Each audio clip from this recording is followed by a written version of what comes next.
Death of an Expert Witness by P.D. James. Read by Michael Jayston. Book 1, A Call to Murder. Chapter 1. The call had come at 6:12 precisely. It was second nature to him now to note the time by the illuminated dial of his electric bedside clock before he had switched on his lamp. A second after he had felt for and silenced the raucous insistence of the telephone. It seldom had to ring more than once, but every time he dreaded that the peal might have woken Nell. The caller was familiar, the summons expected. It was Detective Inspector Doyle. The voice, with its softly intimidating suggestion of Irish burr, came to him strong and confident, as if Doyle's great bulk loomed over the bed. Doc Kerrison? The interrogation was surely unnecessary. Who else in this half-empty, echoing house would be answering at 6:12 in the morning? He made no reply, and the voice went on. "We've got a body, on the wasteland, a clunch field, a mile northeast of Muddington, a girl. Strangulation by the look of it. It's probably pretty straightforward, but as it's close... All right, I'll come." The voice expressed neither relief nor gratitude. Why should it? Didn't he always come when summoned? He was paid well enough for his availability, but that wasn't the only reason why he was so obsessively conscientious. Doyle, he suspected, would have respected him more if he had occasionally been less accommodating. He would have respected himself more. "It's the first turn off the A142 after you leave Gibbett's Cross. I'll have a man posted." He replaced the receiver, swung his legs out of bed, and, reaching for his pencil and pad, noted the details while they were still fresh in his mind. In a clunch field. That probably meant mud, particularly after yesterday's rain. The window was slightly open at the bottom. He pushed it open, wincing at the rasp of the wood, and put out his head. The rich, loamy smell of the fen autumn night washed over his face, strong yet fresh. The rain had stopped, and the sky was a tumult of grey clouds through which the moon, now almost full, reeled like a pale, demented ghost. His mind stretched out over the deserted fields and the desolate dykes to the wide moon-bleached sands of the Wash and the creeping fringes of the North Sea. He could fancy that he smelt its medicinal tang in the rain-washed air. Somewhere out there in the darkness, surrounded by the paraphernalia of violent death, was a body.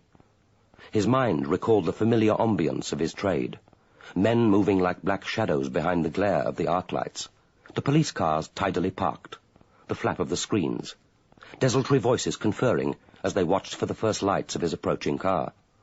Already they would be consulting their watches, calculating how long it would be before he could make it.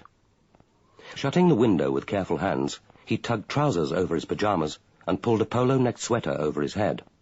Then he picked up his torch, switched off the bedside light, and made his way downstairs, treading warily and keeping close to the wall to avoid the creaking treads. But there was no sound from Eleanor's room. He let his mind wander down the 20 yards of landing and the 3 stairs to the back bedroom where his 16-year-old daughter lay. She was always a light sleeper, uncannily sensitive even in sleep to the ring of the telephone, but she couldn't possibly have heard. He had no need to worry about 3-year-old William. Once asleep, he never woke before morning. Actions as well as thought were patterned. His routine never varied. He went first to the small washroom near the back door, where his Wellington boots, the thick red socks protruding like a pair of amputated feet, stood ready at the door. Pushing up his sleeves over the elbow, he swilled cold water over his hands and arms, then bent down and sluiced the whole of his head. He performed this act of almost ceremonial cleansing before and after every case. He had long ago ceased to ask himself why. It had become as comforting and necessary as a religious ritual, the brief preliminary washing, which was like a dedication, the final ablution, which was both a necessary chore and an absolution, as if by wiping the smell of the job from his body, he could cleanse it from his mind. The water splashed heavily against the glass, and rising to fumble for a towel, he saw his face distorted, the mouth hanging, the heavily lidded eyes half hidden by glistening weeds of black hair, like the surfacing visage of a drowned man. The melancholy of the early hours took hold of him. He thought, "I'm 45 next week, and what have I achieved? This house, 2 children, a failed marriage, and a job which I'm frightened of losing, because it's the only thing I've made a success of." The old rectory inherited from his father was unmortgaged, unencumbered. This wasn't true, he thought, of anything else in his anxiety-ridden life. Love, the lack of it, the growing need, the sudden terrifying hope of it, was only a burden. Even his job, the territory where he moved with most assurance, was hedged with anxiety. As he dried his hands carefully, finger by finger, the old familiar worry returned, heavy as a morbid growth. He hadn't yet been appointed as Home Office pathologist in succession to old Dr. Stoddart, and he very much wanted to be. The official appointment wouldn't give him more money. The police already employed him on an item of service basis, and paid generously enough for each case. That, and the fees for the coroner's post-mortems, provided an income which was one of the reasons why his professional colleagues in the pathology department of the District General Hospital both envied and resented his unpredictable absences on police work, the long days in court, the inevitable publicity. Yes, the appointment was important to him. If the Home Office looked elsewhere, it would be difficult to justify to the Area Health Authority a continuing private arrangement with the local force. He wasn't even sure that they would want him. He knew himself to be a good forensic pathologist, reliable, more than competent professionally, almost obsessively thorough and painstaking, a convincing and unflappable witness. The force knew that their meticulously erected edifices of proof wouldn't fall to pieces under cross-examination when he was in the witness box, although he sometimes suspected that they found him too scrupulous for complete comfort. But he hadn't the easy masculine camaraderie, the blend of cynicism and machismo which had bound old Doc Stoddart so strongly to the force. If they had to do without him, he wouldn't be greatly missed, and he doubted whether they would put themselves out to keep him. The garage light was blinding. The overhead door swung up easily to his touch, and the light splayed out over the gravel of the drive and the unkempt verges of silvered grass. But at least the light wouldn't wake Nell. Her bedroom was at the back of the house. Before switching on the engine, he studied his maps. Muddington. It was a town on the edge of his area, about 17 miles to the northwest, less than half an hour's drive each way if he were lucky. If the laboratory scientists were already there, and Lorrimer, the senior biologist, never missed a homicide if he could help it, then there mightn't be much for him to do. Allow, say, an hour at the scene, and with luck he would be home again before Nell woke, and she need never know that he had been away. He switched off the garage light. Carefully, as if the gentleness of his touch could somehow silence the engine, he turned on the ignition. The Rover moved slowly into the night. Chapter 2. Standing motionless behind the curtains on the front landing, her right hand cupped round the pale flicker of her nightlight, Eleanor Kerrison watched the sudden red blaze of the Rover's rear lights as the car stopped at the gate before turning left and accelerating out of sight. She waited until the glare of the headlights had finally faded from view. Then she turned and made her way along the corridor to William's room. She knew that he wouldn't have woken. His sleep was a sensuous gluttony of oblivion, and while he slept, she knew that he was safe, that she could be free of anxiety. To watch him then was such a mingled joy of yearning and pity that sometimes, frightened of her waking thoughts, but more afraid of the nightmares of sleep, she would carry her nightlight into his bedroom and crouch by the cot for an hour or more, her eyes fixed on his sleeping face, her restlessness soothed by his peace. Although she knew that he wouldn't wake, she turned the handle of the door as carefully as if expecting it to explode. The nightlight, burning steadily in its saucer, was unnecessary, its yellow gleam extinguished by the moonlight which streamed through the uncurtained windows. William, bagged in his grubby sleeping suit, lay as always on his back, both arms flung above his head. His head had flopped to one side, and the thin neck, stretched so still that she could see the pulse beat, looked too fragile to bear the weight of his head. His lips were slightly parted, and she could neither see nor hear the thin whisper of breath. As she watched, he suddenly opened sightless eyes, rolled them upwards, then closed them with a sigh, and fell again into his little semblance of death. She closed the door softly behind her and went back to her own room next door. Dragging the eiderdown from her bed, she wrapped it round her shoulders and shuffled her way down the landing to the top of the stairs. The heavily studded oak banister curved down into the darkness of the hall, from which the tick of the grandfather clock sounded as unnaturally loud and ominous as a time bomb. The atmosphere of the house came up to her nostrils, sour as a stale vacuum flask, redolent with the sad effluent of stodgy clerical dinners. Placing the nightlight against the wall, She sat down on the top stair, humping the eiderdown high over her shoulders and gazing into the darkness. The stair carpet was gritty to her bare soles. Miss Willard never vacuumed it, pleading that her heart couldn't stand the strain of lugging the cleaner from step to step, and her father never appeared to notice the drabness or dirtiness of his house. He was, after all, so seldom there. Sitting rigid in the darkness, she thought of her father. Perhaps he was already at the scene of crime. It depended how far he had to drive. If it were on the very fringe of his area, he might not be back until lunchtime. But what she hoped was that he would return before breakfast, so that he would find her here, crouched, lonely and exhausted on the top stair, waiting for him, frightened because he had left her alone. He would put away the car quietly, leaving the garage open in case the thud of the door woke her, then sneak in like a thief at the back door. She would hear the swirl of the water from the downstairs washroom, his footsteps on the tessellated floor of the hall. Then he would look up and see her. He would come running up the stairs, torn between anxiety for her and fear of disturbing Miss Willard, his face suddenly old with weariness and concern, as he put his arms round her trembling shoulders. "Nell, darling, how long have you been here? You shouldn't be out of bed. You'll get cold. Come on, old girl. There's nothing to be frightened of now. I'm back. Look, I'll take you back to bed again, and you try to get some sleep. I'll see to the breakfast. Suppose I bring it up on a tray in about half an hour. How would you like that?" And he would guide her back to her room, cajoling, murmuring reassurance, trying to pretend that he wasn't frightened that she would start to cry for her mother, that Miss Willard would appear, censorious and whining, complaining that she had to get her sleep, that the precarious little household would fall apart, and he would be parted from William. It was William he loved, William he couldn't bear to lose, and he could only keep William and stop the court from giving Mummy custody if she were at home to help care for her brother. She thought about the day ahead. It was Wednesday, a grey day.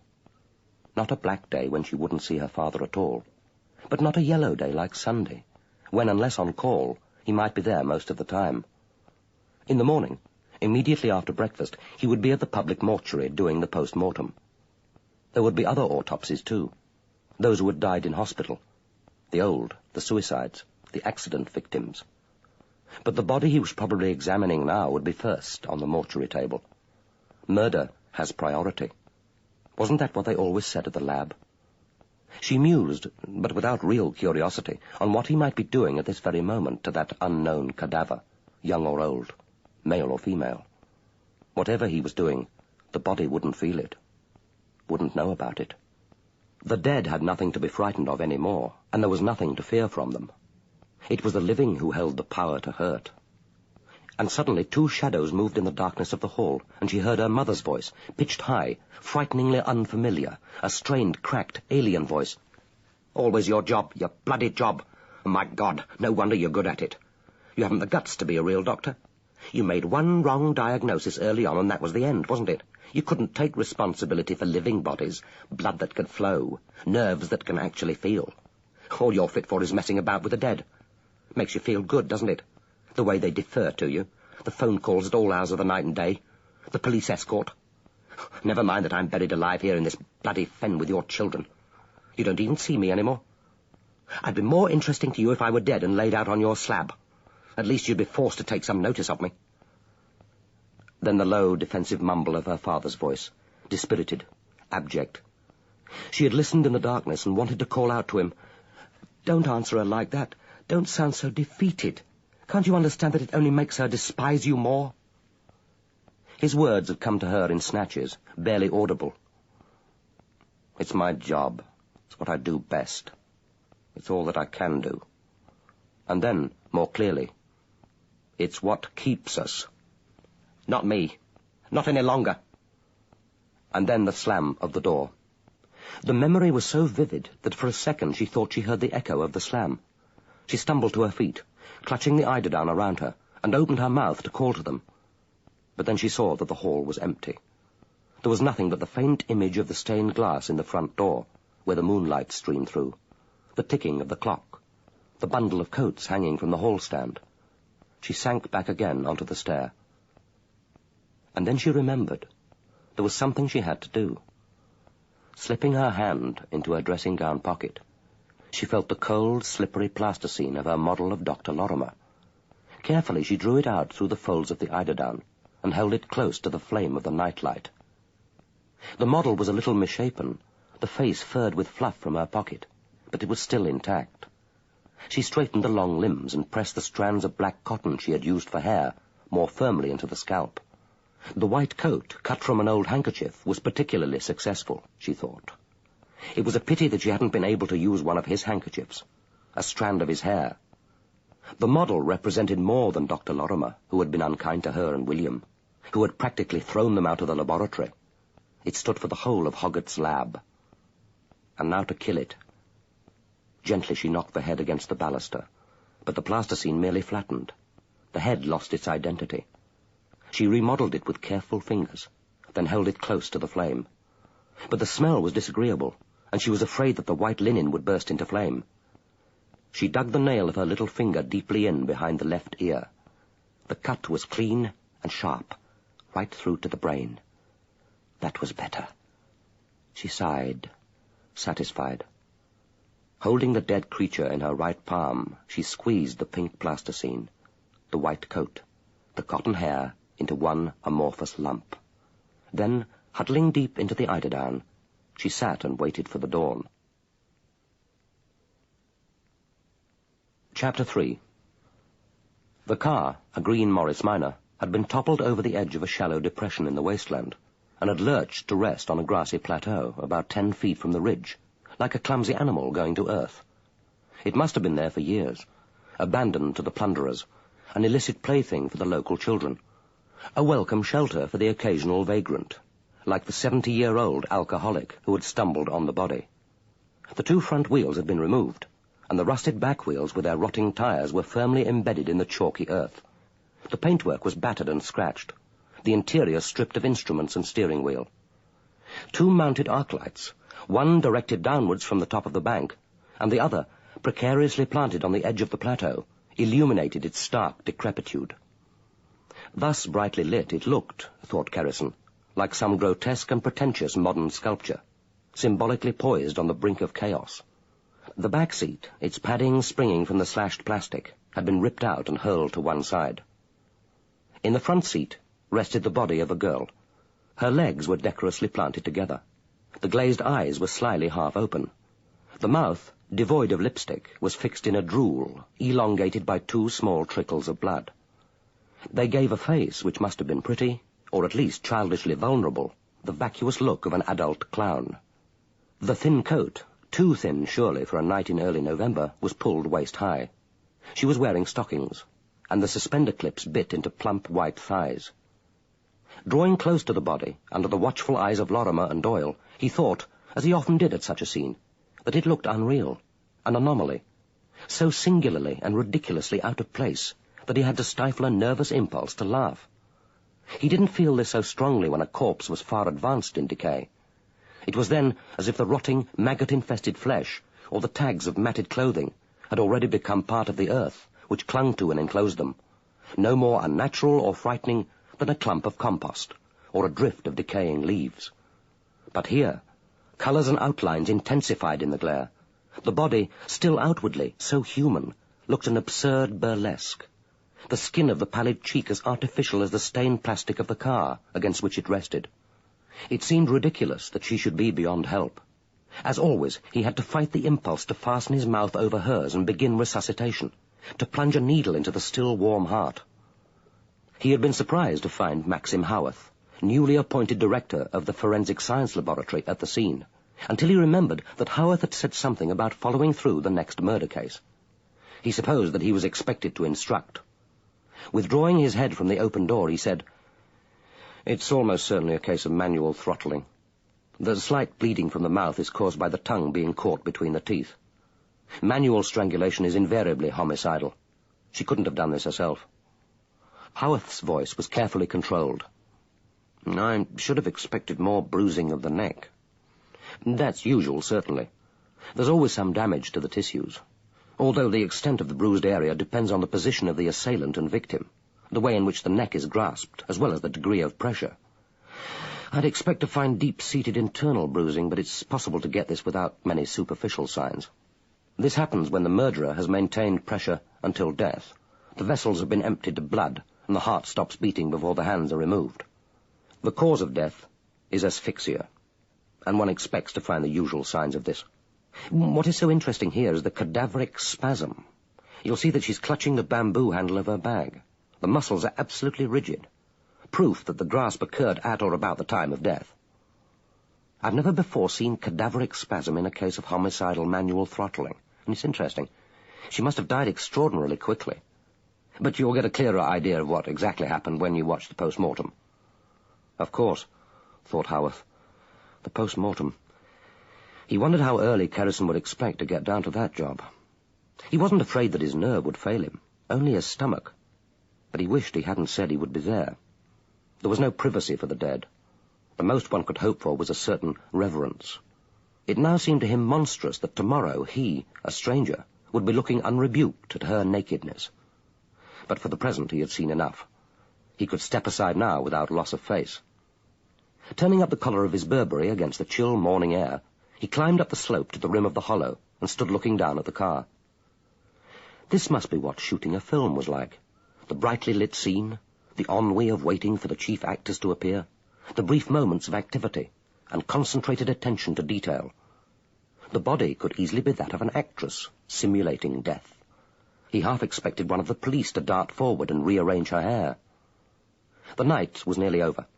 Behind him the eastern sky was already brightening, and the wasteland, which had been a formless void of darkness above the lumpy earth, was assuming an identity and a shape. To the west he could see the outline of houses, probably a council estate, a trim row of identical roofs and square slabs of darkness, broken by patterned squares of yellow as the early risers switched on their lights. The track along which his car had bumped, rock-strewn and silver, alien as a moonscape in the glare of the headlights, took shape and direction, became ordinary. Nothing was left mysterious. The place was an arid scrubland between the two ends of the town, litter-strewn and edged with sparse trees above a ditch. He knew that the ditch would be dank with nettles and sour with rotting rubbish. The trees, wounded by vandals, the trunks carved with initials, the low branches hanging torn from the boughs. Here was an urban no-man's land, fit territory for murder. It was a mistake to have come, of course. He should have realized that the role of voyeur was always ignoble. Few things were more demoralizing than to stand uselessly by while other men demonstrated their professional competence. Kerrison, that connoisseur of death, literally sniffing at the body. The photographers, taciturn, preoccupied with lighting and angles. Inspector Doyle, in charge of a murder case at last. Impresario of death, tense with the suppressed excitement of a child at Christmas, gloating over a new toy. Once, while waiting for Kerrison to arrive, Doyle had actually laughed, a hearty guffaw filling the hollow. And Lorrimer, before touching the body, he had briefly crossed himself. It was so small and precise a gesture that Howarth could have missed it, except that nothing Lorrimer did escaped him. The others seemed unsurprised at the eccentricity. Perhaps they were used to it. Domenica hadn't told him that Lorrimer was religious. But then his sister hadn't told him anything about her lover. She hadn't even told him that the affair was over. But he had needed only to look at Lorrimer's face during the past month to know that. Lorrimer's face. Lorrimer's hands. Odd that he hadn't noticed how long the fingers were, or with what apparent gentleness they had taped the plastic bags over the girl's hand, to preserve, as he had tonelessly explained, conscientious in his role of instructor, any evidence under the fingernails. He had taken a sample of blood from the plump, flaccid arm, feeling for the vein as carefully as if she could still flinch at the needle's prick. Lorrimer's hands. Howarth thrust the tormenting, brutally explicit images out of his mind. He had never before resented one of Domenica's lovers. He hadn't even been jealous of her dead husband. It had seemed to him perfectly reasonable that she should eventually wish to marry, just as she might choose, in a fit of boredom or acquisitiveness, to buy herself a fur coat or a new item of jewellery. He had even quite liked Charles Schofield. Why was it, then, that even from the first moment the thought of Lorrimer in his sister's bed had been intolerable? Not that he could ever have been in her bed, at least not at Leaming's. He wondered, yet again, where they had managed to meet. How Domenica had contrived to take a new lover without the whole laboratory and the whole village knowing. How could they have met, and where? It had begun, of course, at that disastrous dinner party 12 months ago. At the time, it had seemed both natural and civilized to celebrate the taking up of his directorship with a small private party at his house for the senior staff.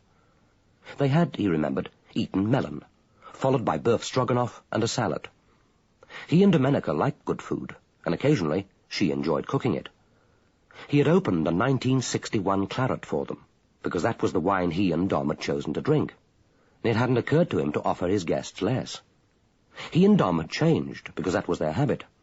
It amused them to dine in some style, formally separating the working day from their evenings together. It hadn't been his fault that Bill Morgan, the vehicle examiner, had chosen to come in open-neck shirt and corduroys. Neither he nor Dom had cared a damn what their guests chose to wear. If Bill Morgan felt awkward about these unimportant shibboleths of taste, he should learn either to change his clothes or to develop more social confidence in his sartorial eccentricities. It had never occurred to Howarth that the 6 senior staff sitting awkwardly round the table in the candlelight, unmellowed even by the wine, would see the whole occasion as an elaborate gastronomic charade, designed to demonstrate his social and intellectual superiority. At least Paul Middlemas, the principal scientific officer document examiner, had appreciated the wine, drawing the bottle across the table towards him and refilling his glass, his lazy, ironic eyes watching his host. And Lorrimer had eaten practically nothing, had drunk less, pushing his glass almost petulantly aside, and fixing his great smouldering eyes on Domenica, as if he had never before seen a woman. And that, presumably, had been the beginning of it. How it had progressed, when and how they had continued to meet, how it had ended, Domenica hadn't confided. End of Side 1.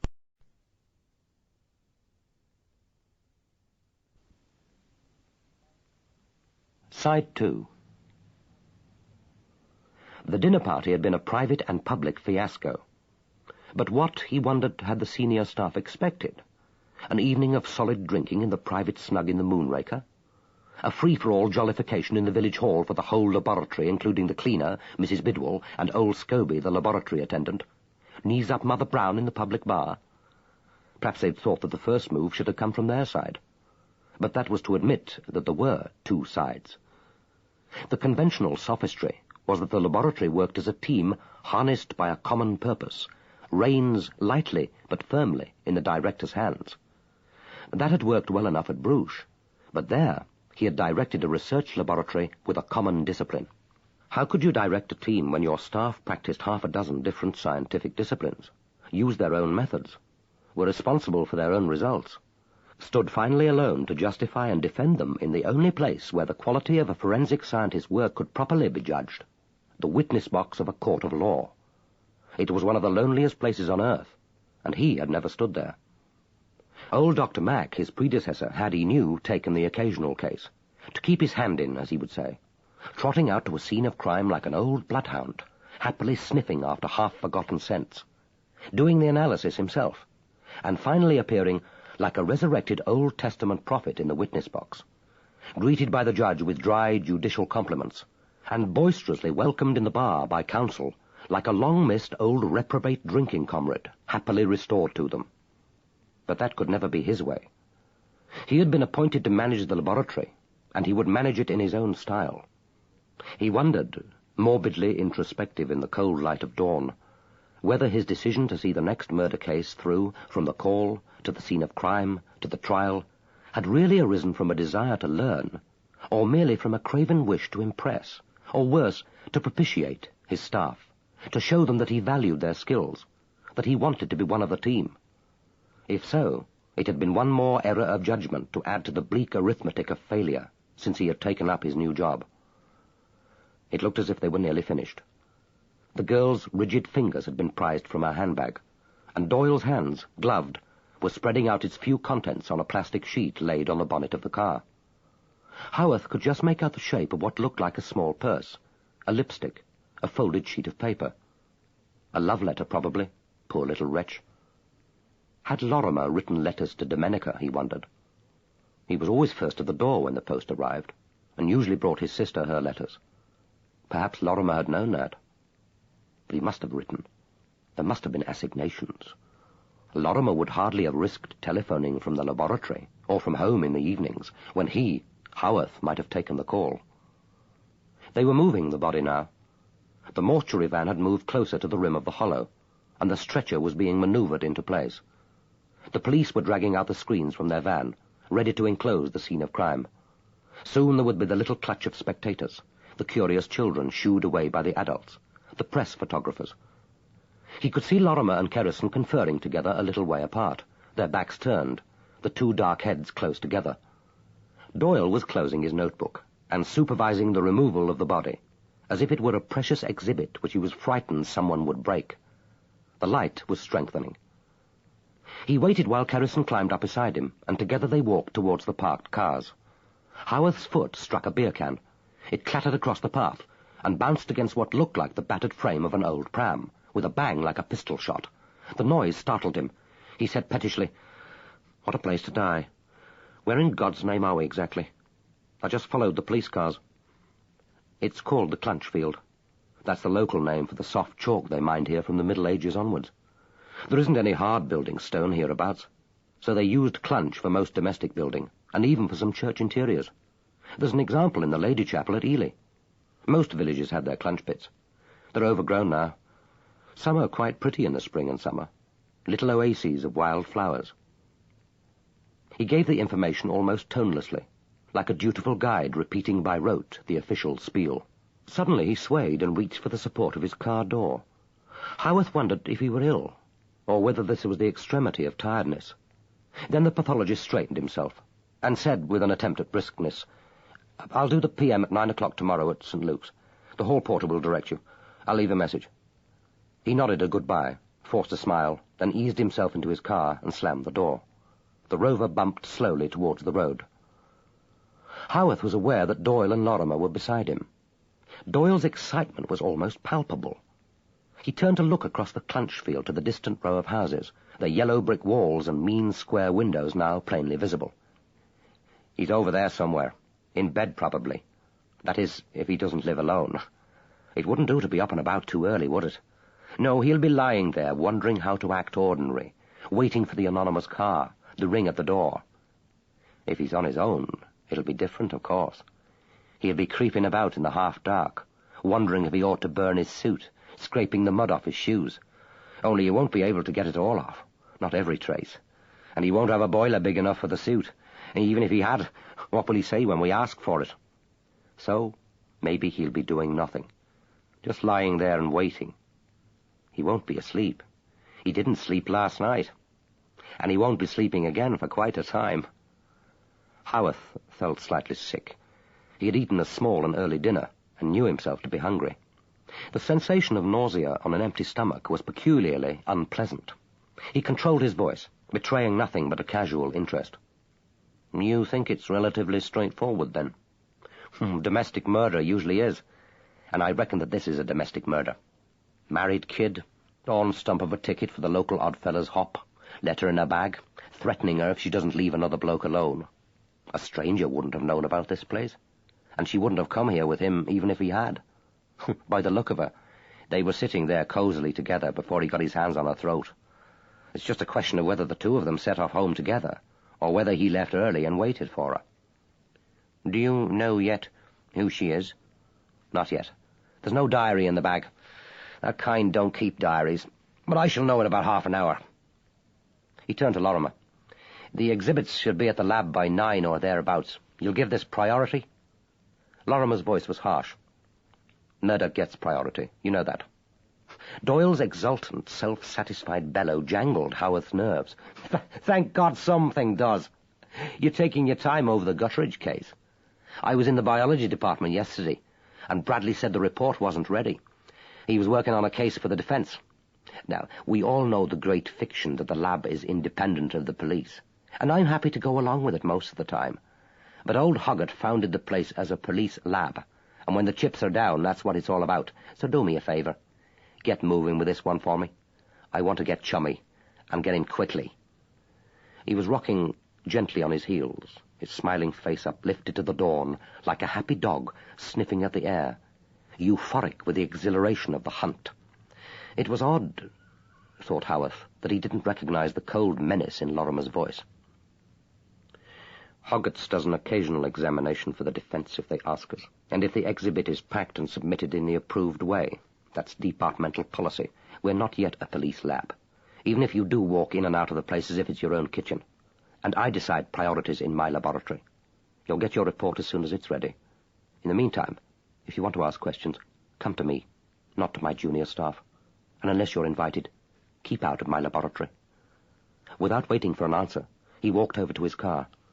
Doyle looked after him in a kind of angry bewilderment. Bloody hell! His lab? What's wrong with him? Lately he's been as touchy as a bitch on heat. He'll find himself on a brain shrinker's couch or in the bin if he doesn't get hold of himself. Howarth said coldly, "He's right, of course. Any inquiry about the work should be made to him, not to a member of his staff. And it's usual to ask permission before walking into a laboratory." The rebuke stung. Doyle frowned. His face hardened. Howarth had a disconcerting glimpse of the barely controlled aggression beneath the mask of casual good humour. Doyle said, "Old Dr. Mack used to welcome the police in his lab. He had this odd idea, you see, that helping the police was what it was all about. But if we're not wanted, you'd better talk to the chief. No doubt he'll issue his instructions." He turned on his heel and made off towards his car without waiting for a reply. Howarth thought, "Damn Lorrimer. Everything he touches goes wrong for me." He felt a spasm of hatred so intense, so physical, that it made him retch. If only Lorrimer's body were sprawled at the bottom of the clunch pit. If only it were Lorrimer's cadaver, which would be cradled in porcelain on the post-mortem table next day, laid out for ritual evisceration. He knew what was wrong with him. The diagnosis was as simple as it was humiliating. That self-infecting fever of the blood which could lie deceptively dormant, then flare now into torment. Jealousy, he thought, was as physical as fear, the same dryness of the mouth, the thudding heart, the restlessness which destroyed appetite and peace, and he knew now that this time the sickness was incurable. It made no difference that the affair was over, that Lorrimer too was suffering. Reason couldn't cure it, nor, he suspected, could distance nor time. It could only be ended by death, Lorrimer's or his own. Chapter 4. At 6:30, in the front bedroom of 2 Acacia Close, Chevisham, Susan Bradley, wife of the higher scientific officer in the biology department of Hoggatt's laboratory, was welcomed by the faint, plaintive wail of her 2-month-old baby, hungry for her first feed of the day. Susan switched on the bedside lamp, a pink glow under its frilled shade, and reaching for her dressing gown, shuffled sleepily to the bathroom next door, and then to the nursery. It was a small back room at the back of the house, little more than a box, but when she pressed down the switch of the low-voltage nursery light, she felt again a glow of maternal, proprietorial pride. Even in her sleepy morning days, the first sight of the nursery lifted her heart. The nursing chair with its back decorated with rabbits, the matching changing table, fitted with drawers for the baby's things, the wicker cot in its stand, which she had lined with a pink, blue and white flowered cotton to match the curtains, the bright fringe of nursery rhyme characters, which Clifford had pasted round the wall. With the sound of her footsteps, the cries became stronger. She picked up the warm, milky-smelling cocoon and crooned reassurance. Immediately the cries ceased, and Debbie's moist mouth, opening and shutting like a fish, sought her breast. The small, wrinkled fists, freed from the blanket, unfurled to clutch against her crumpled nightdress. The book said to change baby first, but she could never bear to make Debbie wait. And here was another reason. The walls of the modern house were thin, and she didn't want the sound of crying to wake Cliff. But suddenly he was at the door, swaying slightly, his pyjama jacket gaping open. Her heart sank. She made her voice sound bright, matter-of-fact. "I hoped she hadn't woken you, darling, but it's after 6:30. She slept over 7 hours, getting better." "I was awake already." "Go back to bed, Cliff. You can get in another hour's sleep." "I can't sleep." He looked round the little nursery with a puzzled frown, and as if disconcerted not to find a chair, Susan said, "Bring in the stool from the bathroom, and put on your dressing gown. You'll catch cold." He placed the stool against the wall and crouched there in sullen misery. Susan raised her cheek from resting against the soft furriness of the baby's head. The small, snub-nosed leech latched onto her breast, fingers splayed in an ecstasy of content. Susan told herself that she must keep calm, mustn't let nerves and muscles knock themselves into the familiar ache of worry. Everyone said that it was bad for the milk. She said quietly, "What's wrong, darling?" But she knew what was wrong. She knew what he would say. She felt a new and frightening sense of resentment that she couldn't even feed Debbie in peace. And she wished he would do up his pyjamas. Sitting there like that, slumped and half-naked, he looked almost dissolute. She wondered what was happening to her. She had never felt like this about Cliff before Debbie was born. I can't go on. I can't go into the lab today." "Are you ill?" But she knew that he wasn't ill, at least not yet. But he would be ill if something wasn't done about Edwin Lorrimer. The old misery descended on her. People wrote in books about a black weight of worry, and they were right. That was just how it felt. A perpetual physical burden which dragged at the shoulders and the heart, denying joy, even destroying, she thought bitterly, their pleasure in Debbie. Perhaps in the end it would destroy even love. She didn't speak, but settled her small, warm burden more comfortably against her arm. "I've got to give up the job. It's no use, Sue. I can't go on. He's got me in such a state that I'm as useless as he says I am." "But, Cliff, you know that isn't true. You're a good worker. There were never complaints about you at your last lab." "I wasn't an HSO then. Lorrimer thinks I ought never to have been promoted. He's right." "He isn't right, darling. You mustn't let him sap your confidence. That's fatal. You're a conscientious, reliable forensic biologist. You mustn't worry if you're not as quick as the others. That isn't important. Dr. Mack always said it's accuracy that counts. What does it matter if you take your time? You get the answer right in the end." "Not any longer. I can't even do a simple peroxidase test now without fumbling. If he comes within 2 feet of me, my hands start shaking. And he's begun checking all my results. I've just finished examining the stains on the mallet from the suspected Pascoe murder.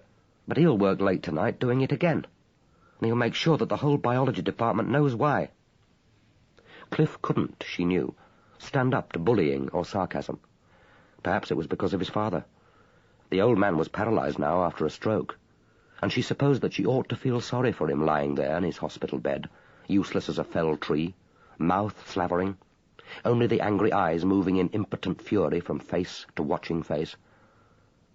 But from what Cliff had let slip, he had been a poor father, an unpopular and unsuccessful schoolmaster, yet with unreasonable ambitions for his only son. Cliff had been terrified of him. What Cliff needed was encouragement and affection.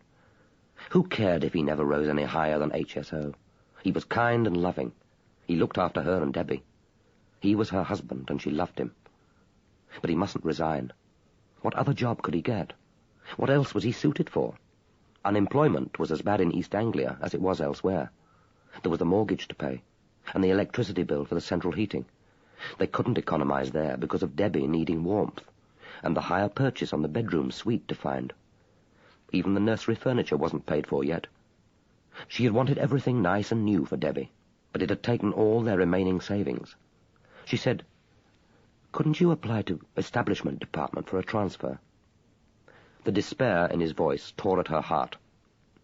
"No one will want me if Lorrimer says I'm no good. He's probably the best forensic biologist in the service. If he thinks I'm useless, then I'm useless." It was this, too, which she was beginning to find irritating, the obsequious respect of the victim for his oppressor. Sometimes, appalled by her disloyalty, she could begin to understand Dr. Lorrimer's contempt. She said, "Why not have a word with the director?" "I might have done if Dr. Mack was still there. But Howarth wouldn't care. He's new. He doesn't want any trouble with the senior staff, particularly now that we're getting ready to move into the new lab." And then she thought of Mr. Middlemas. He was the principal scientific officer document examiner, and she had worked for him as a young S.O. before her marriage. It was at Hoggatt's laboratory that she had met Cliff. Perhaps he could do something, could speak to Howarth for them, could use his influence with their stabs. She wasn't sure how she expected him to help, but the need to confide in someone was overwhelming. They couldn't go on like this. Cliff would have a breakdown. And how could she manage with the baby and Cliff ill and the future uncertain? But surely Mr. Middlemas could do something. She believed in him, because she needed to believe. She looked across at Cliff. "Don't worry, darling, it's going to be all right. We're going to think of something. You go in today, and we'll talk about it in the evening." "How can we? Your mother's coming to supper." "After supper, then. She'll be catching the 7:45 bus. We'll talk then." "I can't go on like this, Sue." "You won't have to. I'll think of something. It's going to be all right, I promise you, darling. It's going to be all right." Chapter 5. "Mum, did you know that every human being is unique?" "Of course I did. Stands to reason, doesn't it? There's only one of every person. You're you, I'm me. Pass your dad the marmalade and keep your sleeves out of that butter." Brenda Pridmore, recently appointed clerical officer receptionist at Hoggatt's laboratory, pushed the marmalade across the breakfast table and began methodically slicing thin strips from the white of her fried egg, postponing, as she had from early childhood, that cataclysmic moment when she would plunge the fork into the glistening yellow dome. But indulgence in this small personal ritual was almost automatic. Her mind was preoccupied with the excitements and discoveries of her wonderful first job. No, I mean biologically unique. Inspector Blakelock, he's the assistant police liaison officer, told me that every human being has a unique fingerprint, and no two types of blood are exactly the same. If the scientists had enough systems, they could distinguish them all. The blood types, I mean. He thinks that day may come in time. The forensic serologist will be able to say with certainty where the blood came from, even with a dried stain. It's dried blood that's difficult. If that blood is fresh, we can do far more with it. Funny job you've got yourself." Mrs. Pridmore refilled the teapot from the kettle on the Aga hob and eased herself back into her chair. The farmhouse kitchen, its flowered cretonne curtains still undrawn, was warm and cosily domestic, smelling of toast, fried bacon, and hot, strong tea. "I don't know that I like the idea of you checking in bits of body and blood-stained clothes. I hope you wash your hands properly before you come home." "Oh, Mum, it's not like that. The exhibits all arrive in plastic bags with identifying tags. We have to be ever so particular that all of them are labelled and properly entered in the book. It's a question of continuity of evidence, what Inspector Blakelock calls the integrity of the sample. And we don't get bits of body." Remembering suddenly the sealed bottles of stomach contents, the carefully dissected pieces of liver and intestines, looking, when you came to think of it, no more frightening than exhibits in the science laboratory at school, she said quickly, "Well, not in the way you mean. Dr. Kerrison does all the cutting up. He's a forensic pathologist attached to the laboratory. Of course, some of the organs come to us for analysis." Inspector Blakelock, she remembered, had told her that the laboratory refrigerator had once held a whole head. But that wasn't the kind of thing to tell Mum. She rather wished that the inspector hadn't told her. The refrigerator, squat and gleaming like a surgical sarcophagus, had held a sinister fascination for her ever since. But Mrs. Pridmore had seized gratefully on a familiar name. "I know who Doc Kerrison is, I should hope. Lives at the old rectory in Chevisham alongside the church, doesn't he? His wife ran off with one of the doctors at the hospital. Left him and the 2 kids. That odd-looking daughter and the small boy, poor little fellow. You remember all the talk there was at the time, Arthur?" Her husband didn't reply, nor did she expect him to. It was an understood convention that Arthur Pridmore left breakfast conversation to his women. Brenda went happily on. "No, forensic science isn't just helping the police to discover who's guilty.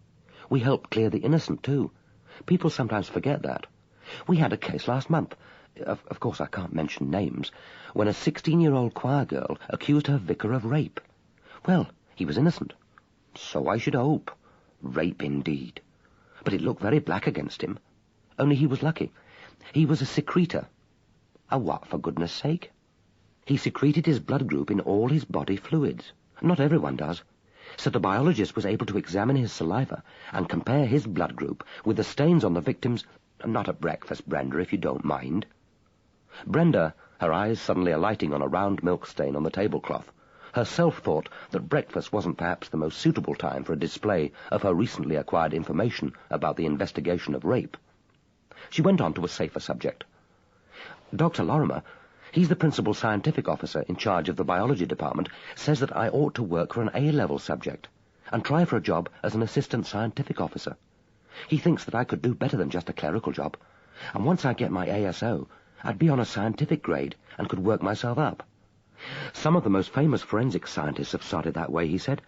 He's offered to give me a reading list, and he said he doesn't see why I shouldn't use some of the laboratory equipment for my practical work. I didn't know that you worked in the biology department. I don't. I'm mainly on reception with Inspector Blakelock, and sometimes I help out in the general office. But we got talking when I had to spend an afternoon in his laboratory, checking reports for courts with his staff, and he was ever so nice. A lot of people don't like him. They say he's too strict, but I think he's just shy. He might have been director if the Home Office hadn't passed him over and appointed Dr. Howarth. He seems to be taking quite an interest in you, this Mr. Lorrimer. Dr. Lorrimer, Mum. Dr. Lorrimer, then. Though why he wants to call himself a doctor beats me. You don't have any patients at the lab. No, he's a Ph.D., Mum. Doctor of Philosophy. Oh, is he? I thought he was supposed to be a scientist. Anyway, you'd better watch your step. Oh, Mum, don't be daft. He's old. He must be 40 or more. Mum, did you know that our lab is the oldest forensic science lab in the country? There are regional labs covering the whole country, but ours was the first. Colonel Hoggatt started it in Chevisham Manor when he was Chief Constable in 1860, then left the manor house to his force when he died. Forensic science was in its infancy then, Inspector Blakelock says, and Colonel Hoggatt was one of the first Chief Constables to see its possibilities. We've got his portrait in the hall. We're the only lab with its founder's name. That's why the Home Office has agreed that the new laboratory will still be called Hoggatt's. Other police forces send their exhibits to their regional laboratory, North East or the Metropolitan and so on. But in East Anglia, they say, better send it to Hoggatt's. You better send yourself to Hoggatt's if you want to get there by 8:30. And I don't want you taking any shortcuts through the new lab. It isn't safe, only half-built, especially these dark mornings. Like as not, you'd fall into the foundations or get a brick down on your head. They're not safe, building sites aren't. Look what happened to your Uncle Will. All right, Mum. We're not supposed to go through the new lab anyway. Besides, I'm going by bike. Are these my sandwiches or Dad's? Yours, of course. You know your Dad's home to dinner on Wednesdays. Cheese and tomato this morning, and I put you in a boiled egg. When Brenda had waved goodbye, Mrs. Pridmore sat down for her second cup of tea and looked across at her husband. I suppose it's all right, this job she's found for herself. Arthur Pridmore, when he did condescend to talk at breakfast, talked with magisterial authority of head of his family, Mr. Bolam's bailiff, and people's warden at the village church. He laid down his fork. It's a good job, and she was lucky to get it. Plenty of girls from the grammar school after it, weren't they? An established civil servant, isn't she? And look what they're paying her. More than the pig man gets at the farm. Pensionable, too. She's a sensible girl, and she'll be all right. There aren't many opportunities left locally for girls with good O-levels, and you didn't want her to take a job in London. No, indeed. Mrs. Pridmore hadn't wanted Brenda to go to London, a prey to muggers, IRA terrorists, and what the press mysteriously called the drug scene. None of her infrequent but uneventful and pleasant visits to the capital on Women's Institute theatre excursions or rare shopping trips had failed to shake her conviction that Liverpool Street was the cavernous entry to an urban jungle, where predators armed with bombs and syringes lurked in every underground station, and seducers laid their snares for innocent provincials in every office. Brenda, thought her mother, was a very pretty girl. Well, no point in denying it. She took after her mother's side of the family for looks, even if she had her dad's brains, and Mrs. Pridmore had no intention of exposing her to the temptations of London. Brenda was walking out with Gerald Bolam, younger son of her father's boss, and if that came off, there's no denying it would be a very satisfactory marriage. He wouldn't get the main farm, of course, but there was a very nice little property over at Wisbeach which would come to him. Mrs. Pridmore couldn't see the sense of more examinations and all this talking about a career. This job at the lab would do Brenda very well until she married. But it was a pity that there was all this emphasis on blood. As if reading her thoughts, her husband said, "Of course it's exciting for her. It's all new. But I dare say it's no different from other jobs. Pretty dull most of the time. I don't reckon anything really frightening will happen to our Brenda at Hoggatt's lab." This conversation about their only child's first job was one they'd had before, a comforting reiteration of mutual reassurance. In imagination, Mrs. Pridmore followed her daughter as she pedalled vigorously on her way, bumping down the rough farm track between Mr. Bolam's flat fields to Tenpenny Road, past old Mrs. Burden's cottage, where, as a child, she had been given rice cake and home-made lemonade, by Tenpenny Dyke, where she still picked cowslips in summer, then a right turn into Chevisham Road, and the straight 2 miles, skirting Captain Massey's land and into Chevisham village. Every yard of it was familiar, reassuring, unmenacing. And even Hoggatt's laboratory, blood or no blood, had been part of the village for over 70 years, while Chevisham Manor had stood for nearly 3 times as long. Arthur was right. Nothing frightening could happen to their Brenda at Hoggatt's. Mrs. Pridmore, comforted, drew back the curtains and settled down to enjoy her 3rd cup of tea. End of Side 2. Side 3. Chapter 6. At 10 minutes to 9, the post van stopped outside Sprague's cottage on the outskirts of Chevisham to deliver a single letter.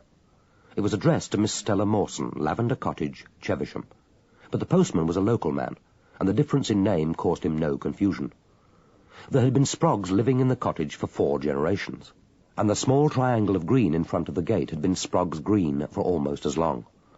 The present owner, having improved the cottage by the addition of a small brick garage and a modern bathroom and kitchen, had decided to celebrate the metamorphosis by planting a lavender hedge and renaming the property. But the villagers regarded the new name as no more than a foreigner's eccentric fancy, which they were under no obligation either to use or recognize. The lavender hedge, as if in sympathy with their views, failed to survive the first fen winter, and Sprague's cottage remained Sprague's. Angela Foley, the 27-year-old personal secretary to the director of Hoggatt's laboratory, picked up the envelope and guessed at once by the quality of the paper, the expertly typed address, and the London postmark what it must be. It was a letter they had been expecting. She took it through to the kitchen where she and her friend were breakfasting, and handed it over without speaking, then watched Stella's face as she read. After a minute she asked, "Well?" "It's what we feared. He can't wait any longer. He wants a quick sale. There's a friend of his who thinks he might like it for a weekend cottage.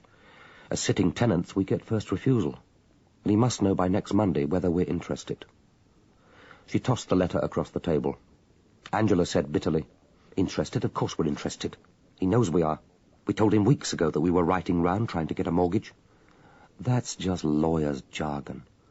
What his solicitor is asking is whether we're able to go ahead, and the answer is that we can't." The arithmetic was plain.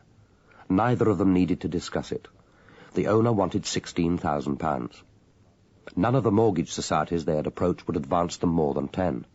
Together, they had a little over 2,000 saved. 4,000 short. And with no time left, it might just as well be 40. Angela said, "I suppose he wouldn't take less." "No, we've tried that. And why should he? It's a fully converted, reed-thatched 17th century cottage, and we've improved it. We've made the garden. He'd be a fool to let it go for under 16, even to a sitting tenant." "But, Star, we are sitting tenants. He's got to get us out first." "That's the only reason why he's given us as long as he has. He knows we could make it difficult for him. But I'm not prepared to stay on here under sufferance, knowing that we'd have to go in the end. I couldn't write under those conditions." "But we can't find 4,000 in a week. And with things as they are, we couldn't hope for a bank loan, even if I had a book coming out this year, which I haven't. And what I make from writing barely pays my part of the housekeeping. It was tactful of you not to say it." She hadn't been going to say it. Stella wasn't a conveyor belt writer. You couldn't expect her novels to make money. What was it that last reviewer had said? Fastidious observation, wedded to elegantly sensitive and oblique prose. Not surprisingly, Angela could quote all the reviews, even if she sometimes wondered what exactly they were trying to say. Wasn't it she who pasted them with meticulous care into the cuttings book, which Stella so affected to despise? She watched while her friend began what they both called her tiger prowl, that compulsive pacing up and down, head lowered, hands sunk in her dressing-gown pockets. Then Stella said, "It's a pity that cousin of yours is so disagreeable. Otherwise one might not have minded asking him for a loan. He wouldn't miss it. But I've already asked him. Not about the cottage, of course, but I've asked him to lend me some money." It was ridiculous that this should be so difficult to say. After all, Edwin was her cousin. She had a right to ask him, and it was her grandmother's money after all. There was really no reason why Star should be cross. There were times when she didn't mind Star's anger, times even when she deliberately provoked it, waiting with half-shameful excitement for the extraordinary outburst of bitterness and despair, of which she herself was less a victim than a privileged spectator, relishing even more the inevitable remorse and self-incrimination, the sweetness of reconciliation. But now, for the first time, she recognized the chill of fear. When? There was nothing for it now but to go on. Last Tuesday evening. It was after you decided that we'd have to cancel our bookings for Venice next March because of the exchange rate. I wanted it to be a birthday present. Venice, I mean. She had pictured the scene, herself handing over the tickets and the hotel reservations, tucked into one of those extra-large birthday cards. Star trying to hide her surprise and pleasure. Both of them poring over maps and guidebooks, planning the itinerary of every marvellous day. To see for the first time and together that incomparable view of San Marco from the western end of the piazza. Star had read to her Ruskin's description, a multitude of pillars and white domes, clustered into a long, low pyramid of coloured light. To stand together on the piazzetta in the early morning and look across the shimmering water to San Giorgio Maggiore. It was a dream, as insubstantial as the crumbling city. But the hope of it had been worth steeling herself to ask Edwin for that loan. And what did he say? There was no chance now of softening that brutal negative, of erasing the whole humiliating episode from her memory. He said no. I suppose you told him why you wanted it. It didn't occur to you that we go away from here to be private, that our holidays are our own affair, that it might humiliate me to have Edwin Lorrimer know that I can't afford to take you to Venice, even on a 10-day package tour. I didn't. She cried out in vehement protest, horrified to hear the crack in her voice and feel the first hot, gritty tears. It was odd, she thought, that it was she who could cry. Star was the emotional, the vehement one, and yet Star never cried. I didn't tell him anything except that I needed the money. How much? She hesitated, wondering whether to lie. But she never lied to Star. £500. I thought we might as well do it properly. I just told him that I badly needed £500. So, not surprisingly, faced with that irrefutable argument, he declined to hand out. What exactly did he say? Only that Grandmother had made her intentions perfectly plain in her will, and that he had no intention of upsetting them. Then I said that most of the money would come to me after his death anyway. I mean, that's what he told me when the will was read, and it would be too late then. I'd be an old lady. I might die first. It was now that was important. But I didn't tell him why I wanted it. I swear that. Swear? Don't be dramatic. You're not in a court of law. And then what did he say? If only Star would stop that agitated pacing, would only turn and look at her, instead of questioning her in that cold, inquisitorial voice. And the new bit was even harder to tell. She couldn't explain to herself why it should be, but it was something which she had tried to put out of her mind, for the present anyway. One day she would tell Star, the moment when it was right to tell. She had never imagined being forced into confidence with such brutal suddenness. He said that I shouldn't rely on getting anything in his will. He said that he might acquire new obligations. Obligations was the word he used. And if he did, the will would no longer stand. And now Star swung round and faced her. New obligations. Marriage. No, that's too ridiculous. Marriage? That desiccated, pedantic, self-satisfied prude. I doubt whether he ever deliberately touches a human body except his own. Solitary, masochistic, surreptitious vice. That's all he understands. No, not vice. The word's too strong. But marriage? Wouldn't you have thought... She broke off. Angela said, he didn't mention marriage. Why should he? But what else would automatically set aside an existing will unless he made a new one? Marriage cancels a will, didn't you know that? You mean that as soon as he married, I should be disinherited? Yes, but that isn't fair. Since when has life been noted for its fairness? It wasn't fair that your grandmother left her fortune to him instead of sharing it with you, just because he's a man. And she had an old-fashioned prejudice that women shouldn't own money. It isn't fair that you're only a secretary at Hoggatt's because no one bothered to educate you for anything else. It isn't fair, come to that you should have to support me. I don't support you. In every way except the unimportant one, you support me. It's humiliating to be worth more dead than alive. If my heart gave out tonight, then you'd be all right. You could use the life insurance money to buy the place and stay on. The bank would advance the money once they knew you were my legatee. Without you, I shouldn't want to stay on. Well, if you do have to leave here, at least it will give you an excuse to live on your own, if that's what you want. Angela cried out in vehement protest.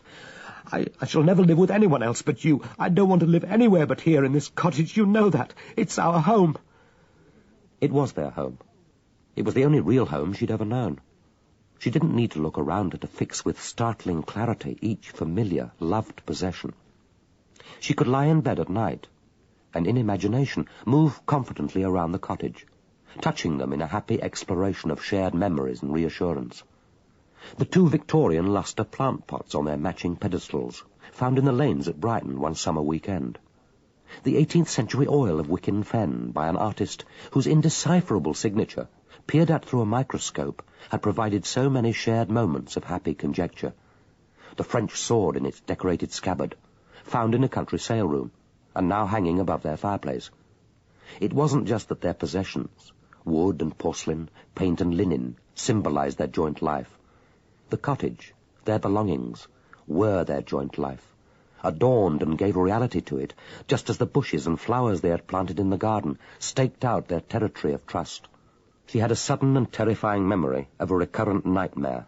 They were standing facing each other in an empty attic room, bare walls squared with the pale imprints of discarded pictures, floorboards harsh to the feet, two naked strangers in a void, herself trying to reach out her hands to touch Stella's fingers, but unable to lift the heavy, monstrous bolsters of flesh that had become her arms.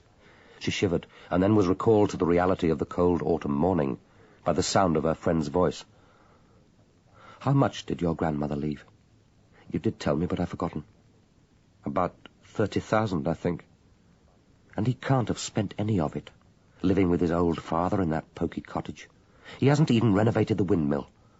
His salary alone must be more than enough for the two of them, apart from the old man's pension. Lorrimer's a senior scientist, isn't he? What does he get?" "He's a principal scientific officer. The scale goes up to 8,000. God! More in a year than I could earn from 4 novels. I suppose if he jibbed at 500, he'd hardly part with 4,000, not at a rate of interest we could afford. But it wouldn't hurt him. I've a good mind to ask him for it after all." Stella was only teasing, of course, but she recognized this too late to control the panic in her voice. "No, please, Star. No, you mustn't." "You really hate him, don't you?" "Not hate. Indifference. I just don't want to be under an obligation to him. Nor, come to that, do I, and you shan't be." Angela went out of the hall and came back pulling on her coat. She said, "I'll be late at the lab if I don't hurry. The casserole is in the oven. Try to remember to switch on at 5:30, and don't touch the regulator. I'll turn down the heat when I get back." "I think I can just about manage that. I'm taking sandwiches for lunch, so I shan't be back. There's the cold ham and salad in the fridge. Will that be enough, Star?" "No doubt I'll survive. Yesterday evening's typing's in the folder, but I haven't read it through." "How remiss of you." Stella followed her friend out of the hall. At the door she said, "I expect they think at the lab that I exploit you. They know nothing about you at the lab, and I don't care what they think. Is that what Edwin Lorrimer thinks too, that I exploit you? Or what does he think?" "I don't want to talk about him." She folded her scarf over her blonde hair. In the antique mirror with its frame of carved shells, she saw both their faces, distorted by a defect in the glass. The brown and green of Stella's huge luminous eyes, smeared like wet paint into the deep clefts between nostrils and mouth. Her own wide brow bulging like that of a hydrocephalic child. She said, "I wonder what I'd feel if Edwin died this week. A heart attack, a car accident, a brain hemorrhage. Life isn't as convenient as that. And death isn't. Star, shall you reply today to that solicitor?" He doesn't expect an answer until Monday. I can ring him at the London office on Monday morning. There's another 5 days. Anything can happen in 5 days. Chapter 7. But they're just like mine. The panties, I mean. I've got a pair like that. I bought them from Marks and Spencer's in Cambridge with my first salary cheque. It was 10:35, and Brenda Pridmore, at the reception desk at the rear of the main hall of Hoggatt's laboratory, watched wide-eyed while Inspector Blakelock drew towards him the first labelled bag of exhibits from the Clunch Pit murder. She put out a finger and tentatively slid it over the thin plastic through which the knickers, crumpled and stained round the crotch, were clearly visible. The detective constable who had brought in the exhibits had said that the girl had been to a dance. Funny, thought Brenda, that she hadn't bothered to put on clean underclothes. Perhaps she wasn't fastidious. Or perhaps she'd been in too much of a hurry to change. And now the intimate clothes, which she had put on so unthinkingly on the day of her death, would be smoothed out by strange hands, scrutinized under ultraviolet light, perhaps be handed up, neatly docketed, to the judge and jury in the Crown Court. Brenda knew that she would never again be able to wear her own panties, their prettiness contaminated forever by the memory of this dead, unknown girl. Perhaps they had even bought them together in the same store, on the same day. She could recall the excitement of spending for the first time money she had actually earned. It had been a Saturday afternoon, and there had been a crush round the lingerie counter, eager hands rummaging among the panties. She had liked the pair with the sprays of pink machine-embroidered flowers across the front. So too had this unknown girl. Perhaps their hands had touched. She said, "Inspector, isn't death terrible?" "Murder is. Death isn't. At least no more than birth is. You couldn't have one without the other, or there'd be no room for us all. I reckon I won't worry over much when my time comes." But that policeman who brought in the exhibits said she was only 18. That's my age. He was making out the folder for the new case, meticulously transferring details from the police form to the file, and his head, with the cropped dry hair which reminded her so of corn stubble, was bent low over the page, so that she could not see his face. Suddenly she remembered being told that he had lost an only daughter, killed by a hit-and-run driver, and she wished the words unsaid. Her face flared, and she turned her eyes away. But when he replied, his voice was perfectly steady. "Aye, poor lass. Led him on, I dare say. They never learn. What's that you've got?" "It's the bag of male clothes, suit, shoes, and underwear. Do you think these belong to the chief suspect?" "They'll be the husband's, likely as not." "But what can they prove? She was strangled, wasn't she?" "No telling for certain until we get Dr. Kerrisan's report. But they usually examine the chief suspect's clothes. There might be a trace of blood, a grain of sand or earth, paint, minute fibres from the victim's clothes, a trace of her saliva even. Or she could have been raped. All that bundle will go into the biology search room with the victim's clothes." "But the policeman didn't say anything about rape. I thought you said this bundle belongs to the husband." "You don't want to let it worry you. You have to learn to be like a doctor or a nurse, detached, isn't it?" "Is that how forensic scientists feel?" "Likely as not. It's their job. They don't think about victims or suspects. That's for the police. They're only concerned with scientific facts." He was right, thought Brenda. She remembered the time, only 3 days previously, when the senior scientific officer of the instrument section had let her look into the giant scanning electron microscope and watch the image of a minute pill of putty burst instantaneously into an exotic incandescent flower. He had explained, "It's a coccolith, magnified 6,000 times. "A what?" "The skeleton of a microorganism which lived in the ancient seas, from which the chalk in the putty was deposited. They're different, depending on where the chalk was quarried. That's how you can differentiate one sample of putty from another."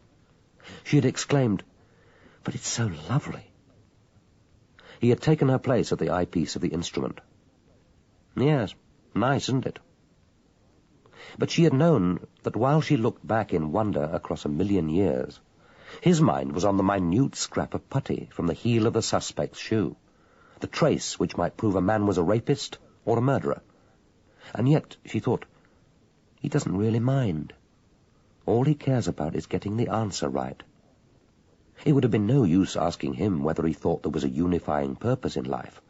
whether it could really be chance that an animal so small that it couldn't be seen by the naked eye could die millions of years ago in the depths of the sea and be resurrected by science to prove a man innocent or guilty. It was odd, she thought, that scientists so often weren't religious, when their work revealed a world so variously marvellous, and yet so mysteriously unified and at one. Dr. Lorrimer seemed to be the only member of Hoggatt's who was known to go regularly to church. She wondered if she dared ask him about the coccolith and God. He had been very kind this morning about the murder. He had arrived at the laboratory over an hour late, at 10 o'clock, looking terribly tired, because he had been up that night at the scene of the crime, and had come over to the reception desk to collect his personal post. He had said, "You'll be getting exhibits from your first murder case this morning. Don't let them worry you, Brenda. There's only one death we need to be frightened of. That's our own." It was a strange thing to have said, an odd way to reassure her, but he was right.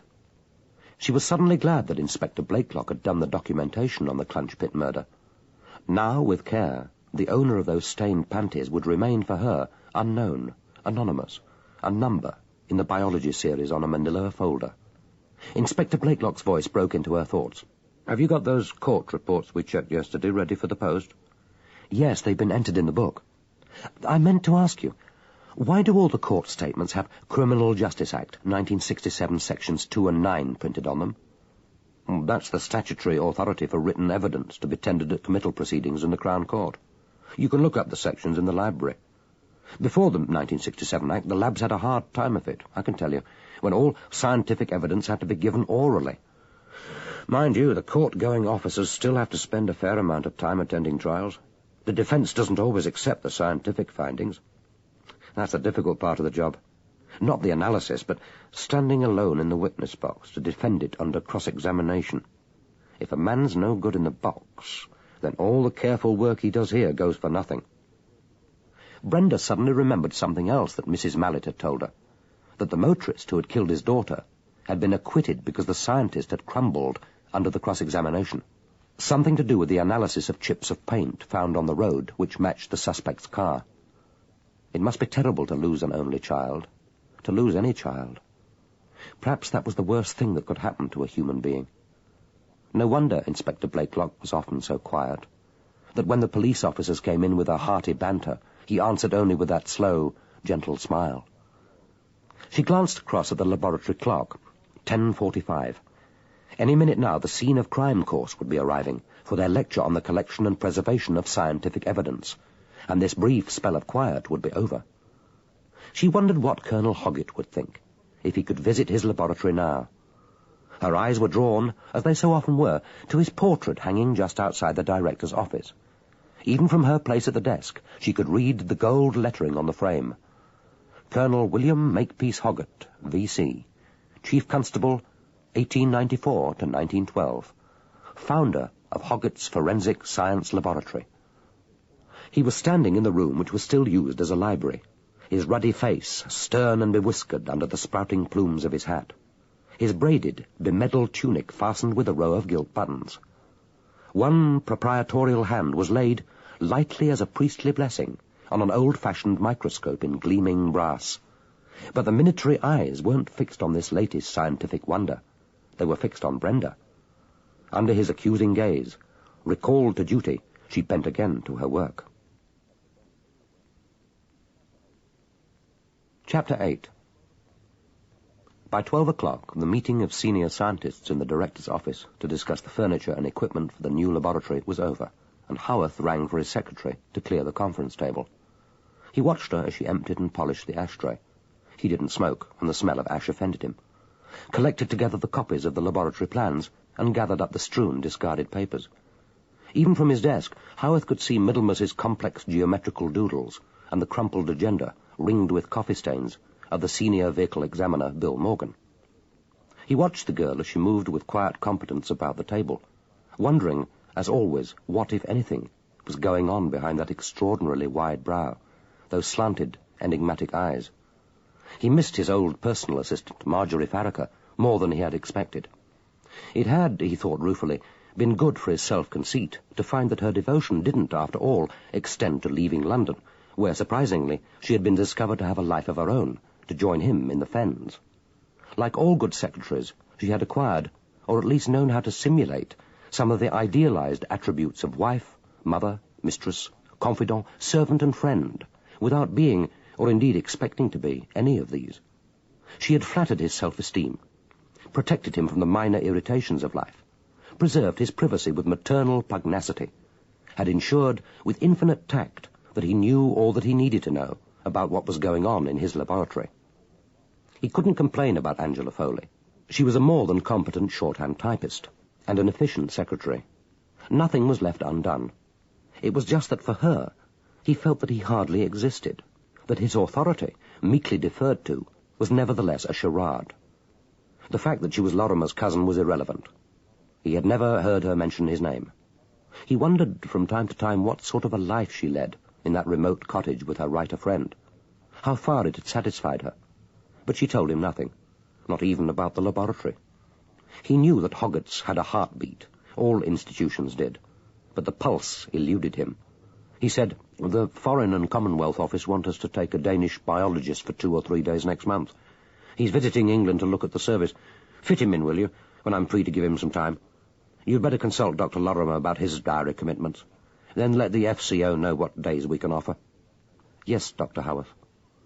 At least the autopsy was over. It had been worse than he had expected, but he had seen it through and without disgrace. He hadn't expected that the colours of the human body would be so vivid, so exotically beautiful. Now he saw again Kerrison's gloved fingers, sleek as eels, busying themselves at the body's orifices, explaining, demonstrating, discarding. Presumably, he had become as immune to disgust as he obviously was to the sweet, sour smell of his mortuary, and to all the experts in violent death, faced daily with the final disintegration of the personality, pity would be as irrelevant as disgust. Miss Foley was ready to go now, and had come up to the desk to clear his out tray. He said, "Has Inspector Blakelock worked out last month's average turnaround figures yet?" "Yes, sir. The average for all exhibits is down to 12 days, and the blood alcohol has fallen to 1.2 days. But the figure for crimes against the person is up again. I'm just typing the figures now." "Let me have them as soon as they're ready, please." There were memories which he suspected would be even more insistent than Kerrison marking out with his cartilage knife on the milk-white body the long line of the primary incision. Doyle, that great black bull, grinning at him in the washroom afterwards, as side by side they washed their hands. And why, he wondered, had he felt it necessary to wash? His hands hadn't been contaminated. The performance was well up to standard. Neat, quick and thorough, that's Doc Kerrison. "Sorry we shan't be able to call for you when we're ready to make the arrest. It's not allowed. You'll have to imagine that bit. But there'll be the trial to attend, with any luck." Angela Foley was standing in front of the desk, looking at him strangely, he thought. "Yes?" "Scobie has had to go home, Dr. Howarth. He's not at all well. He thinks it may be this 2-day flu that's going about. And he says that the incinerator has broken down." "Presumably he telephoned for the mechanic before he left?" "Yes, sir. He says it was all right yesterday morning, when Inspector Doyle came with the court orders authorizing the destruction of the cannabis exhibits. It was working then." Howarth was irritated. This was one of those minor administrative details which Miss Farraker would never have dreamed of troubling him with. Miss Foley was, he guessed, expecting him to say something sympathetic about Scobie, to inquire whether the old man had been fit to cycle home. Dr. McIntyre had, no doubt, bleated like an anxious sheep when any of the staff were ill. He bent his head over his papers. But Miss Foley was at the door. It had to be now. He made himself say, "Ask Dr. Lorrimer to come down for a few minutes, will you, please?" He could, perfectly casually, have asked Lorrimer to stay on after the meeting. Why hadn't he? Probably because there might have been an echo of the headmaster in so public a request. Perhaps because this was an interview he had been glad to postpone, even temporarily. End of Side 3.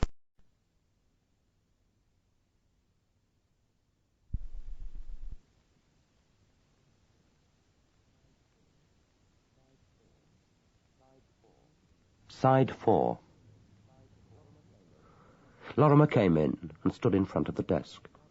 Howarth took out Bradley's personal file from his right-hand drawer and said, "Sit down, will you, please? This annual report on Bradley. You've given him an adverse marking. Have you told him?" Lorrimer remained standing. He said, "I'm required by the reporting rules to tell him. I saw him in my office at 10:30, as soon as I got back from the PM. Well, it seems a bit hard. According to his file, it's the first adverse report he's had. We took him on probation 18 months ago. Why hasn't he made out?" I should have thought that was obvious from my detailed markings. He's been promoted above his capacity. In other words, the board made a mistake. That's not so unusual. Boards usually do. And not only when it comes to promotions. The allusion was blatant, a deliberate provocation, yet Howarth decided to ignore it. With an effort, he kept his voice level. "I'm not prepared to countersign this report as it stands. It's too early to judge him fairly. I made that excuse for him last year when he'd been with us 6 months. But if you disagree with my assessment, you'll presumably say so. There's a space provided. I intend to use it, and I suggest that you try the effect of giving the boy some support and encouragement. There are 2 reasons for an inadequate performance. Some people are capable of doing better, and will if judiciously kicked into it. Others aren't. To kick them is only pointless. It destroys what confidence they have. You run an efficient department, but it might be more efficient and happier if you learned how to understand people. Management is largely a matter of personal relationships." He made himself look up. Lorrimer said through lips so stiff that the words sounded cracked, "I hadn't realized that your family were noted for success in their personal relationships." The fact that you can't take criticism without becoming as personal and spiteful as a neurotic girl is an example of what I mean. He never knew what Lorrimer was about to reply. The door opened, and his sister came in. She was dressed in slacks and a sheepskin jacket, her blonde hair bound with a scarf. She looked at them both without embarrassment and said easily, "Sorry, I didn't realize you were engaged. I ought to have asked Inspector Blakelock to ring." Without a word, Lorrimer, deathly pale, turned on his heels, walked past her, and was gone. Domenica looked after him, smiled and shrugged. She said, "Sorry if I interrupted something. It's just to say that I'm going to Norwich for a couple of hours to buy some materials. Is there anything you want?" "Nothing, thank you. I'll be back before dinner. But I think I'll give the village concert a miss. Without Claire Easterbrook, the Mozart will be pretty insupportable. Oh, and I'm thinking of going up to London for the best part of next week."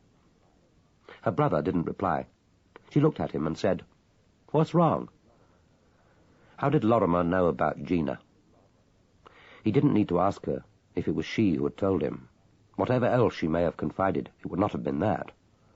She went across, ostensibly to study the Stanley Spencer set in the overmantel of the fireplace, and asked lightly, "Why? He didn't mention your divorce, did he?" "Not directly, but the allusion was intended." She turned to face him. "He probably took the trouble to find out as much as possible about you when he knew that you were a candidate for the job here. It isn't such a large service, after all." "But I came from outside it." "Even so, there would be contacts, gossip. A failed marriage is one of those unconsidered trifles you might expect to sniff out. And what of it? After all, it's not unusual.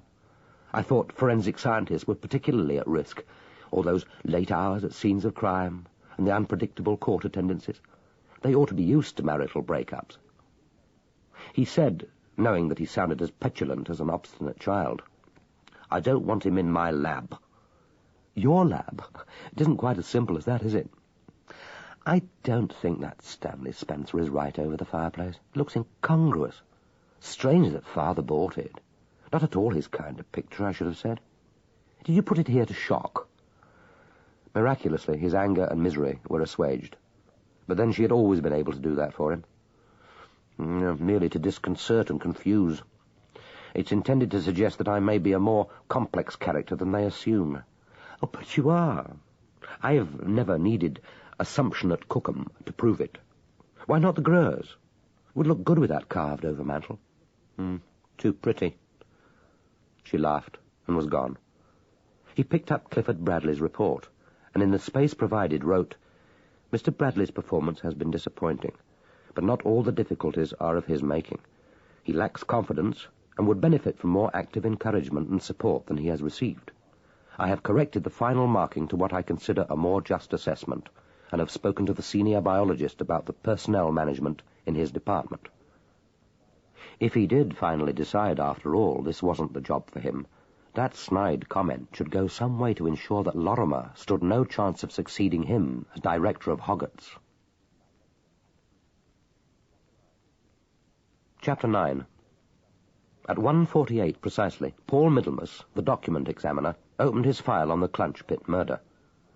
The document examination room, which occupied the whole of the front of the building, immediately under the roof, smelled like a stationer's shop, a pungent amalgam of paper and ink, sharpened by the tang of chemicals. Middlemas breathed it as his native air. He was a tall, rangy, large-featured man with a mobile, wide-mouthed face of agreeable ugliness and iron-grey hair, which fell in heavy swathes over parchment-coloured skin. Easy-going and seemingly indolent, he was in fact a prodigious worker, with an obsession for his job. Paper, in all its manifestations, was his passion. Few men, in or outside the forensic science service, knew so much about it. He handled it with joy, and with a kind of reverence, gloated over it, knew its provenance almost by its smell. Identification of the sizing and loading of a specimen by spectrographic or X-ray crystallography merely confirmed what touch and sight had already pronounced. The satisfaction of watching the emergence of an obscure watermark under soft X-rays never palled, and the final pattern was as fascinating to his unsurprised eyes as the expected potter's mark to a collector of porcelain. His father, long dead, had been a dentist, and his son had taken for his own use the old man's inordinately large store of self-designed surgical overalls. They were old-fashioned in cut, waisted and full-skirted as the coat of a Regency buck, and with crested metal buttons fastening high to the side of the throat. Although they were too short in the arm, so that his lean wrists protruded like those of an overgrown schoolboy, he wore them with a certain panache, as if this unorthodox working garb, so different from the regulation white coats of the rest of the laboratory staff, symbolized that unique blend of scientific skill, experience and flair which distinguishes the good document examiner. He had just finished telephoning his wife, having remembered rather belatedly that he was due to help out that evening with the village concert. He liked women, and before his marriage had enjoyed a succession of casual, satisfactory, and uncommitted affairs. He had married late, a buxom research scientist from Cambridge, 20 years his junior, and drove back to their modern flat on the outskirts of the city each night in his Jaguar, his chief extravagance, frequently late, but seldom too late to bear her off to their local pub. Secure in his job, with a growing international reputation, and uxoriously contented with his comely Sophie, he knew himself to be successful, and suspected himself to be happy. The document examination laboratory, with its cabinets and range of monorail cameras, took up what some of his colleagues, notably Edwin Lorrimer, regarded as more than its share of room. But the laboratory, lit by rows of fluorescent lights, and with its low ceiling, was stuffy and ill-ventilated, and this afternoon the central heating, unreliable at the best of times, had concentrated all its efforts on the top of the building. Usually he was oblivious of his working conditions, but a subtropical temperature was difficult to ignore. He opened the door to the passage. Opposite and a little to the right were the male and female lavatories, and he could hear the occasional feet, light or heavy, hurried or dilatory, of passing members of staff, and hear the swing of the two doors. The sounds didn't worry him. He applied himself to his task. But the specimen he was now poring over held little mystery. If the crime had been other than murder, he would have left it to his scientific officer assistant, not yet returned from a belated lunch. But murder invariably meant a court appearance and cross-examination. The defense seldom let the scientific evidence go unchallenged in this, the gravest of charges, and a court appearance put document examination in general, and Hoggatt's laboratory in particular, on public trial. He made it a matter of principle always to take the murder cases himself. They were seldom the most interesting. What he most enjoyed were the historical investigations, the satisfaction of demonstrating, as he only had last month, that a document dated 1872 was printed on paper containing chemical wood pulp, which was first used in 1874, a discovery which had initiated a fascinating unravelling of complicated documentary fraud.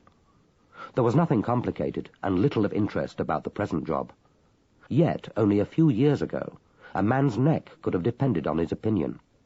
He seldom thought of the half-dozen men who had been hanged during the 20 years of his forensic experience, primarily because of his evidence. And when he did, it was not the strained, but oddly anonymous faces in the dock which he remembered, or their names, but paper and ink, the thickened downward stroke, the peculiar formation of a letter. Now he spread out on his table the note taken from the dead girl's handbag, placing on each side the 2 specimens of the husband's handwriting, which the police had been able to obtain. One was a letter to the suspect's mother, written on holiday at Southend. How, he wondered, had they managed to extract that from her? The other was a brief telephoned message about a football match. The note, taken from the victim's purse, was even briefer. "You've got your own chap, so lay off Barry Taylor, or you'll be sorry. It would be a pity to spoil a nice face like yours. Acid isn't pretty. Watch it. A well-wisher." The style, he decided, was derived from a recent television thriller. The writing was obviously disguised. It was possible that the police would be able to provide him with some more samples of the suspect's handwriting when they visited the lad's place of work, but he didn't really need them. The similarities between the threatening note and the samples were unmistakable. The writer had tried to alter the slant of his hand and had changed the shape of the small R, but the lifts of the pen came regularly at every 4th letter.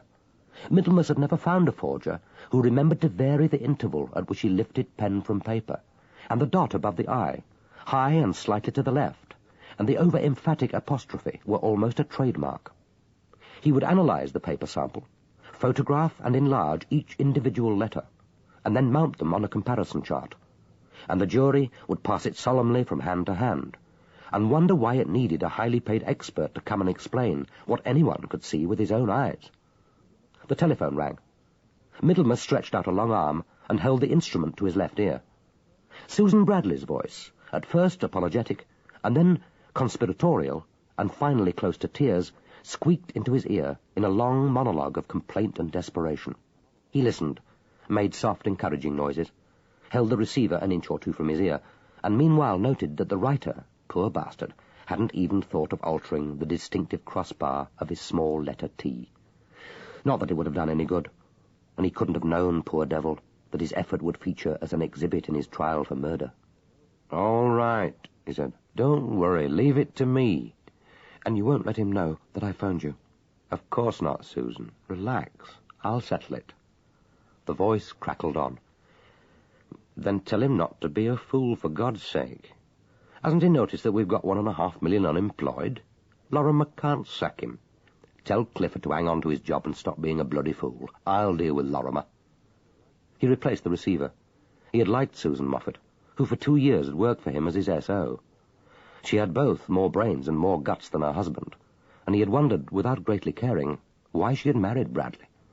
Pity, probably, and an overdeveloped maternal instinct. There were some women who simply had to take the unfortunate literally to their breast.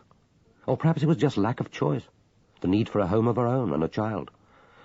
Well, it was too late to try and stop the marriage now, and it certainly hadn't occurred to him to try at the time. And at least she had the home and the kid. She had brought the baby to the lab to see him only a fortnight ago.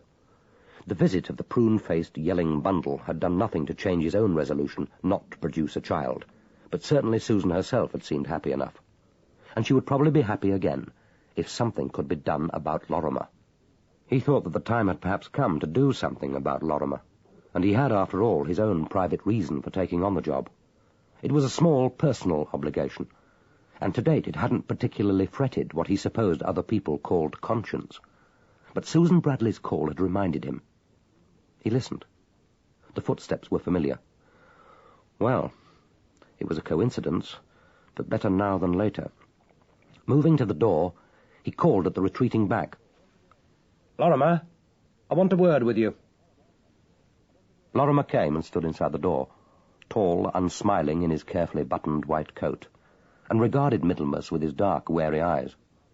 Middlemas made himself look into them, and then turned his glance away. The irises had seemed to dilate into black pools of despair. It was not an emotion he felt competent to deal with, and he felt discomforted. What on earth was eating the poor devil? He said, carefully casual, "Look, Lorrimer, lay off Bradley, will you? I know he's not exactly God's gift to forensic science, but he's a conscientious plodder, and you're not going to stimulate either his brain or his speed by bullying the poor little beast, so cut it out." "Are you telling me how to manage my staff?" Lorrimer's voice was perfectly controlled, but the pulse at the side of his temple had begun to beat visibly. Middlemas found it difficult not to fix his eyes on it. "That's right, mate. This member of your staff, anyway. I know damn well what you're up to, and I don't like it, so stow it.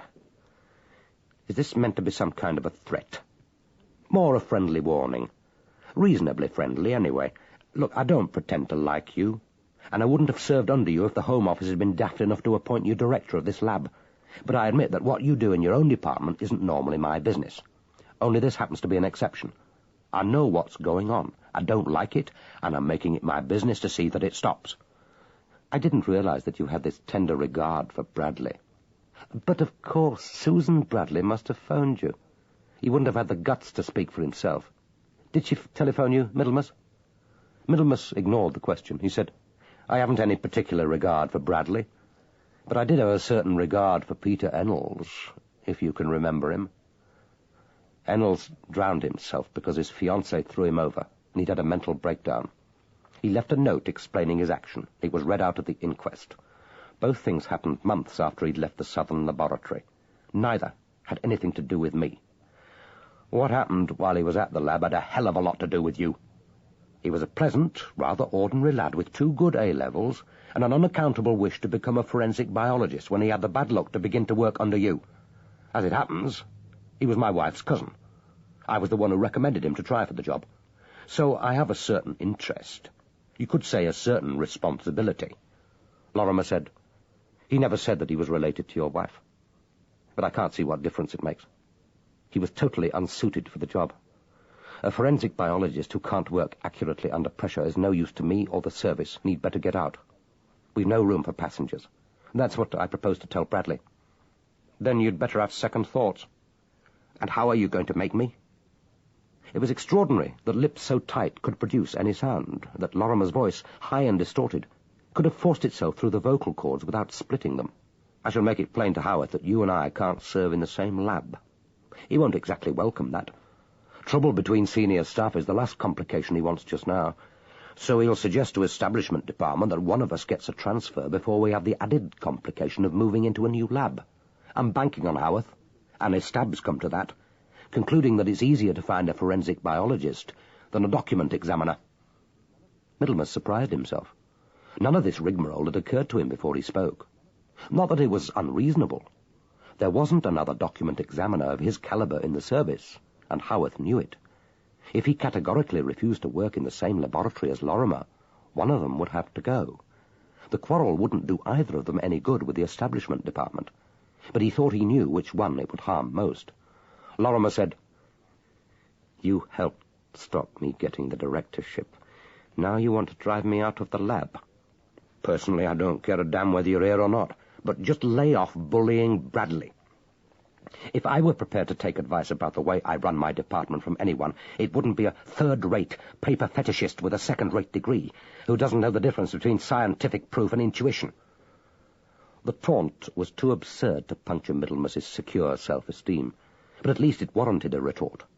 He found that he was getting angry, and suddenly he saw light. He said, "Look, mate, if you can't make it in bed, if she isn't finding you quite up to the mark, don't take your frustration out on the rest of us. Remember Chesterfield's advice. The expense is exorbitant, the position ridiculous, and the pleasure transitory." The result astounded him. Lorrimer gave a strangled cry and lunged out. Middlemas's reaction was both instinctive and deeply satisfying. He shot out his right arm and landed a punch on Lorrimer's nose. There was a second's astonished silence in which the two men regarded each other. Then the blood spurted, and Lorrimer tottered and fell forward. Middlemas caught him by the shoulders and felt the weight of his head against his chest. He thought, "My God, he's going to faint." He was aware of a tangle of emotion, surprise at himself, boyish gratification, pity, and an impulse to laugh. He said, "Are you all right?" Lorrimer tore himself from his grasp and stood upright. He fumbled for his handkerchief and held it to his nose. The red stain grew. Looking down, Middlemas saw Lorrimer's blood spreading on his white overall, decorative as a rose. He said, "Since we're engaging in histrionics, I believe your response ought now to be, 'By God, you swine, you'll pay for this.'" He was astounded by the sudden blaze of hate in the black eyes. Lorrimer's voice came to him muffled by the handkerchief. "You will pay for it." And then he was gone. Middlemas was suddenly aware of Mrs. Bidwell, the laboratory cleaner, standing by the door, eyes large and excited behind her ridiculous, upswept diamante spectacles. "Nice goings-on, I don't think. Senior staff fighting each other. You ought to be ashamed of yourselves." "Oh, we are, Mrs. Bidwell, we are." Slowly, Middlemas eased his long arms from his overall. He handed it to her. "Drop this in there, soiled linen, will you? Now, you know very well, Mr. Middlemas, that I don't go into the gents' cloakroom, not in working hours. You put it in the basket yourself. And if you want a clean one now, you know where to find it.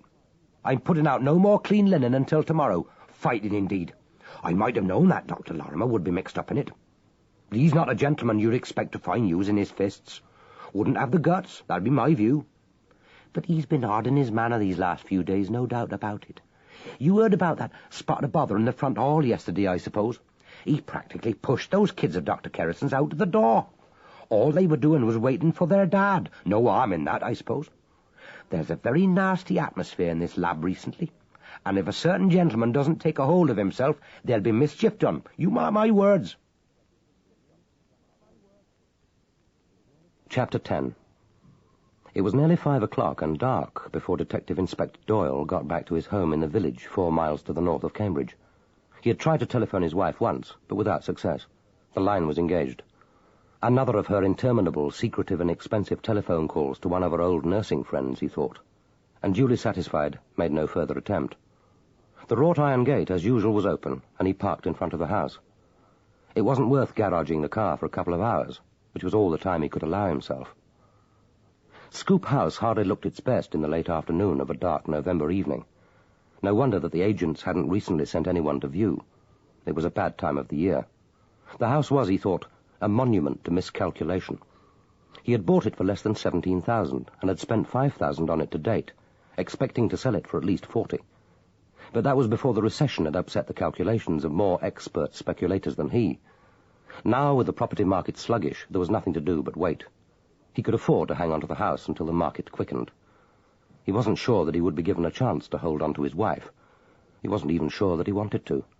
The marriage, too, had been a miscalculation, but, given the circumstances of time, an understandable one. He wasted no time on regrets.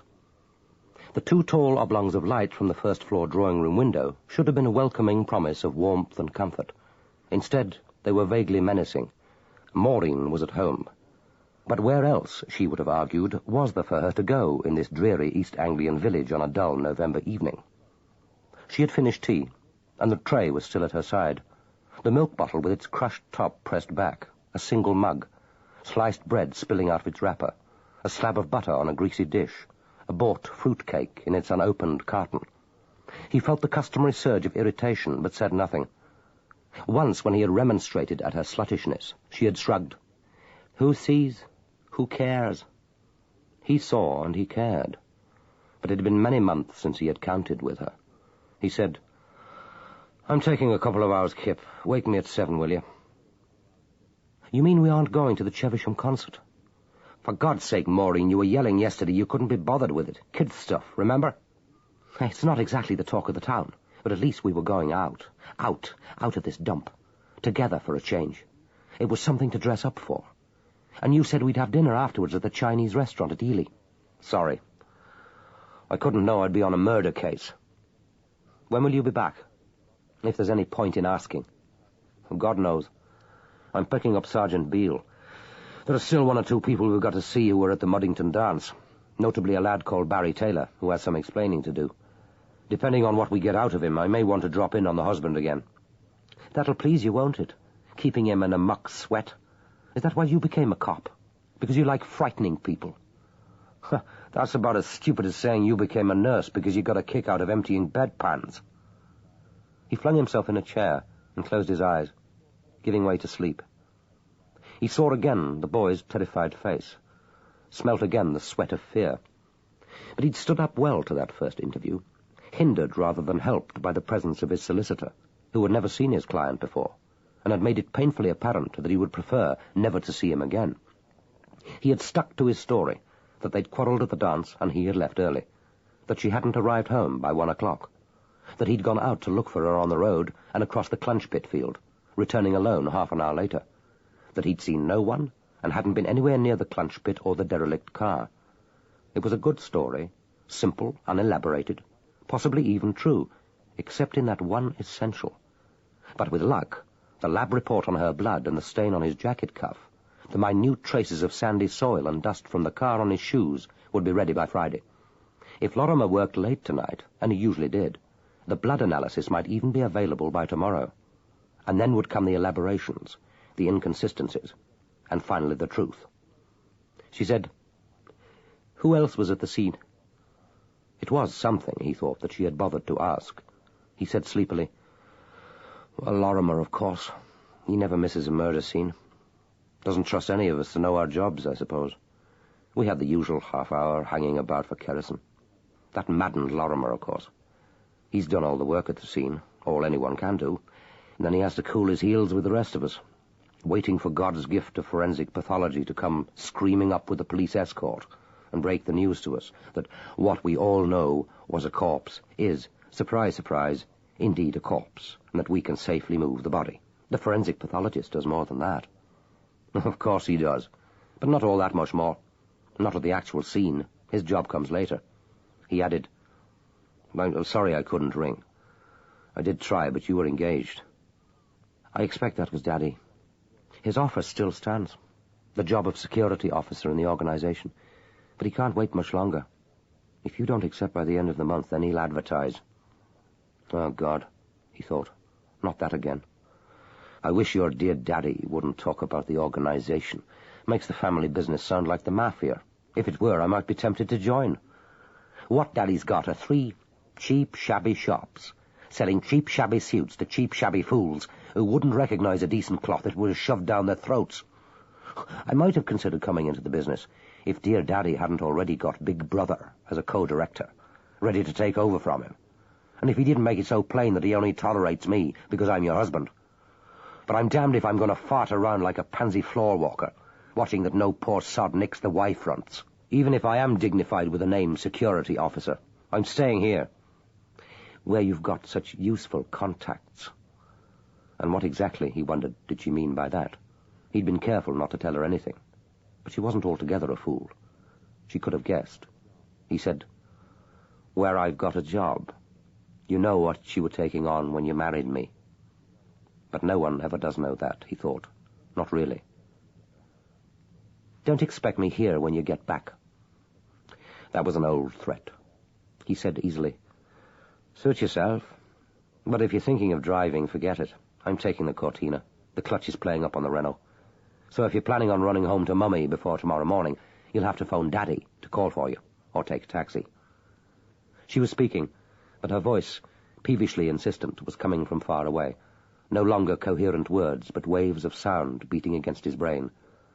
2 hours. Whether or not she bothered to rouse him, he knew that he would wake almost to the minute. He closed his eyes and slept. End of side 4.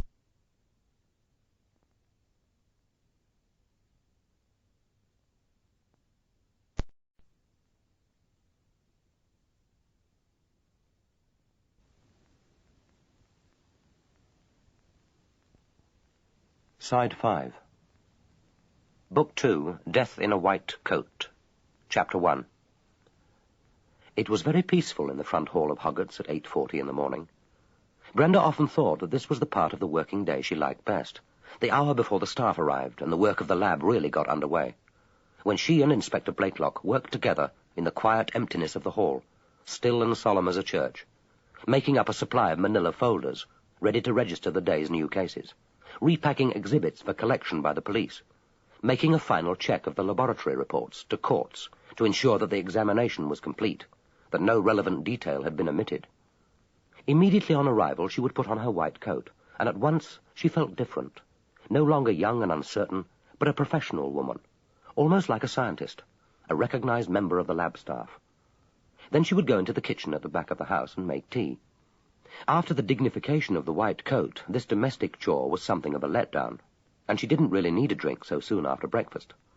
But Inspector Blakelock, who motored from Ely every day, was always ready for his tea, and she didn't mind making it. "That's the stuff to give the troops," he would invariably say, curving back moist lips to the mug's brim, and gulping the hot liquid down as if his throat were asbestos. "You make a nice cup of tea, Brenda. I'll say that for you." And she would reply, "Mum says the secret is always to warm the pot and let the tea brew for just 5 minutes." This small ritual exchange, so invariable that she could silently mouth his words, and had to resist an impulse to giggle, the familiar domestic aroma of the tea, the gradual warmth as she curved her hands around the thick mug, constituted a reassuring and comforting beginning to the working day. She liked Inspector Blakelock. He spoke seldom, but he was never impatient with her, always kind, a companionable father figure. Even her mother, when she visited the lab before Brenda took up her post, had been happy about her working alone with him. Brenda's cheeks still burned with shame when she remembered her mother's insistence that she should visit Hoggatt's to see where her daughter was going to work, although Chief Inspector Martin, the senior police liaison officer, had apparently thought it perfectly reasonable. He had explained to her mother how it was an innovation for Hoggatt's having a clerical officer on the desk instead of a junior police officer. If she made a success of the job, it would mean a permanent saving in police manpower, as well as a useful training for her. As Chief Inspector Martin had told her mother, the reception desk is the heart of the laboratory. At present, he was with a party of police officers visiting the United States, and Inspector Blakelock was totally in charge doing the two jobs. Not only receiving the exhibits, making out the register of court attendances and preparing the statistics, but discussing the cases with the detective in charge, explaining what the laboratory could hope to do, rejecting those cases where the scientist couldn't help, and checking that the final statements for the court were complete. Brenda guessed that it was a big responsibility for him, and was determined not to let him down. Already, when she had been making the tea, the first exhibit of the day had arrived, brought in, no doubt, by a detective constable working on the case. It was another plastic bag of clothes from the Clunch Pit murder. As Inspector Blakelock turned it over in his large hands, she glimpsed through the plastic a pair of dark blue trousers with a greasy waistband, a wide-lapelled striped jacket, and a pair of black shoes with pointed toes and ornate buckles. Inspector Blakelock was studying the police report. He said, "These belong to the boyfriend she was messing about with at the dance. You'll need a new file for the report, but register it to biology under the Muddington reference with a subgroup number. Then attach one of the red immediate slips. Murder gets priority." "But we might have 2 or 3 murders at the same time. Who decides the priority then?" "The head of the department concerned. It's his job to allocate the work to his staff. After murder and rape, it's usual to give priority to those cases where the accused hasn't been bailed." Brenda said, "I hope you don't mind my asking so many questions, only I do want to learn. Dr. Lorrimer told me that I ought to find out all I can, and not just look on this job as routine." "You ask away, lass. I don't mind. Only you don't want to listen too much to Dr. Lorrimer. He isn't the director here, even if he thinks he is. When you finish that clobber, the bundle goes on the biology shelf." Brenda entered the exhibit number carefully in the daybook, and moved the plastic-shrouded bundle to the shelf of exhibits, waiting to go into the biology search room. It was good to be up to date with the entering. She glanced up at the clock. It was nearly 8:50. Soon the day's post would be delivered, and the desk would be heaped with padded envelopes containing yesterday's blood samples from the drink and driving cases. Then the police cars would start arriving. Uniformed or plainclothes policemen would bring in large envelopes of documents for Mr. Middlemas, the document examiner. Specially prepared kits issued by the laboratory for the collection of saliva, blood and semen stains. Unwieldy bags of stained and dirty bed linen and blankets. The ubiquitous blunt instruments. Blood-stained knives carefully taped into their boxes. And at any moment now the first members of staff would be arriving. Mrs. Bidwell, the cleaner, should have been with them 20 minutes ago. Perhaps she had caught scabies influenza. The first of the scientific staff to arrive would probably be Clifford Bradley, the higher scientific officer in the biology department, scurrying through the hall as if he had no right to be there, with his anxious, hunted eyes and that stupid drooping moustache, so preoccupied that he hardly noticed their greeting. Then Miss Foley, the director's secretary, calm and self-possessed, wearing always that secret smile. Miss Foley reminded Brenda of Mona Rigby at school, who was always chosen to play the Madonna in the Christmas Nativity play. She had never liked Mona Rigby, who wouldn't have been chosen twice for the coveted role if the staff had known as much about her as did Brenda, and she wasn't sure that she really liked Miss Foley. Then someone she did like, Mr. Middlemas, the document examiner, with his jacket slung over his shoulders, leaping up the stairs 3 at a time and calling out a greeting to the desk. After that, they would come in almost any order. The hall would become alive with people, rather like a railway terminus. And at the heart of the seeming chaos, controlling and directing, helping and explaining, were the staff of the reception desk. As if to signal that the working day was about to begin, the telephone rang. Inspector Blakelock's hand enveloped the receiver. He listened in silence for what seemed a longer period than normal. Then she heard him speak. "I don't think he's here, Mr. Lorrimer. You say he never came home last night?" Another silence. Inspector Blakelock half turned away from her and bent his head conspiratorially over the mouthpiece, as if listening to a confidence. Then he rested the receiver on the counter and turned to Brenda. "It's Dr. Lorrimer's old dad. He's worried. Apparently Dr. Lorrimer didn't take him his early tea this morning. Looks as if he didn't come home last night. His bed hasn't been slept in." "Well, he can't be here. I mean, we found the front door locked when we arrived." There could be no doubt about that. As she had come round the corner of the house from putting her bicycle in the old stable block, Inspector Blakelock had been standing at the front door, almost as if he had been waiting for her. Then, when she had joined him, he had shone his torch on the locks and inserted the 3 keys, first the Yale, and then the Ingersoll, and lastly the security lock, which disconnected the electronic warning system from Guy's Marsh police station. Then they had stepped together into the unlighted hall. She had gone to the cloakroom at the back of the building to put on her white coat, and he had gone to the box in Chief Inspector Martin's office to switch off the system, which protected the inner doors of the main laboratory rooms. She giggled and said, "Mrs. Bidwell hasn't turned up to start the cleaning, and now Dr. Lorrimer's missing. Perhaps they've run away together. The great Hoggatt scandal." It wasn't a very funny joke, and she wasn't surprised when Inspector Blakelock didn't laugh. He said, "The locked door doesn't necessarily signify. Dr. Lorrimer has his own keys, and if he did make his bed and then come in extra early this morning, like as not he'd have relocked the door and set the internal alarms." "But how would he have got into the biology lab, then?" "He'd have had to have opened the door and then left it open when he reset the alarms. It doesn't seem likely. When he's here alone, he usually relies on the Yale." He put the receiver again to his ear and said, "Hold on a moment, will you, Mr. Lorrimer? I don't think he's here, but I'll just check." "I'll go," said Brenda, anxious to demonstrate helpfulness. Without waiting to lift the flap, she slipped under the counter. As she turned, she saw him with startling clarity, brightly instantaneous as a camera flash. Inspector Blakelock, with his mouth half open in remonstrance, his arm flung out towards her in a gesture stiff and histrionic of protection or restraint. But now, uncomprehending, she laughed and ran up the wide stairs. The biology laboratory was at the back of the first floor, running with its adjoining search room almost the whole length of the building. The door was shut. She turned the knob and pushed it open, feeling along the wall for the light switch. Her fingers found it, and she pressed it down. The 2 long fluorescent tubes suspended from the ceiling blinked, then glimmered, then glowed into steady light. She saw the body immediately. He was lying in the space between the 2 large central examination tables, face downwards, his left hand seeming to claw at the floor, his right arm hunched beneath him. His legs were straight. She gave a curious little sound between a cry and a moan and knelt beside him. The hair above his left ear was matted and spiked like her kitten's fur after he had washed, but she couldn't see the blood against the dark hair. But she knew that it was blood. Already it had blackened on the collar of his white coat, and a small pool had separated and congealed on the lab floor. Only his left eye was visible, fixed and dull and retracted, like the eye of a dead calf. Tentatively she felt his cheek. It was cold, but she had known as soon as she had seen the glazed eye that this was death. She had no memory of closing the lab door or coming down the stairs. Inspector Blakelock was still behind the counter, rigid as a statue, the telephone receiver in his hand. She wanted to laugh at the sight of his face. He looked so funny. She tried to speak to him, but the words wouldn't come. Her jaw jabbered uncontrollably, and her teeth clattered together. She made some kind of gesture. He said something that she couldn't catch, dropped the receiver on the counter, and raced upstairs.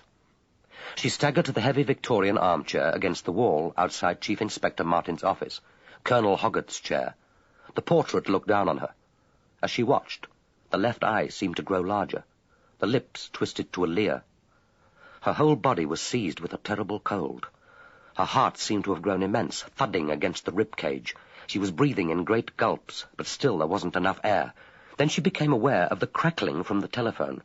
Rising slowly, like an automaton, she made her way over to the counter and picked up the receiver. Mr. Lorrimer's voice, frail and querulous, was bleating at the other end. She tried to say the accustomed words, "Hoggatt's laboratory here, reception speaking." But the words wouldn't come. She replaced the receiver in its cradle and walked back to her chair. She had no memory of hearing the long peal of the doorbell, of moving stiffly across the hall to answer it. Suddenly the door crashed open and the hall was full of people, loud with voices. The lights seemed to have brightened, which was odd, and she saw them all like actors on a stage, brightly lit, faces made grotesque and heightened by make-up. Every word clear and comprehensible, as if she were in the front row of the stalls. Mrs. Bidwell, the cleaner, in her mackintosh with the imitation fur collar, her eyes bright with indignation, her voice pitched high. "What the hell's going on here? Some bloody fool phoned my old man and told him I needn't come in today, that Mrs. Schofield wanted me. Who's playing silly buggers?" Inspector Blakelock was coming down the stairs, slowly and deliberately, the protagonist making his entrance. They stood in a small circle and looked up at him. Dr. Howarth, Clifford Bradley, Miss Foley, Mrs. Bidwell. The director stepped forward. He looked as if he were going to faint. He said, "Well, Blakelock?" "It's Dr. Lorrimer, sir. He's dead. Murdered." Surely they couldn't all have repeated that word in unison, turning their faces towards each other like a Greek chorus. But it seemed to echo in the quiet of the hall, becoming meaningless. A sonorous groan of a word. Murder, murder, murder. She saw Dr. Howarth run towards the stairs. Inspector Blakelock turned to accompany him, but the director said, "No, you stay here. See that no one gets any further than the hall. Phone the Chief Constable and Dr. Kerrison. Then get me the Home Office." Suddenly they seemed to notice Brenda for the first time. Mrs. Bidwell came towards her. She said, "Did you find him, then? You poor little bugger." And suddenly it wasn't a play any more. The lights went out. The faces became amorphous, ordinary. Brenda gave a little gasp. She felt Mrs. Bidwell's arms go round her shoulders. The smell of the mackintosh was pressed into her face. The fur was as soft as her kitten's paw. And blessedly, Brenda began to cry. Chapter 2. In a London teaching hospital close by the river, from which he could, in his more masochistic moments, glimpse the window of his own office, Dr. Charles Freeborn, controller of the Forensic Science Service, all 6'4" of him, lay rigidly in his narrow bed. His nose peaked high above the methodical fold of the sheet, his white hair a haze against the whiter pillow. The bed was too short for him, an inconvenience to which he had accommodated himself by neatly sticking out his toes over the footboard. His bedside locker held a conglomerate of offerings, necessities and minor diversions considered indispensable to a brief spell in hospital. They included a vase of official-looking roses, scentless but florid, through whose funereal and unnatural blooms Commander Adam Dalgliesh glimpsed a face so immobile, upturned eyes fixed on the ceiling, that he was momentarily startled by the illusion that he was visiting the dead. Recalling that Freeborn was recovering from nothing more serious than a successful operation for varicose veins, he approached the bed and said, tentatively, "Hello." Freeborn, galvanized from his torpor, sprang up like a jack-in-a-box, scattering from his bedside locker a packet of tissues, 2 copies of the Journal of the Forensic Science Society, and an open box of chocolates. He shot out a lean, speckled arm encircled by the hospital identity bracelet and crushed Dalglish's hand. "Adam, don't creep up on me like that, damn you. God, am I glad to see you. The only good news I've had this morning is that you'll be in charge. I thought that you might have already left. How long can you spare? How are you getting there?" Dalgliesh answered the questions in order. 10 minutes, by chopper from the Battersea heliport. I'm on my way now. How are you, Charles? Am I being a nuisance? Oh, I'm the nuisance. This couldn't have happened at a worse time. And the maddening part of it is that it's my own fault. The op could have waited. Only the pain was getting rather tedious, and Meg insisted that I had it done before I retired, on the theory, I suppose, that better in the government's time than my own.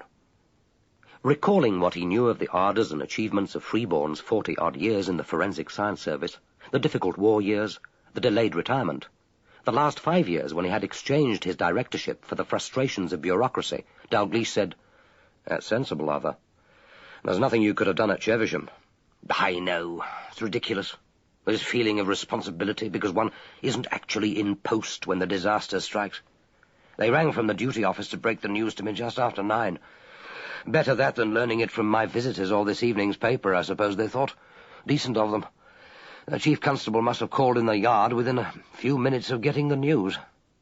How much do you know? About as much as you, I imagine. I've spoken to the CC and to Howarth. They've given me the main facts. The skull smashed, apparently by a heavy mallet which Lorrimer had been examining. The lab found properly locked when the assistant police liaison officer and the young CO arrived at 8:30 this morning. Lorrimer's keys in his pocket. He often worked late, and most of the lab staff knew that he proposed to do so last night. No sign of a break-in. 4 sets of keys. Lorrimer had one set as the senior PSO and deputy security officer. The assistant police liaison officer has the second. Lorrimer or one of the police liaison officers were the only people authorized to lock and open up the building. The director keeps the 3rd set of keys in his security cupboard, and the 4th are in a safe at Guy's Marsh police station, in case the alarm rings in the night. Freeborn said, "So either Lorrimer let in his murderer, or the murderer had a key." There were, thought Dalgliesh, other possibilities, but now was not the time to discuss them. He asked, "Lorrimer would have let anyone in from the lab, I suppose?" "Why not? He'd probably have omitted any of the local police whom he personally knew, particularly if it were a detective concerned with the recent case. Otherwise, I'm not so sure. He may have admitted a friend or relative, although that's even more doubtful. He was a punctilious blighter. I can't see him using the lab as a convenient place for a rendezvous. And of course he would have let in the forensic pathologist. That's a local man, Henry Kerrison, they tell me. The CC said that they called him in to look at the body. Well, they could hardly do anything else. I didn't know you'd found a successor to Death House Donald. Nor have we. Kerrison is doing it on an item of service basis. He's well thought of, and we'll probably appoint him if we can get the area health authority to agree. There's the usual difficulty about his hospital responsibilities. I wish to hell we could get the forensic pathology service sorted out before I go. But that's one headache I'll have to leave to my successor." Dalgliesh thought without affection of Death House Donald, with his ghoulish schoolboy humour. "Not that cake knife, my dear lady. I used it this morning on one of Slash Harry's victims, and the edge is rather blunted." His mania for self-advertisement, and his intolerable bucolic laugh, and was grateful that at least he wouldn't be interrogating that redoubtable old phony. He said, "Tell me about Lorrimer. What was he like?" This was the question which lay at the heart of every murder investigation, and yet he knew its absurdity before he asked it. It was the strangest part of a detective's job, this building up of a relationship with the dead, seen only as a crumpled corpse at the scene of crime, or naked on the mortuary table. The victim was central to the mystery of his own death. He died because of what he was. Before the case was finished, Dalgliesh would have received a dozen pictures of Lorrimer's personality, transferred like prints from other men's minds. From these amorphous and uncertain images, he would create his own imaginings, superimposed and dominant, but essentially just as incomplete, just as distorted as were the others, by his own preconceptions, his own personality. But the question had to be asked, and at least he could rely on Freeborn to answer it without initiating a philosophical discussion about the basis of the self. But their minds must for a moment have flowed together, for Freeborn said, "It's odd how you always have to ask that question, that you'll only see him through other men's eyes. Age about 40, looks like John the Baptist without his beard, and is about as uncompromising. Single. Lives with an elderly father in a cottage just outside the village. He was an extremely competent forensic biologist, but I doubt whether he would have gone any higher. Obsessional, edgy, uncomfortable to be with. He applied for the job at Hoggatt's, of course, and was runner-up to Howarth." "How did he and the lab take the new appointment?" "Lorrimer took it pretty hard, I believe. The lab wouldn't have welcomed his appointment. He was pretty unpopular with most of the senior staff, but there are always one or two who would have preferred a colleague to a stranger, even if they hated his guts. And the union made the expected noises about not appointing a forensic scientist." "Why did you appoint Howarth? I take it you were on the board." "Oh, yes. I accept a share of the responsibility. And that's not to say that I think we made a mistake. Old Doc Mack was one of the really great forensic scientists. We started together, but there's no denying that he'd let the reins slip a bit in recent years. Howarth has already increased the work turnover by 10%. And then there's the commissioning of the new lab. It was a calculated risk to take a man without forensic experience. But we were looking for a manager, primarily. At least, most of the board were, and the rest of us were persuaded that it would be no bad thing, without, I confess, being precisely clear what we meant by that blessed word. Management, the new science. We all make obeisance to it. In the old days, we got on with the job, jollied staff along if they needed it, kicked the sluggards in the backside, encouraged the unconfident, and persuaded a reluctant and sceptical police force to use us. Oh, and I sent in an occasional statistical return to the Home Office just to remind them that we were there. It seemed to work all right. The service didn't collapse. Have you ever considered what exactly is the difference between administration and management, Adam? Keep it as a question to confound the candidate at your next board. Howarth was at Bruce Research Institute, wasn't he? Why did he want to leave? He must have taken a cut in pay. Not more than about $600 a year, and that wouldn't worry him. His father was rich. It all came to him and his half-sister. But it's a bigger place, surely. And he can't be getting the research at Hoggatt's. He gets some. But essentially, of course, it's a service laboratory. That's worried us a bit on the board, which you can hardly set out to persuade your most promising applicant that he's downgrading himself. Scientifically and academically, he's a pure physicist. He was well ahead of the rest of the field. Actually, we did press him a bit, and he gave the usual reasons. He was getting stale, wanted a new sphere of activity, was anxious to get away from London. Gossip has it that his wife had recently left him, and he wanted to make a clean break. That was probably the reason. Thank God he didn't use that blasted word, challenge. If I have to listen to one more candidate telling me he sees the job as a challenge, I'll throw up over the boardroom table.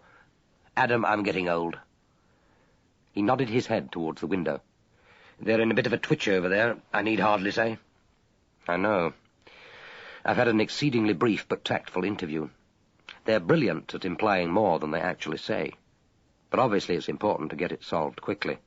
Apart from confidence in the service, you'll all want to get the lab back to work. What's happening now? To the staff, I mean. Well, the local CID have locked all the interior doors, and they're keeping the staff in the library and the reception area until I arrive. They're occupying themselves writing out an account of their movements since Lorrimer was last seen alive. The local force are getting on with the preliminary checking of alibis. That should save some time. I'm taking one officer, John Massingham, with me. The Met Lab will take on any of the forensic work. They're sending a chap down from Public Relations Branch to handle the publicity, so I won't have that on my plate. It's obliging of that pop group to break up so spectacularly. That and the government's trouble should keep us off the front page for a day or two. Freeborn was looking down at his big toes with mild distaste, as if they were errant members whose deficiencies had only now become apparent to him. From time to time he wriggled them. Whether in obedience to some medical instruction or for his own private satisfaction, it was impossible to say. After a moment he spoke. I started my career at Hoggatt's, you know.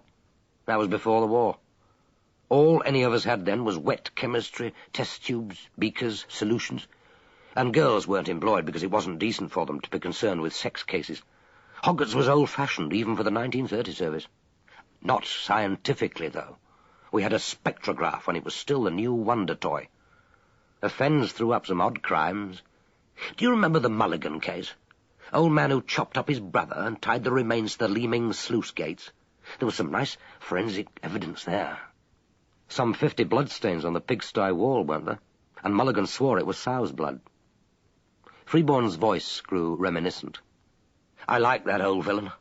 And they still drag out those photographs I took of the splashes and use them to illustrate lectures on bloodstains. Odd, the attraction Hoggatt's had. Still has, for that matter. An unsuitable Palladian mansion in an unexciting East Anglian village on the edge of the Black Fens. 10 miles to Ely, and that's hardly a centre of riotous activity for the young. Winters to freeze your marrow, and a spring wind, the fen blow they call it, which whips up the peat and chokes your lungs like smog. And yet the staff, if they didn't leave after the first month, stayed forever. Did you know that Hoggatt's has got a small wren chapel in the lab grounds? Architecturally, it's much superior to the house, because old Hoggatt never messed it about. He was almost entirely without aesthetic taste, I believe. He used it as a chemical store once it had been deconsecrated, or whatever it is they do to unused churches. Howarth has got a string quartet going at the lab. They gave a concert there. Apparently he's a noted amateur violinist. At the moment he's probably wishing that he'd stuck to music. This isn't a propitious start for him, poor devil. It was always such a happy lab. I suppose it was the isolation that gave us such a feeling of camaraderie. Dalgliesh said grimly, "I doubt whether that will survive an hour of my arrival." "No. You chaps usually bring as much trouble with you as you solve. You can't help it. Murder is like that, a contaminating crime. Oh, you'll solve it, I know. You always do. But I'm wondering at what cost." Dalgliesh did not answer. He was both too honest and too fond of Freeborn to make comforting and platitudinous promises. Of course he would be tactful. That didn't need saying. But he would be at Hoggatt's to solve a murder, and all other considerations would go down before that overriding task. Murder was always solved at a cost, sometimes to himself, more often to others. And Freeborn was right. It was a crime which contaminated everyone whom it touched, innocent and guilty alike. He didn't grudge the 10 minutes he had spent with Freeborn.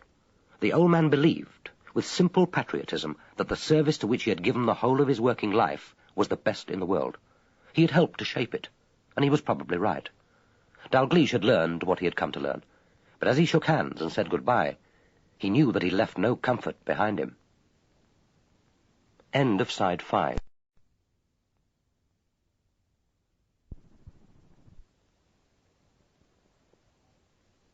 Side 6. Chapter 3. The library at Hoggatt's was at the rear of the ground floor. Its 3 tall windows gave a view of the stone terrace and the double flight of stairs, going down to what had once been a lawn and formal gardens, but which was now a half-acre of neglected grass, bounded to the west by the brick annex of the Vehicle Examination Department, and to the east by the old stable block, now converted into garages. The room was one of the few in the house spared by its former owner's transforming zeal. The original bookcases of carved oak still lined the walls, although they now housed the laboratory's not inconsiderable scientific library, while extra shelf room for bound copies of national and international journals had been provided by 2 steel movable units which divided the room into 3 bays. Under each of the 3 windows was a working table with 4 chairs. One table was almost completely covered by a model of the new laboratory. It was in this somewhat inadequate space that the staff were congregated. A detective sergeant from the local CID sat impassively near the door, a reminder of why they were so inconveniently incarcerated. They were allowed out to the ground floor cloakroom under tactful escort, and had been told they could telephone home from the library. But the rest of the laboratory was at present out of bounds. They had all on arrival been asked to write a brief account of where they had been, and with whom, the previous evening and night. Patiently they waited their turn at one of the 3 tables. The statements had been collected by the sergeant and handed out to his colleague on the reception desk, presumably so that the preliminary checking could begin. Those of the junior staff who could provide a satisfactory alibi were allowed home as soon as it had been checked. One by one, and with some reluctance at missing the excitements to come, they went their way. The less fortunate, together with those who had arrived first at the laboratory that morning, and all the senior scientists, had been told they must await the arrival of the team from Scotland Yard. The director had put in only one brief appearance in the library. Earlier, he had gone with Angela Foley to break the news of Lorrimer's death to his father. Since his return, he had stayed in his own office with Detective Superintendent Mercer of the local CID. It was rumoured that Dr. Kerrison was with them. The minutes dragged while they listened for the first hum of the approaching helicopter. Inhibited by the presence of the police, by prudence, delicacy, or embarrassment from talking about the subject foremost in their minds, they spoke to each other with the wary politeness of uncongenial strangers stranded in an airport lounge. The women were, on the whole, better equipped for the tedium of the wait. Mrs. Mallet, the typist from the general office, had brought her knitting to work, and fortified by an unshakable alibi, she had sat between the postmistress and Mr. Mason from the general store of the village concert, and with something to occupy her hands, sat clicking away with understandable, if irritating complacency, until given the order of release. Mrs. Bidwell, the laboratory cleaner, had insisted on visiting her broom cupboard under escort, and had provided herself with a feather duster and a couple of rags, with which she made a vigorous onslaught on the bookshelves. She was unusually silent, but the group of scientists at the tables could hear her muttering to herself as she punished the books at the end of one of the bays. Brenda Pridmore had been allowed to collect the exhibits received book from the counter, and white-faced, but outwardly composed, was checking the previous month's figures. The book took more than its share of the available table space, but at least she had a legitimate job.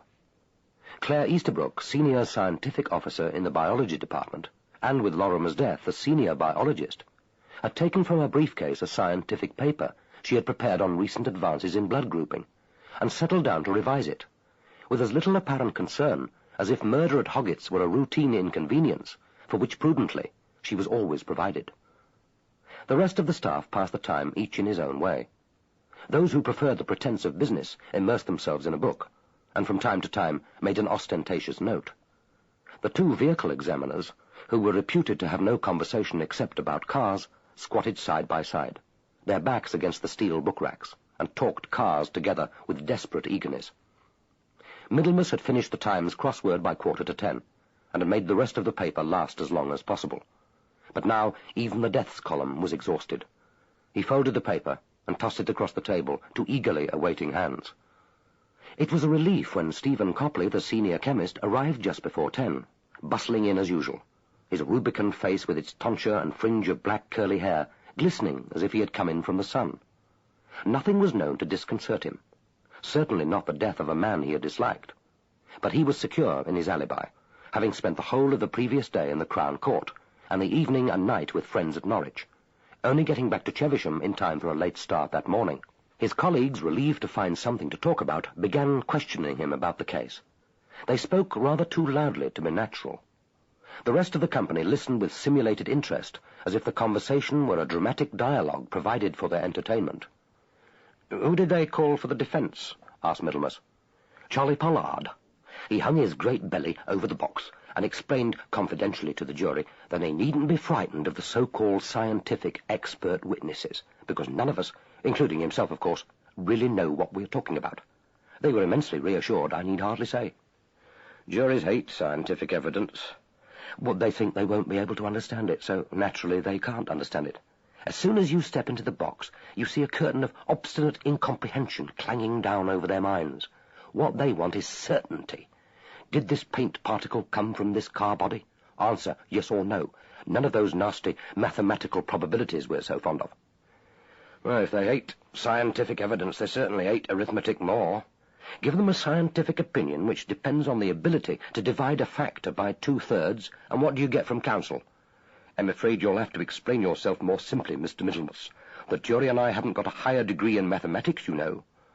Inference, you're an arrogant bastard, and the jury would be well advised not to believe a word you say. It was the old argument. Brenda had heard it all before when she ate her lunchtime sandwiches in the room, halfway between a kitchen and a sitting room, which was still called the junior mess. But now it seemed terrible that they should be able to talk so naturally, while Dr. Lorrimer lay there dead upstairs. Suddenly she had a need to speak his name. She looked up and made herself say, Dr. Lorrimer thought that the service would end up with about 3 immense laboratories doing the work for the whole country, with exhibits coming in by air. He said that he thought all the scientific evidence ought to be agreed by both sides before the trial. Middlemas said easily, That's an old argument. The police want a local lab nice and handy, and who's to blame them? Besides, 3/4 of forensic scientific work doesn't require all this sophisticated instrumentation. There's more of a case for highly equipped regional laboratories with local outstations. But who'd want to work in the small labs if the more exciting stuff went elsewhere? Miss Easterbrook had apparently finished her revision. She said, Lorrimer knew that this idea of the lab as a scientific arbiter wouldn't work, not with the British accusatorial system. Anyway, scientific evidence ought to be tested like any other evidence. But how? Asked Middlemas. By an ordinary jury? Look, suppose you're an expert document examiner outside the service, and they call you for the defence. You and I disagree. How can the jury judge between us? They'll probably choose to believe you because you're better looking. Or you, more likely, because you're a man. Or one of them, the crucial one, will reject me because I remind him of Uncle Ben, and all the family know that Ben was the world's champion liar. All right, all right, all right. Copley spread plump hands in a benediction of appeasement. It's the same as democracy, a fallible system, but the best we've got. Middlemas said, It's extraordinary, though, how well it works. You look at the jury, sitting there politely attentive, like children on their best behaviour because they're visitors in an alien country and don't want to make fools of themselves or offend the natives. Yet how often do they come up with a verdict that's manifestly perverse, having regard to the evidence? Claire Easterbrook said dryly, "Whether it's manifestly perverse having regard to the truth is another matter. A criminal trial isn't a tribunal for eliciting the truth. At least we deal in facts. And what about the emotion? Did you love your husband, Mrs. B? How can the poor woman explain that? Probably, like majority of wives, she loved him most of the time, when he didn't snore in her ear all night or shout at the kids or keep her short of bingo money." Copley said, "She can't. She's got any sense, and if her counsel has briefed her properly, she'll get out her handkerchief and sob, 'Oh, yes, sir, a better husband never lived, as God's my witness.' Well, it's a game, isn't it? You win if you play by the rules." Claire Easterbrook shrugged. "If you know them. Too often it's a game where the rules are known only to one side. Natural enough, when that's the side which makes them up." Copley and Middlemas laughed. Clifford Bradley had half hidden himself from the rest of the company behind the table, holding the model of the new laboratory. He had taken a book from the shelves at random, but for the last 10 minutes hadn't even bothered to turn the page. They were laughing. They were actually laughing. Getting up from the table, he groped his way down the furthest bay and replaced his book in the rack, leaning his forehead against the cold steel. Unobtrusively, Middlemas strolled up beside him, and with his back to the company, reached up to take a book from the shelf. He said, "Are you all right?" "I wish to God they'd come." "So do we all, but the chopper should be here any minute now." "How can they laugh like that? Don't they care?" "Of course they care. Murder is beastly, embarrassing and inconvenient. But I doubt whether anyone is feeling a purely personal grief. And other people's tragedies, other people's danger, always provoke a certain euphoria, as long as one is safe oneself." He looked at Bradley and said softly, "There's always manslaughter, you know, or even justified homicide. Though, come to think of it, one could hardly plead that." "You think I killed him, don't you?" "I don't think anything. Anyway, you've got an alibi. Wasn't your mother-in-law with you yesterday evening?" "Not all the evening. She caught the 7:45 bus." "Well, with luck, there'll be evidence that he was dead by then." And why, thought Middlemas, should Bradley assume that he wasn't? Bradley's dark and anxious eyes narrowed with suspicion. "How did you know that Sue's mother was with us last night?" "Susan told me. Actually, she telephoned me at the lab just before 2. It was about Lorrimer." He thought, and then said easily, "She was wondering whether there was a chance he might ask for a transfer now that Howard has been in post a year. She thought I might have heard something. When you get home, tell her that I don't propose to tell the police about the call unless she does first. Oh, and you'd better reassure her that I didn't bash in his head for him. I'll do a lot for Sue, but a man has to draw the line somewhere." Bradley said, with a note of resentment, "Why should you worry? There's nothing wrong with your alibi. Weren't you at the village concert?" "Not all evening. And there's a certain slight embarrassment about my alibi, even when I was ostensibly there." Bradley turned to him and said with sudden vehemence, "I didn't do it. Oh, God, I can't stand this waiting." "You've got to stand it. Pull yourself together, Cliff. You won't help yourself or Susan by going to pieces. They're English policemen, remember. We're not expecting the KGB." It was then that they heard the long-awaited sound, a distant grinding hum like that of an angry wasp. The desultory voices at the tables fell silent. Heads were raised, and together the company moved towards the windows. Mrs. Bidwell rushed for a place of vantage. The red and white helicopter rattled into sight over the top of the trees, and hovered, a noisy gadfly, above the terraces. No one spoke. Then Middlemas said, "The Yard's wonder boy appropriately descends from the clouds. Well, let's hope that he works quickly. I want to get into my lab. Someone should tell him that he's not the only one with a murder on his hands." Chapter 4. Detective Inspector the Honourable John Massingham disliked helicopters, which he regarded as noisy, cramped, and frighteningly unsafe. Since his physical courage was beyond question, either by himself or anyone else, he would normally have had no objection to saying so. But he knew his chief's dislike of unnecessary chat, and strapped as they were, side by side, in uncomfortably close proximity in the Enstrom F-28, he decided that the Chevisham case would get off to the most propitious start by a policy of disciplined silence. He noted with interest that the cockpit instrument panel was remarkably similar to a car dashboard. Even the airspeed was shown in miles per hour instead of knots. He was only sorry that there the resemblance ended. He adjusted his earphones more comfortably and settled down to soothe his nerves by a concentrated study of his maps. The red-brown tentacles of London's suburbs had at last been shaken off, and the checkered autumn landscape, multi-textured as a cloth collage, unrolled before them in a changing pattern of brown, green, and gold, leading them on to Cambridge. The fitful sunshine moved in broad swathes across the neat, segmented villages, the trim municipal parks and open fields. Miniature tin cars, beetle-bright in the sun, pursued each other busily along the roads. Dalgliesh glanced at his companion, at the strong, pale face, the spatter of freckles over the craggy nose and the wide forehead, and the thatch of red hair springing under the headphones, and thought how like the boy was to his father, that redoubtable, thrice-decorated peer, whose courage was equalled only by his obstinacy and naivety. The marvel of the Massinghams was that a lineage going back 500 years could have produced so many generations of amiable nonentities. He remembered when he had last seen Lord Dungannon. It had been a debate in the House of Lords on juvenile delinquency, a subject on which his lordship considered himself an expert, since he had, indubitably, once been a boy, and had briefly helped organize a youth club on his grandfather's estate.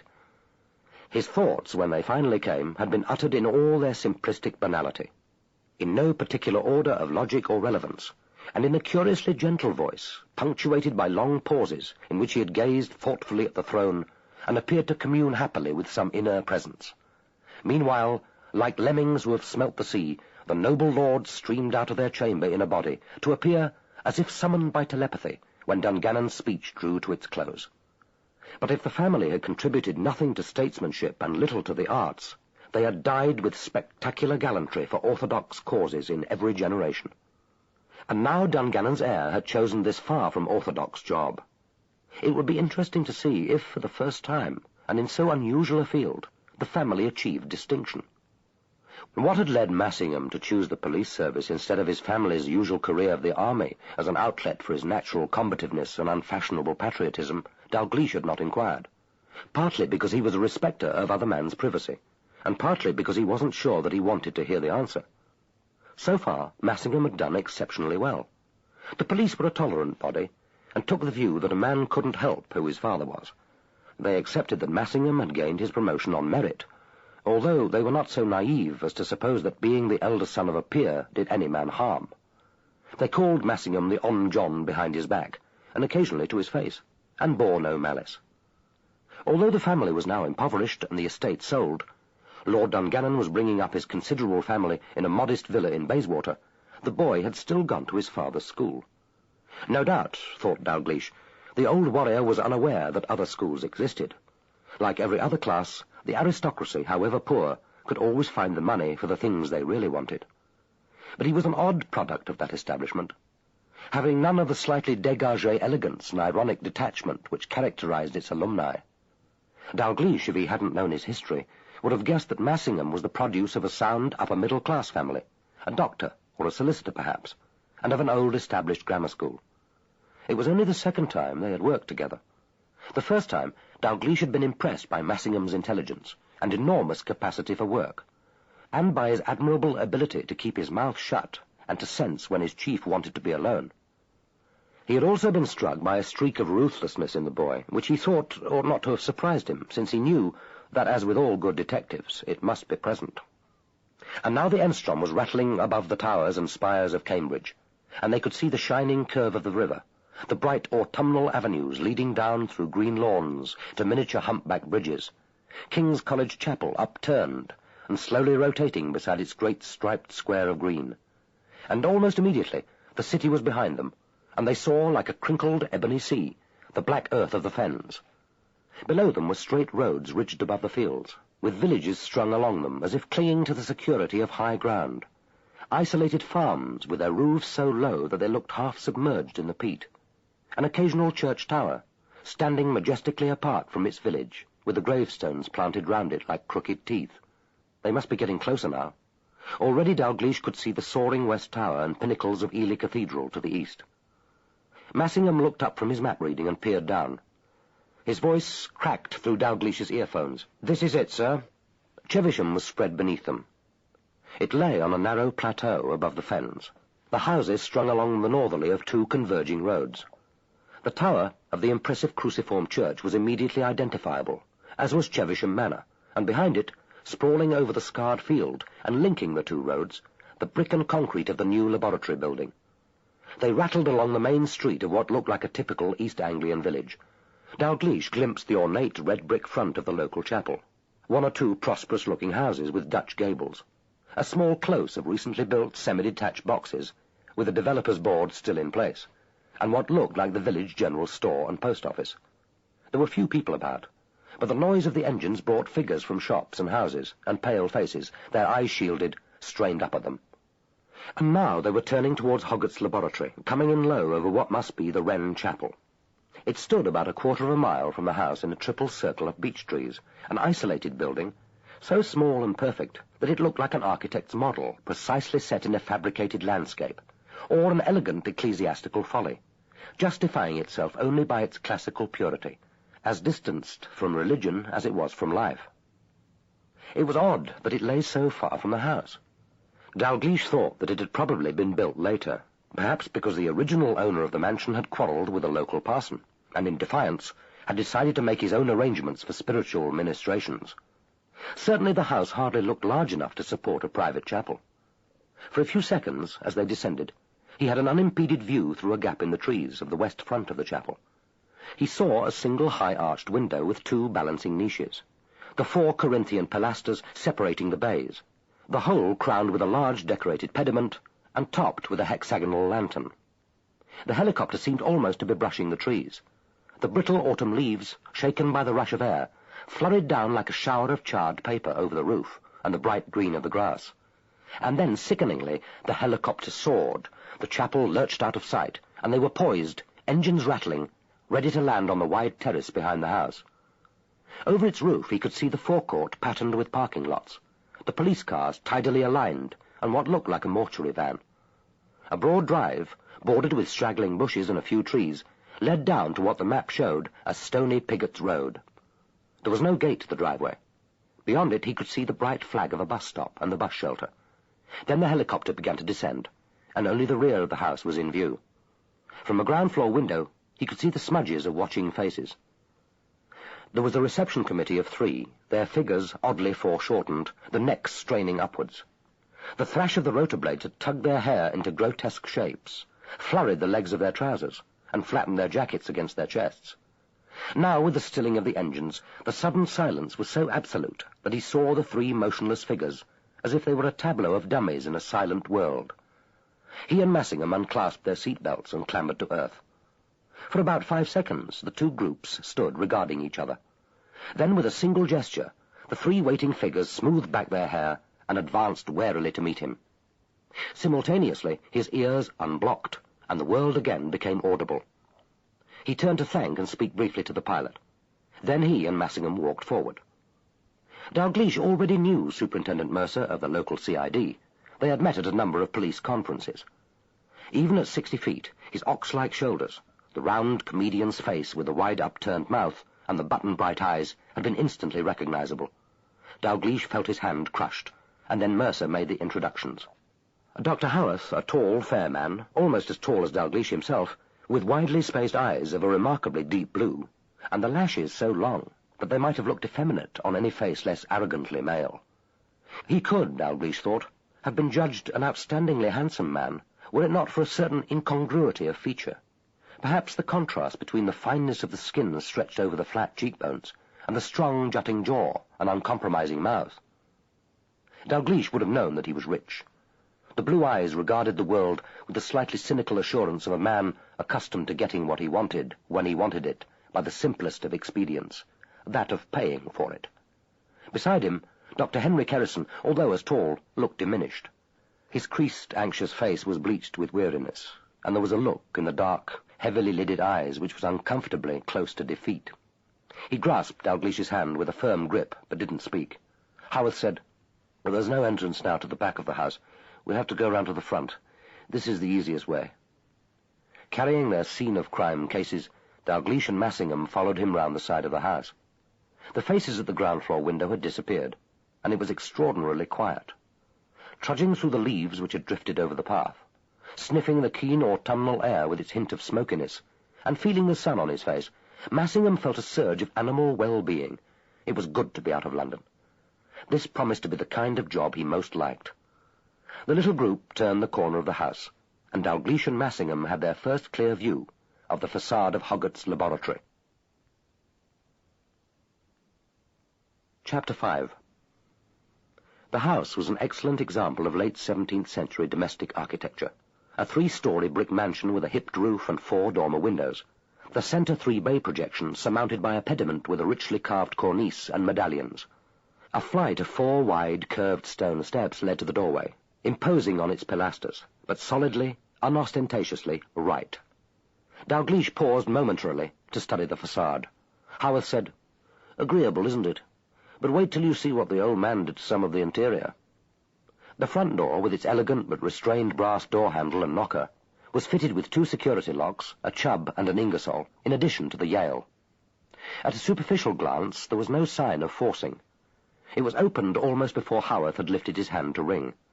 The man who stood aside, unsmiling, for them to enter, although not in uniform, was immediately recognizable to Dalgliesh as a police officer. Howarth introduced him briefly as Inspector Blakelock, Assistant Police Liaison Officer. He added, "All 3 locks were in order when Blakelock arrived this morning. The Chubb connects the electronic warning system to Guy's Marsh Police Station. The internal protection system is controlled from a panel in the Police Liaison Officer's room." Dalgliesh turned to Blakelock. "And that was in order?" "Yes, sir."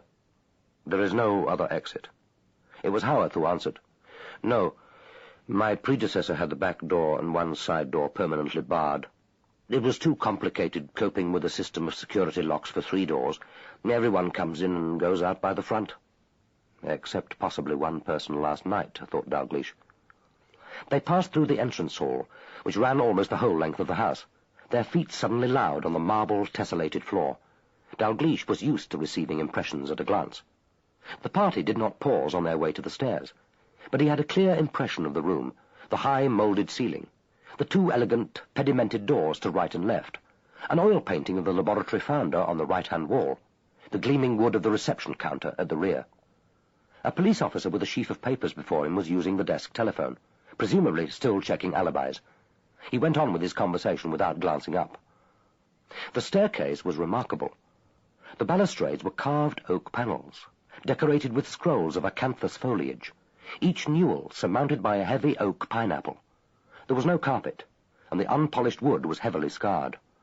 Dr. Kerrison and Superintendent Mercer mounted behind Dalgliesh in silence. Howarth, leading the way, seemed to feel the need to talk. "The ground floor is occupied with the reception and the exhibit store. My office, my secretary's room, the general office, and the police liaison officer's room. That's all, apart from the domestic quarters at the rear. Chief Inspector Martin is the chief PLO, but he's in the USA at the moment. We only have Blakelock on duty. On this floor we have biology at the back, criminalistics at the front, and the instrument section at the end of the corridor. But I've put a plan of the lab in my office for you. I thought you might like to take that over if it's convenient, but I haven't moved any of my things until you've examined the room. This is the biology lab." He glanced at Superintendent Mercer, who took the key from his pocket and unlocked the door. It was a long room, obviously converted from 2 smaller ones, possibly a sitting room or small drawing room. The ceiling carvings had been removed, perhaps because Colonel Hoggatt had thought them inappropriate to a working laboratory, but the scars of the desecration remained. The original windows had been replaced by 2 long windows occupying almost the whole of the end wall. There was a range of benches and sinks under the windows, and 2 islands of workbenches in the middle of the room, one fitted with sinks, the other with a number of microscopes. To the left was a small glass-partitioned office, to the right a dark room. Beside the door was an immense refrigerator. But the most bizarre objects in the room were a pair of unclothed window dressers' dummies, 1 male and 1 female, standing between the windows. They were unclothed and denuded of their wigs. The pose of the bald, egg-shaped heads, the jointed arms, stiffly flexed in a parody of benediction, the staring eyes and curved arrow-like lips, gave them the hieratic look of a couple of painted deities, and at their feet, a white-clad sacrificial victim, was the body. End of Side 6. Side 7. Howarth stared at the 2 dummies as if he had never seen them before. He seemed to think that they required explanation. For the first time, he had lost some of his assurance. He said, "That's Liz and Burton. The staff dressed them in a suspect's clothes so that they can match up bloodstains or slashes." He added, "Do you want me here?" "For the moment, yes," answered Dalgliesh. He knelt by the body. Kerrison moved to stand beside him. Howarth and Mercer stayed one each side of the door. After 2 minutes, Dalgliesh said, "The cause of death obvious.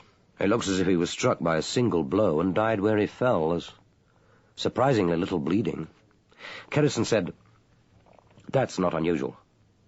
As you know, you can get serious intracranial injury from a simple fracture, particularly if there's extradural or subdural hemorrhage or actual laceration of the brain substance.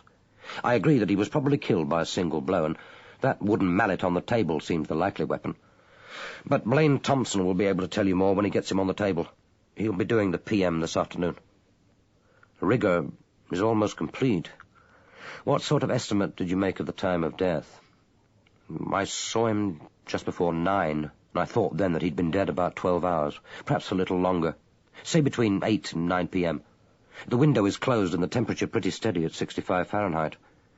I usually estimate a fall in body temperature in those circumstances of about 1.5 degrees Fahrenheit an hour. I took it when I examined the body, and taken with the rigor, which was almost fully established then, I'd say it was unlikely that he was alive much after 9 p.m. But you know how unreliable these estimates can be. Better say between 8:30 and midnight." Howarth said from the door, "His father says that Lorrimer rang him at 9:15. I went to see the old man this morning with Angela Foley to break the news to him. She's my secretary. Lorrimer was her cousin. But you'll be seeing the old man, of course. He seemed pretty confident about the time." Dalgliesh said to Kerrison, "It looks as if the blood flowed fairly steadily, but without any preliminary splashing. Would you expect the assailant to be blood-stained?" "Not necessarily. Particularly if I'm right about the mallet being the weapon. It was probably a single swinging blow, delivered when Lorrimer had turned his back. The fact that the murderer struck above the left ear doesn't seem particularly significant. He could have been left-handed, but there's no reason to suppose he was. And it wouldn't have required particular force. A child could probably have done it." Kerrison hesitated, disconcerted. "Well, a woman, certainly." There was one question which Dalgliesh had formally to ask, although, from the position of the body and the flow of the blood, the answer was in little doubt. Did he die almost immediately? Or is there any possibility that he could have walked about for a time, even locked the door and set the alarms? "That's not altogether unknown, of course, but in this case I'd say it was highly unlikely, virtually impossible. I did have a man only a month ago with an axe injury, a 7-inch depressed fracture of the parietal bone, an extensive extradural hemorrhage. He went off to a pub, spent half an hour with his mates, and then reported to the casualty department and was dead within a quarter of an hour. Head injuries can be unpredictable, but not this one, I think." Dalgliesh turned to Howarth. "Who found him?" "Our clerical officer, Brenda Pridmore. She starts work at 8:30 with Blakelock. Old Mr. Lorrimer phoned to say that his son hadn't slept in his bed, so she went up to see if Lorrimer were there. I arrived almost immediately with the cleaner, Mrs. Bidwell.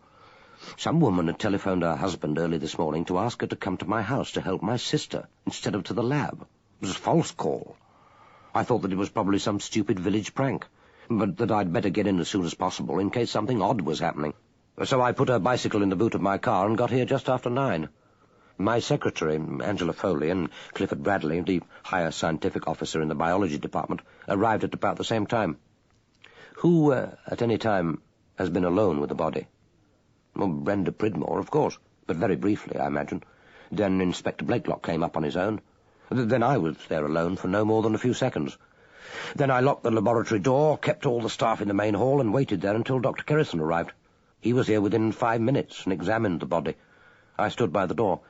Superintendent Mercer arrived shortly afterwards, and I handed over the key of the biology lab to him." Mercer said, "Doc Kerrison suggested that I call in Dr. Green. He's a local police surgeon, to confirm his preliminary findings. Dr. Green wasn't alone with the body. After he'd made a quick and fairly superficial examination, I locked the door. It wasn't opened again until the photographers and the fingerprint officers arrived. They'd taken his dabs and examined the mallet, but we left it at that when we knew the yard had been called in and you were on your way. The print boys are still here, in the police liaison officer's room, but I let the photographers go." Putting on his search gloves, Dalgliesh ran his hands over the body. Under his white coat, Lorrimer was wearing grey slacks and a tweed jacket. In the inside pocket was a thin leather wallet containing £6 notes, his driving licence, a book of stamps, and 2 credit cards. The right outer pocket held a pouch with his car keys and 3 others, 2 Yale and a small intricate key, probably to a desktop drawer. There were a couple of ballpoint pens clipped to the top left-hand pocket of his white coat. In the bottom right-hand pocket was a handkerchief, his bunch of laboratory keys, and not on the bunch, a single heavy key which looked fairly new. There was nothing else on the body. He went over to study 2 exhibits lying on the central workbench, the mallet and a man's jacket. The mallet was an unusual weapon, obviously handmade. The handle of crudely carved oak was about 18 inches long, and might, he thought, have once been part of a heavy walking stick. The head, which he judged to weigh just over 2 pounds, was blackened on one side with congealed blood, from which 1 or 2 coarse grey hairs sprouted like whiskers. It was impossible to detect in the dried slough a darker hair which might have come from Lorrimer's head, or with the naked eye to distinguish his blood. That would be a job for the Metropolitan Police Laboratory, when the mallet, carefully packed and with 2 identifying exhibit tags instead of 1, reached the biology department later in the day. He said to the superintendent, "No prints?" "None, except for old Pascoe's. He's the owner of the mallet. They weren't wiped away, so it looks as if this chap wore gloves." That, thought Dalgliesh, would point to premeditation, or to the instinctive precaution of a knowledgeable expert. But if he came prepared to kill, it was odd that he had relied on seizing the first convenient weapon, unless, of course, he knew that the mallet would be ready to hand. He bent low to study the packet. It was the top half of a cheap, mass-produced suit in a harsh shade of blue with a paler pinstripe and with wide lapels. The sleeve had been carefully spread out, and the cuff bore a trace of what could have been blood. It was apparent that Lorrimer had already begun the analysis. On the bench was the electrophoresis apparatus plugged into its power pack, and with 2 columns of 6 paired small circles, punched in the sheet of agar gel. Beside it was a test tube holder with a series of blood samples. To the right lay a couple of buff-coloured laboratory files with biology registrations, and beside them, flat open on the bench, a quarto-sized, loose-leaf notebook with a ring binding. The left-hand page, dated the previous day, was closely covered in hieroglyphics and formulae in a thin, black, upright hand. Although most of the scientific jottings meant little to him, Dalgliesh could see that the time at which Lorrimer had started and finished each analysis had been carefully noted. The right-hand page was blank. He said to Howarth, "Who was the senior biologist now that Lorrimer's dead?" "Claire Easterbrook. Miss Easterbrook, but it's advisable to call her Ms." "Is she here?" "With the others in the library. I believe she has a firm alibi for the whole of yesterday evening, but as she's a senior scientist, she was asked to stay. And of course she'll want to get back to work as soon as the staff are allowed into the laboratory. There was a murder 2 nights ago in a clunch pit at Muddington. That jacket is an exhibit, and she'll want to get on with that as well as coping with the usual heavy load." "I'd like to see her first, please, and hear. Then Mrs. Bidwell." "Is there a sheet we could use to cover him?" Howarth said, "I imagine there's a dust sheet or something of the kind in the linen cupboard, and that's on the next floor. I'd be grateful if you'd go with Inspector Massingham and show him. But then if you'd wait in the library or your own office, I'll be down to have a word when I've finished here." For a second he thought that Howarth was about to demur. He frowned, and the handsome face clouded momentarily, petulant as a child's. But he left with Massingham without a word. Kerrison was still standing by the body, rigid as a guard of honour. He gave a little start, as if recalling himself to reality, and said, "If you don't want me any longer, I ought to be on my way to the hospital. You can contact me at St. Luke's at Ely or here at the old rectory. I've given the sergeant an account of my movements last night. I was at home all evening. At 9 o'clock, by arrangement, I rang one of my colleagues at the hospital, Dr. J.D. Underwood, about a matter which is coming up at the next medical committee. I think he's already confirmed that we did speak. He hadn't got the information I was waiting for, but he rang me back at about 9:45. There was as little reason to delay Kerrison as there was at present to suspect him. After he had left, Mercer said, "I've thought of leaving 2 sergeants, Reynolds and Underhill, and a couple of constables, Cox and Warren, if that will suit you. They're all sound, experienced officers. The chief said to ask for anyone and anything you need. He's at a meeting in London this morning, but he'll be back tonight. I'll send up the chaps from the mortuary van if you're ready for them to take him away." "Oh, yes, I've finished with him. I'll have a word with your men as soon as I've seen Miss Easterbrook. But ask one of the sergeants to come up in 10 minutes to pick up the mallet for the yard lab, will you? The chopper pilot will want to get back. They spoke a few more words about the liaison arrangements with the local force. Then Mercer left to supervise the removal of the body. He would wait to introduce Dalgliesh to his seconded officers. After that, his responsibility would end. The case was in Dalglish's hands. Chapter 6. 2 minutes later, Claire Easterbrook was shown into the laboratory. She entered with an assurance which a less experienced investigator than Dalgliesh might have mistaken for arrogance or insensitivity. She was a thin, long-waisted girl of about 30, with a bony, intelligent face, and a cap of dark, curling hair which had been layered by an obvious expert, and no doubt expensive hand, to lie in swathes across the forehead and to curl into the nape of her high-arched neck. She was wearing a chestnut-brown sweater in fine wool, belted into a black skirt, which swung calf-length above high-heeled boots. Her hands, with the nails cut very short, were ringless, and her only ornament was a necklace of large wooden beads strung on a silver chain. Even without her white coat, the impression she gave, and no doubt intended, was of a slightly intimidating professional competence. But before Dalgliesh had a chance to speak, she said, with a trace of belligerence, "I'm afraid you'll be wasting your time with me. My lover and I dined last night in Cambridge at the Master's Lodge of his college. I was with 5 other people from 8:30 until nearly midnight. I've already given their names to the constable in the library." Dalgliesh said mildly, "I'm sorry, Miss Easterbrook, that I had to ask you to come up before we were able to remove Dr. Lorrimer's body. And as it seems impertinent to invite you to sit down in your own laboratory, I won't. But this isn't going to take long."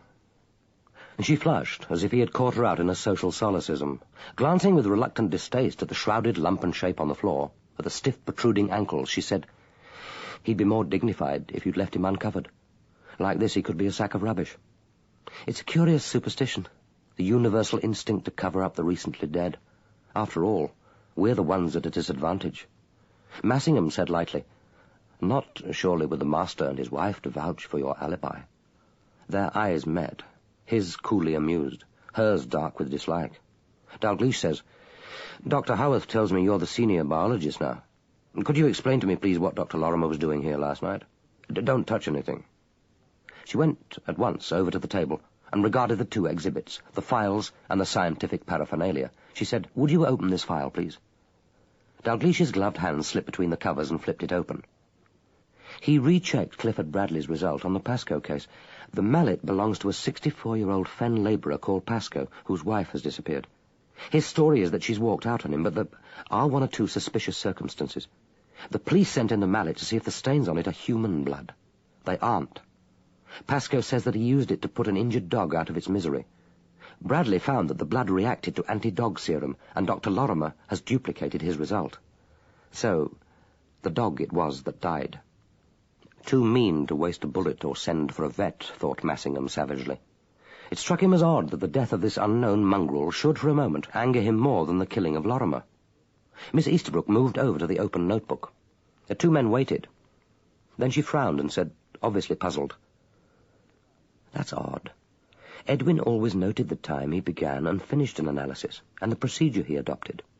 He's initialed Bradley's result on the Pascoe file, but there's nothing in the book. And it's obvious that he hasn't made a start with the Clunch Pit murder. But that isn't noted either. The last reference is 5:45, and the final note is unfinished. Someone must have torn out the right-hand page." "Why do you suppose anyone should do that?" She looked straight into Dalglish's eyes and said calmly, "To destroy the evidence of what he'd been doing, or the result of his analysis, or the time he'd spent on it. The first and second would be rather pointless. It's obvious from the apparatus what he's been doing, and any competent biologist could duplicate the work. So it's probably the last." So the appearance of intelligence wasn't misleading. Dalgliesh asked, "How long would he take checking the Pascoe result?" "Not long. Actually, he'd started on that before 6, and I think he'd finished when I left at 6:15. I was the last to leave. The junior staff had gone. It isn't usual for them to work after 6. I usually stay later, but I had to dress for the dinner party. And the work is done on the Clunch Pit case. How long would that have taken?" "Difficult to say. I should have thought it would have kept him busy until 9 or later. He was grouping a sample of the victim's blood and the blood from the dried stain by the ABO blood group system, and using electrophoresis to identify the haptoglobins and PGM, the enzyme phosphoglucosamidase. Electrophoresis is a technique for identifying the protein and enzyme constituents of the blood by placing the samples in a gel of starch or agar and applying an electric current. As you can see, he'd actually started the run. Dalgliesh was aware of the scientific principle of electrophoresis, but didn't think it necessary to mention the fact. He opened the clunch pit file and said, "There's nothing on the file." He would write up the result on the file later, but he wouldn't have started the analysis without noting the details in his book. There were 2 pedal bins against the wall. Massingham opened them. One, plastic lined, was obviously for laboratory waste and broken glass. The other was for waste paper. He stirred the contents. Paper tissues, a few torn envelopes, a discarded newspaper. There was nothing which resembled the missing page. Dalgliesh said, "Tell me about Lorrimer." "What do you want to know?" "Anything which could throw light on why someone disliked him enough to smash in his skull." "I can't help you there, I'm afraid. I've no idea." "You liked him?" "Not particularly. It's not a question I've given much thought to. I got on all right with him. He was a perfectionist who didn't suffer fools gladly. But he was all right to work with if you knew your job. I do. So he wouldn't need to check your work. What about those who don't know their jobs?" "You'd better ask them, Commander." "Was he popular with his staff?" "What has popularity to do with it? I don't suppose I'm popular, but I don't go in fear of my life." She was silent for a moment, then said in a more conciliatory tone, "I probably sound obstructive. I don't mean to be. It's just that I can't help. I've no idea who could have killed him or why. I only know that I didn't." "Have you noticed any change in him recently?" "Change? You mean in his mood or behavior?" "Not really. He gave the impression of a man under strain, but then he was that kind of man, solitary, obsessional, overworked. One rather odd thing. He's been interesting himself in the new CO, Brenda Pridmore. She's a pretty child, but hardly his intellectual level, I should have thought. I don't think there was anything serious, but it caused a certain amount of amusement in the lab. I think he was probably trying to prove something to someone, or perhaps to himself." "You've heard about the telephone call to Mrs. Bidwell, of course." "I imagine the whole lab knows. It wasn't I who rang her, if that's what you're thinking. In any case, I should have known that it wouldn't work." "How do you mean, it wouldn't work?" "It depended, surely, on old Lorrimer not being at home yesterday. After all, the caller couldn't rely on his not noticing that Edwin hadn't come home last night until he didn't get his early tea brought to him. As it happens, he went off to bed quite happily. But the hoaxer couldn't have known that. Normally, Edwin would have been missed much earlier." "Was there any reason to suppose that old Mr. Lorrimer wouldn't be at the cottage yesterday?" "He was supposed to be admitted to Addenbrooke's Hospital in the afternoon for treatment of a skin complaint. I think the whole biology lab knew. He used to telephone often enough, fretting about the arrangements and whether Edwin would get time off to drive him there. Yesterday, just after 10, he rang to say that the bed wouldn't be available for him after all." "Who took the call?" "I did. It rang in his private office and I took it there. Edwin hadn't returned from the clunch pit autopsy. I told him as soon as he arrived." "Who else did you tell?" "When I came out of the office, I think I said something casually about old Mr. Lorrimer not having to go into hospital after all. I'm not sure of the actual words. I don't think anyone made a comment or took much apparent notice." Suddenly she lost her composure. She flushed and hesitated, as if realizing for the first time where all this was leading. The 2 men waited. Then, angry with herself, she burst out, clumsily defensive, "I'm sorry, but I can't remember. You'll have to ask them. It didn't seem important at the time, and I was busy. We were all busy. I think everyone was there, but I can't be certain." "Thank you," said Dalgliesh coolly. "You've been remarkably helpful." Chapter 7. Mrs. Bidwell arrived at the door as the 2 attendants from the mortuary van were carrying out the body. She seemed to regret its disappearance, and looked at the chalk outline marked by Massingham on the floor, as if this were a poor substitute for the real thing. Gazing after the covered metal container, she said, "Poor devil. I never thought to see him carried out of his lab feet first. He were never popular, you know. Still, I don't suppose that's worrying him where he is now. Is that one of my dust sheets you've had over him?" She peered suspiciously at the sheet, now folded neatly at the end of one of the benches. "It came from the laboratory linen cupboard, yes." "Well, as long as it's put back where you found it. Come to that, it had better go straight into the soiled linen. But I don't want any of your chaps taking it away. Laundry disappears fast enough as it is." "Why wasn't he popular, Mrs. Bidwell?" "Too particular by half.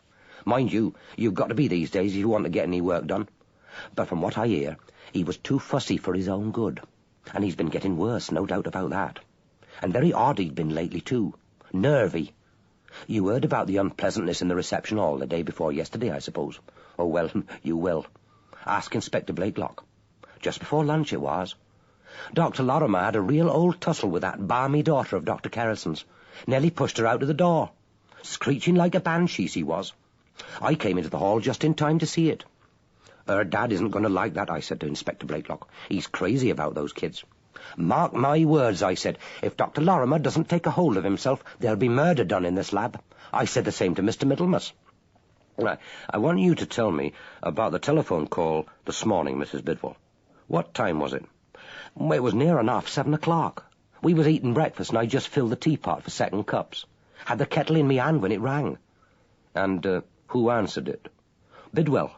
Phone's in the hall, and he got up and went out to it. Cursing he was, 'cause he just settled down to his kipper.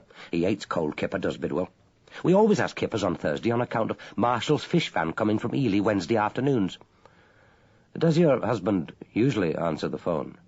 He always answers the phone. If he's not in, I lets it ring. I can't abide the dratted things, never could. Wouldn't have it in the house if our Shirley hadn't paid to put it in. She's married now and lives Mildenhall way, and she likes to think we can ring her if we want her.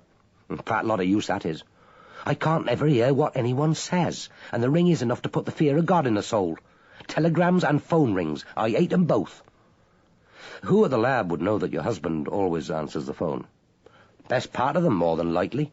They knows I wouldn't touch the thing. There's no secret about it. We're all as the good Lord made us, and some of us a sight worse. Nothing to be ashamed of. Of course not. Your husband's at work now, I expect. That's right. Yeoman's Farm, Captain Massey's place. Tractor work mostly. Been there 20 years, near enough. Dalgliesh nodded almost imperceptibly to Massingham, and the inspector slipped out to have a quiet word with Sergeant Underhill. It would be as well to check with Mr. Bidwell while his memory of the call was fresh. Dalgliesh went on. What happened then? Oh, Bidwell came back. Said I wasn't to go to the lab this morning because Mrs. Schofield wanted me over at Leaming's particular. I was to bike there, and she'd run me and the bike home afterwards. Sticking out the back of that red Jaguar she's got, I suppose. I thought it was a bit of a cheek, seeing as I'm due here mornings, but I've nothing against Mrs. Schofield, and if she wanted me, I wasn't above obliging. The lab would just have to wait, I said to Bidwell. I can't be in two places at once, I said. What don't get done today will get done tomorrow. You work here every morning? Well, except weekends. Gets here as near 8:30 as makes no odds, and works till about 10. Then back at 12 in case any of the gentlemen wants their lunch cooking. The girls mostly manage for themselves. Afterwards I washes up for them. I reckons to get away by 2:30 most days. Mind you, it's light work. Scobie, he's the lab attendant, and I sees to the working labs, but all the heavy cleaning is supposed to be done by the contractors. They comes on Mondays and Fridays only, from 7 until 9, a whole van full of them from Ely, and does the main hall, the stairs, and all the heavy polishing. Inspector Blakelock gets here early those mornings to let them in, and Scobie keeps an eye on them. Not that you'd know they'd been most days. No personal interest, you see. Not like the old days when me and 2 women from the village did the lot. So what would you normally have done as soon as you arrived, if this had been an ordinary Thursday? I want you to think carefully, Mrs. Bidwell. This may be very important. No need to think. I do the same as I does every day. Which is? Take off me hat and coat in the downstairs cloakroom, put on me overalls, get cleaning bucket and powder and disinfectant from the broom cupboard, clean the toilets, male and female, then check dirty laundry and get it bagged up, put out clean white coats where wanted, then dust and tidy director's office and general office. Right, said Dalgliesh. Let's do the rounds then, shall we? 3 minutes later, a curious little procession made its way up the stairs. Mrs. Bidwell, clad now in a navy blue working overall and carrying a plastic bucket in one hand and a mop in the other, led the way. Dalgliesh and Massingham followed. The 2 lavatories were on the second floor at the rear opposite the document examination laboratory. They had obviously been converted from what had once been an elegant bedroom, but now a narrow passage leading to the single-barred window had been constructed down the middle of the room. A mean-looking door gave entry to the woman's cloakroom on the left, and a few yards down, a similar door led to the men's washroom on the right. Mrs. Bidwell led the way into the left-hand room. It was larger than Dalgliesh had expected, but poorly lit from a single round window with pivoting opaque glass set about 4 feet from the floor. The window was open. There were 3 lavatory cubicles. The outer room contained 2 wash-hand basins with a paper towel dispenser, and to the left of the door, a long formica-covered counter with a glass above it which apparently served as a dressing table. To the right was a wall-mounted gas-fired incinerator, a row of clothes hooks, a large wicker laundry basket, and 2 rather battered cane chairs. Dalgliesh said to Mrs. Bidwell, "Is this how you would expect to find it?" Mrs. Bidwell's sharp little eyes peered round. The doors to the 3 lavatories were open, and she gave them a quick inspection. "No better nor no worse. They're pretty good about the toilets, I'll say that for 'em." "And that window is usually kept open?" "Winter and summer, except it's bitter cold. That's the only ventilation, you see." "The incinerator is off. Is that usual?" "That's right. Last girl to leave turns it off at night, then I puts it on next morning." Dalgliesh looked inside. The incinerator was empty, except for a trace of carbon ash. He went over to the window. Rain had obviously driven in some time during the night, and the dried splashes were clearly visible on the tiled floor. But even the inside pane, where no rain could have splashed, was remarkably clean, and there was no discernible dust around the sill. He said, "Did you clean the window yesterday, Mrs. Bidwell?"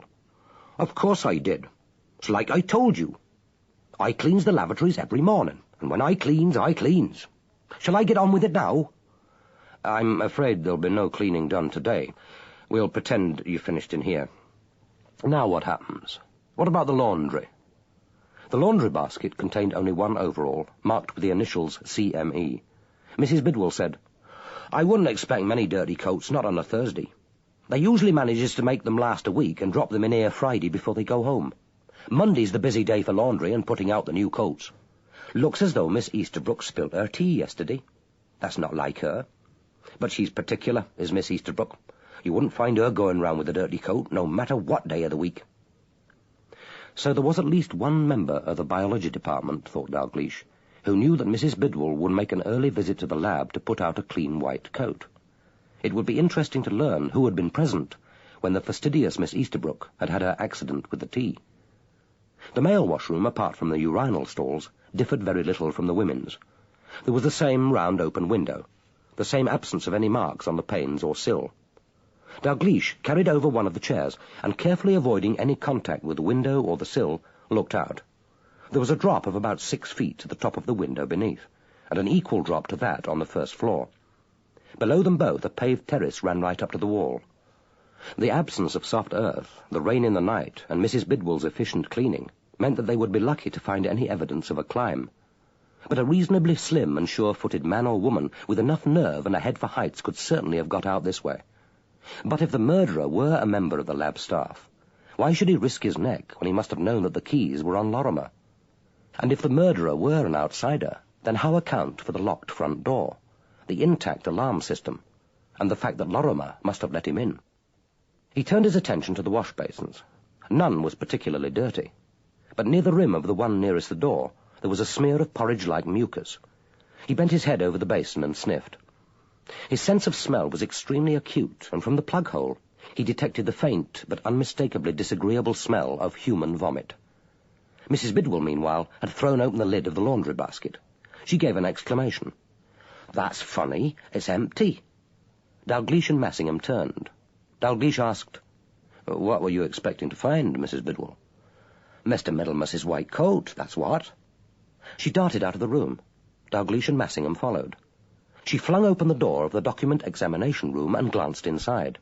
Then she closed the door again and stood with her back against it. She said, "It's gone. It's not hanging on the peg.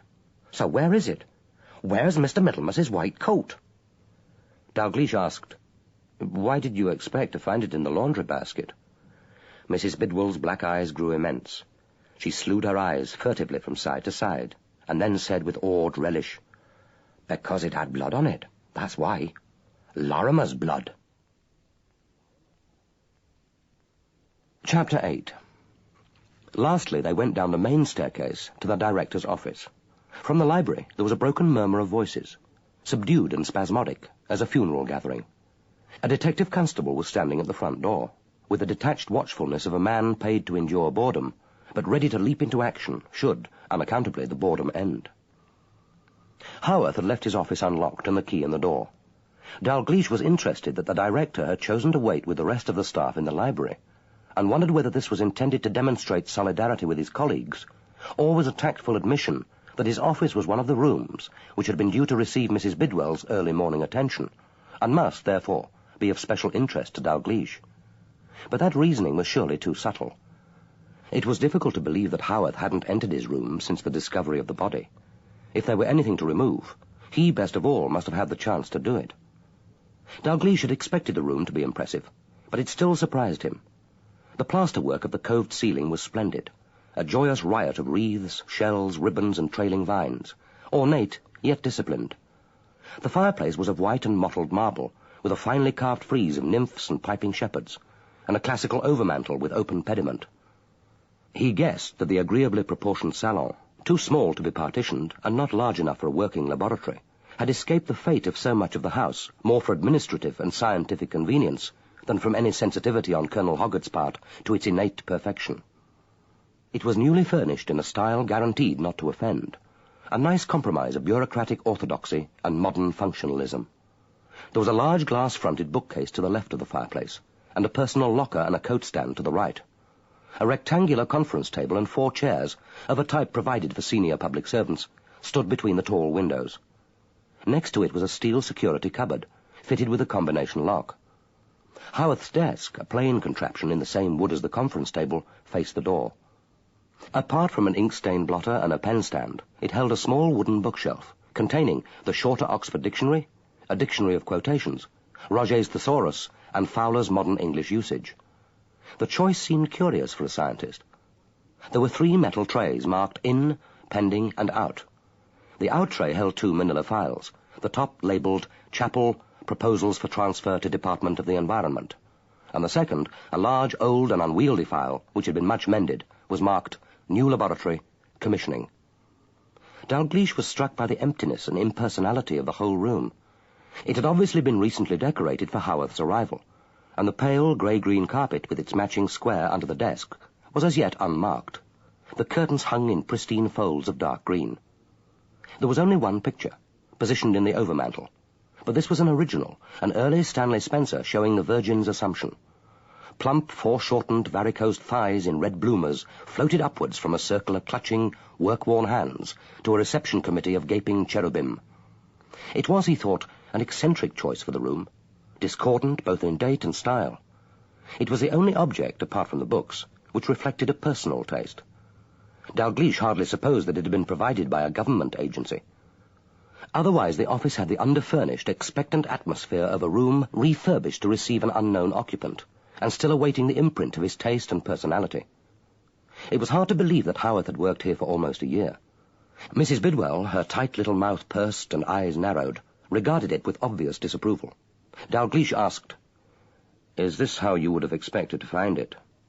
"That's right, every bloody morning. Nothing for me to do here, really, is there? Mind you, I dusts and polishes around and runs the hoover over the carpet. But he's neat and tidy, there's no denying that. Not like old Dr. McIntyre. Oh, he was a lovely man, but messy. You should have seen his desk of a morning. And smoke. You could hardly see across the room sometimes. He had this lovely skull on his desk to keep his pipes in. They dug it up when they was making the trench for the pipes to the new vehicle examination extension. Been in the ground more than 200 years, Dr. Mac said, and he showed me the crack, just like a cracked cup, where his skull had been bashed in. That's one murder they never solved. I miss that skull. Real lovely that used to look. And he had all these pictures of himself and his friends at university, with oars crossed above them, and a coloured one of the Highlands, with hairy cattle paddling in a lake, and one of his father with his dogs, and such a lovely picture of his wife. Dead she was, poor soul. And another big picture of Venice, with gondolas, and a lot of foreigners in fancy dress, and a cartoon of Dr. Mac done by one of his friends, showing the friend lying dead, and Dr. Mac in his deerstalker hat, looking for clues with his magnifying glass. That was a real laugh, that was. Oh, I love Dr. Mac's pictures. She looked at the Spencer with a marked lack of enthusiasm. And there's nothing unusual about the room this morning. I told you. Same as usual. Well, look for yourself. Clean as a new pin. It looks different in the day, mind you, when he's working here, but he always leaves it as if he isn't expecting to come back in the morning. There was nothing else to be learned from Mrs. Bidwell. Dalgliesh thanked her, and told her that she could go home as soon as she had checked with Detective Sergeant Reynolds in the library that he had all the necessary information about where she had spent the previous evening. He explained this with his usual tact, but tact was wasted on Mrs. Bidwell. She said cheerfully, and without rancour, "No use trying to pin this on me, or Bidwell, come to that. We was together at the village concert, sat 5 rows back between Joe Machin, he's the sexton, and Willie Barnes, he's the rector's warden, and we stayed there until the end of the show. No sneaking out at half-time, like some I could mention." "Who sneaked out, Mrs. Bidwell?" "Ask him yourself. Sat at the end of the row in front of us. A gentleman whose office we might or might not be standing in at this very moment. Do you want to talk to him? Shall I ask him to step in?" She spoke hopefully and looked towards the door like an eager gun dog, ears pricked for the command to retrieve. "We'll see to that, thank you, Mrs. Bidwell. And if we want to talk to you again, we'll get in touch. You've been very helpful." "I thought I might make coffee for them all before I go. No harm in that, I suppose." There was no point in warning her not to talk to the lab staff, or come to that, the whole village. Dalgliesh had no doubt that his search of the cloakrooms and the missing blood-stained coat would soon be common knowledge. But no great harm would be done. The murderer must know that the police would be immediately alive to the possible significance of that false, early-morning call to Mrs. Bidwell. He was dealing with intelligent men and women, experienced, even if vicariously, in criminal investigation, knowledgeable about police procedure, aware of the rules which governed his every move. He had no doubt that mentally most of the group now waiting in the library to be interviewed were following his actions almost to the minute, and among them, or known to them, was a murderer. Chapter 9. Superintendent Mercer had selected his 2 sergeants with an eye to contrast, or perhaps with a view to satisfying any prejudices which Dalgliesh might harbour about the age and experience of his subordinates. Sergeant Reynolds was near the end of his service, a stolid, broad-shouldered, slow-speaking officer of the old school, and a native of the fens. Sergeant Underhill, recently promoted, looked young enough to be his son. His boyish, open face, with its look of disciplined idealism, was vaguely familiar to Massingham, who suspected that he might have seen it in a police recruitment pamphlet, but decided, in the interest of harmonious cooperation, to give Underhill the benefit of the doubt. The 4 police officers were sitting at the conference table in the director's office. Dalgliesh was briefing his team before he started on the preliminary interviews. He was, as always, restlessly aware of time passing. It was already after 11, and he was anxious to finish at the laboratory and see old Mr. Lorrimer. The physical clues to his son's murder might lie in the laboratory. The clue to the man himself lay elsewhere. But neither his words nor his tone betrayed impatience. "We start by assuming that the telephone call to Mrs. Bidwell and Lorrimer's death are connected. That means the call was made by the murderer or an accomplice. We'll keep an open mind about the caller's sex until we get confirmation from Bidwell. But it was probably a woman. Probably also someone who knew that old Mr. Lorrimer was expected to be in hospital yesterday, and who didn't know that the appointment had been cancelled. If the old man had been home, the ruse could hardly hope to succeed. As Miss Easterbrook has pointed out, no one could rely on his going early to bed last night, and not realizing until after the lab opened this morning that his son hadn't come home. Massingham said, "The killer would have made it his business to get here early this morning, assuming that he didn't know that his plan had misfired. And assuming, of course, the call wasn't a double bluff. It would be a neat ploy, wasting our time, confusing the investigation, and diverting suspicion from everyone except the early arrivals." But for one of the suspects, it could have been an even neater ploy, thought Dalgliesh. It had been Mrs. Bidwell's arrival at Howarth's house in obedience to the call, which had given the director himself the excuse for arriving so early. He wondered what time Howarth usually put in an appearance. That would be one of the questions to be asked.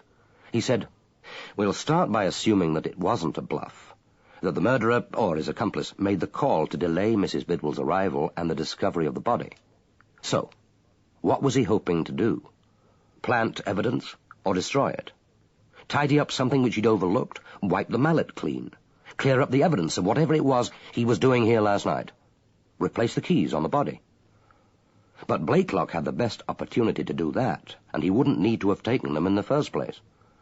The call would have given someone the chance to replace the spare set in the security cupboard here. But that would have been perfectly possible without delaying Mrs. Bidwell's arrival, and of course it may have been done.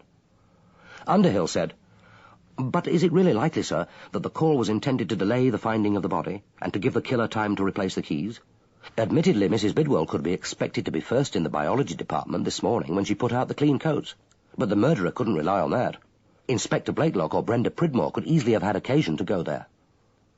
Dalgliesh thought it a risk that the murderer might well have thought worth taking. In his experience, the early morning routine in an institution seldom varied. Unless Blakelock had the early morning job of checking on lab security, and this was yet another of the questions to be asked, he and Brenda Pridmore would probably have got on with their normal work at the reception desk. In the ordinary course of events, Mrs. Bidwell would have been the one to find the body. Any member of staff who went into the biology lab before her would have needed a good excuse to explain his presence there, unless, of course, he was a member of the biology department. Massingham said, "It's odd about the missing white coat, sir. It can hardly have been removed or destroyed to prevent us learning about the fight between Middlemas and Lorrimer. That unedifying but intriguing little episode must have been round the lab within minutes of its happening. Mrs. Bidwell would see to that." End of Side 7. Side 8. Both Dalgliesh and Massingham wondered how far Mrs. Bidwell's description of the quarrel, given with the maximum dramatic effect, had been accurate. It was obvious that she had come into the laboratory after the blow had been struck, and had in fact seen very little. Dalgliesh had recognized with foreboding a familiar phenomenon, the desire of a witness, aware of the paucity of her evidence, to make the most of it lest the police be disappointed, while remaining as far as possible within the confines of truth. Stripped of Mrs. Bidwell's embellishments, the core of hard fact had been disappointingly small. What they was quarrelling about I couldn't take it on myself to say, except that it was about a lady, and that Dr. Lorrimer was upset because she telephoned Mr. Middlemas. The door was open, and I did hear that much when I passed to go into the ladies' toilet. I dare say she rang him to arrange a date, and Dr. Lorrimer didn't like it. I never saw a man more white. Like death he looked, with a handkerchief held up against his face all bloodied, and his black eyes glaring over the top of it. And Mr. Middlemas was turkey red. Embarrassed, I dare say. Well, it's not what we're used to at Hoggatt's. Senior staff knocking each other about. When proper gentlemen start in with the fists, there's usually a woman at the bottom of it. Same with this murder, if you ask me." Dalgliesh said, "We'll be getting Middlemas's version of the affair. I'd like now to have a word with all the lab staff in the library, and then Inspector Massingham and I will start the preliminary interviews.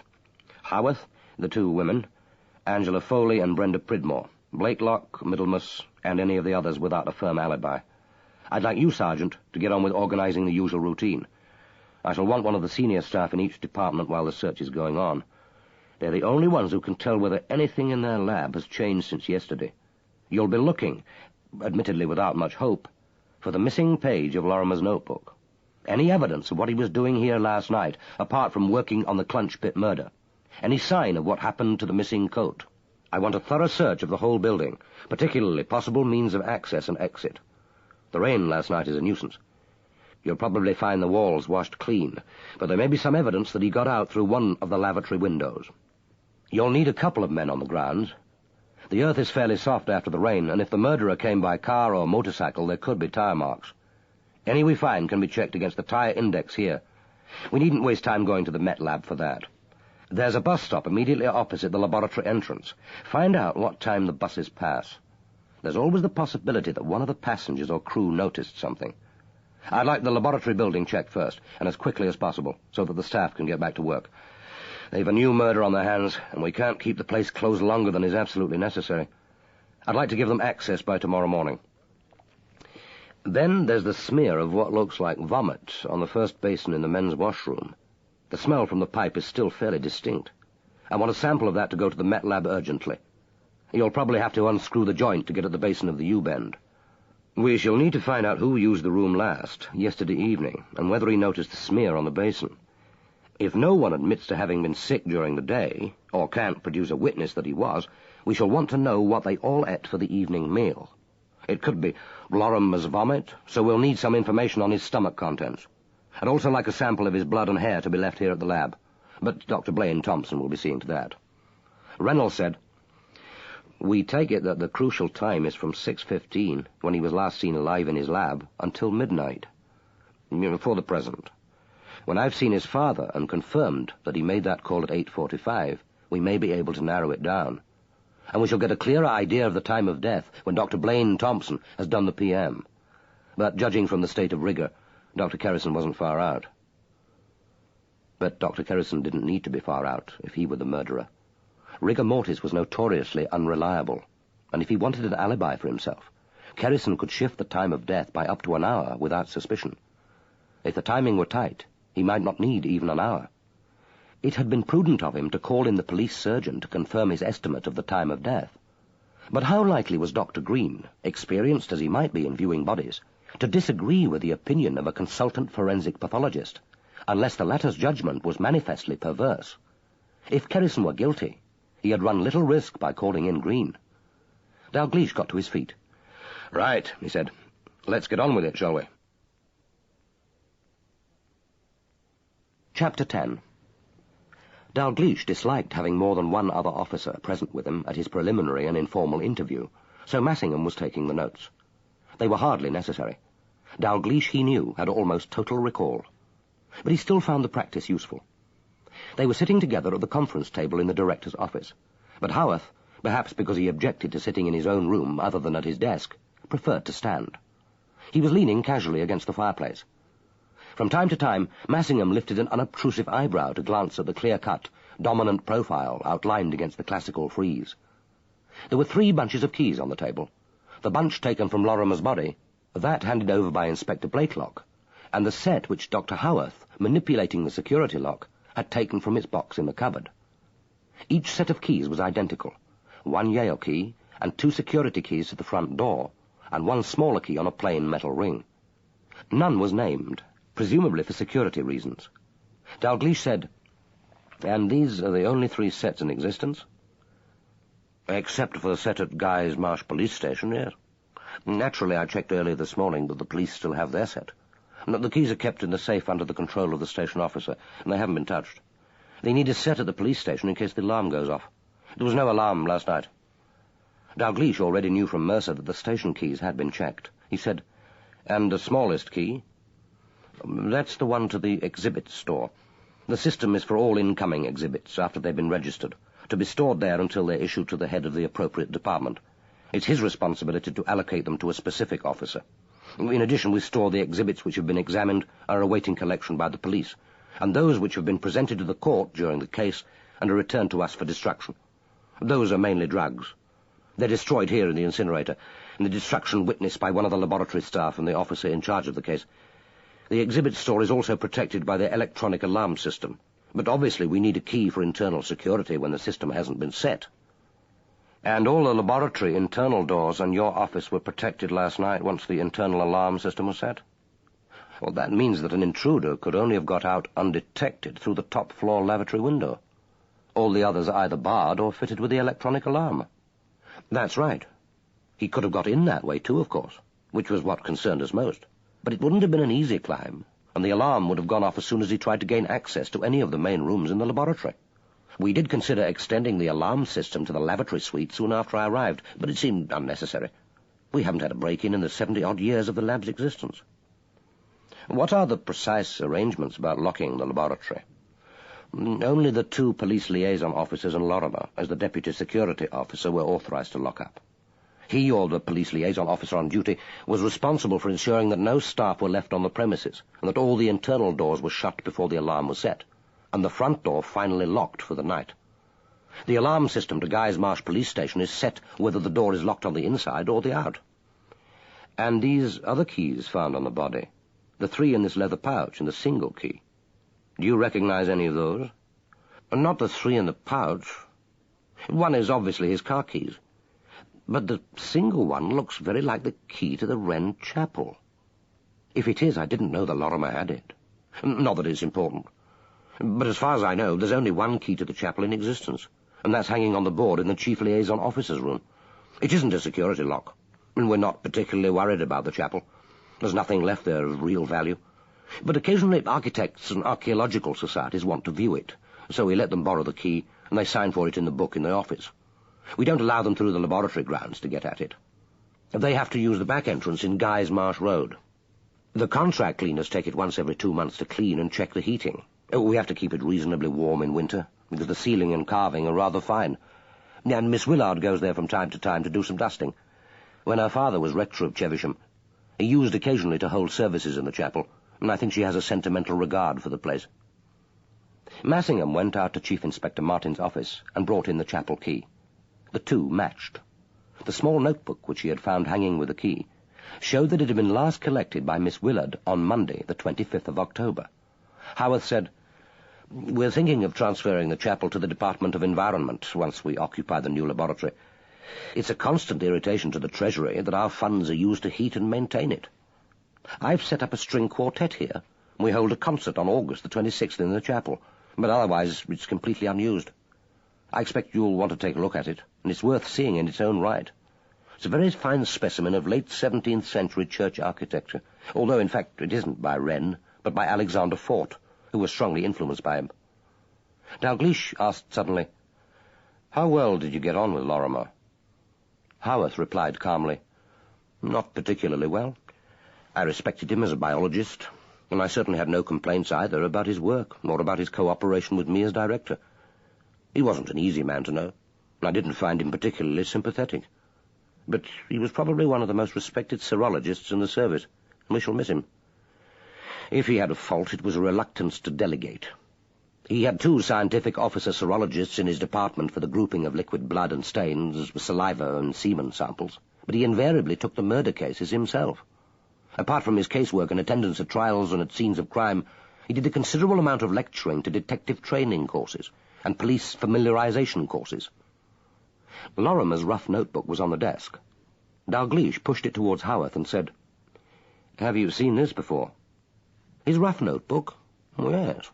I think I've noticed it in his department, or when he was carrying it with him. He was obsessively tidy and had a dislike of odd scraps of paper. Anything of importance was noted in that book, and subsequently transferred to the files. Claire Easterbrook tells me that the last page is missing. That's why we were particularly anxious to know what he was doing here last night, apart from working on the Clunch Pit murder. He could have got into any of the other laboratories, of course. If he'd switched on the internal alarm, yes. I believe it was his usual practice when he was last on the premises to rely on the Yale lock and the bolt on the front door, and only check the internal doors and set the security alarm before he finally left. Obviously it's important not to set off the alarm accidentally. Would he have been competent to undertake an examination in another department? It depends on what he was trying to do. Essentially, of course, he was concerned with the identification and grouping of biological material, blood, body stains, and the examination of fibers and animal and plant tissues. But he was a competent general scientist, and his interests were wide, his scientific interests. Forensic biologists, particularly in the smaller laboratories, which it has been up to now, become pretty versatile. But he wouldn't attempt to use the more sophisticated instruments in the instrument section. The mass spectrometer, for example. And you personally have no idea what he could have been doing? None. I do know that he came into this office. I had to look up the name of a consultant surgeon who was giving evidence for the defense in one of our old cases, and I had the medical directory on my desk when I left last night. This morning it was back in its place in the library. Few things irritated Lorrimer more than people removing books from the library, but if he was in this office last night, I hardly imagine it was merely to check on my carelessness with the reference books. Lastly, Dalgliesh asked him about his movements the previous night. I played the fiddle at the village concert. The rector had 5 minutes or so to fill in, and asked me if the string quartet would play something which he described as short and cheerful. The players were myself, a chemist, one of the scientific officers from the document examination department, and a typist from the general office. Miss Easterbrook should have been the first cello, but she had a dinner engagement which she regarded as important and couldn't make it. We played the Mozart Divertimento in D major, and came third on the programme. And you stayed for the rest of the concert? I intended to. Actually, the hall was incredibly stuffy, and just before the interval at 8:30 I slipped out. I stayed out. Dalgliesh asked what precisely he'd done. Nothing. I sat on one of those flat tombstones for about 20 minutes. Then I left. Did you see anyone? Or did anyone see you? I saw a hobby horse. I know now that it must have been Middlemas deputizing for Chief Inspector Martin. It had come out of the male dressing room. He pranced around rather happily, I thought, and snapped his jaws at an angel on one of the graves. Then he was joined by the troop of Morris dancers coming through the graveyard from the Moonraker. It was an extraordinary sight. There was the racing moon, and these extraordinary figures with their bells jingling and their hats decked with evergreens moving through the swirl of ground mist out of the darkness towards me. It was like an outre film or a ballet. All it needed was second-rate background music, preferably Stravinsky. I was sitting motionless on the gravestone, some distance away. I don't think they saw me. I certainly didn't make myself known. The hobby horse joined them, and they went into the hall. Then I heard the fiddles start up. I suppose I stayed sitting there for about another 10 minutes, and then I left. I walked for the rest of the evening along Leaming's Dyke and got home about 10 o'clock. My half-sister Domenica will be able to confirm the time. They spent a little time discussing the administrative arrangements for the investigation. Dr. Howarth said that he would move into Miss Foley's room and make his office available to the police. There would be no chance of the lab opening for the rest of the day, but Dalgliesh said that he hoped it would be possible for work to start again the next morning. Before Howarth left, Dalgliesh said, "Everyone I've spoken to respected Dr. Lorrimer as a forensic biologist. But what was he like as a man? What, for example, did you know about him except that he was a forensic biologist?" Dr. Howarth said coldly, "Nothing. I wasn't aware there was anything to know, except that he was a forensic biologist.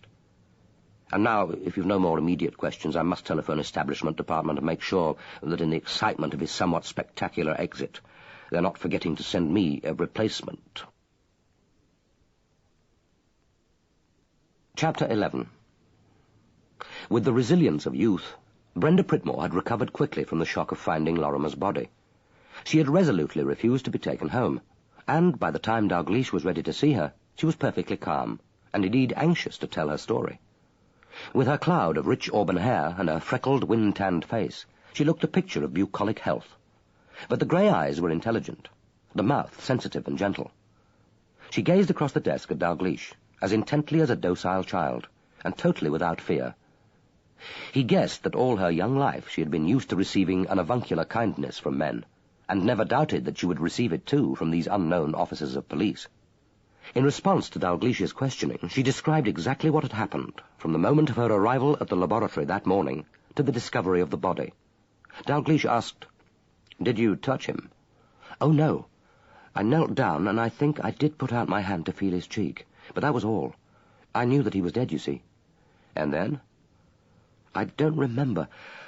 I know I rushed downstairs, and Inspector Blakelock was standing at the bottom looking up at me. I couldn't speak, but I suppose he saw by my face that something was wrong. Then I remember sitting on the chair outside Chief Inspector Martin's office and looking at Colonel Hoggatt's portrait.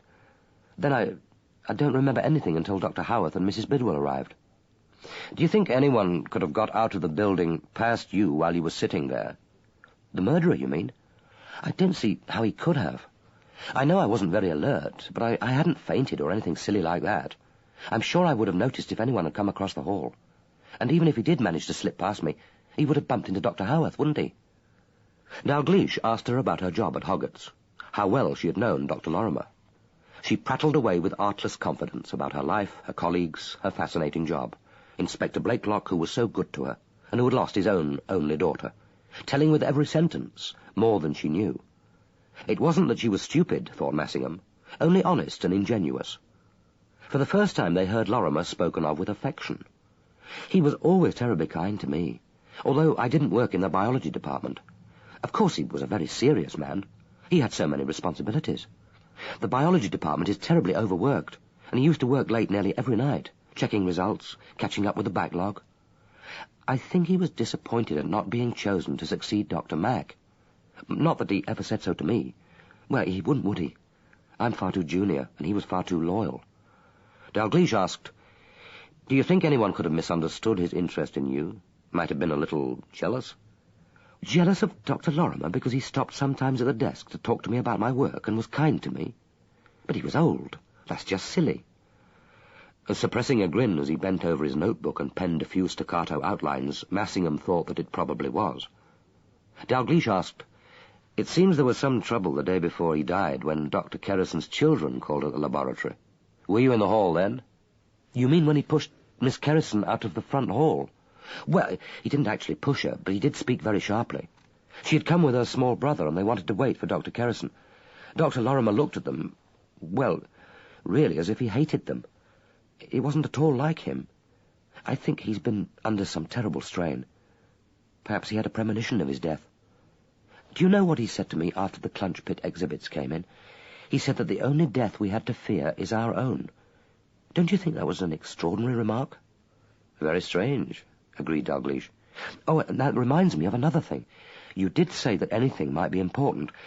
Well, there was a funny kind of letter arrived for Dr. Lorrimer yesterday morning. That's why he stopped at the desk, so that I could hand over any personal post. There was just this thin brown envelope with the address printed, and printed by hand in capital letters, I mean, and it was just his name. No qualifications after it.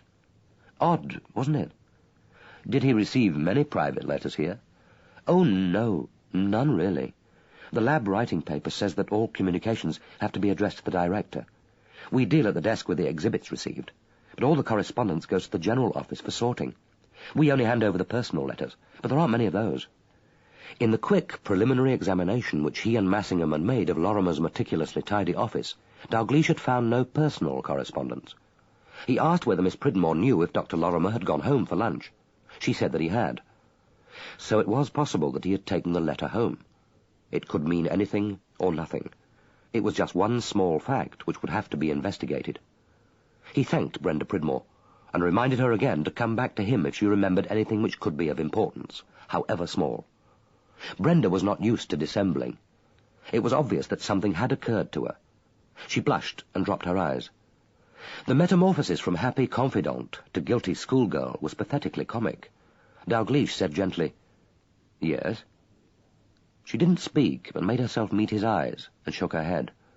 He waited for a moment, then said, "The investigation of murder is never agreeable. Like most unpleasant things in life, it sometimes seems easier not to get involved, to keep oneself uncontaminated. But that isn't possible. In a murder investigation, to suppress a truth is sometimes to tell a lie. But suppose one passes on information, something private perhaps, which one hasn't any real right to know, and it throws suspicion on the wrong person." Dalgliesh said gently, "You have to trust us. Will you try to do that?" She nodded and whispered, "Yes." But she said nothing further. He judged that this was not the time to press her. He let her go and sent for Angela Foley. Chapter 12. In contrast to Brenda Pridmore's artless confiding, Angela Foley presented a bland, inscrutable gaze. She was an unusual-looking girl with a heart-shaped face and a wide, exceedingly high forehead, from which hair, baby-fine, the colour of ripe grain, was strained back and plaited into a tight coil on top of her head. Her eyes were small, slanted, and so deeply set that Dalgliesh found it hard to guess their colour. Her mouth was small, pursed, and uncommunicative above the pointed chin. She wore a dress in fine fawn wool, topped with an elaborately patterned, short-sleeved tabard and short-laced boots, a sophisticated and exotic contrast to Brenda's orthodox prettiness and neat hand-knitted twin-set. If she was distressed by her cousin's violent death, she concealed it admirably.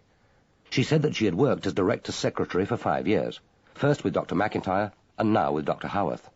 Before that she had been a shorthand typist in the general office of the laboratory, having joined Hoggatt straight from school. She was 27.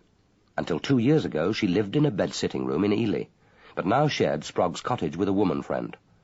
They had spent the whole of the previous evening in each other's company. Edwin Lorrimer and his father had been her only living relatives, but they had seen very little of each other. The family, she explained, as if this were the most natural thing in the world, had never been close. "So you know very little of his private affairs? His will, for example?" "No, nothing. When my grandmother left him all her money, and we were at the solicitor's office, he said that he would make me his heir. But I think he just felt guilty at the time, that I wasn't named in the will. I don't suppose it meant anything. And of course he may have changed his mind." "Do you remember how much your grandmother left?" She paused for a moment, almost, he thought, as if calculating whether ignorance would sound more suspicious than knowledge. Then she said, "I think about 30,000. I don't know how much it is now." He took her briefly but carefully through the events of the early morning. She and her friend ran a Mini, but she usually cycled to work. She had done so that morning, arriving at the laboratory at her usual time, just before 9 o'clock, and had been surprised to see Dr. Howarth with Mrs. Bidwell driving in before her. Brenda Pridmore had opened the door. Inspector Blakelock was coming downstairs, and he had broken the news of the murder. They had all stayed in the hall together, while Dr. Howarth went up to the biology lab. Inspector Blakelock had telephoned for the police and for Dr. Kerrison. When Dr. Howarth returned to the hall, he had asked her to go with Inspector Blakelock and check on the keys. She and the director were the only two members of staff who knew the combination of his security cupboard. He had stayed in the hall, she thought, talking to Brenda Pridmore. The keys had been in their box in the cupboard, and she and Inspector Blakelock had left them there. She had reset the combination lock and returned to the hall. Dr. Howarth had gone into his office to talk to the Home Office, telling the rest of the staff to wait in the hall. Later, after the police and Dr. Kerrison had arrived, Dr. Howarth had driven her in his car to break the news to old Mr. Lorrimer. Then he had left her with the old man to return to the laboratory, and she had telephoned for her friend. She and Miss Mawson had been there together until Mrs. Swaffield, the rector's wife, and a constable arrived about an hour later. What did you do at Post Mill Cottage?" "I made tea and took it into my uncle. Miss Mawson stayed in the kitchen most of the time, doing the washing up for him. The kitchen was in a bit of a mess, mostly dirty crockery from the previous day." "How did your uncle seem?" "Worried, and rather cross about having been left alone. I don't think he quite realized Edwin was dead." There seemed little else to be learned from her. As far as she knew, her cousin had had no enemies. She had no idea who could have killed him. Her voice, high, rather monotonous, the voice of a small girl, suggested that it was not a matter of much concern to her. She expressed no regret, advanced no theories, answered all his questions composedly in her high, unemphatic voice. He might have been a casual and unimportant visitor, gratifying a curiosity about the routine of the working of the laboratory. He felt an instinctive antipathy towards her. He had no difficulty in concealing it, but it interested him, since it was a long time since a murder suspect had provoked in him so immediate and physical a reaction. But he wondered whether it was prejudice that glimpsed in those deep and secretive eyes a flash of disdain, of contempt even, and he would have given a great deal to know what was going on behind that high, rather bumpy forehead. When she had left, Massingham said, "It's odd that Dr. Howarth sent her and Blakelock to check on the keys. He must have immediately realized their importance. Access to the lab is fundamental to this case. So why didn't he check on them himself? He knew the combination." "Too proud to take a witness, and too intelligent to go without one. And he may have thought it more important to supervise things in the hall. But at least he was careful to protect Angela Foley. He didn't send her alone. Well, let's see what Blakelock has to say about it." Chapter 13. Like Dr. Howarth, Inspector Blakelock chose not to sit. He stood at attention, facing Dalgliesh across Howarth's desk, like a man on a disciplinary charge. Dalgliesh knew better than to try to get him to relax. Blakelock had first learned the technique of replying to questions in his detective constable days in the witness box. He gave the information he was asked for, no more and no less, his eyes fixed on some spot a foot above Dalglish's right shoulder. When he gave his name in a firm, expressionless voice, Dalgliesh half expected him to reach out his right hand for the book and take the oath. In reply to Dalglish's questioning, he described his movements since leaving his house in Ely to come to the laboratory. His account of the finding of the body tallied with that of Brenda Pridmore. As soon as he had seen her face as she came down the stairs, he had realized something was wrong, and he dashed up to the biology lab without waiting for her to speak. The door had been open and the light on.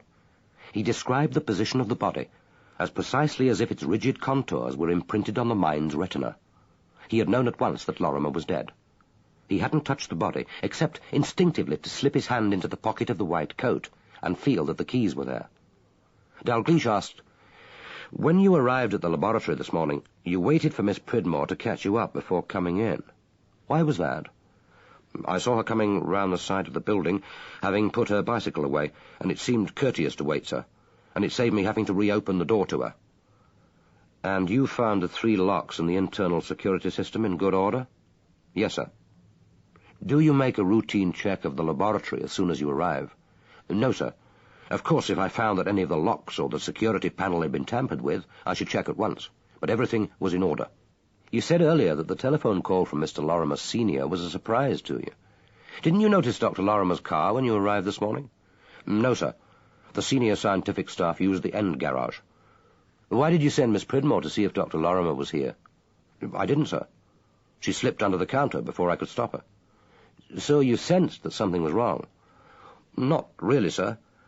I didn't expect her to find him, but I think it did briefly occur to me that he might have been taken ill. What sort of a man was Dr. Lorrimer, Inspector? He was the senior biologist, sir. I know. I'm asking you what he was like as a man and a colleague. I didn't really know him well, sir. He wasn't one for lingering at the reception desk to chat, but I got on with him all right. He was a good forensic scientist. I've been told that he took an interest in Brenda Pridmore. Didn't that mean that he occasionally lingered at the desk? Not for more than a few minutes, sir. He liked to have a word with the girl from time to time. Everyone does. It's nice to have a young thing about the lab. She's pretty and hard-working and enthusiastic, and I think Dr. Lorrimer wanted to encourage her. No more than that, Inspector. Blakelock said stolidly, No, sir. Dalgliesh then asked him about his movements on the previous evening. He said that he and his wife had bought tickets for the village concert, although his wife was reluctant to go because of a bad headache. She suffered from sinus headaches, which were occasionally disabling. But they had attended for the first half of the programme, and, because her headache was worse, had left at the interval. He had driven back to Ely, arriving home about 9:15. He and his wife lived in a modern bungalow on the outskirts of the city, with no near neighbours, and he thought it unlikely that anyone would have noticed their return. Dalgliesh said, There seems to have been a general reluctance on the part of everyone to stay for the second part of the programme. Why did you bother to go when you knew your wife was unwell? Dr. McIntyre, he's the former director, sir, liked the laboratory staff to take part in village activities, and Chief Inspector Martin feels the same. So I'd got the tickets, and my wife thought we might as well use them. She hoped that the concert might help her to forget her headache. But the first half was rather rowdy, and in fact it got worse. Did you go home and fetch her, or did she meet you here? She came out earlier in the afternoon by bus, sir, and spent the afternoon with Mrs. Dean, wife of the minister at the chapel. She's an old friend. I went round to collect my wife when I left work at 6 o'clock. We had a fish and chip supper there before the concert. That's your normal time for leaving? Yes, sir. And who locks up the laboratory if the scientists are working after your time for leaving? I always check who's left, sir. If there are junior staff working, then I have to stay until they've finished. But that isn't usual. Dr. Howarth has a set of keys and would check the alarm system and lock up if he worked late. Did Dr. Lorrimer normally work after you had left? About 3 or 4 evenings a week, sir. But I had no anxiety about Dr. Lorrimer locking up. He was very conscientious. Would he let anyone into the laboratory if he were alone? No, sir. Not unless they were members of the staff, or of the police force, maybe. But it would have to be an officer he knew. He wouldn't let anyone in who hadn't got proper business here. Dr. Lorrimer was very particular about unauthorized people coming into the laboratory. Was that why he tried forcibly to remove Miss Kerrison the day before yesterday?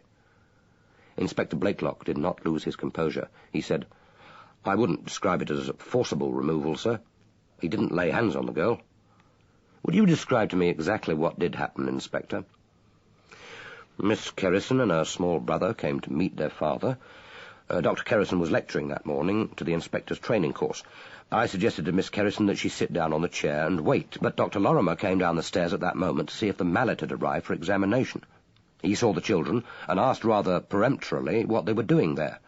He said that a forensic science lab wasn't a place for children.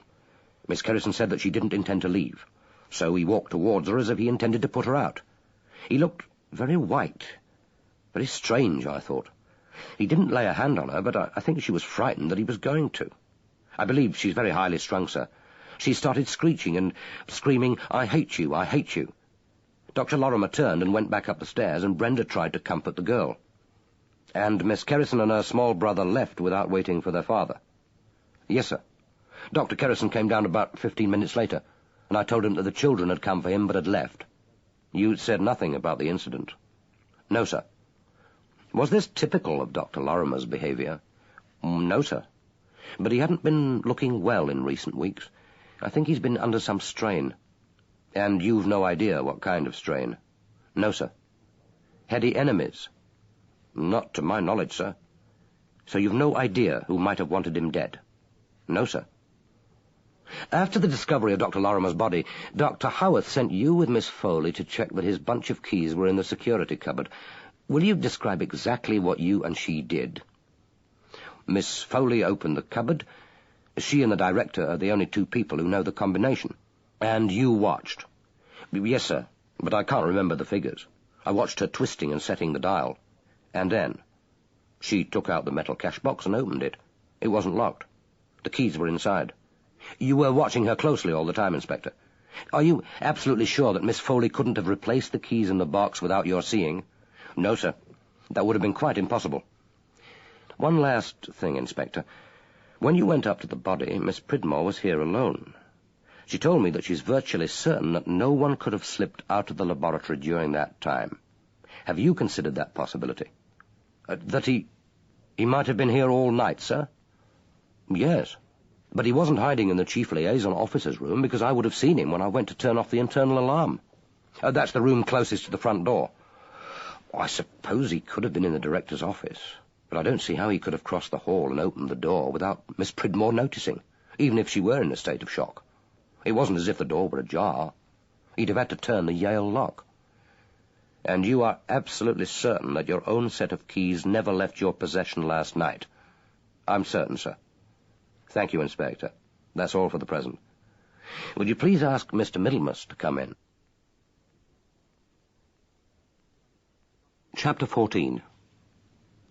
The document examiner strolled into the office with easy assurance, arranged his long body without invitation in Howarth's armchair, crossed his right ankle over his left knee, and raised an interrogatory eyebrow at Dalgliesh, like a visitor expecting nothing from his host but boredom, but politely determined not to show it.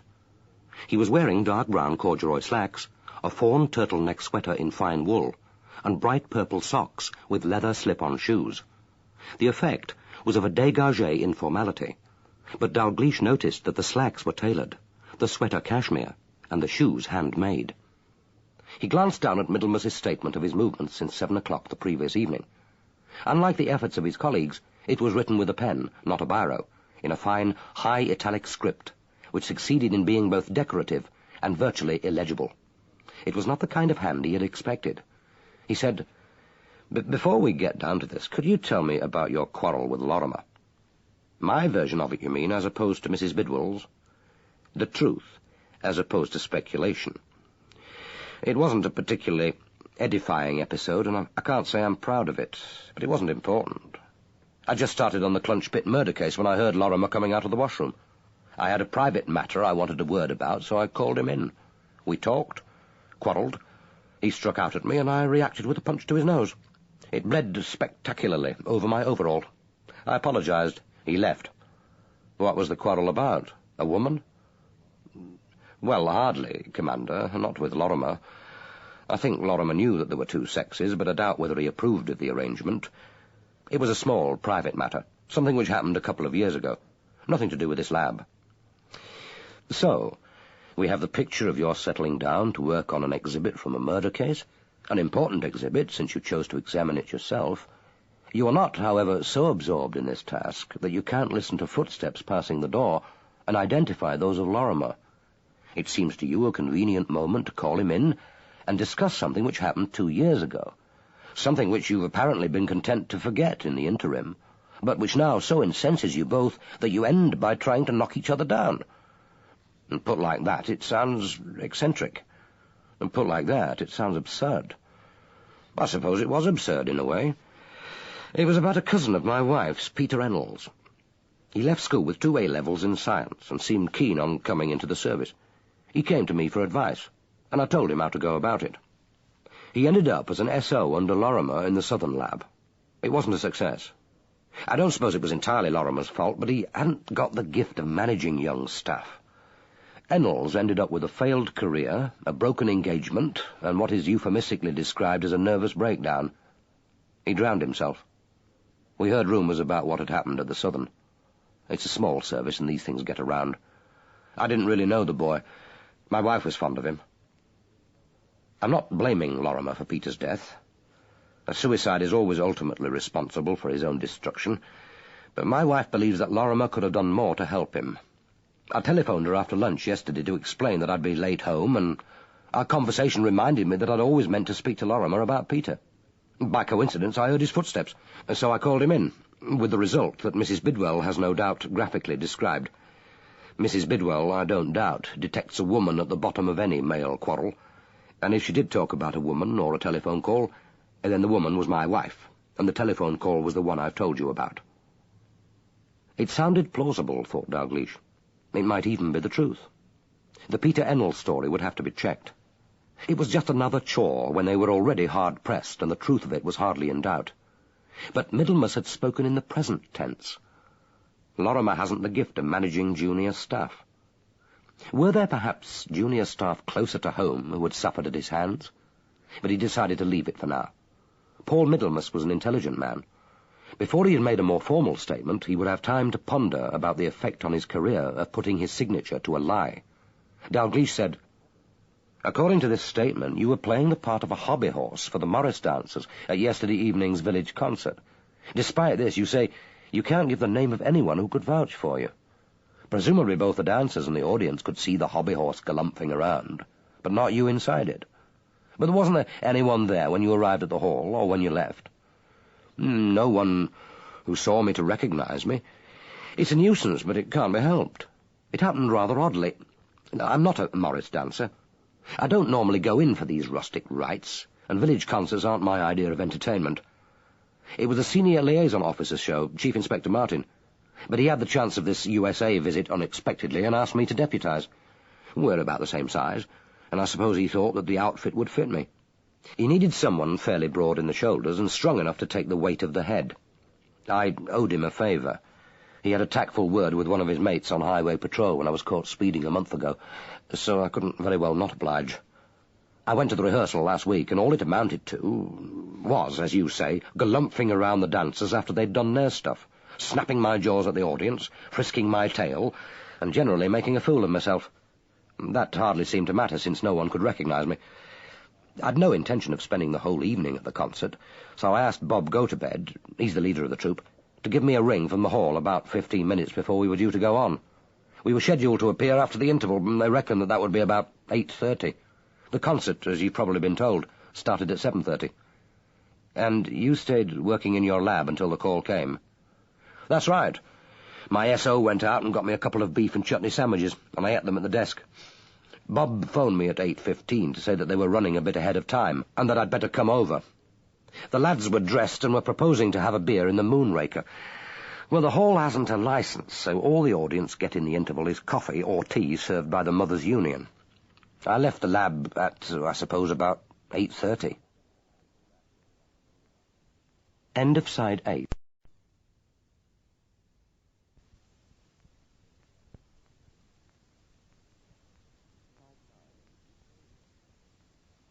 Side 9.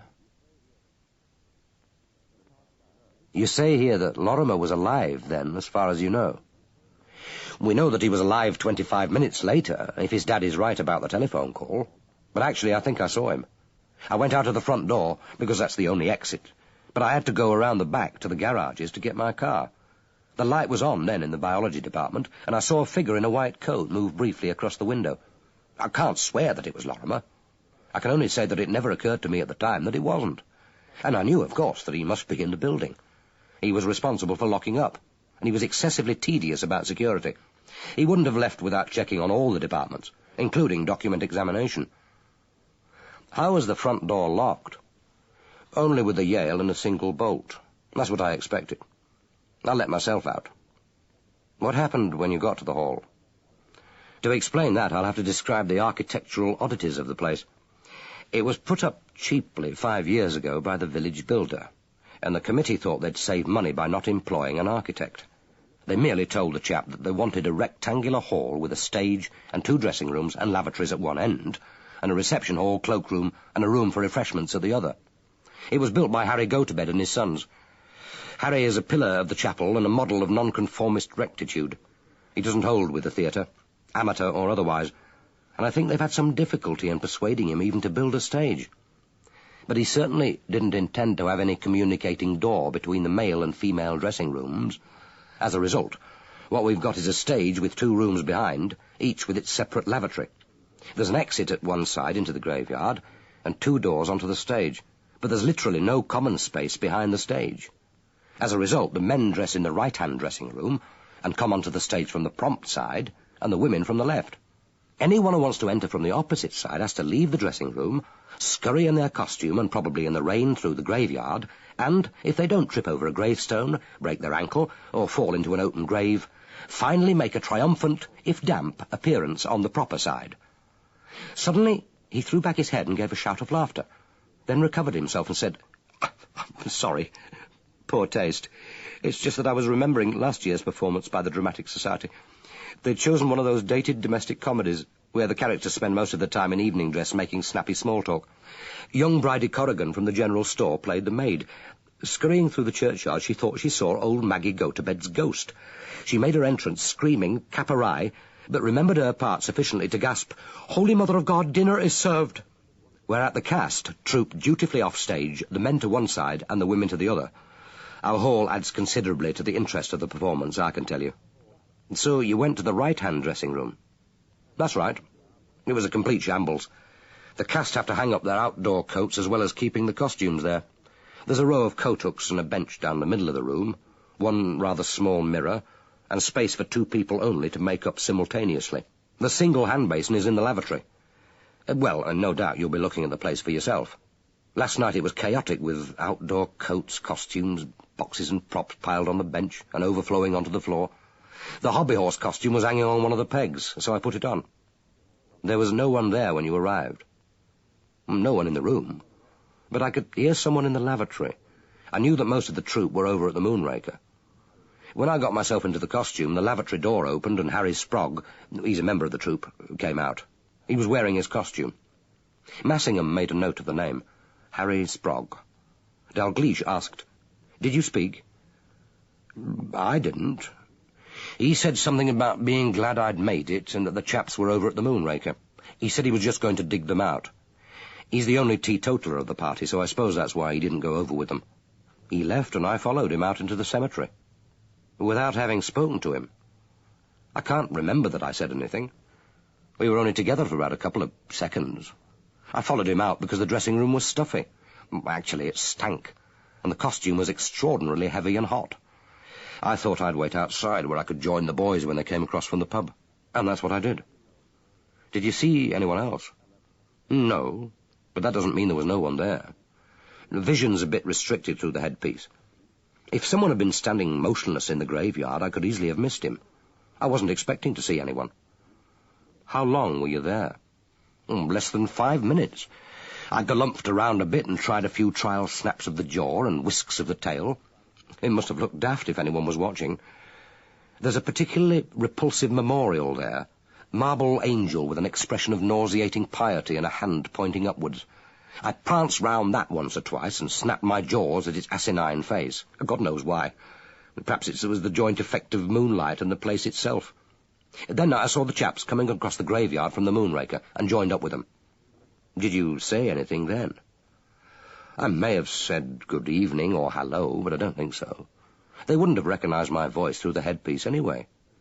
I raised the front right-hand hoof and made a mock obeisance, and then tagged on behind. We went into the dressing room together. We could hear the audience settling into their seats, and then the stage manager put his head in and said, 'Right, boys.' Then the 6 dancers went on, and I could hear the violins strike up, the stamping of feet and the jangling of bells. Then the music changed, and that was the signal for me to join them and do my bit. Part of the act was to go down the steps from the stage and frolic among the audience. It seemed to go down well enough, to judge by the girlish shrieks. But if you're thinking of asking whether anyone recognized me, I shouldn't bother. I don't see how they could have." "But after the performance?" "No one saw me after the performance. We came tumbling down the steps from the stage into the dressing room, but the applause went on. Then I realized with considerable horror that some fools in the audience were calling out encore. The lads in green needed no second invitation, and they were up the stairs again like a troop of parched navvies who'd just been told that the bar's open. I took the view that my agreement with Bill Martin covered one performance, not including an encore, and that I'd made enough of a fool of myself for one evening. So when the fiddle struck up and the stamping began, I got out of the costume, hung it back on the nail, and made off. As far as I know, no one saw me leave, and there was no one in the car park when I unlocked my car. I was at home before 10, and my wife can vouch for that if you're interested. But I don't suppose you are. It would be more helpful if you could find someone to vouch for you between 8:45 and midnight. I know. Maddening, isn't it? If I'd known someone was proposing to murder Lorrimer during the evening, I'd have taken good care not to put the headpiece on until the second before we went on stage. It's a pity the priest's head is so large. It's supported, as you'll discover, from the wearer's shoulders and doesn't actually touch the head or face.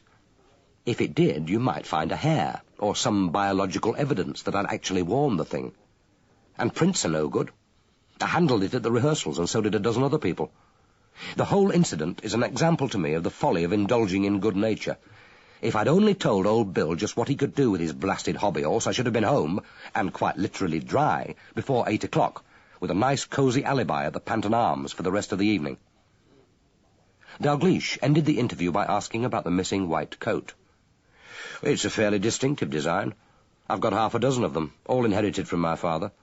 The other 5 are in the linen cupboard here, if you want to have a look at them. They're waisted in very heavy white linen, buttoning high to the neck with crested Royal Army Dental Corps buttons. Oh, and they've got no pockets. The old man thought pockets were unhygienic.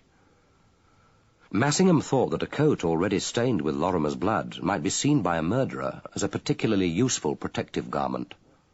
Echoing his thought, Middlemas said, "If it is found again, I don't think I could say with certainty exactly what bloodstains resulted from our punch-up. There was one patch about 4 inches by 2 on the right shoulder, but there may have been other splashes. But presumably the serologists would be able to give you some idea of the comparative age of the stains. If the coat were ever found, thought Dalgliesh, it wouldn't be an easy thing to destroy completely, but the murderer, if he had taken it, would have had all night to dispose of the evidence." He asked, "And you dropped this particular coat in the soiled linen basket in the men's washroom immediately after the quarrel?" "I meant to, but then I thought better of it. The stain wasn't large, and the sleeves were perfectly clean.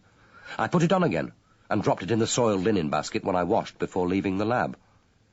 "Do you remember what wash basin you used?" "The first one, nearest the door." "Was the basin clean?" If Middlemas were surprised by the question, he concealed it. "As clean as it ever is after a day's use.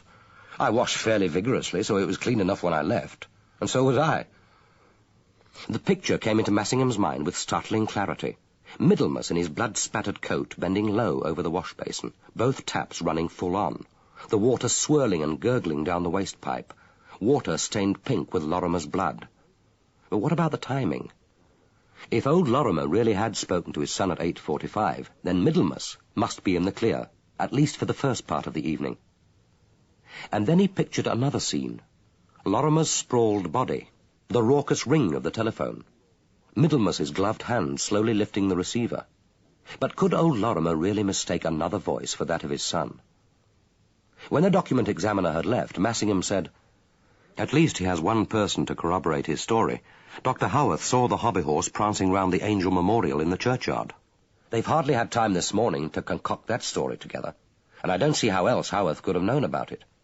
Dalgliesh said, "Unless they concocted the story in the graveyard last night, or unless it was Howarth, not Middlemas, who was inside that hobby horse." Chapter 15. I didn't like him, and I was frightened of him, but I didn't kill him. I know everyone will think that I did, but it's not true. I couldn't kill anyone or anything, not an animal, let alone a man. Clifford Bradley had stood up fairly well to the long wait for questioning. He wasn't incoherent. He had tried to behave with dignity. But he had brought into the room with him the sour contagion of fear, that most difficult of all emotions to hide. His whole body twitched with it, the restless hands clasping and unclasping in his lap, the shuddering mouth, the anxious blinking eyes. He was not an impressive figure, and fear had made him pitiable. He would make an ineffective murderer, thought Massingham. Watching him, he felt some of the instinctive shame of the healthy in the presence of the diseased. It was easy to imagine him retching over that wash-basin, vomiting up his guilt and terror. It was less easy to envisage him tearing out the page of the notebook, destroying the white coat, organizing that early morning telephone call to Mrs. Bidwell. Dalgliesh said mildly, "No one is accusing you. You're familiar enough with judges' rules to know that we wouldn't be talking like this if I were about to caution you. You say that you didn't kill him. Have you any idea who did? No. Why should I have? I don't know anything about him.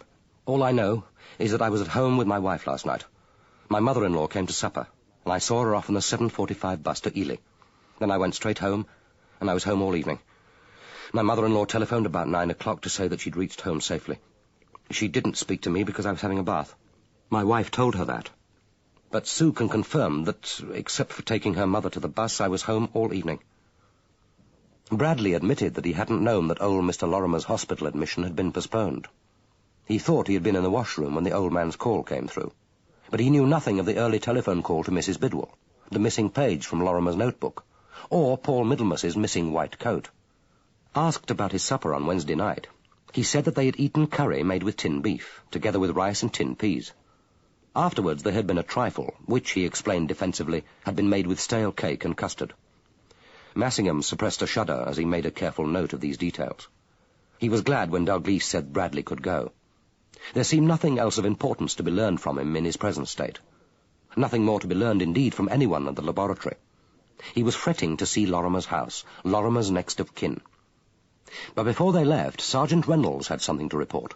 He was finding it difficult to keep the excitement from his voice. We found some tire marks, sir, about halfway up the drive among the bushes. They look pretty fresh to me. We've got them protected until the photographer arrives, and then we'll get a plaster cast made. It's difficult to be sure until we compare them with a tire index, but it looks to me as if the two back tires were a Dunlop and a Semperit. That's a pretty odd combination. It should help us to get the car. It was a pity, thought Dalgliesh, that Superintendent Mercer had told the photographers they could go, but it wasn't surprising. Given the present pressure of work on the force, it was difficult to justify keeping men hanging about indefinitely, and at least the fingerprint officers were still here. He said, "Have you been able to get in touch with Mr. Bidwell yet?" "Captain Massey says he's up at the 5-acre raising sugar beet. He'll tell him when you want to see him when he comes in for his docky." "His what?" "His docky, sir. That's the meal break which we have in these parts at about 10:30 or 11. I'm relieved that Captain Massey has a proper sense of priority between agriculture and murder. They're a good bit behind with the 5-acre, sir. But Captain Massey will see that he calls in at Guy's Marsh Station as soon as they finish work this afternoon. If he doesn't, you'd better dig him out, even if you have to borrow Captain Massey's tractor to do it. That telephone call is important. I'll have a word with the senior scientists in the library now, and explain to them that I want them present in the departments when you do the internal search. The rest of them can go home. I'll tell them that we hope to have finished searching by the end of the day. It should be possible for the lab to be opened again tomorrow morning. Inspector Massingham and I will be seeing Dr. Lorrimer's father at Post Mill Cottage. If anything breaks, you can contact us there, or through the car radio control from Guy's Marsh." Less than 10 minutes later, with Massingham at the wheel of the police rover, they were on their way. Book 3. An Experimental Man. Chapter 1. Post Mill Cottage lay 2 miles to the west of the village at the junction of Stony Pigot's Road and Tenpenny Lane, where the road curved gently upwards, but so imperceptibly that it was difficult for Dalgliesh to believe that he was on slightly higher ground until the car was parked on the grass verge, and, turning to close the door, he saw the village strung out along the road below him. Under the turbulent painter's sky, with its changing clusters of white, grey and purple cumulus clouds, massing against the pale azure blue of the upper air, and the sunlight moving fitfully across the fields and glittering on roofs and windows, it looked like an isolated frontier post, but welcoming, prosperous and secure. Violent death might lurk eastwards in the dark fenlands, but surely not under these neat domestic roofs. Hoggatt's laboratory was hidden by its belt of trees, but the new building was immediately identifiable, its concrete stumps, ditches and half-built walls, looking like the orderly excavation of some long-buried city. The cottage, a low building of brick with a white wood-cladded front and with the rounded top and sails of the windmill visible behind, was separated from the road by a wide ditch. A wooden plank bridge and white-painted gate led to the front path and the latched door. The first impression of melancholy neglect, induced perhaps by the cottage's isolation and the bareness of outer walls and windows, proved on second glance illusory. The front garden had the dishevelled, overgrown look of autumn, but the roses in the 2 circular beds, one each side of the path, had been properly tended.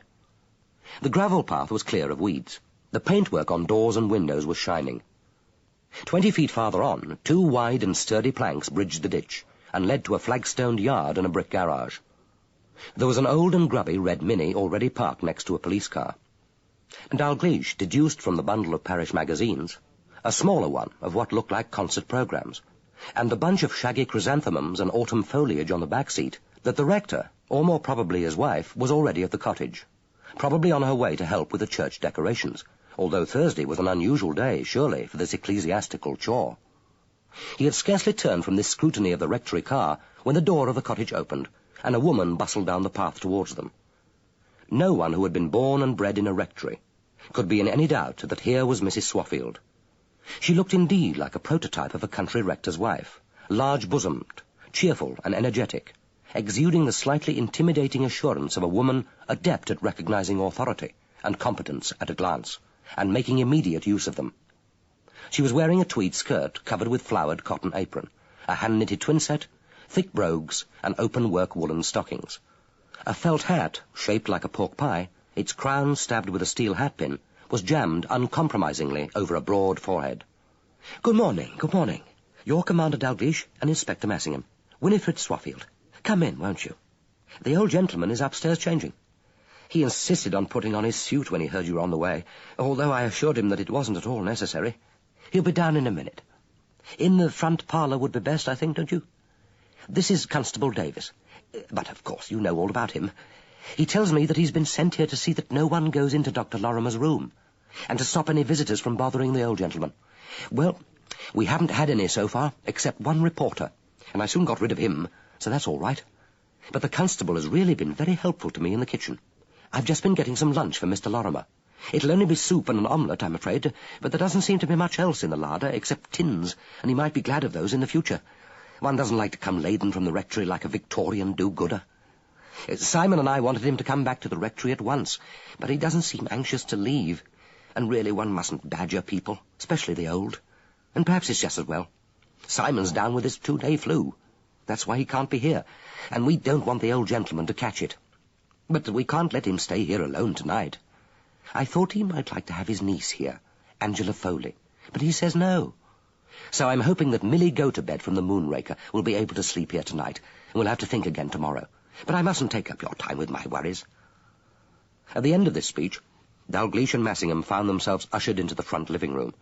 At the sound of their footsteps in the narrow hall, Constable Davis had emerged from what was presumably the kitchen, had sprung to attention, saluted, blushed, and given Dalgliesh a glance of mingled appeal and slight desperation before disappearing again. The smell of homemade soup had wafted appetizingly through the door. The sitting room, which was stuffy and smelt strongly of tobacco, was adequately furnished, yet gave an impression of cheerless discomfort, a cluttered repository of the mementos of aging and its sad solaces. The chimney breast had been boarded up, and an old-fashioned gas fire hissed out an uncomfortably fierce heat over a sofa in cut moquette with 2 greasy circles, marking where innumerable heads at once rested. There was a square oak table with bulbous carved legs and 4 matching chairs with vinyl seats, and a large dresser set against the wall opposite the window, hung with the cracked remnants of long smashed tea sets. On the dresser were 2 bottles of Guinness and an unwashed glass.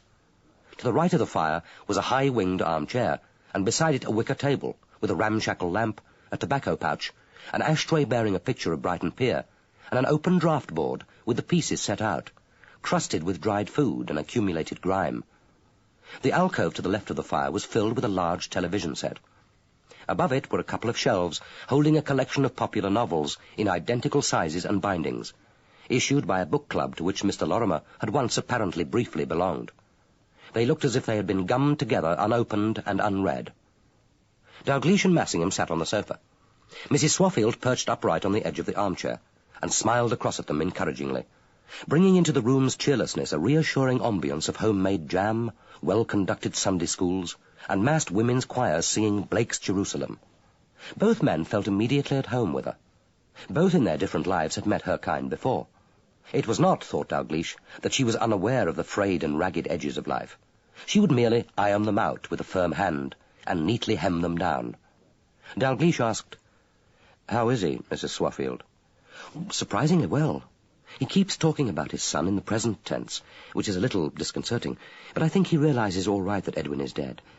I don't mean to imply that the old gentleman is senile, not in the least, but it's difficult to know what the very old are feeling sometimes.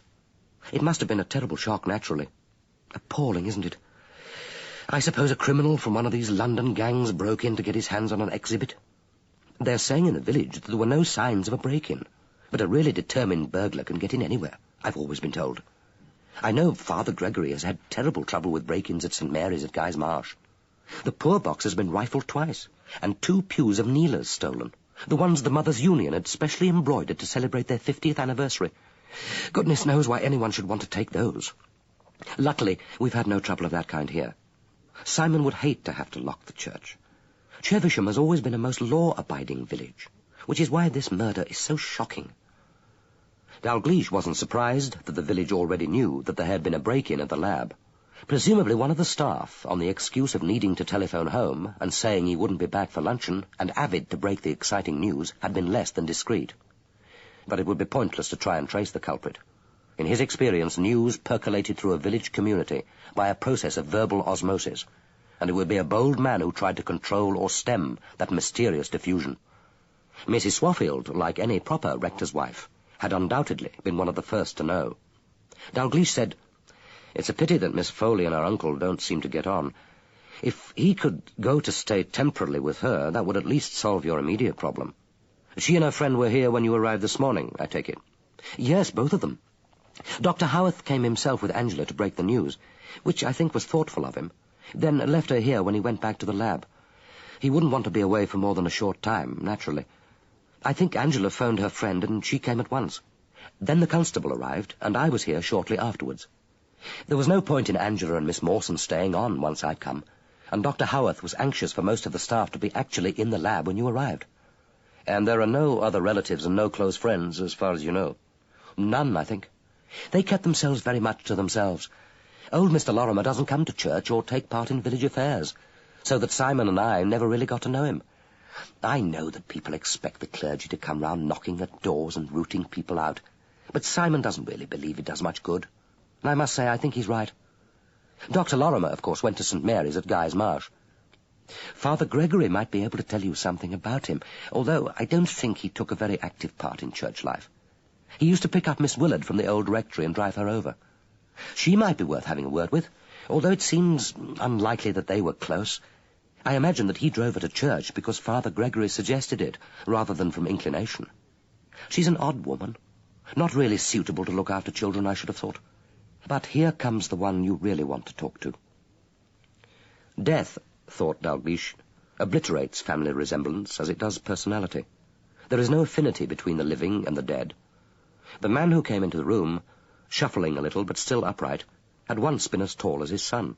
The sparse hair, brushed back from a high forehead, still showed streaks of the black it had once been. The watery eyes, sunken under the creased lids, were as dark. But there was no kinship with that rigid body on the laboratory floor. Death, in separating them forever, had robbed them even of their likeness. Mrs. Swaffield made the introductions in a voice of determined encouragement, as if they had all suddenly gone deaf. Then she melted tactfully away, murmuring something about soup in the kitchen. Massingham sprang to help the old man to a chair, but Mr. Lorrimer, with a stiff chopping motion of the hand, gestured him aside. Eventually, after some hesitation, as if the sitting-room were unfamiliar to him, he lowered himself into what was obviously his usual place, the shabby, high-backed armchair to the right of the fire, from which he regarded Dalgliesh steadily. Sitting there, bolt upright, in his old-fashioned and badly cut dark blue suit, which smelt strongly of mothballs, and now hung loosely on his diminished bones, he looked pathetic, almost grotesque, but not without dignity. Dalgliesh wondered why he had troubled to change. Was it a gesture of respect for his son, the need to formalize grief, a restless urge to find something to do? Or was it some atavistic belief that authority was on its way and should be propitiated by an outward show of deference? Dalgliesh was reminded of the funeral of a young detective constable killed on duty.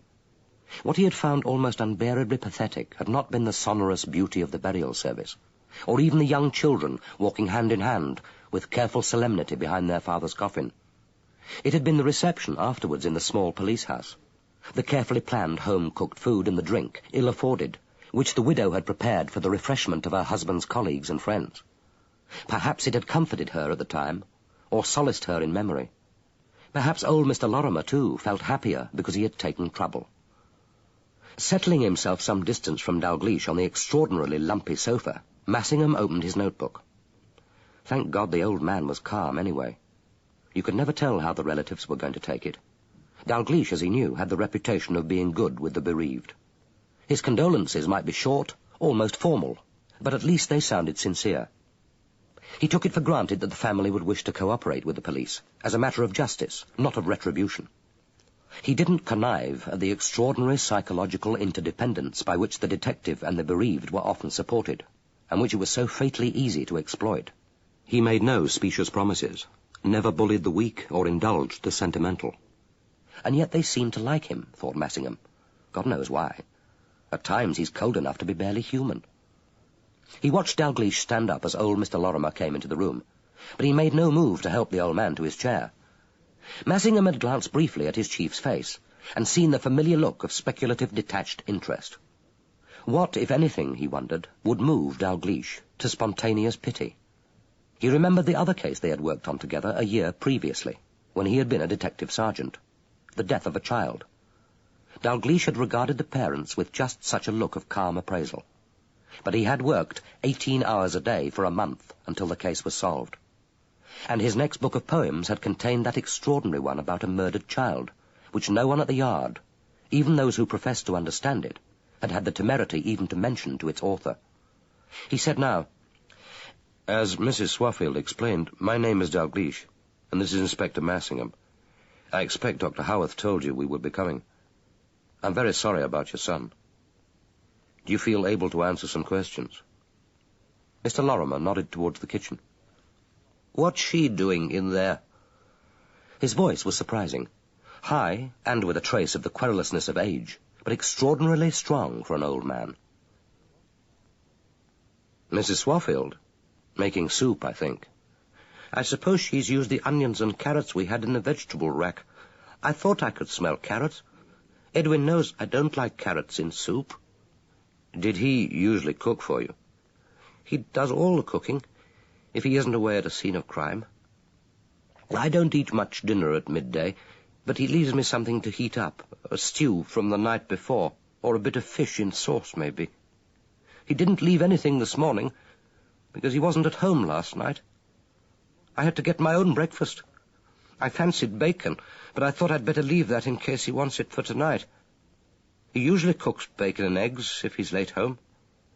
Dalgliesh asked, "Mr. Lorrimer, have you any idea why anyone should want to murder your son? Had he any enemies?" "Why should he have enemies? He didn't know anyone except at the lab. Everyone had a great respect for him at the lab. He told me so himself. Why would anyone want to harm him? Edwin lived for his work." He brought out the last sentence, as if it were an original expression of which he was rather proud. "You telephoned him last night at the laboratory, didn't you? What time was that?" "It was 9:15. The telly went blank. It didn't blink and go zigzag like it sometimes does. Edwin showed me how to adjust the knob at the back for that. It went blank with just one little circle of light, and then that failed. I couldn't see the 9 o'clock news, so I rang Edwin and asked him to send for the TV man. We rent the set, and they're supposed to come at any hour. There's always some excuse. Last month when I telephoned, they didn't come for 2 days. "Can you remember what your son said?" "He said that it wasn't any use telephoning late at night. He'd do it first thing this morning, before he went to work. But of course he hasn't. He didn't come home. It's still broken. I don't like to telephone myself. Edwin always sees to everything like that. Do you think Mrs. Swaffield would ring?" "I'm sure she would. When you telephoned him, did he say anything about expecting a visitor?" "No. He seemed in a hurry, as if he didn't like it because I phoned. But he always said to ring the lab up if I was in trouble." "And he said nothing else at all except that he'd ring the TV mechanic this morning?" "What else would he say? He wasn't one for chatting over the telephone." "Did you ring him at the laboratory yesterday about your hospital appointment?" "That's right. I was supposed to go into Addenbrooke's yesterday afternoon. Edwin was going to drive me in. It's my leg. It's psoriasis. They're going to try a new treatment." He made as if to roll up his trouser leg. Dalgliesh said quickly, "Oh, that's all right, Mr. Lorrimer. When did you know the bed wasn't available after all?" "About 9 o'clock, they rang. He'd only just left home. So I phoned the lab. I know the number of the biology department, of course. That's where he works. The biology department. Miss Easterbrook answered the phone and said that Edwin was at the hospital attending a post-mortem, but she would give him the message when she got in. Addenbrooke said they'd probably send for me next Tuesday. Who's going to take me now?" "I expect Mrs. Swaffield will arrange something, or perhaps your niece could help. Wouldn't you like her to be here with you?" "No. What can she do?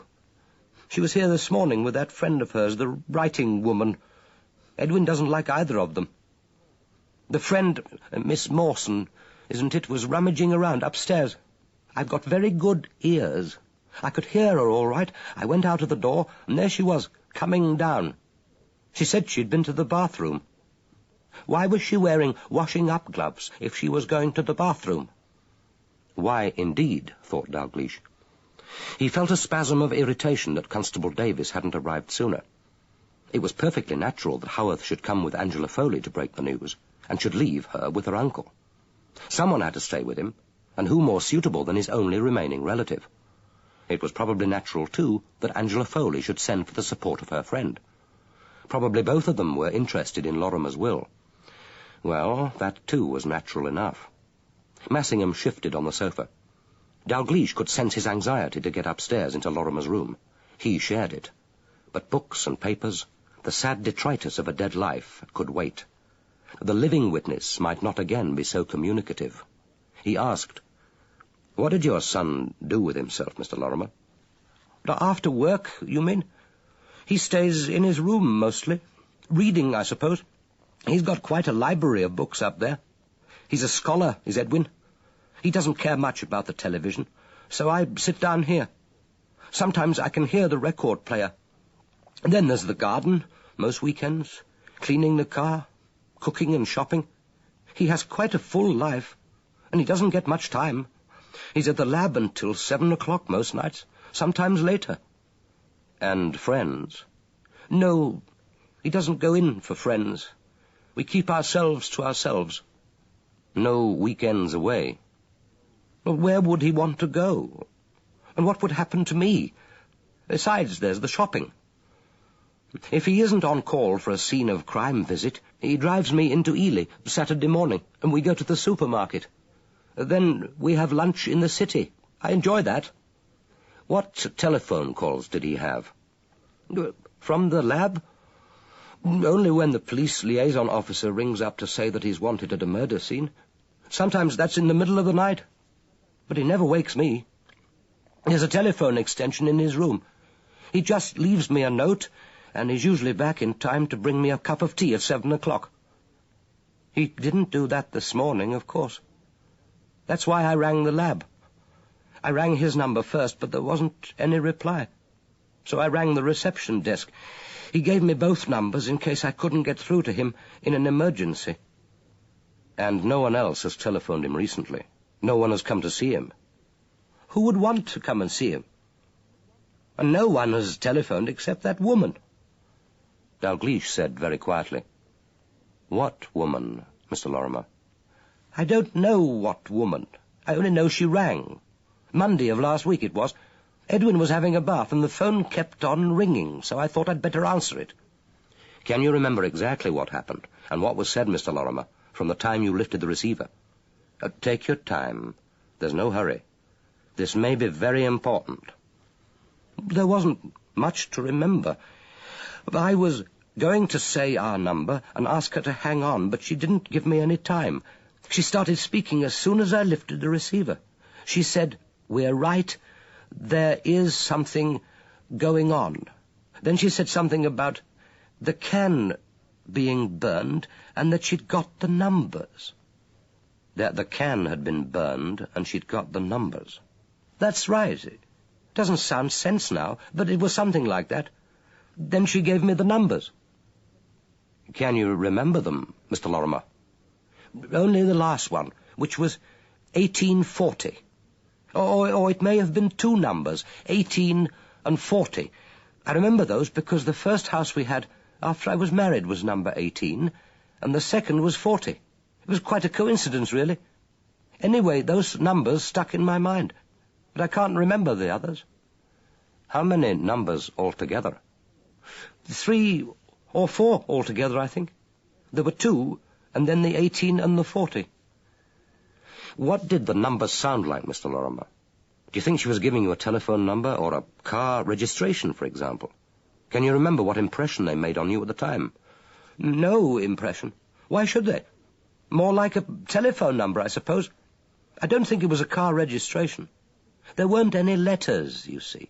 It sounded like a date, 1840. Have you any idea who was telephoning? No.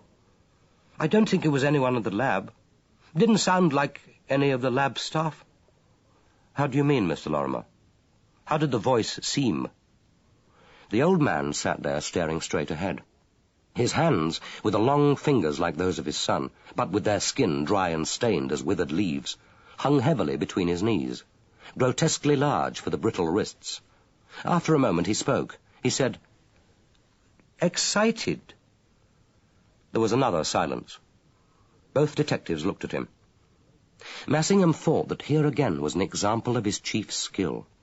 He would have gone charging upstairs in search of the will and papers, but this evidence, so carefully elicited, was vital. After about a moment the old man spoke again.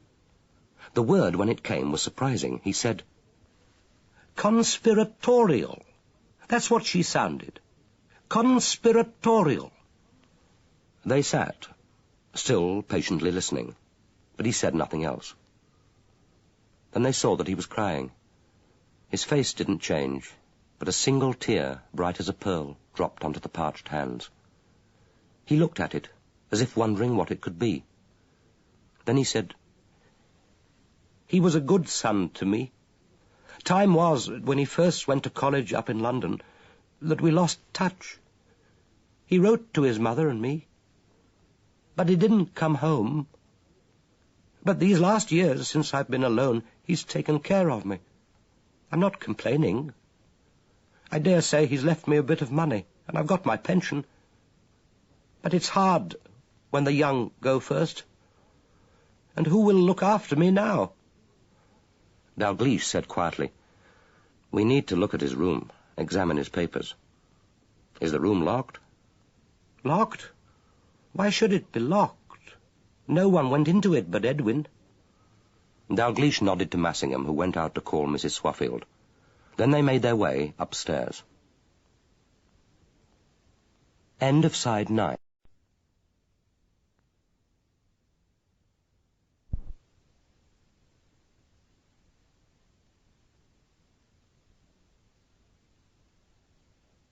Side 10. Chapter 2.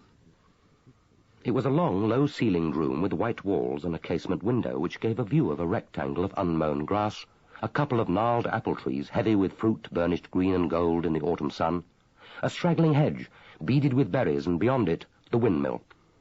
Even in the genial light of afternoon, the mill looked a melancholy wreck of its former puissance. The paint was peeling from the walls, and the great sails, from which the slats had fallen like rotten teeth, hung heavy with inertia in the restless air. Behind the windmill, the acres of black fenland, newly sliced by the autumn ploughing, stretched in glistening clumps between the dikes. Dalgliesh turned away from this picture of melancholy peace to examine the room. Massingham was already busy at the desk. Finding the lid unlocked, he rolled it back for a few inches, then let it drop again. Then he tried the drawers. Only the top left-hand one was locked. If he were impatient for Dalgliesh to take Lorrimer's keys from his pocket and open it, he concealed his eagerness. It was known that the older man, who could work faster than any of his colleagues, still liked occasionally to take his time. He was taking it now, regarding the room with his dark, sombre eyes, standing very still, as if he were picking up invisible waves. The place held a curious peace. The proportions were right, and the furniture fitted where it had been placed. A man might have space to think in this uncluttered sanctum. A single bed, neatly covered with a red and brown blanket, stood against the opposite wall.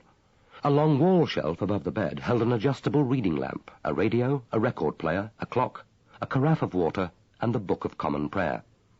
In front of the window stood an oak working table with a wheel-back chair. On the table was a blotter and a brown and blue pottery mug, stacked with pencils and biro pens. The only other items of furniture were a shabby winged armchair with a low table beside it, a double wardrobe in oak to the left of the door, and to the right an old-fashioned desk with a roll-top. The telephone was fitted to the wall.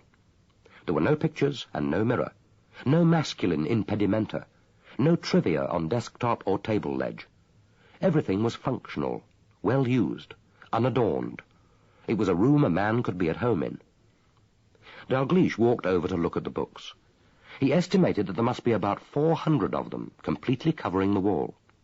There was little fiction, although the 19th century English and Russian novelists were represented. Most of the books were histories or biographies, but there was a shelf of philosophy. Teilhard de Chardin's Science and Christ, Jean-Paul Sartre's Being and Nothingness, a Humanist Outlook, Simone Weil's First and Last, Plato's Republic, the Cambridge history of late Greek and early medieval philosophy. It looked as if Lorrimer had at one time been trying to teach himself Greek. The shelf held a Greek primer and a dictionary. Massingham had taken down a book on comparative religion. He said, "It looks as if he was one of those men who torment themselves trying to discover the meaning of existence." Dalgliesh replaced the Sartre he had been studying. "You find that reprehensible?" "I find it futile. Metaphysical speculation is about as pointless as a discussion on the meaning of one's lungs. They're there for breathing. And life is for living. You find that an adequate personal credo?" "To maximize one's pleasures and minimize one's pain? Yes, sir, I do. And I suppose to bear with stoicism those miseries I can't avoid. To be human is to ensure enough of those without inventing them. Anyway, I don't believe you can hope to understand what you can't see, or touch, or measure. A logical positivist, you're in respectable company. But he spent his life examining what he could see, or touch, or measure. It doesn't seem to have satisfied him. Well, let's see what his personal papers have to tell." He turned his attention to the desk, leaving the locked drawer to the last. He rolled back the top to reveal 2 small drawers and a number of pigeonholes. And here, neatly docketed and compartmentalized, were the minutiae of Lorrimer's solitary life. A drawer with 3 bills waiting to be paid, and 1 for receipts. A labelled envelope containing his parents' marriage lines, his own birth and baptismal certificates. His passport, an anonymous face but with eyes staring as if hypnotized, the neck muscles taut. The lens of the camera might have been the barrel of a gun. A life assurance certificate. Receipted bills for fuel, electricity and gas. The maintenance agreement for the central heating, the hire purchase agreement for the television, a wallet with his bank statement, his portfolio of investments, sound, unexciting, orthodox. There was nothing about his work. Obviously, he kept his life as carefully compartmentalized as his filing system. Everything to do with his profession, the journals, the drafts of his scientific papers, were kept in his office at the lab. They were probably written there. That might account for some of the late hours. It would certainly have been impossible to guess from the contents of his desk what his job had been. His will was in a separate labelled envelope, together with a brief letter from a firm of Ely solicitors, Messrs. Pargeter, Colby and Hunt.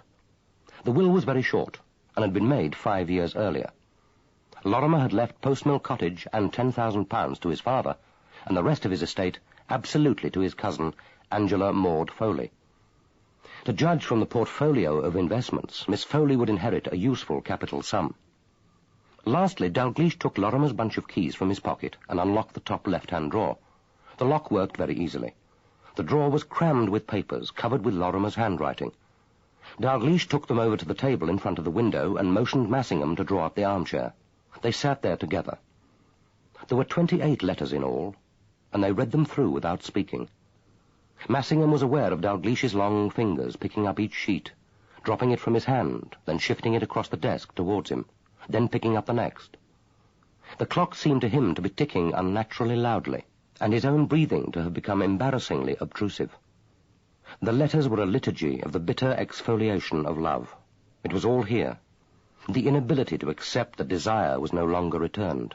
The demand for explanations which, if attempted, could only increase the hurt. The excoriating self-pity. The spasms of irrational, renewed hope, the petulant outbursts of the obtuseness of the lover, unable to see where her happiness lay, the humiliating self-abasement. I realize that you won't want to live in the fens, but that needn't be a difficulty, darling. I could get a transfer to the Metropolitan Lab if you prefer London, or you could find a house in Cambridge or Norwich, a choice of 2 civilized cities. You once said that you liked to live among the spires. Or if you wished, I could stay on here and we could have a flat in London for you, when I'd join you whenever I could. I ought to be able to make it most Sundays. The week without you would be an eternity, but anything would be bearable if I knew that you belonged to me. You do belong to me. All the books, all the seeking and the reading. What does it come to in the end? Until you taught me that, the answer was so simple.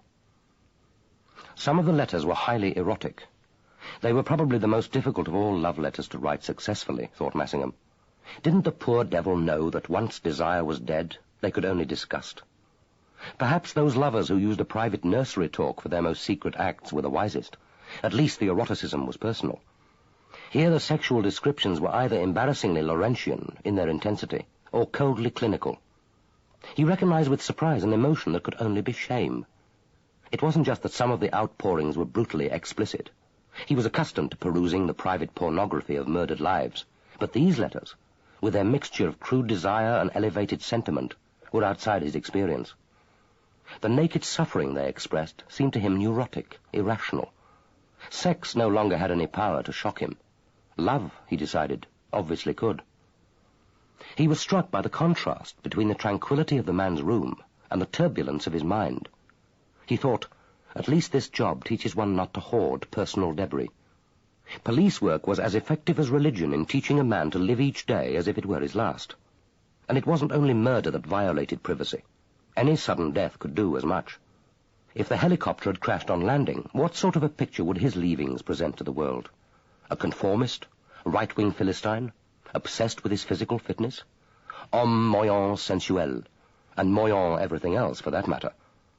He thought of Emma, with whom he slept whenever they got the opportunity, and who, he supposed, would eventually become Lady Dungannon, unless, as seemed increasingly likely, she found an elder son with better prospects and more time to devote to her. He wondered what Emma, cheerful hedonist with her frank enjoyment of bed, would have made of these self-indulgent, masturbatory fantasies, this humiliating chronicle of the miseries of defeated love. One half sheet was covered with a single name, Domenica, Domenica, Domenica, and then Domenica Lorrimer, a clumsy, uneuphonic linking. Perhaps its infelicity had struck him, for he had written it only once. The letters looked laboured, tentative, like those of a young girl practising in secret the hoped-for married name.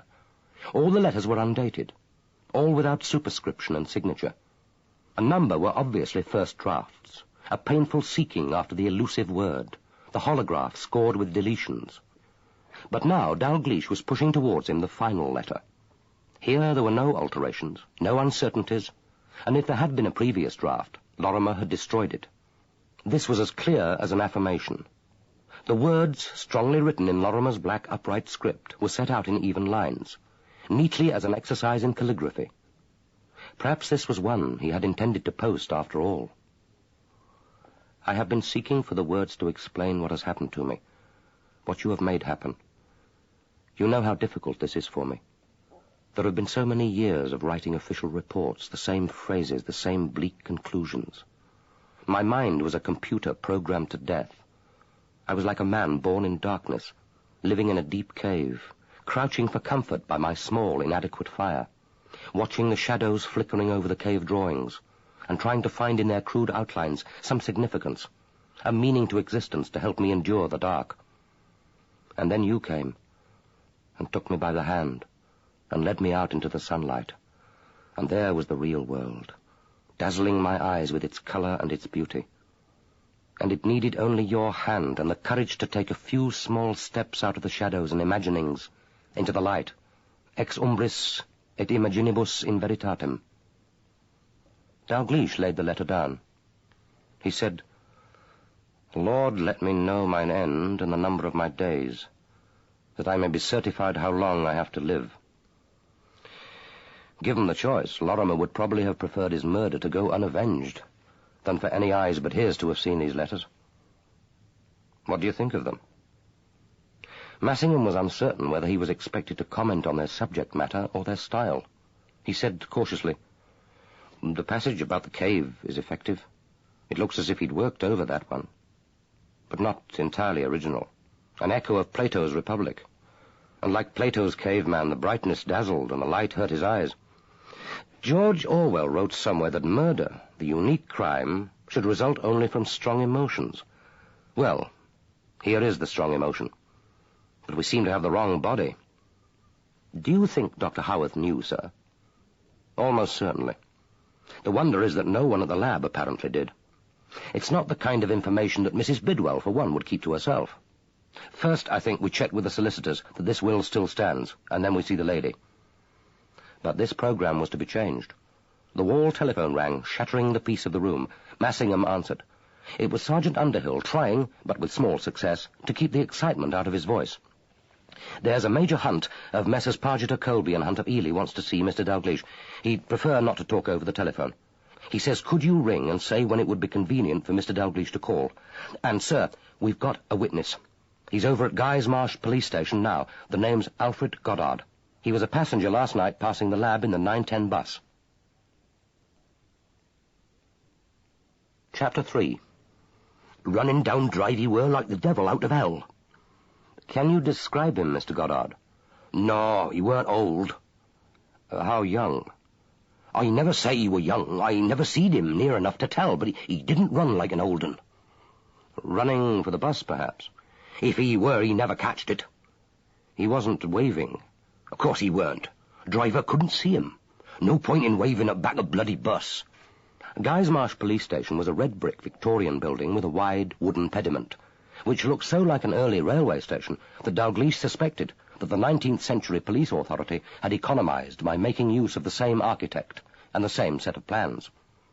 Mr. Alfred Goddard, waiting comfortably in the interview room with a huge mug of steaming tea before him, looked perfectly at home, neither gratified nor impressed to find himself a key witness in a murder investigation. He was a nut-brown, wrinkled, undersized countryman who smelt of strong tobacco, alcohol, and cow dung.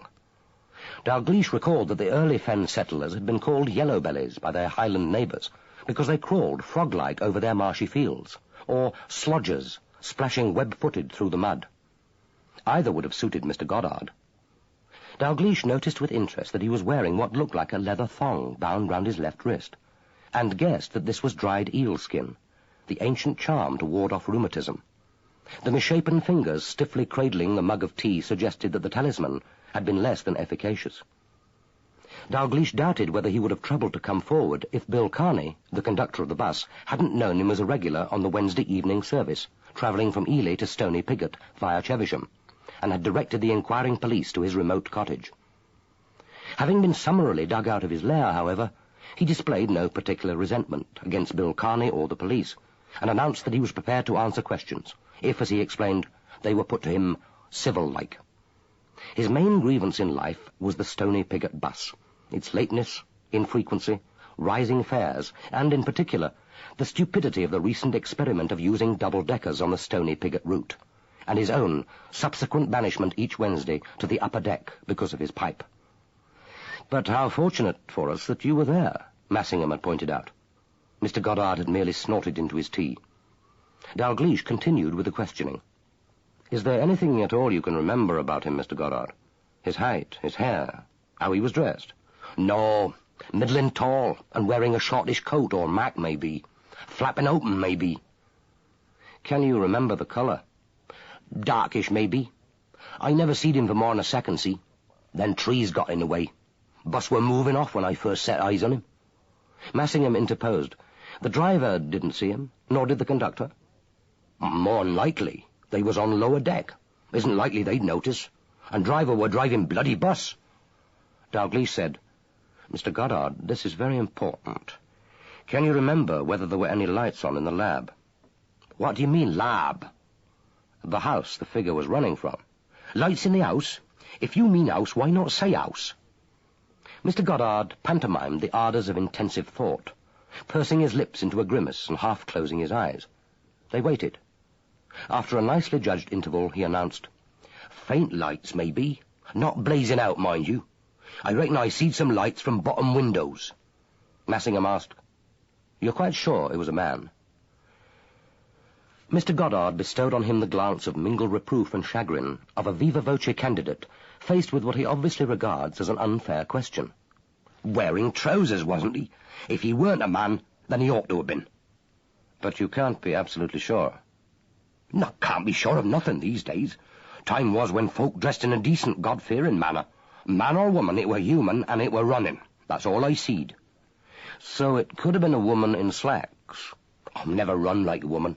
Daft runners women be, keeping their knees tight together and kicking out ankles like bloody ducks. Pity they don't keep their knees together when they ain't running, I say." The deduction was fair enough, thought Dalgliesh. No woman ran precisely like a man. Goddard's first impression had been that of a youngish man running, and that was probably exactly what he had seen. Too much questioning now might only confuse him. The driver and conductor, summoned from the bus depot and still in uniform, were unable to confirm Goddard's story. But what they were able to add was useful. It is not surprising that neither of them had seen the runner, since the 6-foot wall and its overhanging trees cut off a view of the laboratory from the bottom deck, and they could only have glimpsed the house when the bus was passing the open drive and slowing down at the stop. But if Mr. Goddard were right, and the figure had only appeared when the bus was moving off, they still wouldn't have seen him. It was helpful that they were both able to confirm that the bus, on that Wednesday evening at least, was running on time. Bill Carney had actually looked at his watch as they moved off. It had shown 9:12. The bus had halted at the stop for a couple of seconds. None of the 3 passengers had made any preliminary moves to get off, but both the driver and the conductor had noticed a woman waiting in the shadows of the bus shelter, and had assumed that she would board. However, she hadn't done so, but had turned away and moved back farther into the shadow of the shelter as the bus drew up. The conductor had thought it strange that she was waiting there, since there wasn't another bus that night. But it had been raining slightly, and he had assumed, without thinking about it very deeply, that she had been sheltering. It wasn't his job, as he reasonably pointed out, to drag passengers on the bus if they didn't want a ride. Dalgliesh questioned them both closely about the woman, but there was little firm information they could give. Both agreed that she had been wearing a headscarf, and that the collar of her coat had been turned up at her ears. The driver thought that she had been wearing slacks and a belted mackintosh. Bill Carney agreed about the slacks, but thought that she had been wearing a duffel coat. Their only reason for assuming that the figure was a woman was the headscarf. Neither of them could describe it. They thought it unlikely that any of the 3 passengers on the lower deck would be able to help. 2 of them were elderly regulars, both apparently asleep. The third was unknown to them. Dalgliesh knew that all 3 would have to be traced. This was one of those time-consuming jobs which were necessary, but which seldom produced any worthwhile information. But it was astonishing how much the most unlikely people did notice. The sleeper might have been jogged awake by the slowing down of the bus, and have had a clearer look at the woman than either the conductor or driver. Mr. Goddard, not surprisingly, hadn't noticed her. He inquired caustically how a chap was expected to see through the roof of a bloody bus shelter, and in any case, he'd been looking the other way, hadn't he? And a good job for them that he had. Dalgliesh hastened to propitiate him, and, when his statement was at last completed to the old man's satisfaction, watched him driven back to his cottage, sitting in some style like a tiny upright mannequin in the back of the police car. But it was another 10 minutes before Dalgliesh and Massingham could set out for Ely.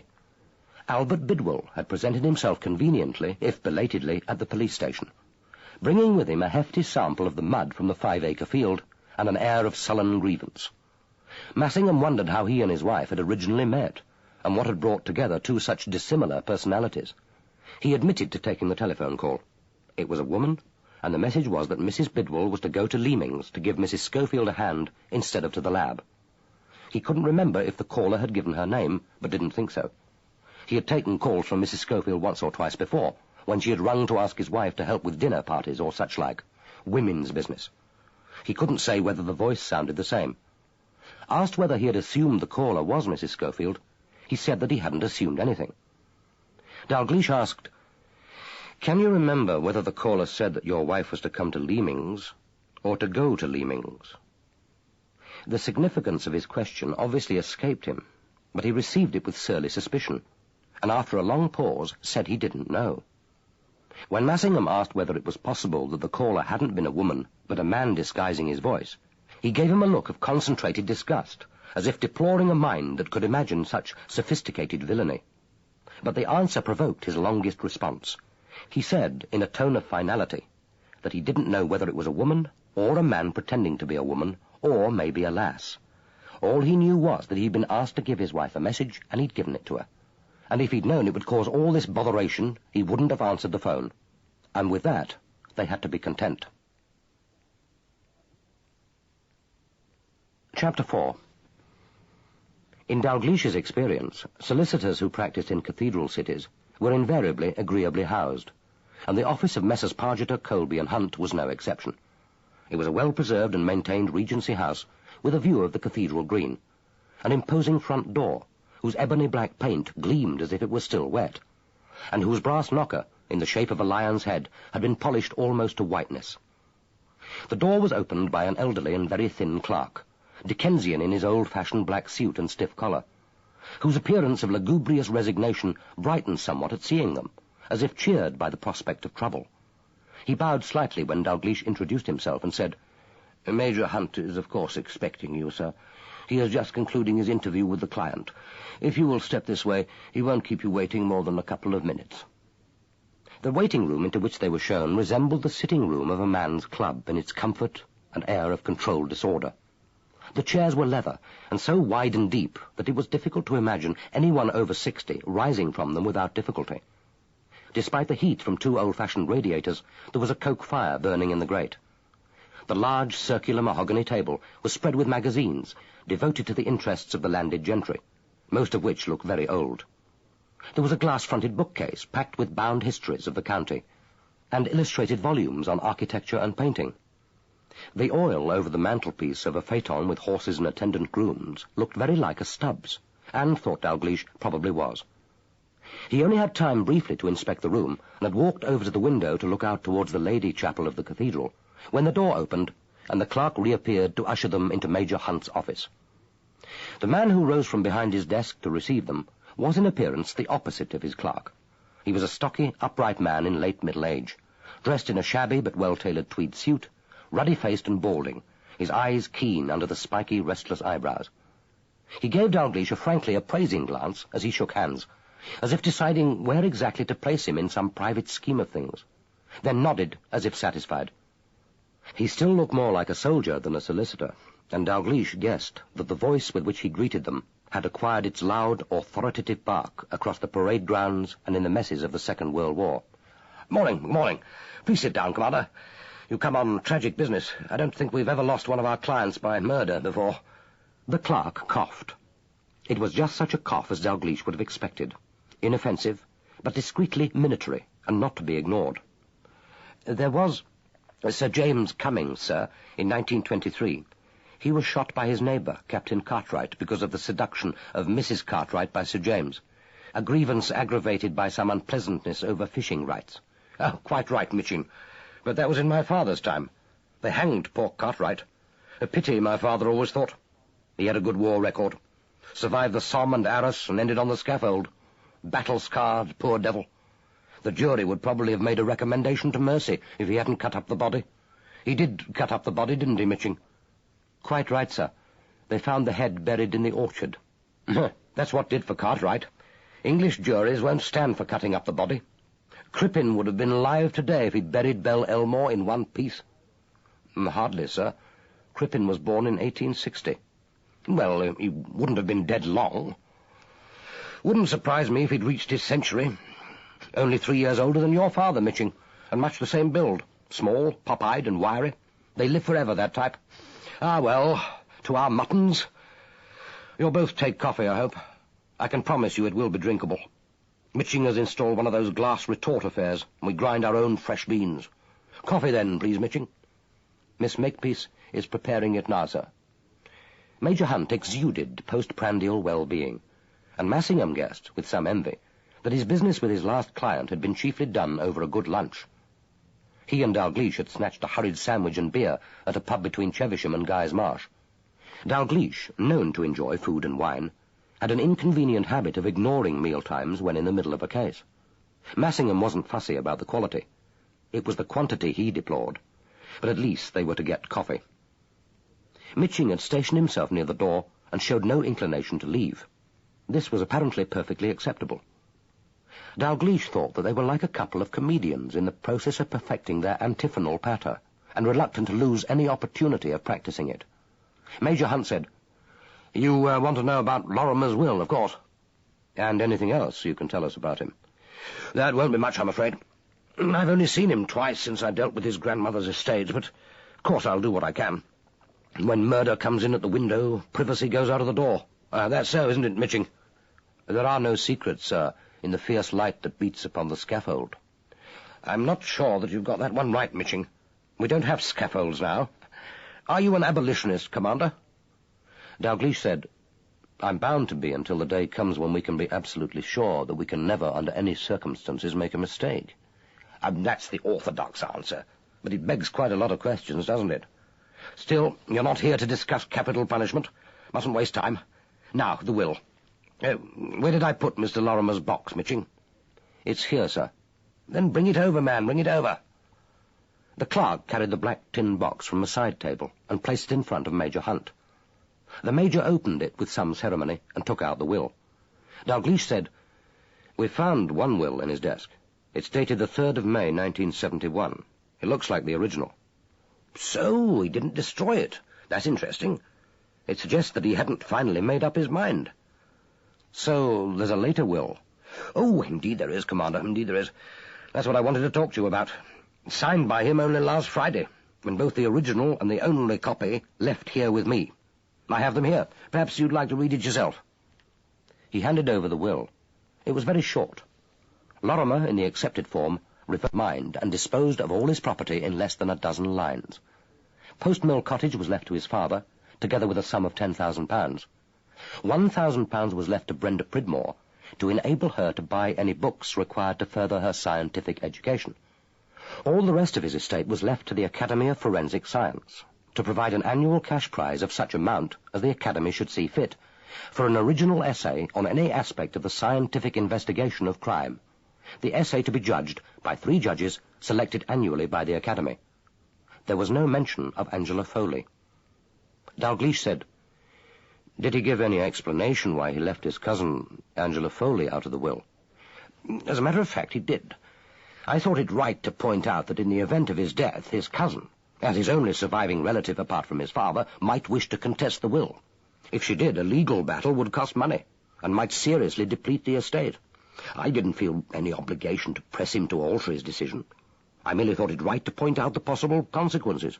You heard what he replied, didn't you, Mitching?" "Yes, indeed, sir. The late Mr. Lorrimer expressed his disapprobation of the way in which his cousin chose to live. In particular, he deplored the relationship which he alleged subsisted between his cousin and the lady with whom I understand she makes her home, and said that he did not wish the said companion to benefit from his estate. If his cousin chose to contest the will, he was prepared to leave the matter to the courts. It would no longer be of any concern to himself. He would have made his wishes clear. He also pointed out, if I remember rightly, sir, that the will was intended to be transitional in its nature. He had it in mind to marry, and if he did so, the will would of course become void.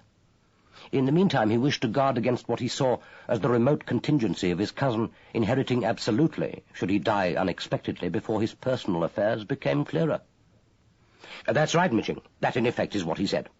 I must say it reconciled me somewhat to the new will. If he were proposing to get married, obviously it would no longer stand, and he could think again. Not that I thought it necessarily an unjust or unfair will. A man has the right to dispose of his property as he sees fit, if the state leaves him anything to dispose of. It struck me as a bit odd that, if he were engaged to be married, he didn't mention the lady in the interim will. But I suppose the principle's sound enough. If he left her a paltry sum, she'd hardly have thanked him, and if he'd left her the lot, she'd probably promptly have married another chap, and it would all pass to him." Dalgliesh asked, "He didn't tell you anything about the proposed marriage?" "No, not even the lady's name. And naturally I didn't ask. I'm not even sure that he had anyone particular in mind. It could have only been a general intention, or perhaps an excuse for altering the will. I merely congratulated him and pointed out that the new will would be void as soon as the marriage took place. He said that he understood that, and would be coming to make a new will in due course. In the meantime, this was what he wanted, and this was what I drew up. Mitching signed it, with my secretary as a second witness. Ah, here she is with the coffee. You remember signing Mr. Lorrimer's will, eh? The thin, nervous-looking girl who had brought in the coffee gave a terrified nod in response to the Major's bark and hastened out of the room. Major Hunt said with satisfaction, "She remembers. She was so terrified that she could hardly sign. But she did sign. It's all there. All correct and in order. I hope we can draw up a valid will, eh, Mitching? But it will be interesting to see if the little woman makes a fight for it." Dalgliesh asked how much Angela Foley would be making a fight for. "The best part of £50,000, I dare say. Not a fortune these days, but useful, useful. The original capital was left to him absolutely by old Annie Lorrimer, his paternal grandmother. An extraordinary old woman. Born and bred in the fens. Kept a village shop with her husband over at Low Willow. Tom Lorrimer drank himself into a comparatively early grave. Couldn't stand the fen winters, and she carried on alone. Not all the money came from the shop, of course, although she sold out at a good time. No, she had a nose for the horses. Extraordinary thing. God knows where she got it from. Never mounted a horse in her life, to my knowledge. Shut up the shop and went to Newmarket 3 times a year. Never lost a penny, so I've heard, and saved every pound she won." "What family had she?" "Was Lorrimer's father her only son?" "That's right. She had 1 son and 1 daughter. Angela Foley's mother. Couldn't bear the sight of either of them, as far as I can see. The daughter got herself in the family way by the village sexton, and the old woman cast her off in approved Victorian style. The marriage turned out badly, and I don't think Maud Foley saw her mother again. She died of cancer about 5 years after the girl was born. The old woman wouldn't have her granddaughter back, so she ended up in local authority care. Most of her life's been spent in foster homes, I believe." "And the son?" "Oh, he married the local schoolmistress, and that turned out reasonably well, as far as I know. But the family were never close. The old lady wouldn't leave her money to her son, because she said it would mean 2 lots of death duties. She was well over 40 when he was born. But I think the real reason was simply that she didn't much like him. I don't think she saw much of the grandson, Edwin, either. But she had to leave the money somewhere, and hers was a generation which believes that blood is thicker than charitable soup, and male blood thicker than female. Apart from the fact that she'd cast off her daughter and never taken any interest in her granddaughter, her generation didn't believe in leaving money outright to women. It only encourages seducers and fortune hunters. So she left it absolutely to her grandson, Edwin Lorrimer. At the time of her death, I think she had the qualms of conscience about his cousin. As you know, the first will made her his legatee." Dalgliesh said, "Do you know if Lorrimer told her that he intended to change his will?" The solicitor looked at him sharply. "He didn't say. In the circumstances, it would be convenient for her if she could prove that he did." So convenient, thought Dalgliesh, that she would certainly have mentioned the fact when first interviewed. But even if she had believed herself to be her cousin's heir, that didn't necessarily make her a murderess. If she wanted a share of her grandmother's money, why wait until now to kill for it? The telephone rang. Major Hunt muttered an apology and reached for the receiver. Holding his palm over the mouthpiece, he said to Dalgliesh, "It's Miss Foley, ringing from Post Mill Cottage. Old Mr. Lorrimer wants to have a word with me about the will. She says he's anxious to know whether the cottage now belongs to him. Do you want me to tell him?" "Well, that's for you. But he's the next of kin. He may as well know the terms of the will now as later. And so may she." Major Hunt hesitated. Then he spoke into the receiver. "All right, Betty. Put Miss Foley on the line." He looked up again at Dalgliesh.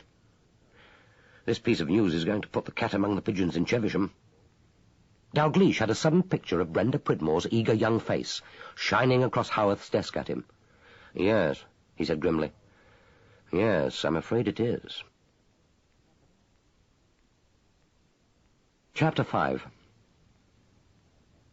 Howarth's house, Leaming's, was 3 miles outside Chevisham village on the Cambridge road, a modern building of concrete, wood, and glass, cantilevered above the flat fenlands, with 2 white wings like folded sails.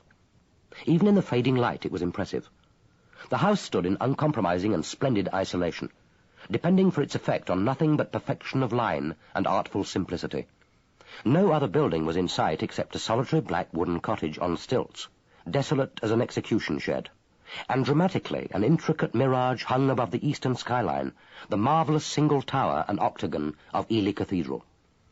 From the rooms at the back one could see an immensity of sky, and look out over vast unhedged fields dissected by Leaming's dyke, changing with the seasons from black-scarred earth through the spring sowing to the harvest, which would hear nothing but the wind, and in summer the ceaseless susurration of the grain. The site had been small, and the architect had needed ingenuity. There was no garden. Nothing but a short drive leading to a paved courtyard and the double garage. Outside the garage, a red Jaguar XJS stood beside Howarth's Triumph. Massingham cast envious eyes on the Jaguar and wondered how Mrs. Schofield had managed to get such quick delivery. They drove in and parked beside it. Even before Dalgliesh had switched off the engine, Howarth had strolled out and was quietly waiting for them. He was wearing a butcher's long blue and white striped overall, in which he seemed perfectly at ease, evidently seeing no need either to explain or remove it. As they made their way up the open-tread, carved wooden stairs, Dalgliesh complimented him on the house. Howarth said, "It was designed by a Swedish architect who did some of the modern additions at Cambridge. Actually, it belongs to a university friend. He and his wife are spending a couple of years sabbatical at Harvard. If they decide to stay on in the States, they may sell it. Anyway, we're settled for the next 18 months, and can then look round if we have to." They were mounting a wide circular wooden staircase rising from the well of the house. Upstairs someone was playing, very loudly, a record of the finale of the Third Brandenburg Concerto. The glorious contrapuntal sound beat against the walls and surged through the house. Massingham could almost imagine it taking off on its white wings and rollicking joyously over the fens. Dalgliesh said above the music, "Mrs. Schofield likes it here." Howarth's voice, carefully casual, came down to talk to them. "No, she may have moved on by then. Domenica likes variety. My half-sister suffers from Baudelaire's horreur de domicile. She usually prefers to be elsewhere. Her natural habitat is London, but she's with me now because she's illustrating a new limited edition of Crabbe for the Paradine Press." The record came to an end. Howarth paused and said with a kind of roughness, as if regretting an impulse to confide, "I think I ought to tell you that my sister was widowed just over 18 months ago. Her husband was killed in a car crash. She was driving at the time, but she was lucky. At least, I suppose she was lucky. She was scarcely scratched. Charles Schofield died 3 days later." "I'm sorry," said Dalgliesh. The cynic in him wondered why he had been told. Howarth had struck him as essentially a private man, one not lightly to confide a personal or family tragedy. Was it an appeal to chivalry, a covert plea for him to treat her with special consideration? Or was Howarth warning him that she was still distraught with grief, unpredictable, unbalanced even? He could hardly be implying that, since the tragedy, she had indulged an irresistible impulse to kill her lovers.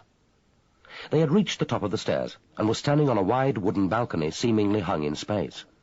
Howarth pushed open a door and said, "I'll leave you to it. I'm making an early start on cooking dinner tonight. She's in here." He called, "This is Commander Dalgliesh and Detective Inspector Massingham of the Met. The men about the murder. My sister, Domenica Schofield." The room was immense, with a triangular window from roof to floor jutting out over the fields like a ship's prow, and a high curved ceiling of pale pine. The furniture was scant and very modern. The room looked, in fact, more like a musician's studio than a sitting room. Against the wall was a jangle of music stands and violin cases, and mounted above them a bank of modern and obviously expensive stereo equipment. There was only one picture, a Sidney Nolan oil of Ned Kelly. The faceless metallic mask, with the 2 anonymous eyes gleaming through the slit, was appropriate to the austerity of the room, the stark blackness of the darkening fens. It was easy to imagine him, a grim latter-day Hereward, striding over the clogging acres. Domenica Schofield was standing at a drawing desk placed in the middle of the room. She turned, unsmilingly, to look at them with her brother's eyes, and Dalgliesh encountered again those disconcerting pools of blue under the thick, curved brows. As always in those increasingly rare moments when, unexpectedly, he came face to face with a beautiful woman, his heart jerked. It was a pleasure more sensual than sexual, and he was glad that he could still feel it, even in the middle of a murder investigation. But he wondered how studied was that smooth, deliberate turn, that first gaze, remote yet speculative, from the remarkable eyes. In this light, the irises, like those of her brother, were almost purple, the whites stained with a paler blue. She had a pale, honey-coloured skin, with flaxen hair drawn back from the forehead, and tied in a clump at the base of her neck. Her blue jeans were pulled tightly over the strong thighs, and were topped with an open-necked shirt of checkered blue and green. Dalgliesh judged her to be about 10 years younger than her half-brother. When she spoke, her voice was curiously low for a woman, with a hint of gruffness, Sit down. She waved her right hand vaguely towards one of the chrome and leather chairs. You don't mind if I go on working? Not if you don't mind being talked to while you do, and if you don't object to my sitting while you stand. He swung the chair closer to her easel, from where he could see both her face and her work, and settled himself. The chair was remarkably comfortable. He sensed that already she was regretting her lack of civility. In any confrontation, the one standing has a psychological advantage, but not if the adversary is sitting very obviously at ease in a spot he has himself selected. Massingham, with an almost ostentatious quietness, had lifted a second chair for himself, and had placed it against the wall to the left of the door. She must have been aware of his presence at her back, but she gave no sign. She could hardly object to a situation she had herself contrived, but as if sensing that the interview had started unpropitiously, she said, "I'm sorry to seem so obsessively busy, but I have a deadline to meet. My brother's probably told you that I'm illustrating a new edition of Crabbe's poems for the Paradine Press. This drawing is for Procrastination, Dinah among her curious trifles." End of side 10. Side 11. Dalgliesh had known that she must be a competent professional artist to have gained the commission, but he was impressed by the sensitivity and assurance of the line drawing before him. It was remarkably detailed, but unfinicky. A highly decorative and beautifully composed balance of the girl's slender figure and Crabbe's carefully enumerated objects of desire. They were all there, meticulously drawn. The figured wallpaper, the rose carpet, the mounted stag's head, and the jewelled enamelled clock. It was, he thought, a very English illustration of the most English of poets. She was taking trouble with the period details. On the right-hand wall was mounted a corkboard, on which was pinned what were obviously preliminary sketches, a tree, half-finished interiors, articles of furniture, small impressions of landscape. She said, "It's as well one doesn't have to like a poet's work to illustrate him competently. Who was it called Crabbe? Pope in worsted stockings. After 20 lines my brain begins to thud in rhymed couplets. But perhaps you're an Augustan. You write verse, don't you?" She made it sound as if he collected cigarette cards for a hobby. Dalgliesh said, "I've respected Crabbe ever since I read as a boy that Jane Austen said she could have fancied being Mrs. Crabbe.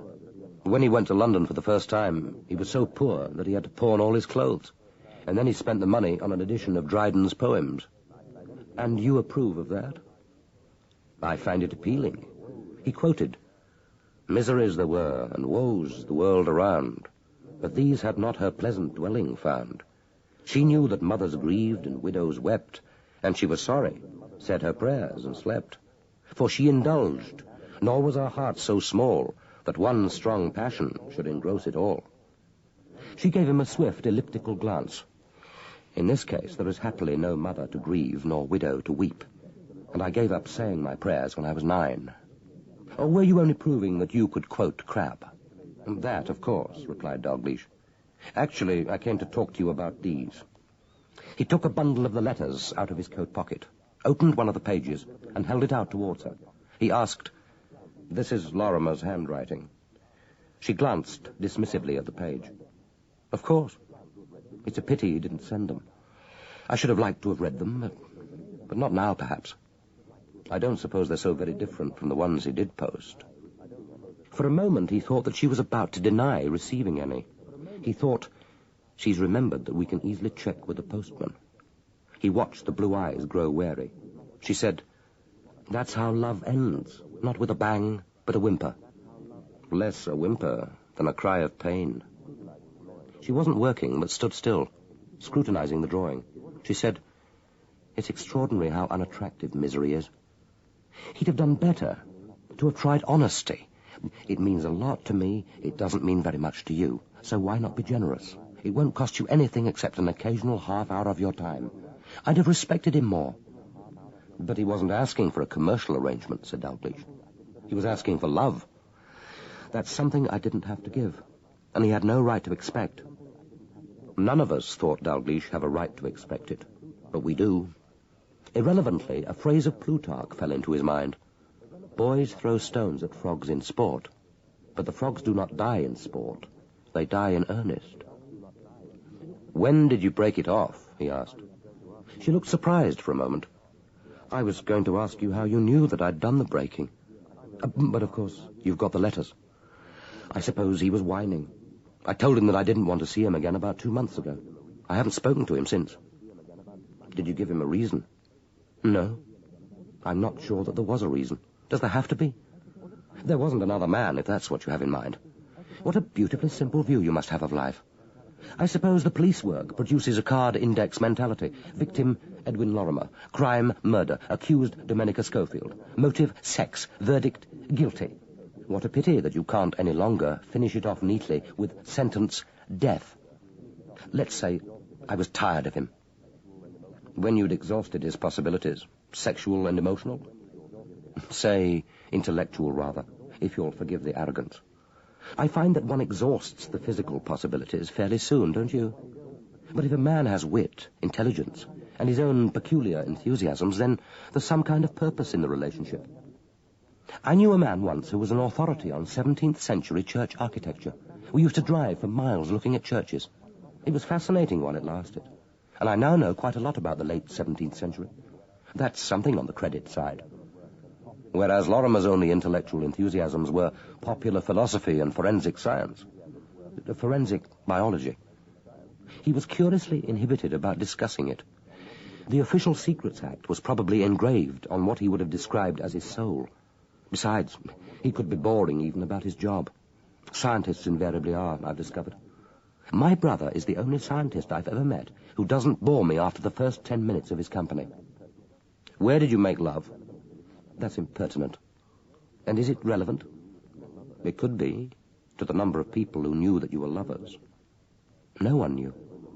I don't relish my private affairs being giggled over in the women's loo at Hoggatt's. And so no one knew except your brother and yourself. She said, I hope you're not going to ask whether he approved. No. I took it for granted that he disapproved. Why the hell should you? The tone was intended to be light, almost bantering, but Dalgliesh could detect the sharp edge of defensive anger. He said mildly, I'm merely putting myself in his place. If I had just started a new job, and one of some difficulty, my half-sister's affair with a member of my own staff, and one who probably thought he'd been supplanted, would be a complication I'd prefer to do without. Perhaps you lack my brother's confidence. He didn't need Edwin Lorrimer's support to run his lab effectively.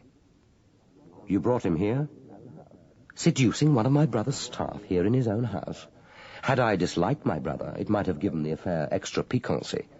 Towards the end, I admit, it could have done with it. But as I don't dislike my brother, it would merely have been in poor taste. We both have cars, and his is particularly roomy.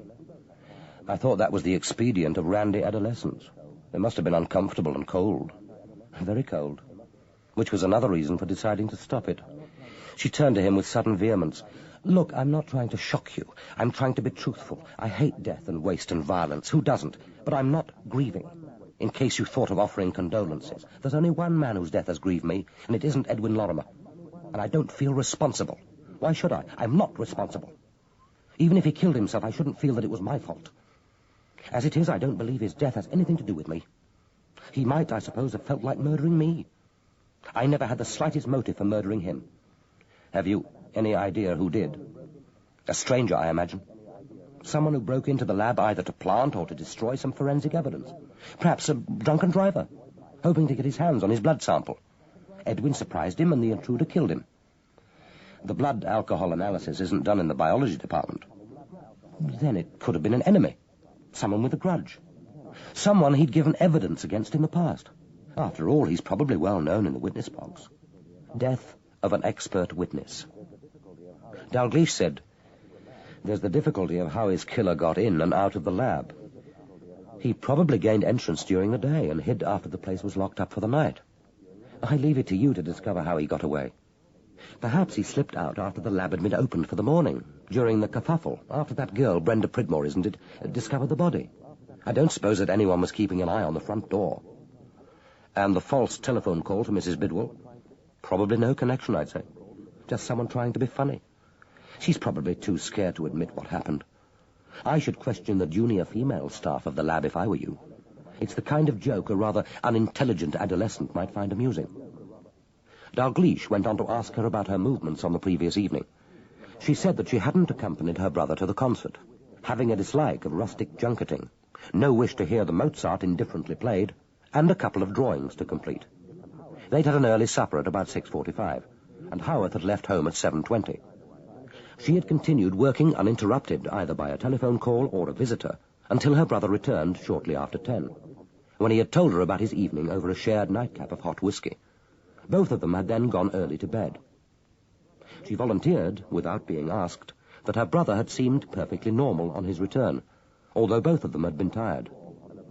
He had attended a murder scene the night before and had lost some hours' sleep.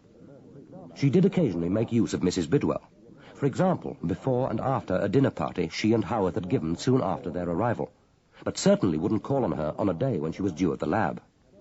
Dalgliesh asked, "Did your brother tell you that he had left the concert for a time after the interval?" "He told me that he sat on a tombstone for about half an hour, contemplating mortality. I imagine that at that stage of the proceedings he found the dead more entertaining than the living." Dalgliesh looked up at the immense curved wooden ceiling. He said, "This place must be expensive to keep warm in winter. How is it heated?" Again there was that swift, elliptical flash of blue. "By gas central heating. There isn't an open fire. That's one of the things we miss. So we couldn't have burnt Paul Middlemas's white coat. Actually, we'd have been fools to try. The most sensible plan would be to weigh it down with stones in the pockets and sling it into Leaming's sluice. You'd probably dredge it up in the end, but I don't see how that would help you to discover who put it there. That's what I would have done." "No, you wouldn't," said Dalgliesh mildly. "There weren't any pockets." She didn't offer to see them out, but Howarth was waiting for them at the foot of the stairs. Dalgliesh said, "You didn't tell me that your sister was Lorrimer's mistress. Did you really convince yourself that it wasn't relevant?" "To his death? Why should it be? It may have been relevant to his life. I very much doubt whether it was to hers. And I'm not my sister's keeper. She's capable of speaking for herself, as you've probably discovered." He walked with them out to the car, punctilious as a host speeding a couple of unwelcome guests. Dalgliesh said, his hand on the car door, "Does the number 1840 mean anything to you?" "In what context?" "Any you choose." Howarth said calmly, "Wewell published Philosophy of the Inductive Sciences. Tchaikovsky was born. Berlioz composed the Symphonie Funèbre et Triomphale. I think that's the limit of my knowledge of an unremarkable year. Or, if you want a different context, the ratio of the mass of the proton to the mass of the electron." Massingham called from the other side of the rover, "I thought that was 1836, unless you're not fussy about rounding up. Good night, sir." As they turned out of the drive, Dalgliesh asked, "How did you come to remember that remarkably irrelevant piece of information?" "From school. We may have been disadvantaged when it came to social mix, but the teaching wasn't bad. It's a figure which sticks in the mind." "Not in mine." "What did you think of Mrs. Schofield?" "I didn't expect her to be like that." "As attractive, as talented, or as arrogant?" "All three. Her face reminds me of someone, an actress. French, I think. Simone Signoret when she was young. I'm surprised you're old enough to remember. I saw a revival last year of Casque d'Or." Dalgliesh said, "She told us at least one small lie." Apart, thought Massingham, from the one major lie, which he may or may not have told. He was experienced enough to know that it was the central lie, the affirmation of innocence, which was the most difficult to detect, and the small, ingenious fabrications, so often unnecessary, which in the end confused and betrayed. "Sir?" "About where she and Lorrimer made love, in the back of his car. I don't believe that. Do you?" It was rare for Dalgliesh to question a subordinate so directly. Massingham disconcertingly felt himself under test. He gave careful thought before replying. "Psychologically, it could be wrong. She's a fastidious, comfort-loving woman with a high opinion of her own dignity. And she must have watched the body of her husband being pulled from the wreckage of their car after that accident when she was driving. Somehow, I don't think she'd fancy sex in the back of anyone's car. Unless, of course, she's trying to exorcise the memory. Could be that." Dalgliesh smiled. "Actually, I was thinking on less esoteric lines. A Scarlet Jaguar, and the latest model, is hardly the most inconspicuous vehicle for driving round the country with a lover. And old Mr. Lorrimer said that his son hardly left home in the evenings or at night, unless to a murder scene. These are unpredictable. On the other hand, he was frequently late at the lab. Not all the lateness could have been work. I think that he and Mrs. Schofield had a rendezvous somewhere fairly close. You think it important, sir? Important enough to cause her to lie? Why should she care if we know where they chose to disport themselves? I could understand it if she told us to mind our own business, but why bother to lie? There was another moment, too, when she very briefly lost composure. It was when she talked about 17th century church architecture. I got the impression that there was a small, almost undetectable moment of confusion when she realized that she'd stumbled into saying something indiscreet, or at least something she'd wished unsaid. When the interviews are out of the way tomorrow, I think we'll take a look at the chapel at Hoggatt's. But Sergeant Reynolds had a look at it this morning, sir, after he'd searched the grounds. It's just a locked, empty chapel. He found nothing. And probably because there's nothing to find. It's just a hunch. Now, we'd better get back to Guy's Marsh for that press conference. And then I must have a word with the Chief Constable if he's back. After that, I'd like to see Brenda Pridmore again. And I want to call later at the old rectory for a word with Dr. Kerrison. But that can wait until we've seen what Mrs. Go-to-Bed at the Moonraker can do about dinner. Chapter 6. 20 minutes later, in the kitchen at Leaming's, an incongruous compromise between a laboratory and rustic domesticity, Howarth was mixing sauce vinaigrette. The sickly, pungent smell of the olive oil, curving in a thin golden stream from the bottle, brought back, as always, memories of Italy and of his father, that dilettante collector of trivia, who had spent most of each year in Tuscany or Venice, and whose self-indulgent, hypochondriacal solitary life had ended, appropriately enough, since he affected to dread old age, on his 50th birthday. He had been less a stranger to his two motherless children than an enigma, seldom with them in person, always present mysteriously to their minds. Maxim recalled a memory of his dressing-gowned figure, patterned in mauve and gold, standing at the foot of his bed on that extraordinary night of muted voices, sudden running footsteps, inexplicable silences, in which his stepmother had died. He had been home from prep school for the holidays, 8 years old, ignored in the crisis of the illness, frightened and alone. He remembered clearly his father's thin, rather weary voice, already assuming the languors of grief. "Your stepmother died 10 minutes ago, Maxim. Evidently fate does not intend me to be a husband. I shall not again risk such grief. You, my boy, must look after your stepsister. I rely on you." And then a cold hand casually laid on his shoulder, as if conferring a burden. He had accepted it, literally, at 8 years old, and had never laid it down. At first the immensity of the trust had appalled him. He remembered how he had lain there, terrified, staring into the darkness. Look after your sister. Domenica was 3 months old. How could he look after her? What ought he to feed her on? How dress her? What about his prep school? They wouldn't let him stay at home to look after his sister. He smiled wryly, remembering his relief at discovering next morning that her nurse was, after all, to remain. He recalled his first efforts to assume responsibility, resolutely seizing the pram handles and straining to push it up the broad walk, struggling to lift Domenica into a high chair. "Give over, Master Maxim, do. You're more of a hindrance than a help." But afterwards the nurse had begun to realize that he was becoming more of a help than a nuisance, that the child could safely be left with him while she and the only other servant pursued their own unsupervised devices. Most of his school holidays had been spent helping to look after Domenica. From Rome, Verona, Florence, and Venice, his father, through his solicitor, sent instructions about allowances and schools. It was he who helped buy the clothes, took her to school, comforted and advised. He had attempted to support her through the agonies and uncertainties of adolescence, even before he had outgrown his own. He had been her champion against the world. He smiled, remembering the telephone call to Cambridge from her boarding school, asking him to fetch her that very night. "Outside the hockey pavilion, gruesome torture house, at midnight. I'll climb down the fire escape. Promise?" And then their private code of defiance and allegiance. Contra mundum. Contra mundum. His father's arrival from Italy, so little perturbed by the Reverend Mother's insistent summons that it was obvious that he had, in any case, been planning to return. "Your sister's departure was unnecessarily eccentric, surely. Midnight assignation? Dramatic car drive across half England? Mother Superior seemed particularly pained that she had left her trunk behind, although I can appreciate that it would have been an encumbrance on the fire escape. And you must have been out of college all night. Your tutor can't have liked that." I'm postgraduate now, Father. I took my degree 18 months ago. Indeed. Time passes so quickly at my age. In physics, wasn't it? A curious choice. Couldn't you have called for her after school in the orthodox way? We wanted to get as far away from the place as possible before they'd noticed she'd gone and started looking. A reasonable strategy, so far as it goes. Dom hates school, Father. She's utterly miserable there.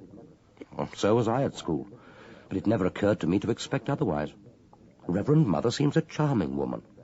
A tendency to halitosis when under stress, but I shouldn't have thought that would have troubled your sister. They can hardly have come into intimate contact. Well, she isn't prepared to have Domenica back, by the way. Need Dom go anywhere, Father? She's nearly 15. She doesn't have to go to school, and she wants to be a painter.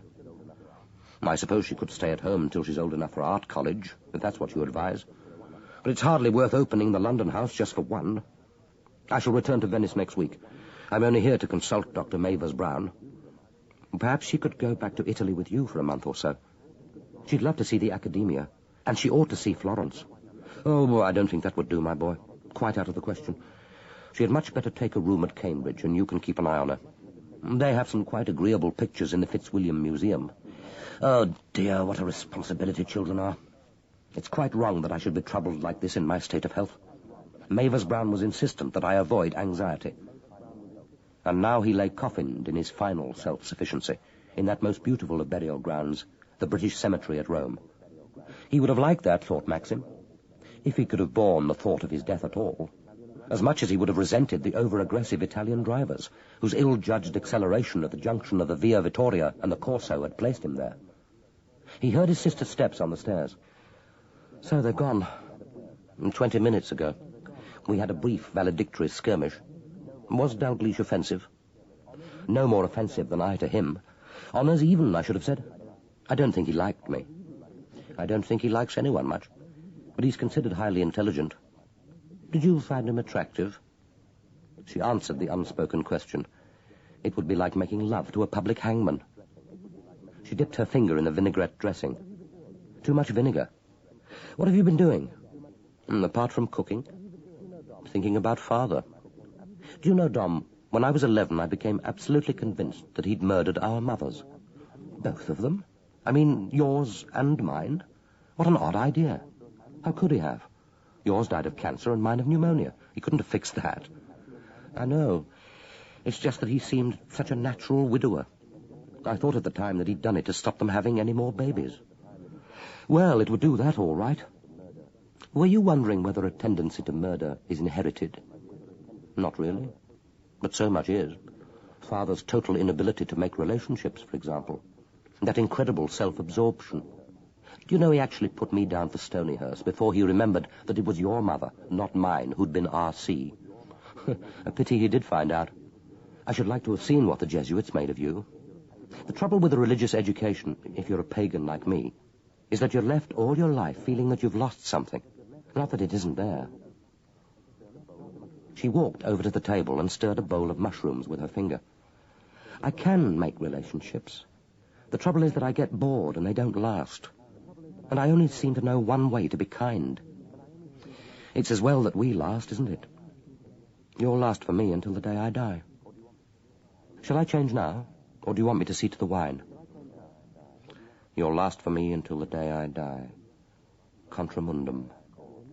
It was too late now to sever that cord, even if he wanted to. He remembered Charles Schofield's gauze-cocooned head, the dying eyes still malicious behind 2 slits in the bandages, the swollen lips painfully moving. Congratulations, Giovanni. Remember me in your garden in Parma. What had been so astounding was not the lie itself, or that Schofield had believed it, or pretended to believe it, but that he had hated his brother-in-law enough to die with that taunt on his lips. Or had he taken it for granted that a physicist, poor Philistine, wouldn't know his Jacobean dramatists? Even his wife, that indefatigable sexual sophisticate, had known better. I suppose you'd sleep together if Domenica happened to want it. A spot of incest wouldn't worry her. But you don't need to, do you? You don't need anything as normal as sex to be more to each other than you are. Neither of you wants anyone else. That's why I'm leaving. I'm getting out now while there's still something left of me to get out. Max, what is it? Domenica's voice, sharpened with anxiety, recalled him to the present. His mind spun back through a kaleidoscope of spinning years, through superimposed whirling images of childhood and youth, to that last unforgettable image, still perfectly in focus, patterned forever in his memory. Lorrimer's dead fingers clawing at the floor of his laboratory. Lorrimer's dull, half-open eye. Lorrimer's blood. He said, "You get changed. I'll see to the wine." Chapter 7. What will people say? That's all you ever think of, Mum. What will people say? What does it matter what they say? I haven't done anything to be ashamed of. Of course not. If anyone says different, your dad'll soon put them right. But you know what tongues they have in this village. £1,000? I couldn't hardly believe it when that solicitor rang. It's a tidy sum. And by the time Lily Pierce has passed the news round in the Stars and Plough, it'll be 10,000 more than likely. Who cares about Lily Pierce, silly old cow? Brenda, I won't have that language. And we have to live in this village. You may have to, I don't. And if that's the kind of minds they've got, the sooner I move away, the better. Oh, Mum, don't look like that. He only wanted to help me. He wanted to be kind. And he probably did it on impulse.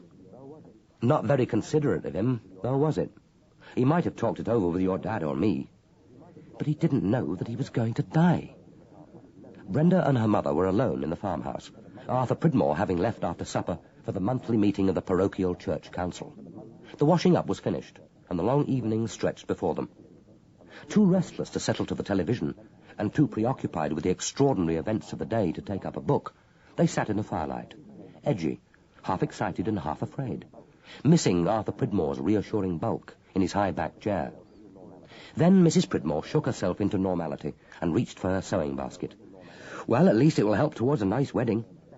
If you have to take it, better put it in the post office. Then it'll add interest and be there when you want it."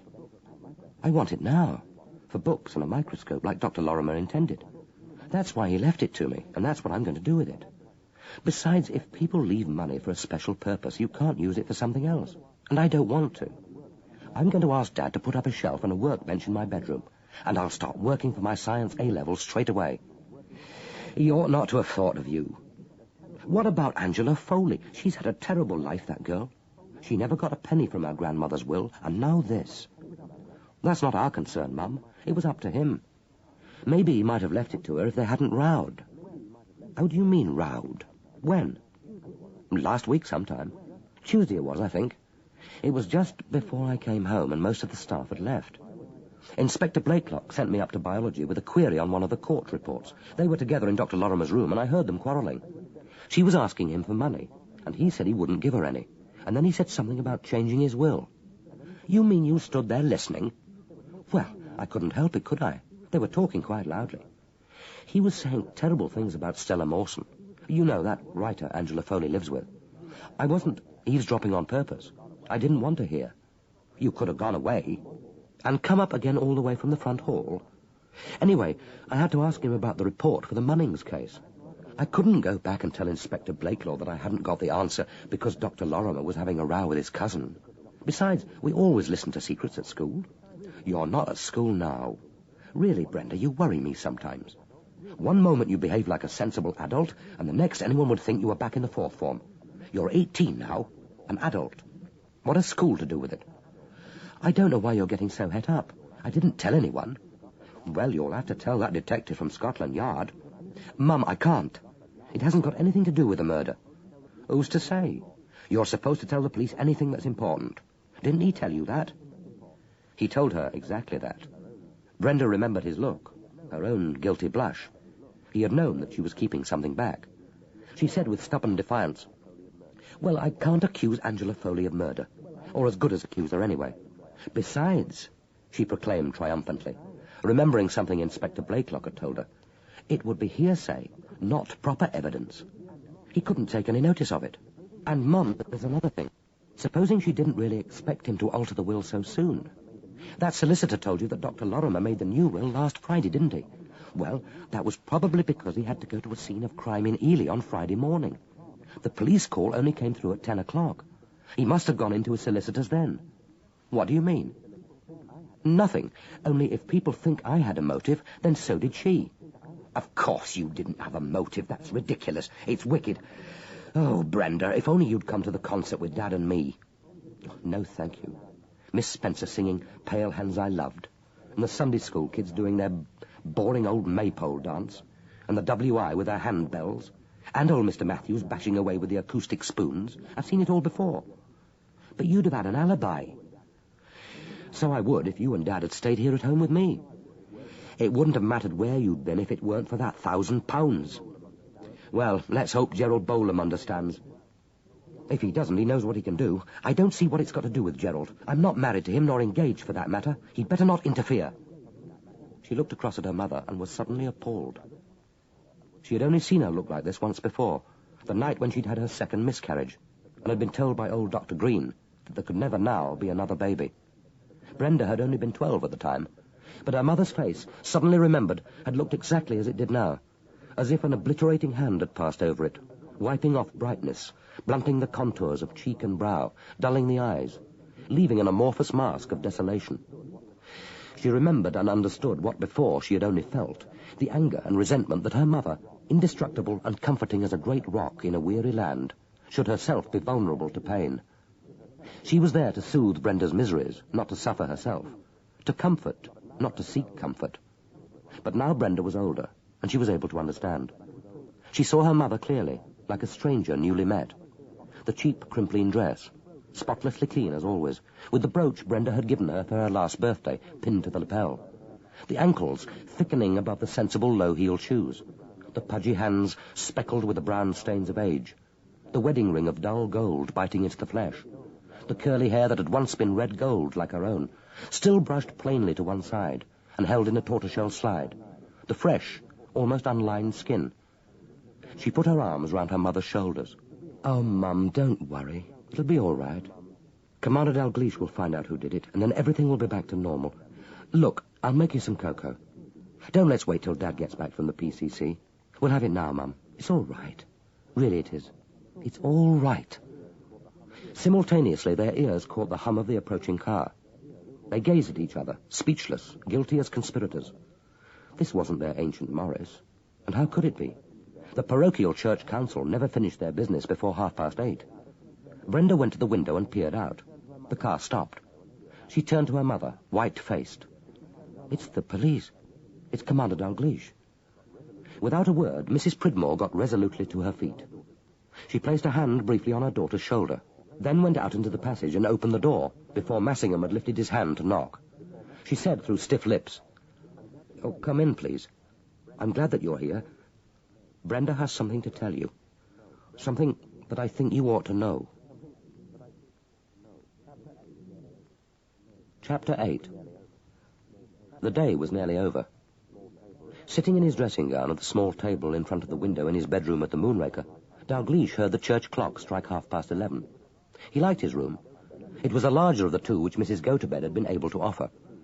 The single window looked out over the churchyard towards the village hall, and beyond it the clerestory and square flint tower of St. Nicholas's Church. There were only 3 rooms for guests at the inn. The smallest and noisiest, since it was over the bar, had fallen to Massingham. The main guest room had already been taken by an American couple touring East Anglia, perhaps in search of family records. They had sat at their table in the dining parlour, happily occupied with maps and guidebooks. And if they had been told that their newly arrived fellow guests were police officers investigating a murder, they were too well-bred to betray interest. After a brief smile and a good evening in their soft transatlantic voices, they had turned their attention again to Mrs. Gotobed's excellent casserole of hare in cider. It was very quiet. The muted voices from the bar had long since been silent. It was over an hour since he had heard the last shouted goodbyes. Massingham, he knew, had spent the evening in the public bar, hoping, presumably, to pick up scraps of useful information. Dalgliesh hoped that the beer had been good. He had been born close to the fens to know that otherwise Massingham would have found it a frustrating evening. He got up to stretch his legs and shoulders, looking around with approval at the room. The floorboards were of ancient oak, black and stout as ship's timbers. A fire of wood and turf burned in the iron Victorian grate. The pungent smoke curtsying under a decorated hood of wheat ears and flower posies tied with ribbons. The large double bed was of brass, high and ornate with 4 great knobs, large as polished cannonballs at the corners. Mrs. Gotobed had earlier folded back the crocheted cover to reveal a feather mattress shaken to an inviting plumpness. In any four-star hotel, he might have enjoyed greater luxury, but hardly such comfort. He returned to his work. It had been a crowded day of interrogation and renewed interrogation. Telephone calls to London, a hurriedly arranged and unsatisfactory press conference, 2 consultations with the Chief Constable, the gathering of those odd-shaped pieces of information and conjecture, which in the end would click together to form the completed picture. It might be a trite analogy, this comparison of detection with fitting together a jigsaw, but it was remarkably apt, not least because it was so often that tantalizing, elusive piece with the vital segment of a human face that made the picture complete. He turned the page to the last interview of the day, with Henry Kerrison at the old rectory. The smell of the house was still in his nostrils, an evocative smell of stale cooking and furniture polish, reminding him of childhood visits with his parents to overlarge, ill-heated country vicarages. Kerrison's housekeeper and children had long been in bed, and the house held a melancholy, brooding silence, as if all the tragedies and disappointments of its numerous incumbents still hung in the air. Kerrison had answered the door himself, and had shown him and Massingham into his study, where he was occupied in sorting coloured slides of post-mortem injuries, to illustrate a lecture he was to give the following week to the detection training school. On the desk was a framed photograph of himself as a boy, with an older man, obviously his father. They were standing on a crag, climbing ropes slung round their shoulders. What interested Dalgliesh as much as the photograph itself was the fact that Kerrison hadn't bothered to remove it. He hadn't appeared to resent his visitor's late arrival. It was possible to believe that he welcomed their company. He had worked on in the light of his desk lamp, fitting each slide into his viewer, then sorting it into the appropriate heap, intent as a schoolboy with a hobby. He had answered their questions quietly and precisely, but as if his mind were elsewhere. Dalgliesh asked him whether his daughter had talked to him about the incident with Lorrimer. Yes, she told me. When I got home for lunch from my lecture, I found her crying in her room. It seems that Lorrimer was unnecessarily harsh, but Nell is a sensitive child. It's not always possible to know the precise truth of the matter. You didn't talk to him about it. I didn't talk to anyone. I did wonder whether I ought to, but it would have meant questioning Inspector Blakelock and Miss Pridmore. I didn't wish to involve them. They had to work with Lorrimer. So, for that matter, did I. The effectiveness of an isolated institution like Hoggatt's largely depends on good relationships between the staff. I thought it was best not to take the matter further. That may have been prudence, or it may have been cowardice. I don't know. He had smiled sadly and added, I only know that it wasn't a motive for murder. A motive for murder. Dalgliesh had discovered enough motives in this crowded but not very satisfactory day. But motive was the least important factor in a murder investigation. He would gladly have exchanged the psychological subtleties of motive for a single, solid, incontrovertible piece of physical evidence linking a suspect with the crime. And so far, there was none.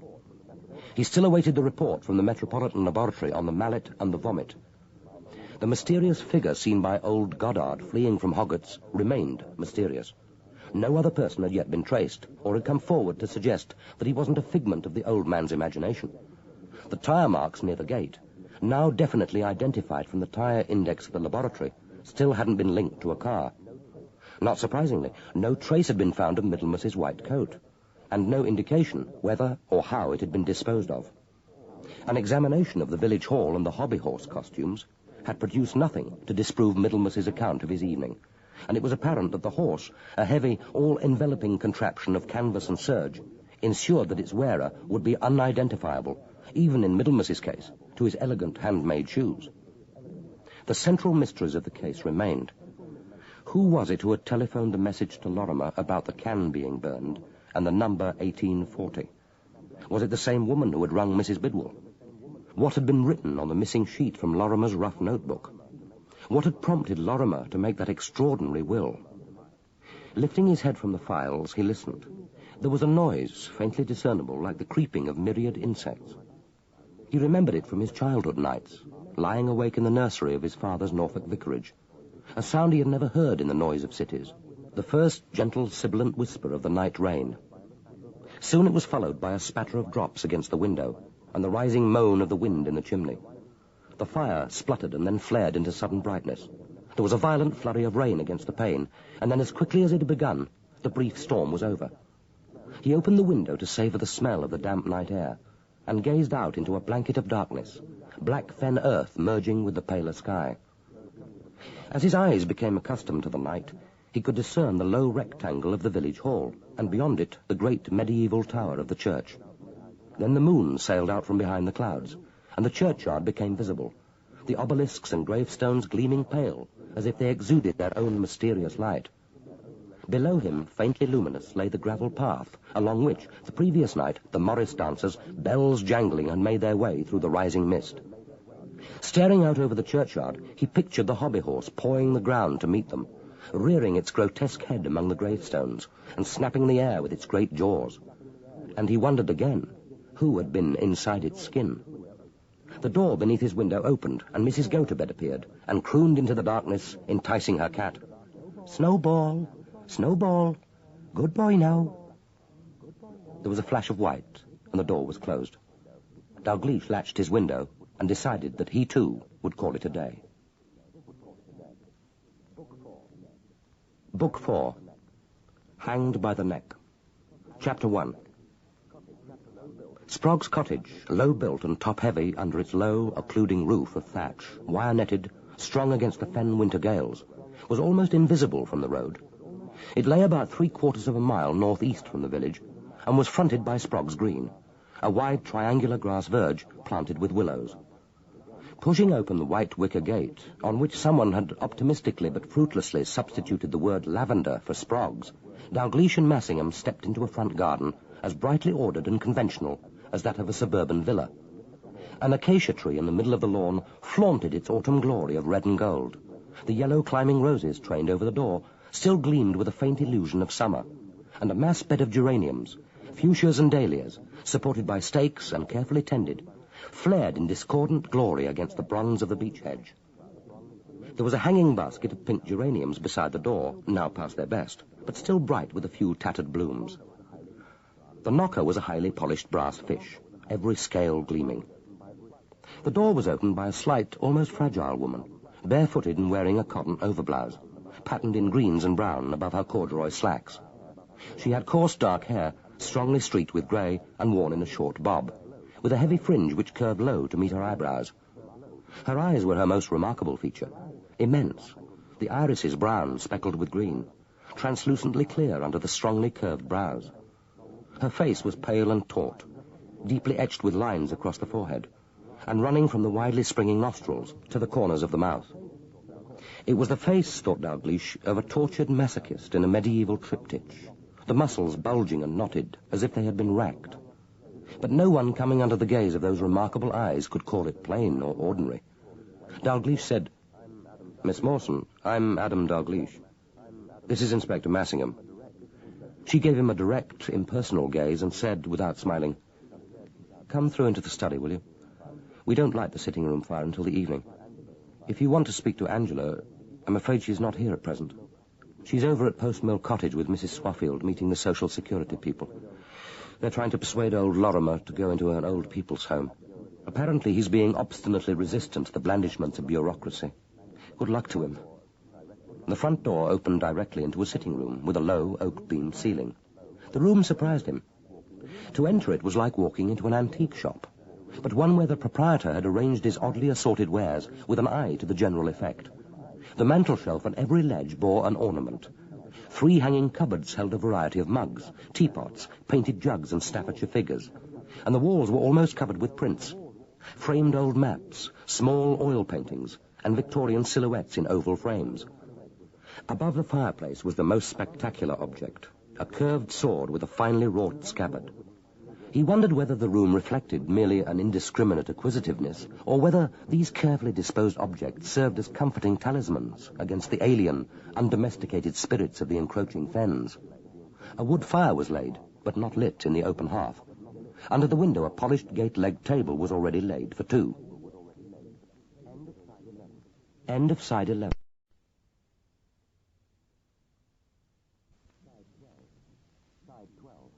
Side 12. Miss Mawson led the way through to her study. It was a smaller, less cluttered room at the back, with a latticed window giving a view of a stone terrace, a lawn with a sundial in the middle, and a wide field of sugar beet, still unharvested. He saw with interest that she wrote by hand. There was a typewriter, but it stood on a table by itself. The working desk under the window held only a pad of unlined paper, covered with a black upright holograph in an elegant italic. The lines were carefully patterned on the paper, and even the marginal alterations were aligned. Dalgliesh said, "I'm sorry if we're interrupting your work." "You aren't. Sit down, won't you both? It isn't going well this morning. If it were, I should have hung a don't disturb notice on the knocker and you wouldn't have got in. Still, it's nearly finished. Only one chapter to do now. I suppose you want me to give Angela an alibi. Helping the police, isn't it called? What we were doing on Wednesday night, and when, and why, and where, and with whom. We would like to ask you some questions, certainly. But that one first, presumably. There's no difficulty. We spent the evening and night together from 6:15, which was the time she arrived home. Doing what, Miss Mawson? What we normally do. We separated the day from the evening, me with whiskey, Angela with sherry. I asked about her day, and she inquired about mine. Then she lit the fire and cooked the meal. We had avocado pear with sauce vinaigrette, chicken casserole, and cheese and biscuits. We washed up together, and then Angela typed my manuscript for me until 9. At 9 we turned on the television and watched the news, followed by the play. That brought us to 10:45. Cocoa for Angela, whiskey for me, and bed. Neither of you left the cottage? No. Dalgliesh asked how long she had lived in the village. Me? 8 years. I was born in the fens, at Soham, actually, and spent most of my childhood here. But I went up to London University when I was 18, took a second-class degree, and then worked, not particularly successfully, at various jobs in journalism and publishing. I came here 8 years ago when I heard that the cottage was to let. That's when I first decided to give up my job and become a full-time writer. And Miss Foley? She came to live here 2 years ago. I advertised locally for a part-time typist, and she replied. She was living in lodgings at Ely then and wasn't particularly happy there, so I suggested that she moved in. She had to depend on the bus to get to work. Living here is obviously much more convenient for the lab. So you've lived long enough in the village to get to know people. As much as one ever does in the fens, but not well enough to point the finger at a murderer for you. How well did you know Dr. Lorrimer? By sight. I wasn't told that Angela was his cousin until she came to live with me. They're not close, and he never came here. I met most of the lab staff, of course. Dr. Howarth started a string quartet soon after he arrived, and last August they gave a concert in the Wren Chapel. Afterwards there was wine and cheese in the vestry. I met a number of the staff then. Actually, I already knew them by sight and name, as one does in a village. We used the same post office and the same pub. But if you're hoping for village and lab gossip, it's no use coming to me. Dalgliesh said, "Was the concert in the chapel successful?" "Not particularly. Howarth is a very fine amateur violinist, and Claire Easterbrook is a competent cellist, but the other two weren't up to much. He hasn't repeated the experiment. I gathered that there was a certain amount of unkind comment about a new arrival, who saw it as his duty to civilize the underprivileged natives, and it may have got to his ears. He does rather give the impression that he sees himself as bridging single-handed the culture gap between the scientist and the artist. Or perhaps he wasn't satisfied with the acoustics. My own view is that the other three didn't want to go on playing with him. As a leader of a quartet, he probably behaved with much the same arrogance as he does as director. The lab is certainly more efficient. The work output is up 20%. Whether the staff are happy is another matter. So she wasn't altogether immune to lab and village gossip, thought Dalgliesh. He wondered why she was being so frank. Equally frank, he asked bluntly, "When you were at Post Mill Cottage yesterday, did you go upstairs?" Fancy the old man telling you that. What did he think I was after, I wonder? I went up to the bathroom to see if there was a tin of scouring powder there to clean the sink. There wasn't. You know about Dr. Lorrimer's will, of course. I imagine the whole village does. Actually, I was probably the first to know. The old man was getting agitated to know whether there was any money coming, so Angela rang the solicitor. She'd met him at the time her grandmother's will was read. He told her that the cottage was to go to the old man with £10,000, so she was able to put his mind at rest. And Miss Foley herself gets nothing. That's right. And that a new clerical officer at the lab, whom Edwin had apparently taken a fancy to, gets £1,000. A not particularly just will. Have you ever known beneficiaries who thought a will was just? His grandmother's will was worse. Angela lost the money then, when it could have made a difference to her life. Now she doesn't need it. We managed perfectly well here. Presumably it wasn't a shock to her. Didn't he tell her of his intentions? If that's meant to be a tactful way of finding out whether she had a motive for murder, you can ask her yourself. Here she is. Angela Foley came through the sitting room, tugging off her headscarf. Her face darkened at the sight of the visitors, and she said with quick defensive annoyance, "Miss Mawson likes to work in the mornings. You didn't say you were coming." Her friend laughed. "They hadn't worried me. I've been getting a useful insight into police methods. They're effective without being crude. You're back early." The social work department rang to say that they can't get over until after lunch. Uncle doesn't want to see them, but he wants to see me even less. He's having lunch with the Swaffields at the rectory, so I thought I might as well come home. Stella Mawson lit a cigarette. "You've arrived at an opportune time. Mr. Dalgliesh was inquiring tactfully whether you had a motive for murdering your cousin. In other words, did Edwin tell you that he was about to alter his will?" Angela Foley looked at Dalgliesh and said calmly, "No. He never discussed his affairs with me, and I didn't discuss mine with him. I don't think I've spoken to him during the last 2 years except about lab business." Dalgliesh said, "It's surprising, surely, that he should want to change a long-standing will without talking to you about it." She shrugged and then explained, "It was nothing to do with me. He was only my cousin, not my brother. He transferred to Hoggatt's from the Southern Laboratory 5 years ago to live with his father, not because I was here. He didn't really know me. If he had, I doubt whether he would have liked me. He owed me nothing, not even justice." "Did you like him?" She paused and thought, as if the question was one to which she herself wanted an answer. Stella Mawson, eyes narrowed, regarded her through the cigarette smoke. Then Miss Foley spoke. "No, I didn't like him. I think I was even a little afraid of him. He was like a man psychologically burdened, unsure of his place in life. Lately, the tension and unhappiness were almost palpable. I found it embarrassing, and, well, somehow menacing. People who were really secure in their own personalities didn't seem to notice or be bothered by it, but the less secure felt threatened. I think that's why Clifford Bradley was so afraid of him." Stella Mawson said, "Bradley probably reminded Edwin of himself when he was young. He was painfully insecure, even in his job when he first started. Do you remember how he used to practice his evidence on the night before he went into the box? Writing down all the possible questions the opposing counsel might ask, making sure that he was word-perfect with the answers, learning all the scientific formulae by heart to impress the jury. He made a mess of one of his first cases and never forgave himself." There was a strange little silence. Angela Foley seemed about to speak, then changed her mind. Her enigmatic gaze was fixed on her friend. Stella Mawson's eyes shifted. She walked over to her desk and stubbed out her cigarette. She said, "Your aunt told you. She used to have to read out the questions for him over and over again. An evening of tension and incomprehensible boredom. Don't you remember?" "Yes," said Angela, in her high, dispassionate voice. "Yes, I remember." She turned to Dalgliesh. "If there's nothing else you want to ask me, there are things I need to get on with. Dr. Howarth isn't expecting me at the lab until this afternoon, and Stella will want to work."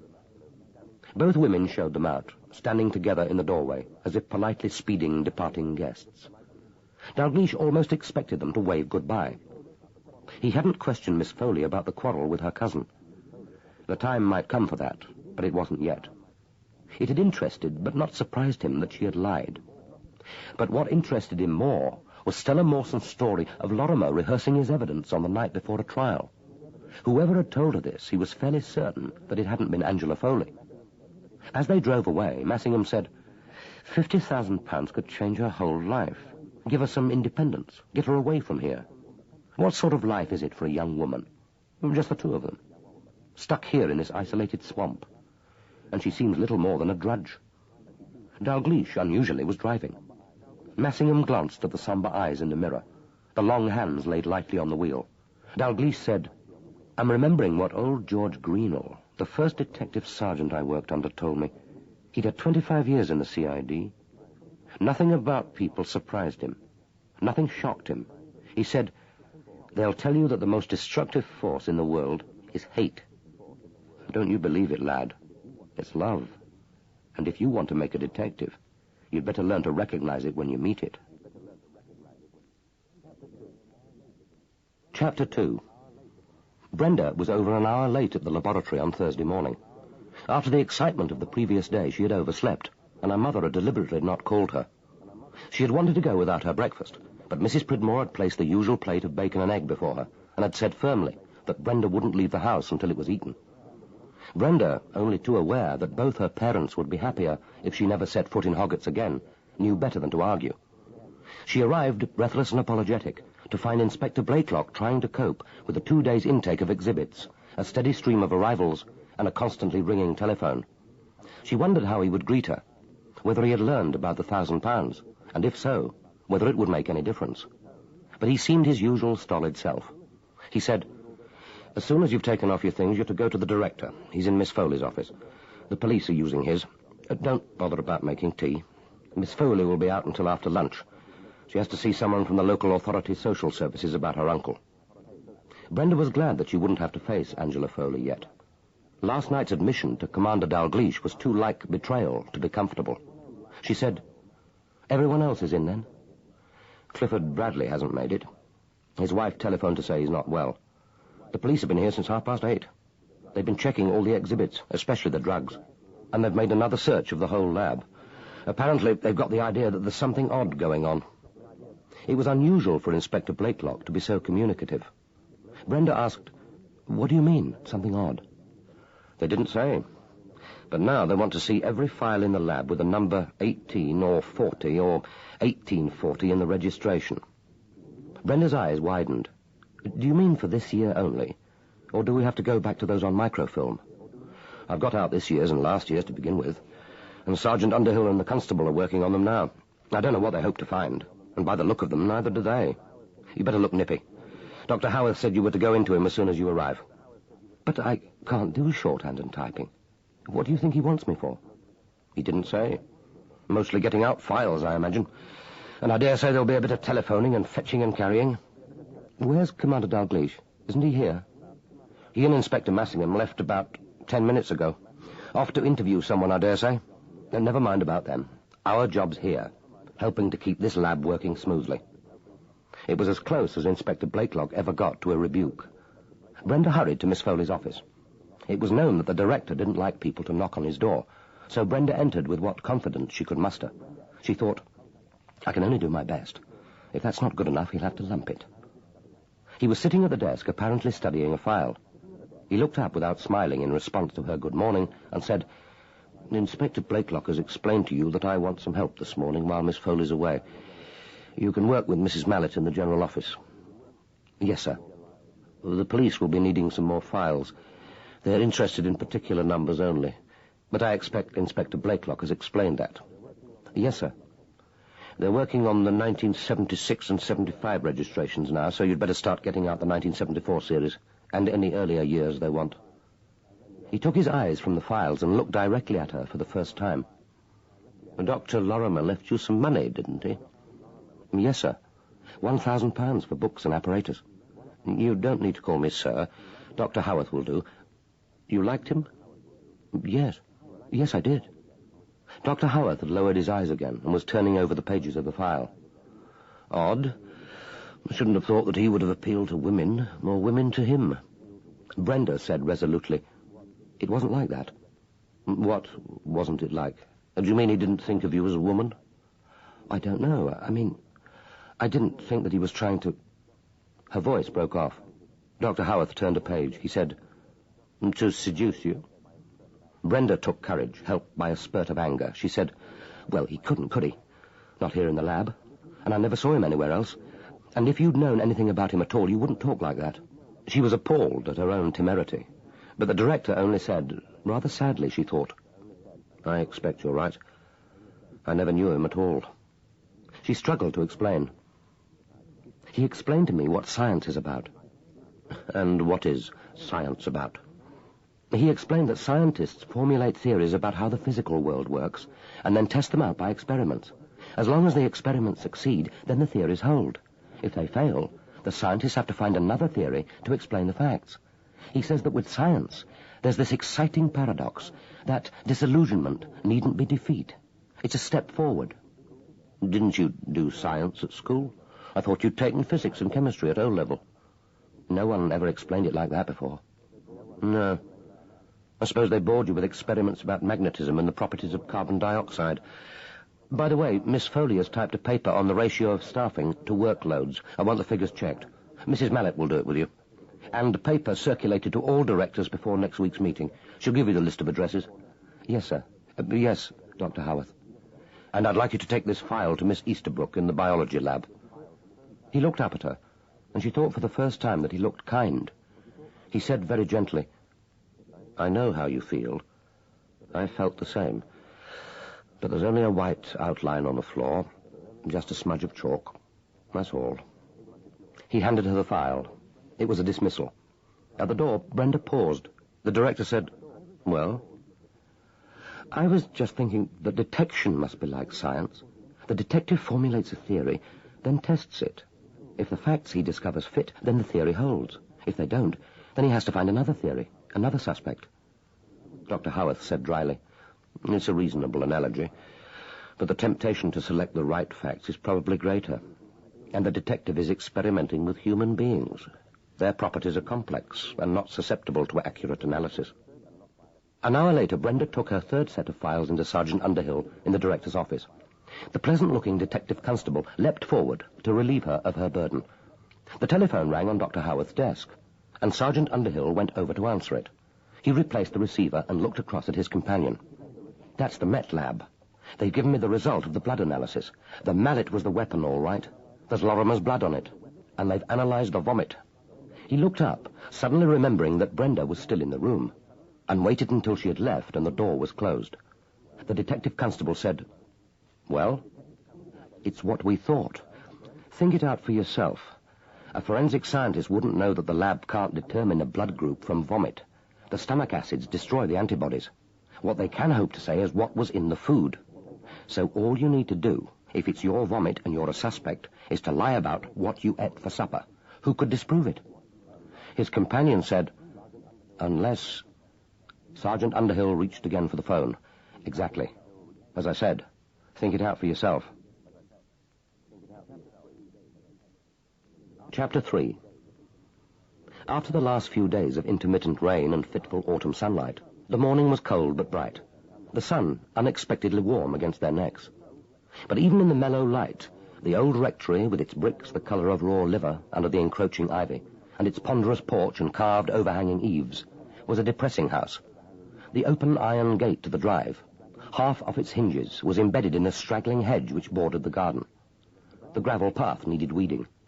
The grass of the lawn was pulled and flattened where someone had made an inexpert attempt at mowing it, obviously with a blunt machine, and the two herbaceous borders were a tangle of overgrown chrysanthemums and stunted dahlias, half choked with weeds.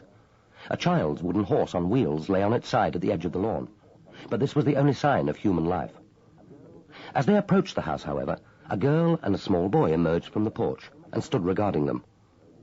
They must, of course, be Kerrison's children, and as Dalgliesh and Massingham approached, the likeness became apparent.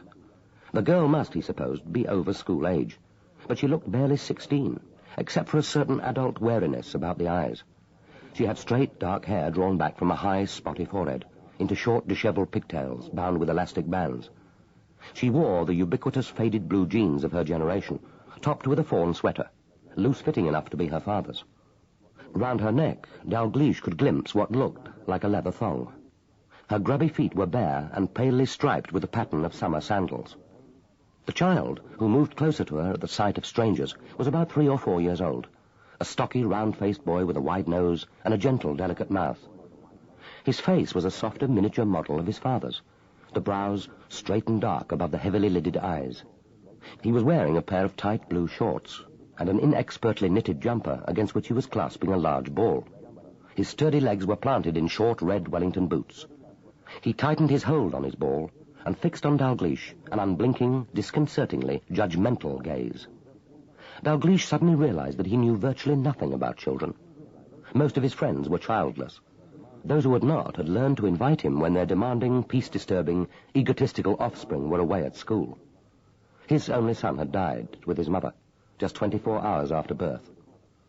Although he could now hardly recall his wife's face except in dreams, the picture of those waxen, doll-like features above the tiny, swathed body, the gummed eyelids, the secret look of self-absorbed peace was so clear and immediate that he sometimes wondered whether the image was really that of his child, so briefly but intently regarded, or whether he had taken into himself a prototype of dead childhood. His son would now be older than this child, would be entering the traumatic years of adolescence. He had convinced himself long ago that he was glad to have been spared them. But now it suddenly occurred to him that there was a whole territory of human experience on which, once repulsed, he had turned his back, and that this rejection somehow diminished him as a man. This transitory ache of loss surprised him by its intensity. He forced himself to consider a sensation so unfamiliar and unwelcome. Suddenly the child smiled at him and held out the ball. The effect was as disconcertingly flattering as when a stray cat would stalk towards him, tail erect, and condescend to be stroked. They gazed at each other. Dalgliesh smiled back. Then Massingham sprang forward and whipped the ball from the chubby hands. "Come on, football!" He began dribbling the blue and yellow ball across the lawn. Immediately the sturdy legs followed. The two of them disappeared round the side of the house, and Dalgliesh could hear the boys' high, cracked laughter. The girl gazed after them, her face suddenly pinched with loving anxiety. She turned to Dalgliesh. "I hope he knows not to kick it into the bonfire. It's almost out, but the embers are still very hot. I've been burning rubbish." "Don't worry. He's a careful chap, and he's got younger brothers." She regarded him carefully for the first time. "You're Commander Dalgliesh, aren't you? We are Nell and William Kerrison. I'm afraid my father isn't here." "I know. We've come to see your housekeeper. Miss Willard, isn't it? Is she in?" "I shouldn't take any notice of anything she says if I were you. She's a dreadful liar, and she steals Daddy's drink. Don't you want to question William and me?" "A policewoman will be coming with us to talk to you both sometime when your father's at home." "I won't see her. I don't mind talking to you, but I won't see a policewoman. I don't like social workers." "A policewoman isn't a social worker." "She's the same. She makes judgments on people, doesn't she? We had a social worker here after my mother left, before the custody case, and she looked at William and me as if we were a public nuisance, which someone had left on her doorstep. She went round the house, too, poking into things, pretending to admire, making out it was just a social visit." "Police women and policemen never pretend that they're just paying a social visit. No one would believe us, would they?" They turned and walked together towards the house. The girl said, "Are you going to discover who killed Dr. Lorrimer?" "I hope so. I expect so." "And then what will happen to him? The murderer, I mean?" "He'll appear before the magistrates. Then if they think that the evidence is sufficient, they'll commit him to the Crown Court for trial." "And then?" "If he's found guilty of murder, the judge will pass the statutory penalty. Imprisonment for life. That means that he'll be in prison for a long time. Perhaps 10 years or more." "But that's silly. That won't put things right. It won't bring Dr. Lorrimer back." "It won't put anything right, but it isn't silly. Life is precious to nearly all of us. Even people who have little more than life still want to live it to the last natural moment. No one has a right to take it away from them." "You talk as if life were like William's ball. If that's taken away, he knows what he's lost. Dr. Lorrimer doesn't know that he's lost anything." "He's lost the years he might have had." "That's like taking away the ball that William might have had. It doesn't mean anything. It's just words. Suppose he was going to die next week anyway. Then he'd only have lost 7 days. You don't put someone in prison for 10 years to repay 7 lost days. They might not even have been happy days." "Even if he were a very old man with 1 day left to him, the law says that he has a right to live it. Willful killing would still be murder." The girl said thoughtfully, "I suppose it was different when people believed in God. Then the murdered person might have died in mortal sin and gone to hell. The 7 days could have made a difference then. He might have repented and had time for absolution." Dalgliesh said, "All these problems are easier for people who believe in God. Those of us who don't or can't have to do the best we can. That's what the law is, the best we can do. Human justice is imperfect, but it's the only justice we have." "Are you sure you don't want to question me? I know that Daddy didn't kill him. He isn't a murderer. He was at home with William and me when Dr. Lorrimer died. We put William to bed together at 7:30, and then we stayed with him for 20 minutes, and Daddy read Paddington Bear to him. Then I went to bed because I got a headache. I wasn't feeling well. And Daddy brought me a mug of cocoa, which he'd made specially for me. He sat by me reading poetry from my school anthology until he thought I'd gone to sleep. But I hadn't really. I was just pretending. He crept away just before 9, but I was still awake then. Shall I tell you how I know?" "If you want to." because I heard the church clock strike. Then Daddy left me and I lay there in the dark, just thinking. He came back to look in at me again about half an hour later, but I still pretended to be asleep. So that lets Daddy out, doesn't it? We don't know exactly when Dr. Lorrimer died, but yes, I think it probably does. Unless I'm telling you a lie. People very often do lie to the police. Are you? No. But I expect I would if I thought it would save Daddy. I don't care about Dr. Lorrimer, you see. I'm glad he's dead. He wasn't a nice man. The day before he died, William and I went to the lab to see Daddy. He was lecturing in the morning to the detective training course, and we thought we'd call for him before lunch. Inspector Blakelock let us sit in the hall, and that girl who helps him at the desk, the pretty one, smiled at William and offered him an apple from her lunchbox. And then Dr. Lorrimer came down the stairs and saw us. I know it was he because the inspector spoke to him by his name, and he said, "What are those children doing in here? A lab isn't a place for children."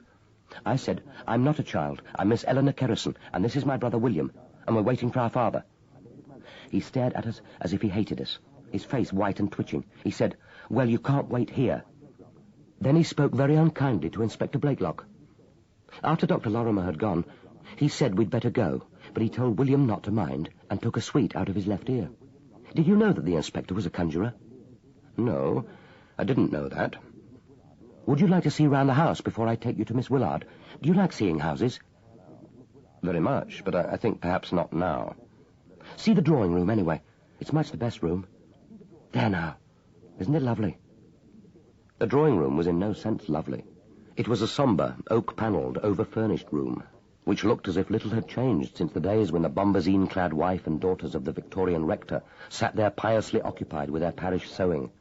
The mullioned windows, framed by dark red, dirt-encrusted curtains, effectively excluded most of the daylight, so that Dalgliesh stepped into a sombre chilliness which the sluggish fire did nothing to dispel.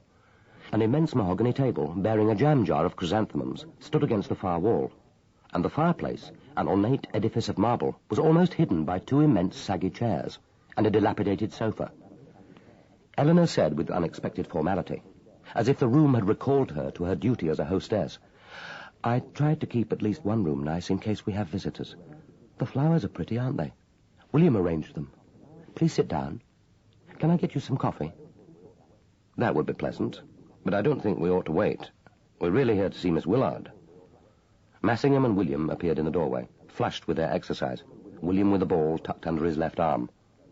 Eleanor led the way through a brass-studded green baize door and down a stone passage to the back of the house. William, deserting Massingham, trotted behind her, his plump hand clutching ineffectively at the skin-tight jeans. Pausing outside a door of unpolished oak, she said, "She's in here. She doesn't like William and me to go in. Anyway, she smells, so we don't." And taking William by the hand, she left them. Dalgliesh knocked. There was a rapid scrabbling noise inside the room, like an animal disturbed in its lair, and then the door was opened slightly, and a dark and suspicious eye looked out at them through the narrow aperture. Dalgliesh said, "Miss Willard, Commander Dalgliesh and Inspector Massingham from the Metropolitan Police. We're investigating Dr. Lorrimer's murder. May we come in?" The eye softened. She gave a short, embarrassed gasp, rather like a snort, and opened the door wide. Of course, what must you think of me? I'm afraid I'm still in what my dear old nurse used to call my disability, but I wasn't expecting you, and I usually have a quiet moment to myself about this time of the morning." Eleanor was right. The room did smell. A smell, Massingham diagnosed after a curious sniff, composed of sweet sherry, unfresh body linen, and cheap scent. It was very hot. A small blue flame licked the red-hot ovals of coal briquettes banked high in the Victorian grate. The window, which gave a view of the garage and the wilderness which was the back garden, was open for only an inch at the top, despite the mildness of the day, and the air in the room pressed down on them, furred and heavy as a soiled blanket. The room itself had a dreadful and perverse femininity. Everything looked moistly soft.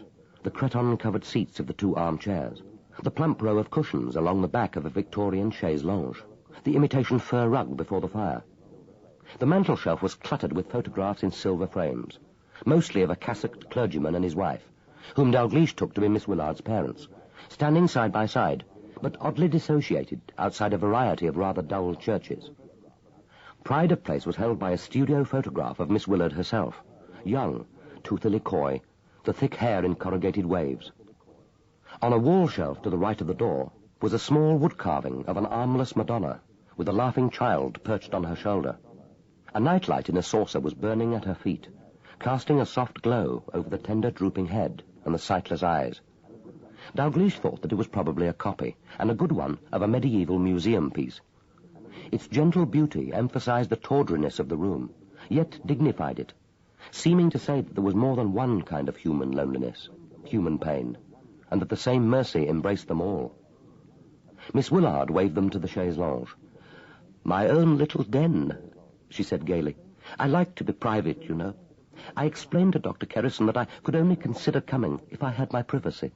It's a rare and beautiful thing, don't you think? The human spirit wilts without it." Looking at her hands, Dalgliesh thought that she was probably in her mid-40s, although her face looked older. The dark hair, dry and coarse and tightly curled, was at odds with her faded complexion. 2 sausages of curls over the brow suggested that she had hurriedly snatched out the rollers when she heard their knock. But her face was already made up. There was a circle of rouge under each eye, and the lipstick had seeped into the creases, pursing her mouth. Her small, square, bony jaw was loose as a marionette's. She was not yet fully dressed, and a padded dressing gown of flowered nylon, stained with tea and what looked like egg, was corded over a nylon nightdress in bright blue with a grubby frill round the neck. Massingham was fascinated by a bulbous fold of limp cotton just above her shoes, from which he found it difficult to avert his eyes, until he realized that she had put her stockings on back to front. She said, "You want to talk to me about Dr. Kerrison's alibi, I expect. Of course, it's quite ridiculous that he should have to provide one. A man so gentle, totally incapable of violence. But I can help you, as it happens. He was certainly at home until after 9, and I saw him again less than an hour later. But all this is just a waste of time. You bring a great reputation with you, Commander, but this is one crime which science can't solve. Not for nothing are they called the Black Fens. All through the centuries, evil has come out of this dank soil. We can fight evil, Commander, but not with your weapons." Massingham said, "Well, suppose we begin by giving our weapons a chance." She looked at him and smiled pityingly. "But all the doors were locked. All your clever scientific aids were intact. No one broke in, and no one could have got out. And yet he was struck down." "That was no human hand, Inspector." Dalgliesh said, "It was almost certainly a blunt weapon, Miss Willard, and I've no doubt that there was a human hand at the end of it. It's our job to find out whose, and I hope that you may be able to help us. You housekeep for Dr. Kerrison and his daughter, I believe." Miss Willard disposed on him a glance in which pity at such ignorance was mixed with gentle reproof. "I'm not a housekeeper, Commander. Certainly not a housekeeper. Shall we say that I'm a working house guest? Dr. Kerrison needed someone to live in so that the children weren't left alone when he was called out to a murder scene. They're children of a broken marriage, I'm afraid. The old sad story. You were not married, Commander?" "No." "How wise." She sighed, conveying in the sibilant release of breath infinite yearning, infinite regret. Dalgliesh persevered. "So you live completely separately?" "My own little quarters, this sitting room and a bedroom next door. My own small kitchenette through this door here. I won't show it to you now because it's not quite as I should like it to be." "What precisely are the domestic arrangements, Miss Willard?" "They get their own breakfast. The doctor usually lunches at the hospital, of course. Nell and William have something on a tray, when she bothers to prepare it, and I look after myself. Then I cook a little something in the evenings, quite simple. We're none of us large eaters. We eat very early because of William. It's more a high tea, really. Nell and her father do all the cooking during the weekend. It really works out quite well." "Quite well for you," thought Massingham. Certainly William had seemed sturdy and well-nourished enough. But the girl looked as if she ought to be at school, not struggling, almost unaided, with this isolated and cheerless monstrosity of a house. He wondered how she got on with Miss Willard. As if reading his thoughts, Miss Willard said, "William is a sweet little boy. Absolutely no trouble. I hardly see him, really. But Nell is difficult, very difficult. Girls of her age usually are. She needs a mother's hand. You know, of course, that Mrs. Kerrison walked out on her husband a year ago. He ran away with one of his colleagues at the hospital. It broke him up completely. Now she's trying to get the High Court to reverse the custody order and give her the children when the divorce is heard in a month's time.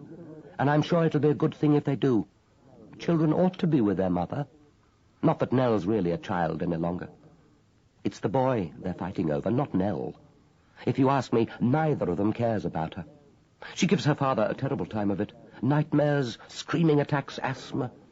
He's going to London next Monday for a 3-day conference on forensic pathology. I'm afraid she'll make him pay for that little jaunt when he gets back. Neurotic, you know. Punishing him for loving her brother more. Although, of course, he can't see that. Dalgliesh wondered by what mental process she had arrived at that glib psychological assessment. Not he thought that it was necessarily wrong. He felt profoundly sorry for Kerrison. Suddenly Massingham felt sick. The warmth and feculent smell of the room overpowered him. A blob of cold sweat dropped on his notebook. Muttering an apology, he strode over to the window and tugged at the frame. It resisted for a moment, then slammed down. Great draughts of cool, reviving air poured in. The frail light before the carved Madonna flickered and went out. When he got back to his notebook, Dalgliesh was already asking about the previous evening. Miss Willard said that she had cooked a meal of minced beef, potatoes, and frozen peas for supper, with a blancmange to follow. She had washed up alone and had then gone to say good-night to the family before returning to her sitting room. They were then in the drawing-room, but Dr. Kerrison and Nell were about to take William up to bed. She had seen and heard nothing else of the family until just after 9 o'clock, when she had gone to check that the front door was bolted. Dr. Kerrison was sometimes careless about locking up, and didn't always appreciate how nervous she felt, sleeping alone and on the ground floor. One read such terrible stories. She had passed the study door, which was ajar, and had heard Dr. Kerrison speaking on the telephone. She had returned to her sitting room and had switched on the television. Dr. Kerrison had looked in shortly before 10 o'clock to talk to her about a small increase in her salary, but they had been interrupted by a telephone call. He had returned 10 minutes or so later, and they had been together for about half an hour. It had been pleasant to have the opportunity of a private chat without the children butting in. Then he had said good-night and left her. She had switched on the television again and had watched it until nearly midnight, when she had gone to bed. If Dr. Kerrison had taken out the car, she felt fairly sure that she would have heard it, since her sitting-room window looked out of the garage, which was built at the side of the house. Well, they could see that for themselves. She had overslept the next morning and hadn't breakfasted until after 9. She had been woken by the telephone ringing, but it hadn't been until Dr. Kerrison returned from the laboratory that she knew about Dr. Lorrimer's murder. Dr. Kerrison had returned briefly to the house shortly after 9 o'clock to tell her and Nell what had happened, and to ring the hospital to say that any calls for him should be transferred to the reception desk at the laboratory. Dalgliesh said, "I believe Dr. Lorrimer used to drive you to 11 o'clock service at St. Mary's, at Guy's Marsh. He seems to have been a solitary and not a very happy man. No one seems to have known him well. I was wondering whether he found in you the companionship and friendship he seems to have lacked in his working life." Massingham looked up, curious to see her response to this blatant invitation to self-revelation. She hooded her eyes like a bird, while a red blotch spread like a contagion over her throat. She said with an attempt at archness, "Now I'm afraid you're teasing me, Commander. It is Commander, isn't it? It seems so odd, just like a naval rank. My late brother-in-law was in the Navy, so I know a little of these matters. But you were talking of friendship. That implies confidence. I should like to have helped him, but he wasn't easy to know, and there was the age difference. I'm not so very much older, less than 5 years, I suppose, but it's a great deal to a comparatively young man. No, I'm afraid we were just two reprobate high Anglicans in this evangelical swampland. We didn't even sit together in church. I've always sat in the third pew down from the pulpit, and he liked to be right at the back." Dalgliesh persisted. "But he must have enjoyed your company. He called for you every Sunday, didn't he?" "Only because Father Gregory asked him. There is a bus to Guy's Marsh, but I have to wait half an hour. And as Dr. Lorrimer drove past the old rectory, Father Gregory suggested that it would be a sensible arrangement if we travelled together. He never came in. I was always ready and waiting for him outside the drive. If his father were ill or he himself was out on a case, he'd telephone. Sometimes he wasn't able to let me know, which was inconvenient. But I knew that if he didn't drive up at 20 to 11, he wouldn't be coming, and then I'd set off for the bus. Usually, of course, he came, except during the first 6 months of this year, when he gave up Mass. But he rang early in September to say that he would be stopping for me as he used to. Naturally, I never questioned him about the break. One does go through these dark nights of the soul." So he had stopped going to Mass when the affair with Domenica Schofield began, and had resumed his church-going after the break. Dalgliesh asked, "Did he take the sacrament?" She was unsurprised by the question. "Not since he started coming to Mass again in mid-September. It worried me a little, I confess. I did wonder whether to suggest to him that if anything was troubling him, he should have a talk with Father Gregory. But one is on very delicate ground. It really wasn't any concern of mine." And she wouldn't want to offend him, thought Massingham. Those lifts in the car must have been very convenient. Dalgliesh asked, "So he did very occasionally telephone you. Have you ever rung him?" She turned away and fussed herself, plumping up a cushion. "Dear me, no. Why should I? I don't even know his number." Massingham said, "It seems odd that he went to church at Guy's Marsh instead of in the village." Miss Willard looked at him severely. "Not at all. Mr. Swaffield is a very worthy man, but he's low, very low. The fens have always been strongly evangelical. When my dear father was rector here, he had constant fights with the parochial church council over reservation. And then I think that Dr. Lorrimer didn't want to get drawn into church and village activities. It's so difficult not to, once you're known as a regular member of the congregation. And Father Gregory didn't expect that. He realized that Dr. Lorrimer had his own father to care for, and a very demanding job. Incidentally, I was very distressed that the police didn't call for Father Gregory. Someone should have called a priest to the body." Dalgliesh said gently, "He had been dead some hours when the body was discovered, Miss Willard." "Even so, he should have had a priest." She stood up, as if signifying that the interview was at an end. Dalgliesh was glad enough to go. He said his formal thanks and asked Miss Willard to get in touch with him immediately if anything of interest occurred to her. He and Massingham were at the door when she suddenly called out imperiously, "Young man!" The two detectives turned to look at her. She spoke directly to Massingham, like an old-fashioned nurse admonishing a child. "Will you please shut the window, which you so inconsiderately opened, and relight the candle?" Meekly, as if in obedience to long-forgotten nursery commands, Massingham did so. They were left to find their own way out of the house, and saw no one. End of Side 12. Side 13. When they were in the car, fastening their seatbelts, Massingham exploded. "Good God! You'd think Kerrison could find someone more suitable than that old hag to care for his children. She's a slut, dipsomaniac, and she's half mad." It's not so simple for Kerrison. A remote village, a large cold house, and a daughter who can't be easy to cope with. Faced with the choice of that kind of job and the dole, most women today would probably opt for the dole. Did you take a look at the bonfire? Nothing there. It looks as if they're periodically burning a lot of old furniture and garden rubbish, which they've stacked in one of the coach houses. William said that Nell had made a bonfire early this morning.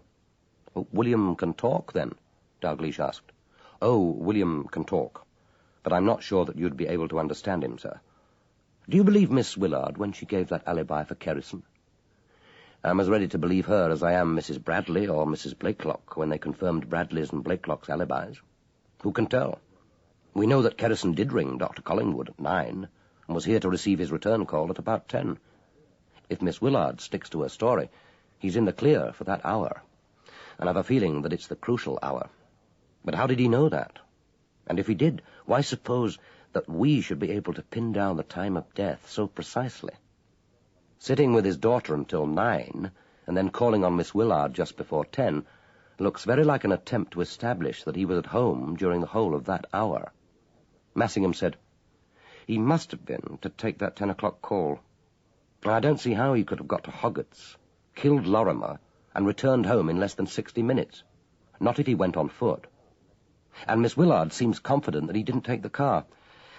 I suppose it would just be possible if he took a short-cut through the new laboratory, but it would be a close thing." Just then the car radio bleeped. Dalgliesh took the call. It was from Guy's Marsh control tower to say that Sergeant Reynolds at the lab wanted to contact them. The Met lab report had been received. Chapter 4. They opened the door together. Mrs. Bradley held a sleeping child in her arms. Bradley said, "Come in. It's about the vomit, isn't it? I've been expecting you." They moved into the sitting room. He gestured Dalgliesh and Massingham to the two chairs, and sat down on the sofa opposite them. His wife moved closer to him, shifting the baby's weight against her shoulder. Dalgliesh asked, "Do you want a solicitor?" "No. Not yet, anyway. I'm ready to tell the whole truth, and it can't hurt me. At least, I suppose it can lose me my job, but that's the worst it can do. And I think I'm almost beyond caring." Massingham opened his notebook. Dalgliesh said to Susan Bradley, "Wouldn't you like to put the baby in her pram, Mrs. Bradley?" She gazed at Dalgliesh with blazing eyes and shook her head vehemently, holding the child more tightly, as if she expected them to tear her from her arms. Massingham was grateful that at least the child was asleep, but he wished that neither she nor her mother were there.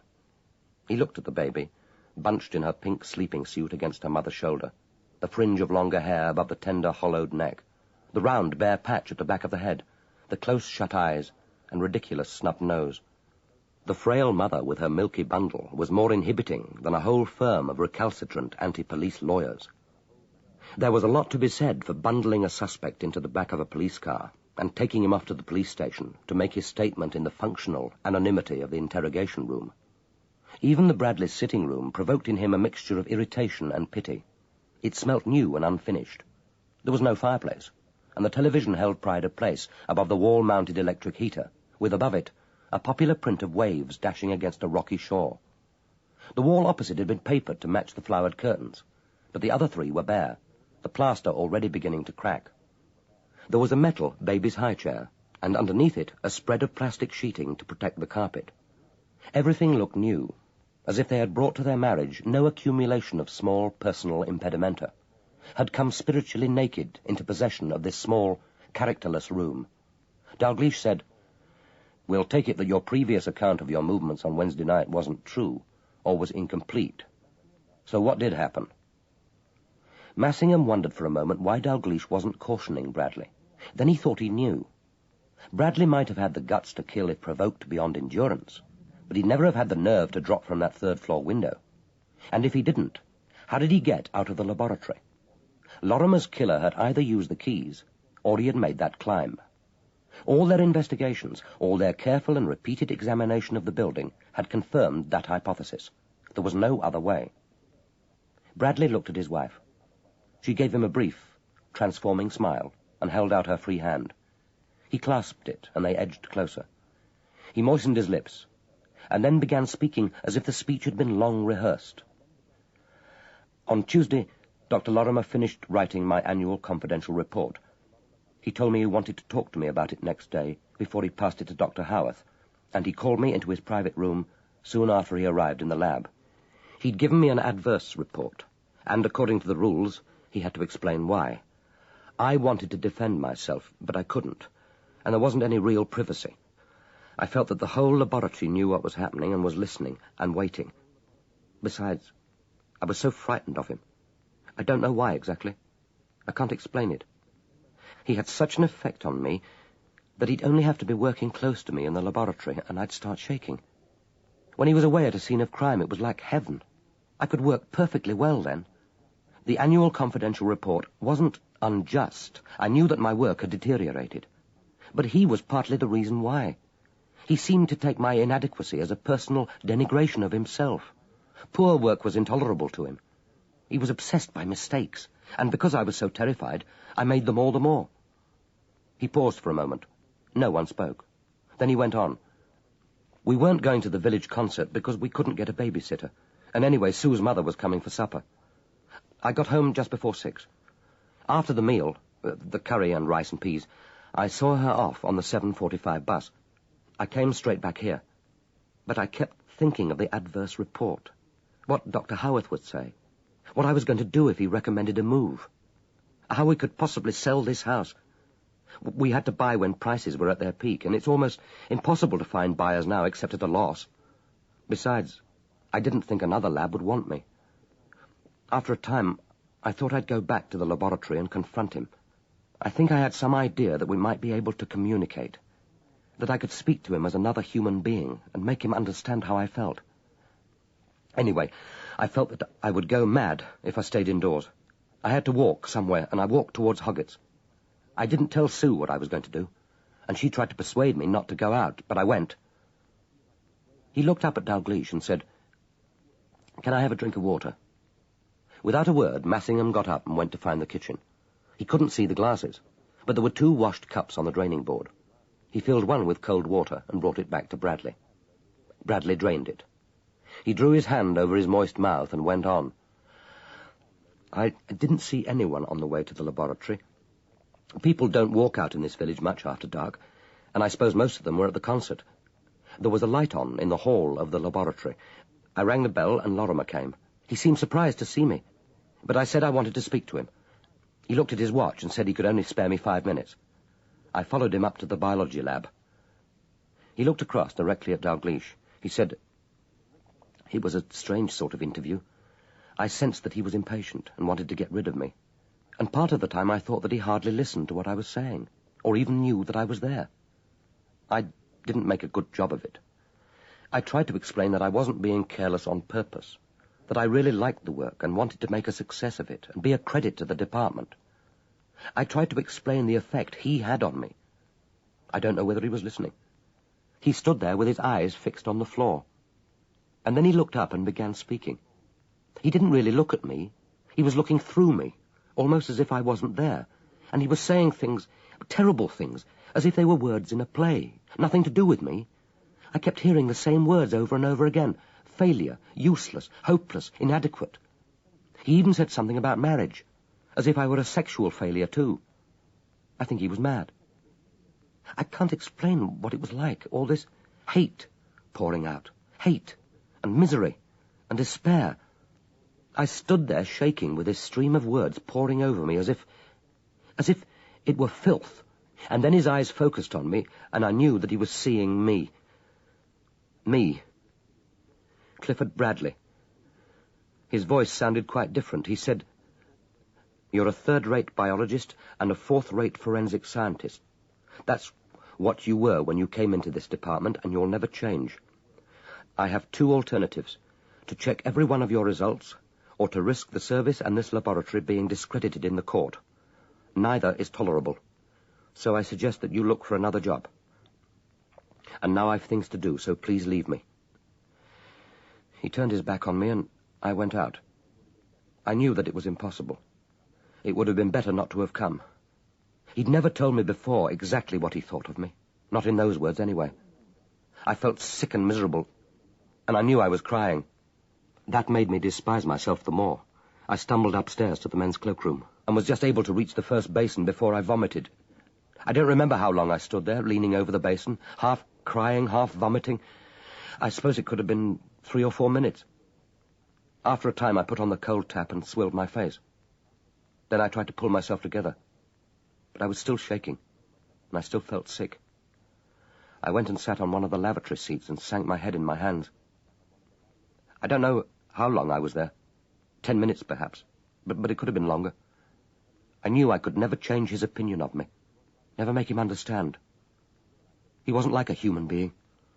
I realized that he hated me. But now I began to hate him, and in a different way. I'd have to leave. I knew he'd see to that. But at least I could tell him what I thought of him. I could behave like a man. So I went down the stairs and into the biology laboratory. Again he paused. The child stirred in her mother's arms and gave a little cry in her sleep. Susan Bradley began an automatic jogging and crooning, but kept her eyes on her husband. Then Bradley went on. He was lying between the 2 middle examination tables, face downwards. I didn't wait to see whether he was dead. I know that I ought to feel dreadful about that, about the fact that I left him without getting help. But I don't. I can't make myself feel sorry. But at the time, I wasn't glad that he was dead. I wasn't aware of any feeling except terror. I hurled myself downstairs and out of the laboratory as if his murderer were after me. The door was still on the Yale, and I know that I must have drawn back the bottom bolt, but I can't remember. I raced down the drive. I think there was a bus passing, but it had started up before I reached the gate. When I got into the road, it was disappearing. Then I saw a car approaching, and instinctively I stood back into the shadows of the walls. The car slowed down and turned into the laboratory drive. Then I made myself walk slowly and normally. And the next thing I remember was being home. Susan Bradley spoke for the first time. Clifford told me all about it. But of course he had to. He looked so terrible that I knew something awful must have happened. We decided together what we'd better do. We knew that he'd had nothing to do with what had happened to Dr. Lorrimer. But who would believe Cliff? Everyone in the department knew what Dr. Lorrimer thought of him. He would be bound to be suspected anyway. And if you found out that he was there, in the laboratory, and at the very moment it happened, then how could he hope to persuade you that he wasn't guilty? So we decided to say that we'd been together the whole evening. My mother did ring about 9 o'clock to say that she'd got safely home, and I told her that Cliff was having a bath. She'd never really liked my marriage, and I didn't want to admit to her that he was out. She'd only start criticizing him for leaving me and the baby. So we knew that she could confirm what I said, and that might be some help, even though she hadn't spoken to him. And then Cliff remembered about the vomit.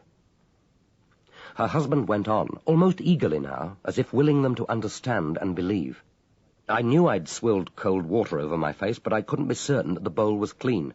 The more I thought about it, the more sure I was that it was stained with vomit, and I knew how much you could learn from that. I'm a secretor, but that didn't worry me. I knew that the stomach acids would destroy the antibodies, and that the lab wouldn't be able to determine my blood group. But there was the curry powder, the dye in the peas. They'd be able to say enough about that last meal to identify me, and I couldn't lie about what we'd had for supper, because Sue's mother had been there sharing it with us. So we had this idea of trying to stop Mrs. Bidwell going early to the laboratory. I always get to work before 9, so I would be first on the scene quite naturally. If I went straight to the washroom, as I normally would, and cleaned the bowl, then the only evidence that I was in the lab the previous evening would be gone forever. No one would ever know. Susan Bradley said, "It was my idea to phone Mrs. Bidwell, and I was the one who spoke to her husband. We knew that she wouldn't answer the phone. She never did. But Cliff hadn't realized that old Mr. Lorrimer wasn't entering hospital the previous day. He was out of the department when old Mr. Lorrimer rang, so the plan went all wrong.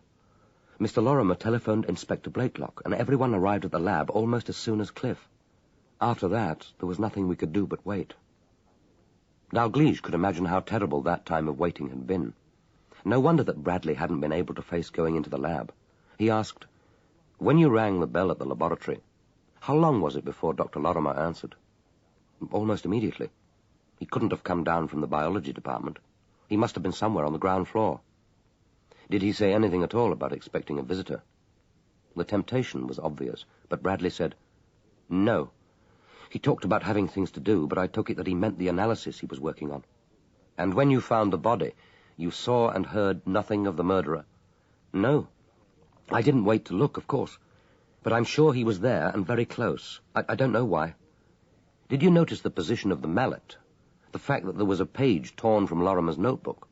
"No, nothing. All I can remember is Lorrimer, the body, and the thin stream of blood." "When you were in the washroom, did you hear the doorbell?" "No, but I don't think I could have heard it, not above the first floor. And I'm sure I wouldn't have heard it while I was being sick." "When Dr. Lorrimer opened the door to you, did anything strike you as unusual, apart from the fact that he had come so promptly?" "Nothing, except that he was carrying his notebook." "Are you sure?" "Yes, I'm sure. It was folded back."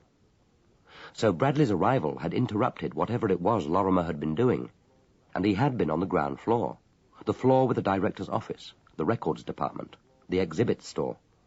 Dalgliesh said, "The car which turned into the drive as you left, what sort of car?" "I didn't see. All I can remember are the headlights. We don't have a car, and I'm not clever at recognizing the different models unless I get a clear look." "Can you remember how it was driven? Did the driver turn into the drive confidently, as if he knew where he was going? Or did he hesitate, as if he were looking for a convenient spot to stop and happened to see the open driveway?" "He just slowed down a little and drove straight in. I think it was someone who knew the place. But I didn't wait to see if he drove up to the lab. Next day, of course, I knew that it couldn't have been the police from Guy's Marsh or anyone with a key, or the body would have been discovered earlier." He looked at Dalgliesh with anxious eyes. "What will happen to me now?" "I can't face them at the lab. Inspector Massingham will drive you to Guy's Marsh police station so that you can make a formal statement and sign it. I'll explain to Dr. Howarth what has happened. Whether you go back to the lab and when must be for him and your establishment department to say. I imagine they may decide to give you special leave until this affair is settled." If it ever were settled. If Bradley were telling the truth, They now knew that Lorrimer had died between 8:45, when his father had telephoned him, and just before 9:11, when the Guy's Marsh bus had moved away from the Chevisham stop. The clue of the vomit had fixed for them the time of death, had solved the mystery of the call to Mrs. Bidwell. But it hadn't pointed them to a murderer. And if Bradley were innocent, what sort of life would he have, inside or outside the Forensic Science Service, unless the case was solved? He watched Massingham and Bradley on their way, then set out to walk the half-mile back to Hoggatt's, not relishing the prospect of his interview with Howarth. Glancing back, he saw that Susan Bradley was still standing at the doorway, looking after him, her baby in her arms. Chapter 5. Howarth said, "I'm not going to trot out the usual platitude about blaming myself. I don't believe in that spurious acceptance of vicarious liability. All the same, I ought to have known that Bradley was near breaking point. I suspect that old Dr. McIntyre wouldn't have let this happen. And now I'd better telephone the establishment department. I expect they'll want him to stay at home for the present. It's particularly inconvenient from the point of view of work. They need every pair of hands they can get in the biology department. And Claire Easterbrook is taking on as much of Lorrimer's work as she can manage, but there's a limit to what she can do. At the moment, she's busy with the clunch pit analysis. She's insisting on starting the electrophoresis again. I don't blame her. She's the one who'll have to give evidence. She can only speak for her own results." Dalgliesh asked what was likely to happen about Clifford Bradley. "Oh, there'll be a regulation to cover the circumstances somewhere. There always is.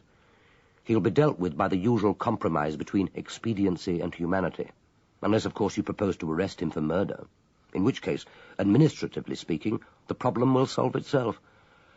Oh, by the way, the public relations branch have rung. You probably haven't had time to see the press. Some of the papers are getting rather agitated about lab security. Are our blood samples safe? And one of our Sundays has commissioned an article on science in the service of crime. They're sending someone to see me at 3 o'clock.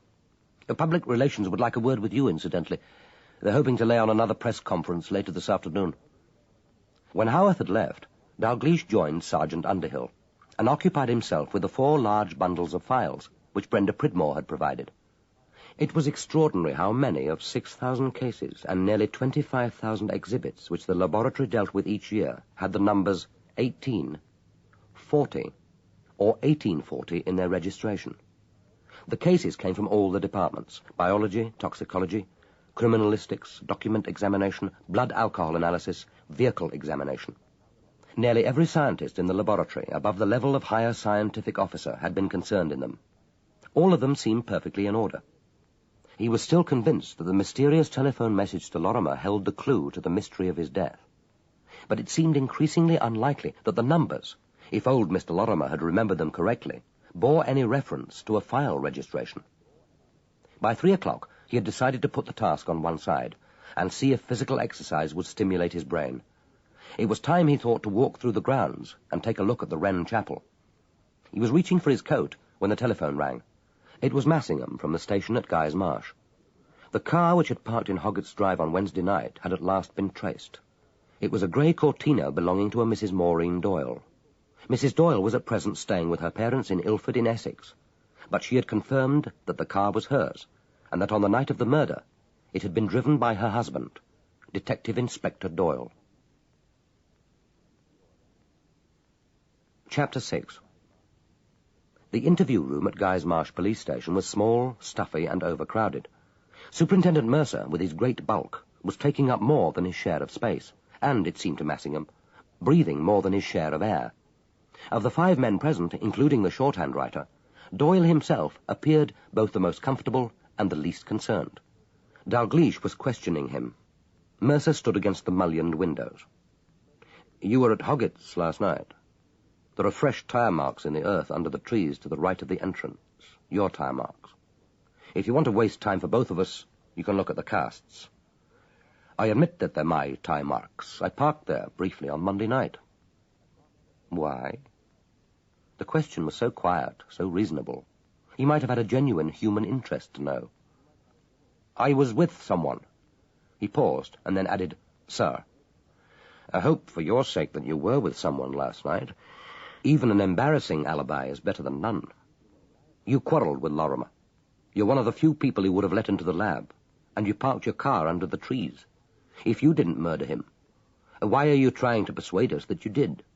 You don't really believe I killed him. Probably you already suspect or know who did. You can't frighten me, because I know you haven't any evidence. There isn't any to get.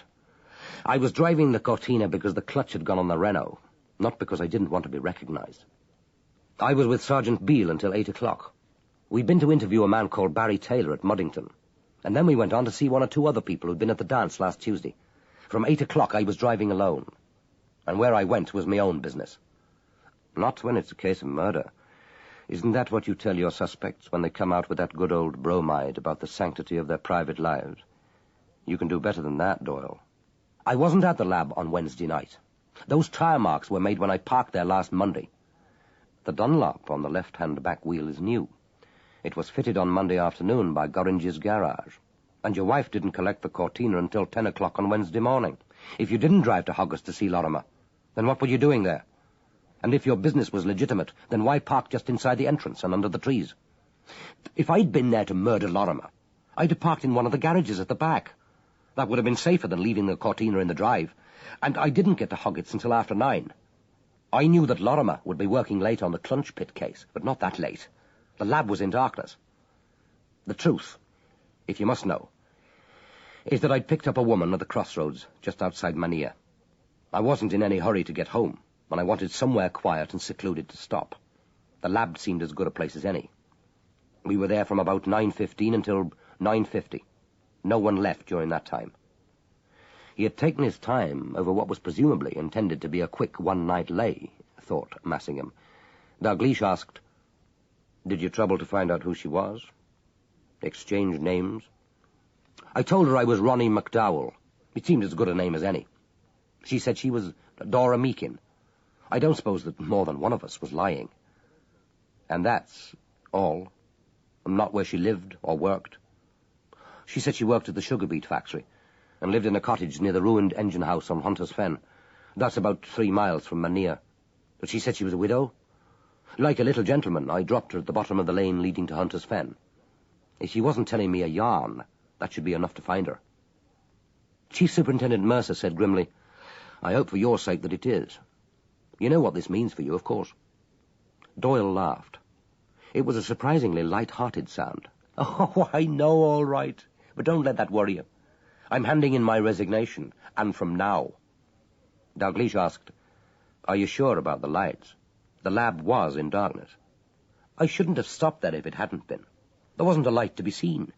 And although I admit I was somewhat preoccupied for a minute or two, I could swear that no one came down that drive while we were there." "Or out of the front door?"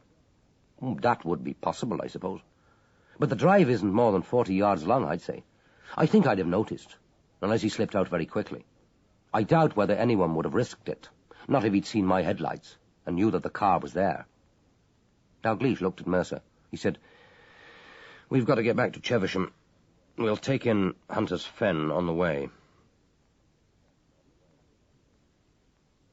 Chapter 7.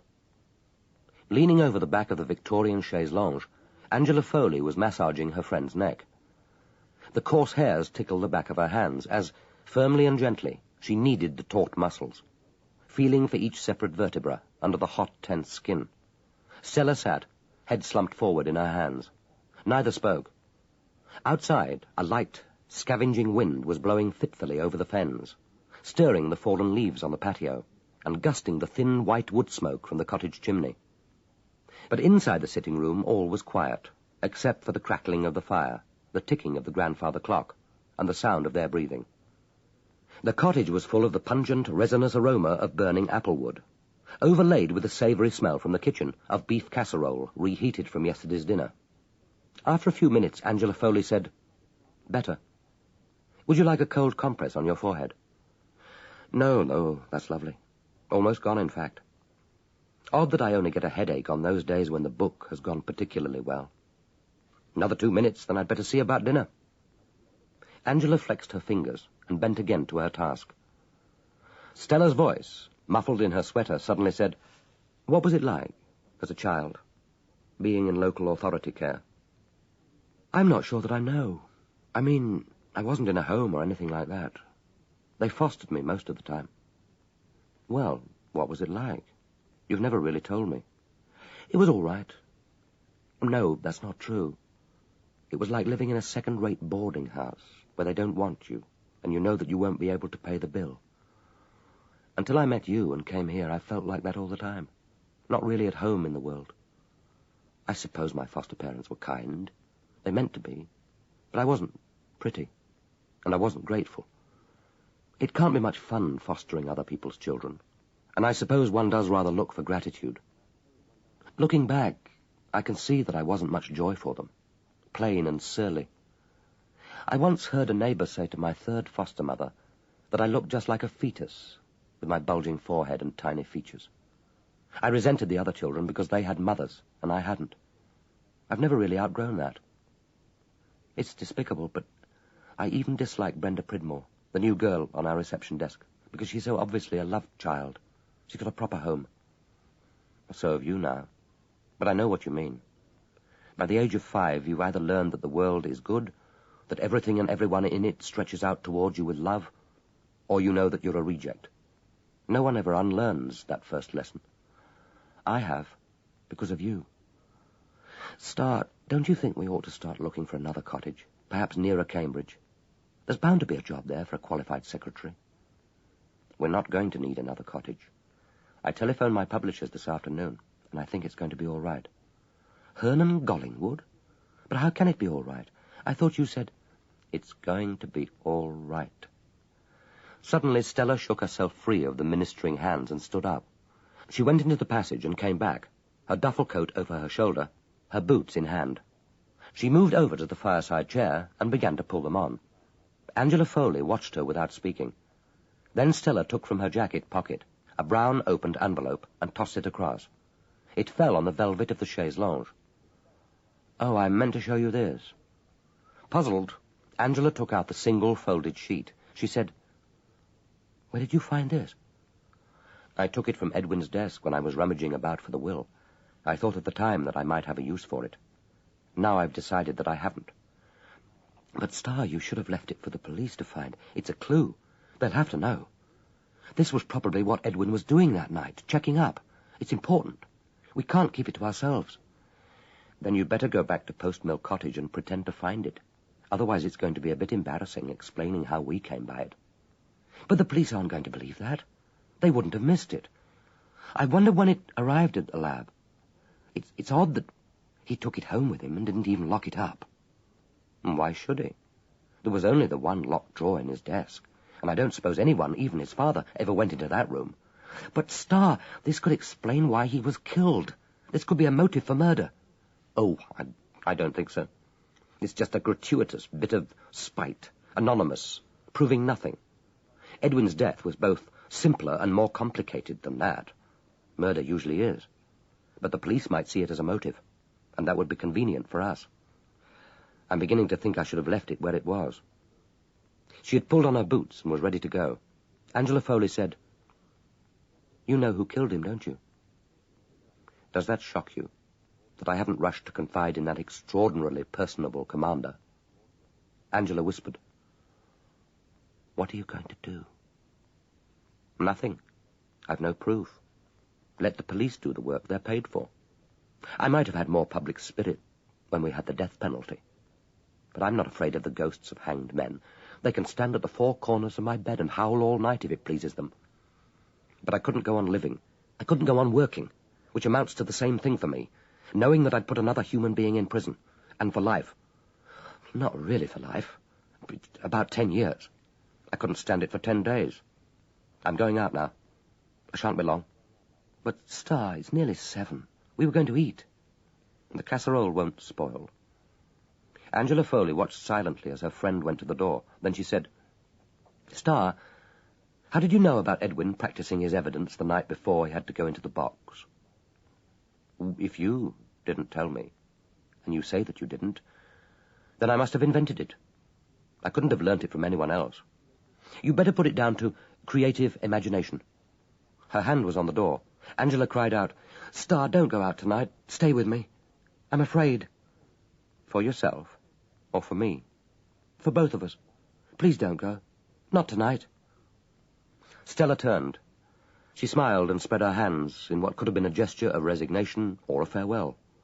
There was a howl of wind, a rush of cold air as the front door opened. Then the sound of its closing echoed through the cottage, and Stella was gone. Chapter 8. My God, this is a dreary place. Massingham slammed the car door and gazed about in disbelief at the prospect before them. The lane down which they had bumped in the fading light had at last ended at a narrow iron bridge over a sluice, running grey and sluggish as oil between high dikes. On the other bank was a derelict Victorian engine house. The bricks tumbled in a disorderly heap beside the stagnant stream, the great wheel half visible through the ruined wall. Beside it were two cottages lying below water level. Behind them, the scarred and sullen acres of the hedgeless fields stretched to the red and purple of the evening sky. The carcass of a petrified tree, a bog oak, struck by the plough and dredged from the depths of the peat, had been dumped beside the track to dry. It looked like some mutilated prehistoric creature, raising its stumps to the uncomprehending sky. Although the last 2 days had been dry with some sun, the landscape looked saturated by the weeks of rain, the front gardens sour and waterlogged, the trunks of the few stunted trees sodden as pulp. It looked a country on which the sun could never shine. As their feet rang on the iron bridge, a solitary duck rose with an agitated squawking, but otherwise the silence was absolute.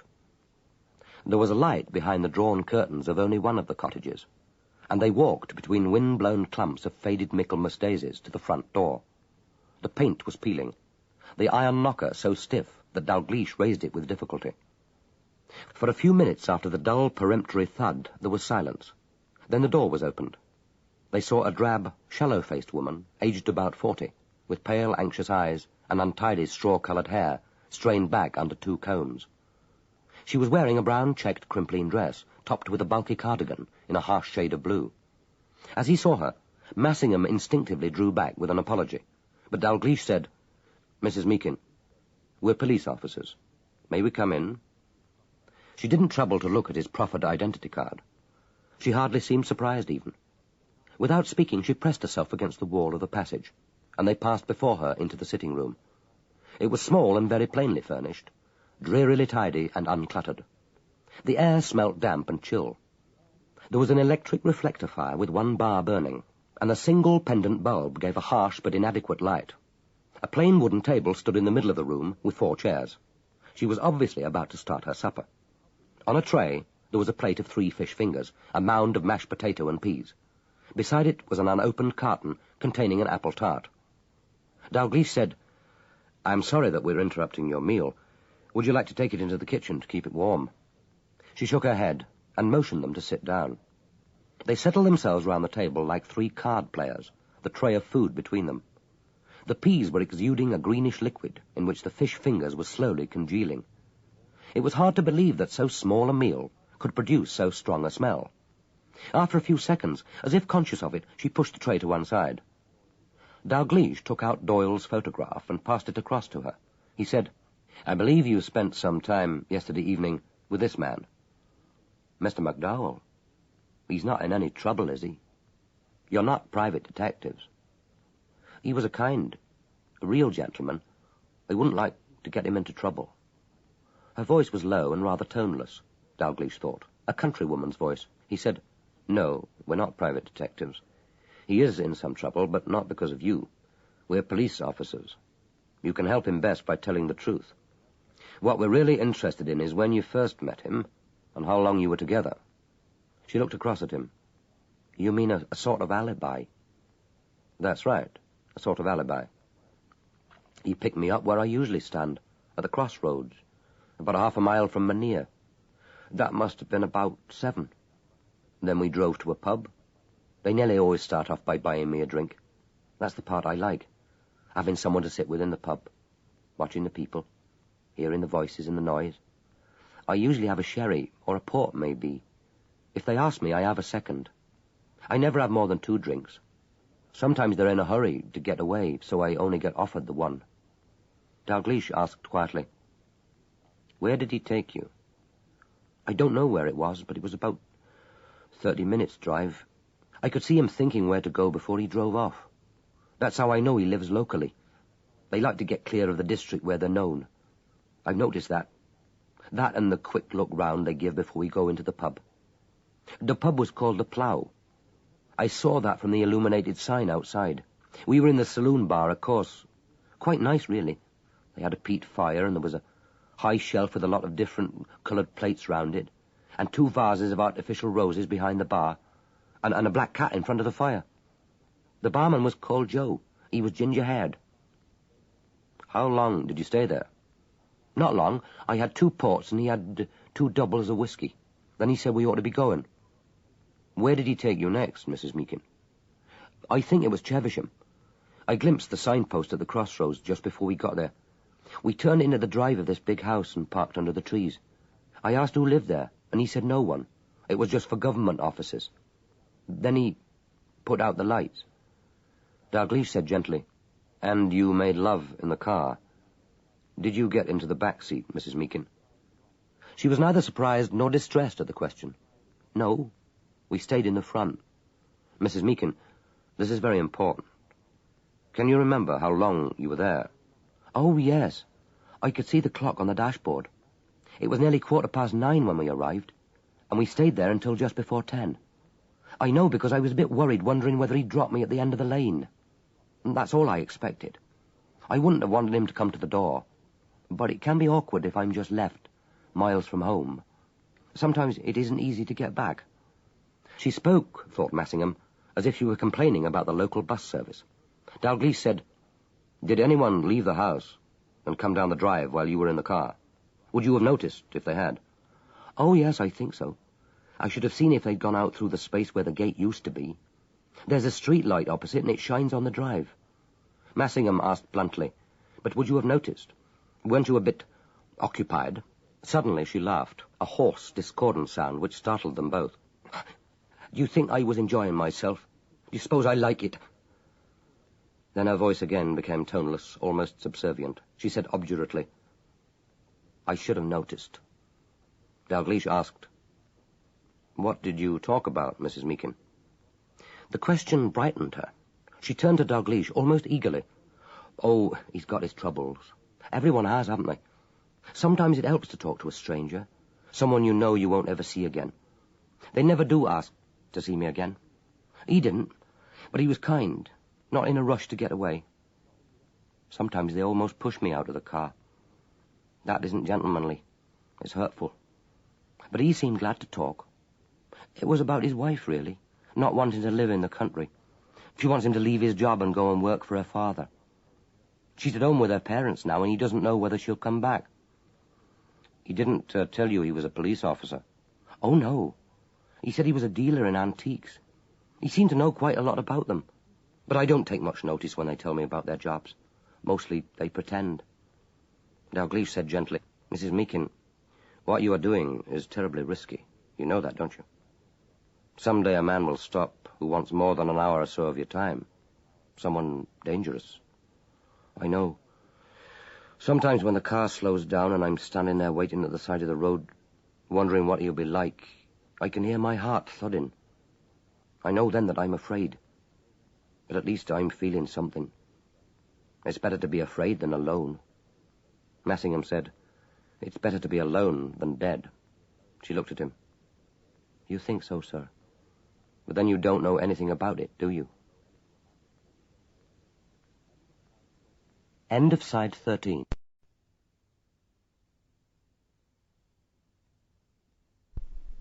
Side 14. 5 minutes later they left, having explained to Mrs. Meakin that a police officer would call for her next day, so that she could be taken to make a statement at Guy's Marsh Station. She seemed perfectly happy about this, only asking whether anyone at the factory need know. Dalgliesh reassured her. When they had reached the bridge, Massingham turned to look back at the cottage. She was still standing at the door, a thin figure silhouetted against the light. He said angrily, "God, it's all so hopeless. Why doesn't she get out of here, move to a town, Ely or Cambridge, see some life?" "You sound like one of those professionals whose advice to the lonely is always the same. Get out and meet people. Join a club. Which, come to think of it, is precisely what she's doing. It would help if she got away from this place." Found herself a different job. What job? She probably thinks that she's lucky to be employed. And this is at least a home. It takes youth, energy, and money to change your whole life. She hasn't any of those. All she can do is keep sane in the only way she knows. But for what? To end up another corpse dumped in a clunch pit? Perhaps. That's probably what she's subconsciously looking for. There's more than one way of courting death.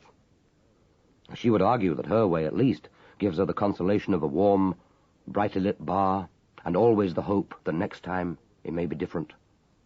She isn't going to stop because a couple of intruding policemen tell her that it's dangerous. She knows about that. For God's sake, let's get out of here. As they buckled their seatbelts, Massingham said, "Who'd have thought that Doyle would have bothered with her? I can imagine him picking her up. As Lord Chesterfield said, all cats are grey in the dark. But to spend the best part of an hour telling her his troubles. They each wanted something from the other. Let's hope they got it. Well, Doyle got something, an alibi, and we haven't done too badly out of their encounter. We now know who killed Lorrimer." Dalgliesh said, "We think we know who and how. We may even think we know why. But we haven't got a scintilla of proof, and without evidence we can't move another step. At present, we haven't even enough facts to justify applying for a search warrant." "What now, sir?" "Back to Guy's Marsh. When this Doyle affair is settled, I want to hear Underhill's report and speak to the Chief Constable. Then back to Hoggatt's. We'll park where Doyle parked. I'd like to check whether it would be possible for someone to sneak down that drive without being seen." Chapter 9. By 7 o'clock, the work was at last up to date. The last court report had been checked. The last completed exhibit packed for the police to collect. The figures of cases and exhibits received had been calculated and checked. Brenda thought how tired Inspector Blakelock seemed. He had hardly spoken an unnecessary word during the last hour. She didn't feel that he was displeased with her, merely that he hardly knew she was there. She had talked little herself, and then in whispers, afraid to break the silence, eerie and almost palpable, of the empty hall. To her right, the great staircase curved upwards into the darkness. All day it had echoed to the feet of scientists, policemen, scene-of-crime officers arriving for their lecture. Now it had become as portentous and threatening as the staircase of a haunted house. She tried not to look at it, but it drew her eyes irresistibly. With every fleeting upward glance, she half imagined that she could see Lorrimer's white face forming out of the amorphous shadows to hang imprinted on the still air, Lorrimer's black eyes gazing down at her in entreaty or despair. At 7 o'clock, Inspector Blakelock said, "Well, that's about all, then. Your mum won't be best pleased that you've been kept late tonight." Brenda said with more confidence than she felt, "Oh, Mum won't mind. She knew I was late starting. I rang her earlier and said not to expect me until past. They went their separate ways to collect their coats. Then Brenda waited by the door until Inspector Blakelock had set and checked the internal alarm. All the doors of the separate laboratories had been closed and checked earlier in the evening. Lastly, they went out by the front door, and he turned the 2 final keys. Brenda's bicycle was kept in a shed by the side of the old stables, where the cars were garaged. Still together, they went round to the back. Inspector Blakelock waited to start his car until she had mounted, then followed her very slowly down the drive. At the gate, he gave a valedictory hoot and turned to the left. Brenda waved and set off briskly, pedalling in the opposite direction.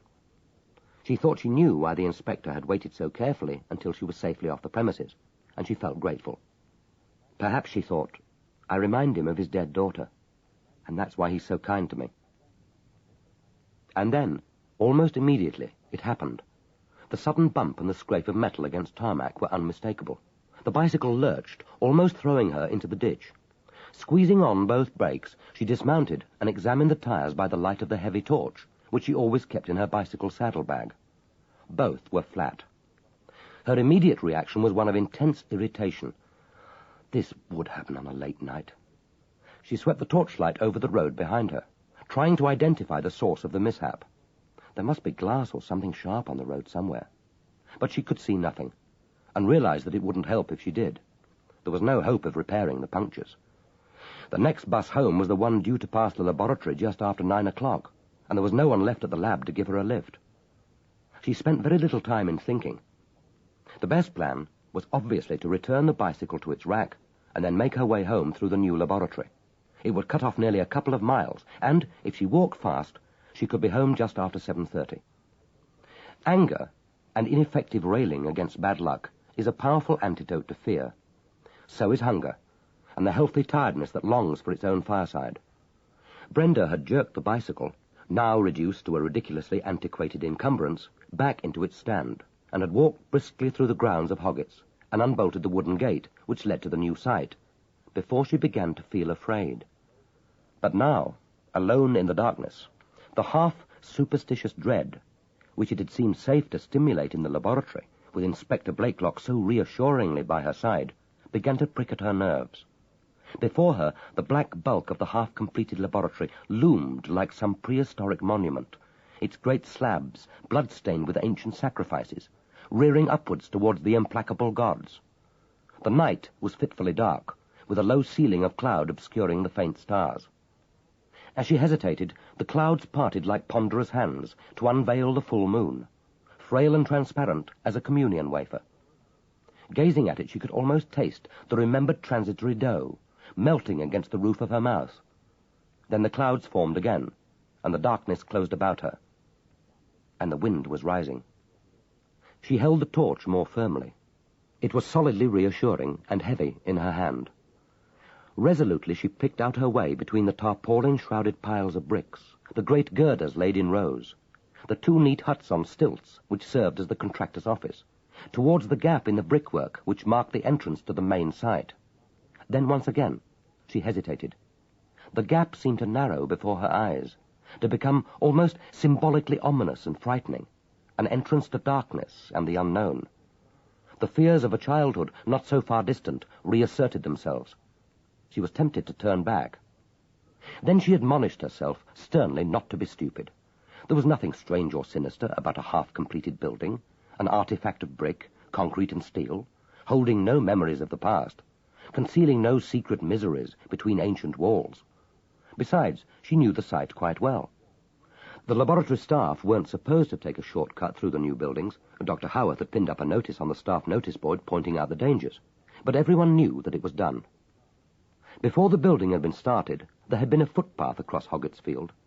It was natural for people to behave as if it was still there, and she was tired and hungry. It was ridiculous to hesitate now. Then she remembered her parents. No one at home could know about the punctures, and her mother would soon begin worrying. She or her father would probably ring the laboratory, and getting no reply, would know that everyone had left.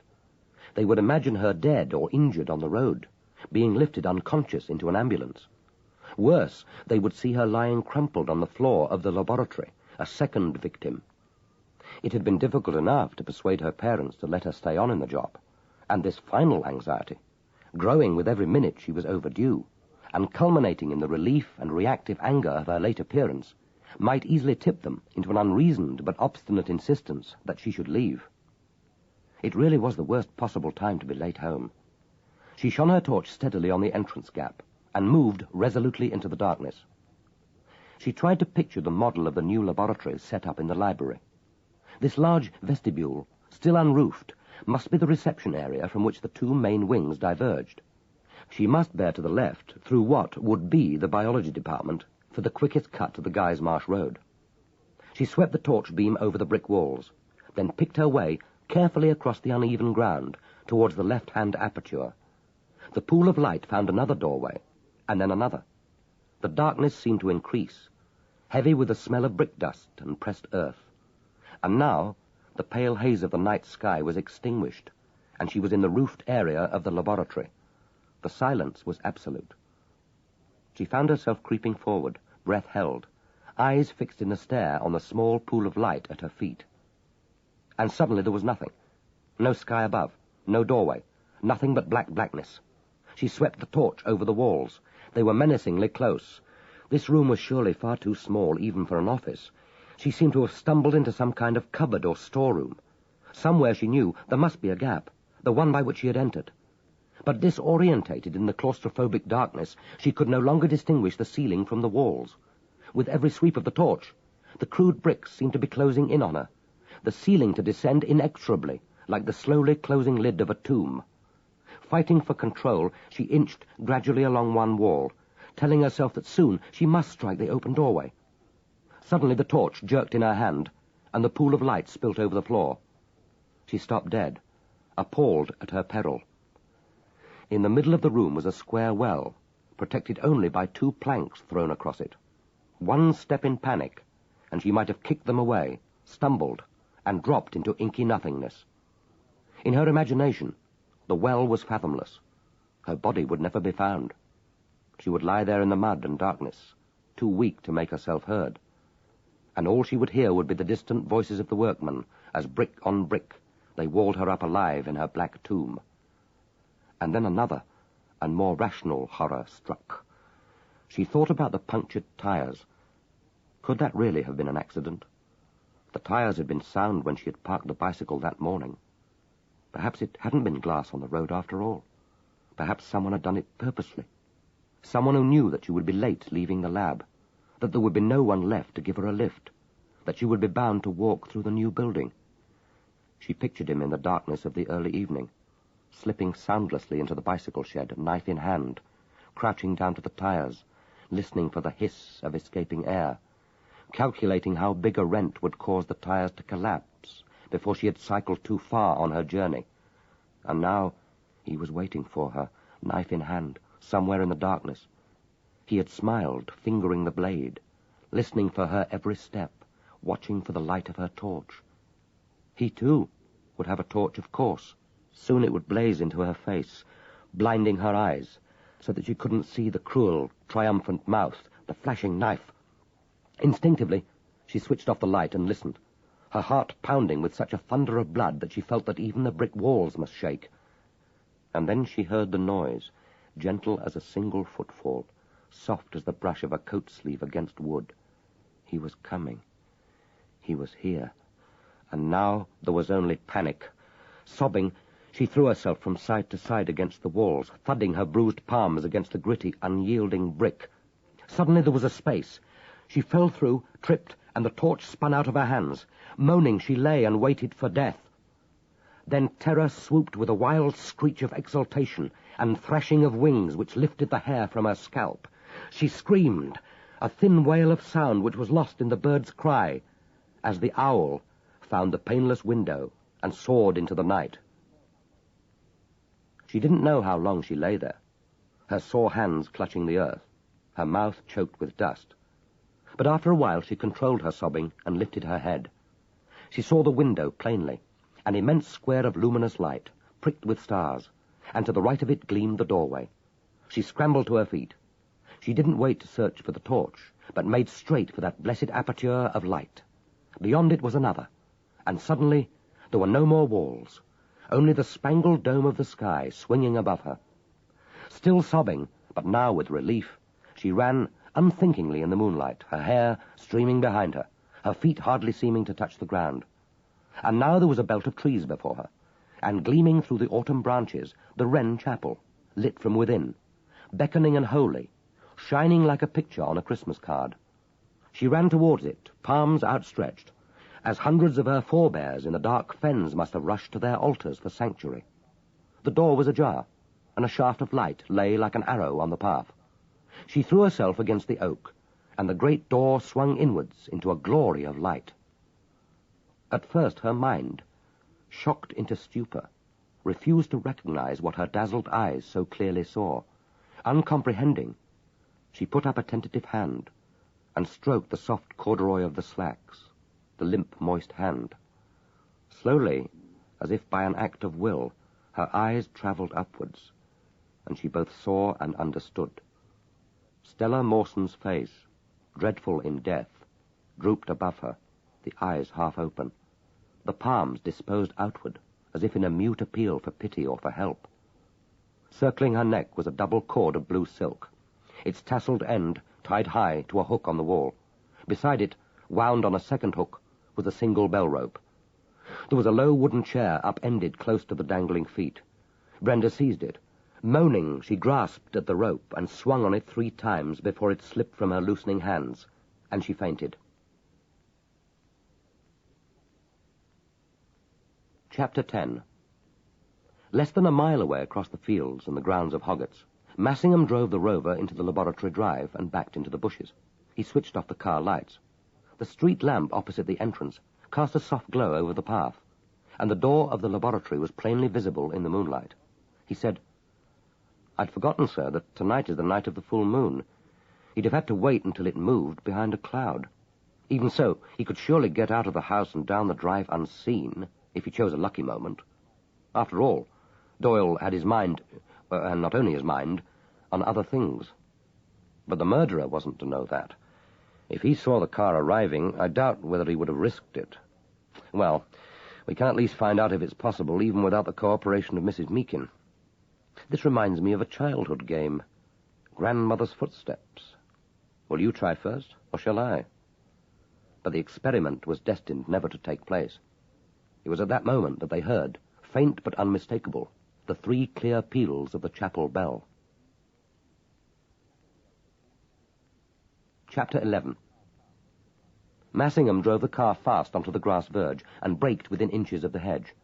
Behind them the road curved gently between a tattered fringe of windswept bushes, past what looked like a dilapidated barn of blackened wood, and on through the naked fens to Guy's Marsh. To the right was the black bulk of the new laboratory.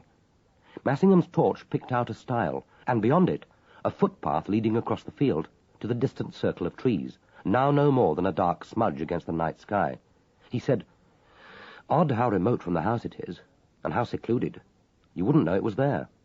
Anyone would think that the original family built it for some secret necromantic rite. More probably as a family mausoleum. They didn't plan for extinction." Neither of them spoke again. They had instinctively driven the 1.5 miles to the nearest access to the chapel from the Guy's Marsh Road. Although less direct, this was quicker and easier than finding their way by foot through the laboratory grounds and the new building. Their feet quickened, and they found they were almost running, driven by some unacknowledged fear towards the distant trees. And now they were in the circle of loosely planted beeches, dipping their heads under the low branches, their feet scuffling noisily through the crackling drifts of fallen leaves, and could see at last the faintly gleaming windows of the chapel. At the half-open door, Massingham instinctively turned, as if to hurl his shoulder against it, then drew back with a grin. "Sorry, I'm forgetting. No sense in precipitating myself in. It's probably only Miss Willard polishing the brass, or the rector saying an obligatory prayer to keep the place sanctified." Gently, and with a slight flourish, he pushed open the door and stood aside. And Dalgliesh stepped before him into the lighted antechapel. After that there was no speech, no conscious thought, only instinctive action. They moved as one. Massingham grasped and lifted the dangling legs, and Dalgliesh, seizing the chair upturned by Brenda's slumping body, slipped the double loop of cord from Stella Mawson's neck and lowered her to the floor. Massingham tore at the fastenings of her duffel jacket, forced back her head, and, flinging himself beside her, closed his mouth over hers. The bundle huddled against the wall stirred and moaned, and Dalgliesh knelt beside her. At the touch of his arms on her shoulders, she struggled madly for a moment, squealing like a kitten, then opened her eyes and recognized him. Her body relaxed against his. She said faintly, "The murderer. In the new lab. He was waiting for me. Has he gone?" There was a panel of light switches to the left of the door. Dalgliesh clicked them on with a single gesture, and the inner chapel blazed into light. He stepped through the carved organ screen into the chancel. It was empty. The door to the organ loft was ajar. He clattered up the narrow, winding stairway into the gallery. It, too, was empty. Then he stood looking down at the quiet emptiness of the chancel, his eyes moving from the exquisite plaster ceiling, the checkered marble floor, the double row of elegantly carved stalls, with their high arched backs set against the north and south walls, the oak table, stripped of its altar cloth. All it held now were 2 silver candlesticks. The tall white candles burnt half down, the wicks blackened, and to the left of the altar, hanging incongruously, was a wooden hymn-board showing 4 numbers, 29, 10, 18, 40. He recalled old Mr. Lorrimer's voice. She said something about the can being burned, and that she'd got the numbers. The last 2 numbers had been 18 and 40, and what had been burned was not a can, not cannabis, but 2 altar candles. Chapter 12. 40 minutes later, Dalgliesh was alone in the chapel. Dr. Green had been sent for, had briefly pronounced Stella Mawson dead, and had departed. Massingham had left with him to take Brenda Pridmore home and to explain to her parents what had happened, to call at Sprague's cottage and to summon Dr. Howarth. Dr. Green had given Brenda a sedative by injection, but had held out no hope that she would be fit to be questioned before morning. The forensic pathologist had been summoned and was on his way. The voices, the questions, the ringing footsteps, all for the moment were stilled. Dalgliesh felt extraordinarily alone in the silence of the chapel, more alone because her body lay there, and he had the sense that someone or something had recently left, leaving bereft the unencumbered air. This isolation of the spirit was not new to him. He had felt it before in the company of the recently dead. Now he knelt and gazed intently at the dead woman. In life, only her eyes had lent distinction to that haggard face. Now they were glazed and gummy as sticky sweetmeats forced under the half-opened lids. It was not a peaceful face. Her features, not yet settled in death, still bore the strain of life's unquietude. He had seen so many dead faces. He had become adept at reading the stigmata of violence. Sometimes they could tell him how, or where, or when, but essentially, as now, they told him nothing. He lifted the end of the cord, still looped loosely around her neck. It was made of woven silk in royal blue, long enough to drape a heavy curtain, and was finished with an ornate silver and blue tassel. There was a 5-foot panel chest against the wall, and, putting on his gloves, he lifted the heavy lid. The smell of mothballs came up to him, pungent as an anesthetic. Inside the chest was a folded pair of faded blue velvet curtains, a starched but crumpled surplice, the black and white of an M.A. hood, and, lying on the top of this assorted bundle, a second tasselled cord. Whoever had put that cord round her neck, herself or another, had known in advance where it could be found. He began to explore the chapel. He walked softly, yet his feet fell with portentous heaviness on the marbled floor. Slowly he paced between the 2 rows of splendidly carved stalls towards the altar.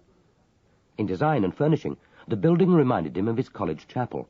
Even the smell was the same, a scholastic smell, cold, austere, only faintly ecclesiastical. Now that the chapel had been denuded of all its furnishing except the 2 candlesticks, the chapel looked purely secular, unconsecrated. Perhaps it always had. Its formal classicism rejected emotion. It enshrined man, not God, reason, not mystery. This was a place where certain reassuring rituals had been enacted, reaffirming its proprietor's view of the proper order of the universe and his own place in that order.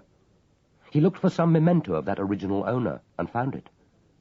To the right of the altar was the chapel's only memorial, a carved bust, half draped with a looped marble curtain, of a bewigged 18th-century gentleman, with the inscription, Dieu aie merci de son âme.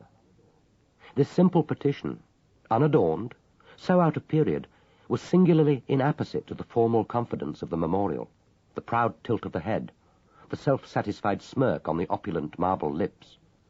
He had built his chapel and set it in a triple circle of trees, and death had not stayed its hand even long enough to give him time to make his carriage drive.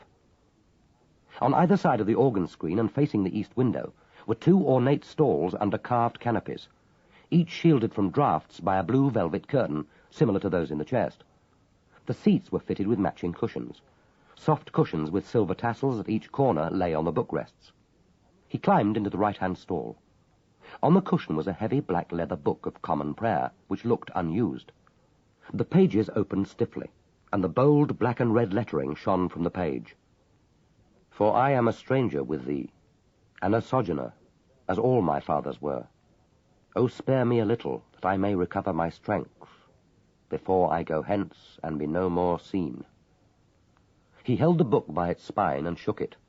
No paper fluttered from its rigid leaves, but where it had lain, 4 hairs, 1 fair and 3 dark, had adhered to the velvet pile. He took an envelope from his pocket and stuck them to the gummed flap. He knew how little the forensic scientist could hope to do with only 4 hairs, but it was possible that something could be learned. The chapel, he thought, must have been ideal for them. Shielded by its trees, isolated, secure, warm even. The fen villagers kept indoors once darkness fell, and even in the evening light, would have a half-superstitious dread of visiting this empty and alien shrine. Even without a key, they need fear no casual intruder. She need only watch that she was unobserved when she drove the red Jaguar into Hoggatt's drive to park it out of sight in one of the garages in the stable block. And then what? Wait for the light in the biology department to go out at last, for the advancing gleam of light from Lorrimer's torch as he joined her for that walk through the lab grounds and into the trees. He wondered whether she had dragged the velvet cushions to the sanctuary, whether it had added to the excitement to make love to Lorrimer in front of that denuded altar, the new passion triumphing over the old. Massingham's flame of hair appeared in the doorway. He said, "The girl's all right. Her mother got her straight to bed and she's asleep. I called at Sprague's cottage. The door was open and the sitting-room light was on, but there's no one there. Howarth was at home when I rang, but not Mrs. Schofield. He said he'd be along. Dr. Kerrison is at the hospital at a medical committee meeting. His housekeeper said that he left just after 7. I didn't ring the hospital. If he is there, he'll be able to produce plenty of witnesses." "And Middlemas?" "No answer. Out to dinner, or at the local, perhaps. No answer either from the Blakelocks number. Anything here, sir?" "Nothing, except what you'd expect to find. You've got that man posted to direct Blaine Thompson when he arrives?" "Yes, sir. And I think he's arriving now." Chapter 13. Dr. Reginald Blaine Thompson had a curious habit, before beginning his examination, of mincing around the body, eyes fixed on it with a wary intensity, as if half afraid that the corpse might spring into life and seize him by the throat. He minced now, immaculate in his grey pinstripe suit, the inevitable rose in its silver holder, looking as fresh in his lapel as if it were a June blossom, newly plucked.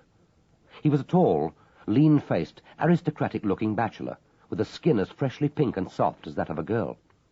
He was never known to put on protective clothing before examining a body, and reminded Dalgliesh of one of those television cooks who prepare a 4-course dinner in full evening dress, for the pleasure of demonstrating the essential refinement of their craft. It was even rumoured, unjustly, that Blaine Thompson performed his autopsy in a lounge suit. But despite these personal idiosyncrasies, he was an excellent forensic pathologist. Juries loved him.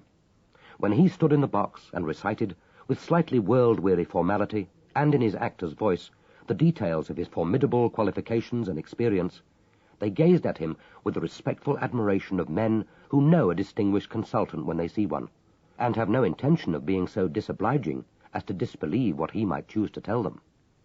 Now he squatted by the body, listened, smelled, and touched. Then he switched off his examination torch and got to his feet. He said, "Yes, well, obviously she's dead, and it's very recent. Within the last 2 hours, if you press me. But you must have reached that conclusion yourselves, or you wouldn't have cut her down." "When did you say you found her?" 3 minutes after 8. "Dead 1.5 hours, then, say. It's possible. You're going to ask me whether it's suicide or murder. All I can say at the moment is that there's only the double mark encircling the neck, and the cord fits. But you can see that for yourself. There's no sign of manual throttling.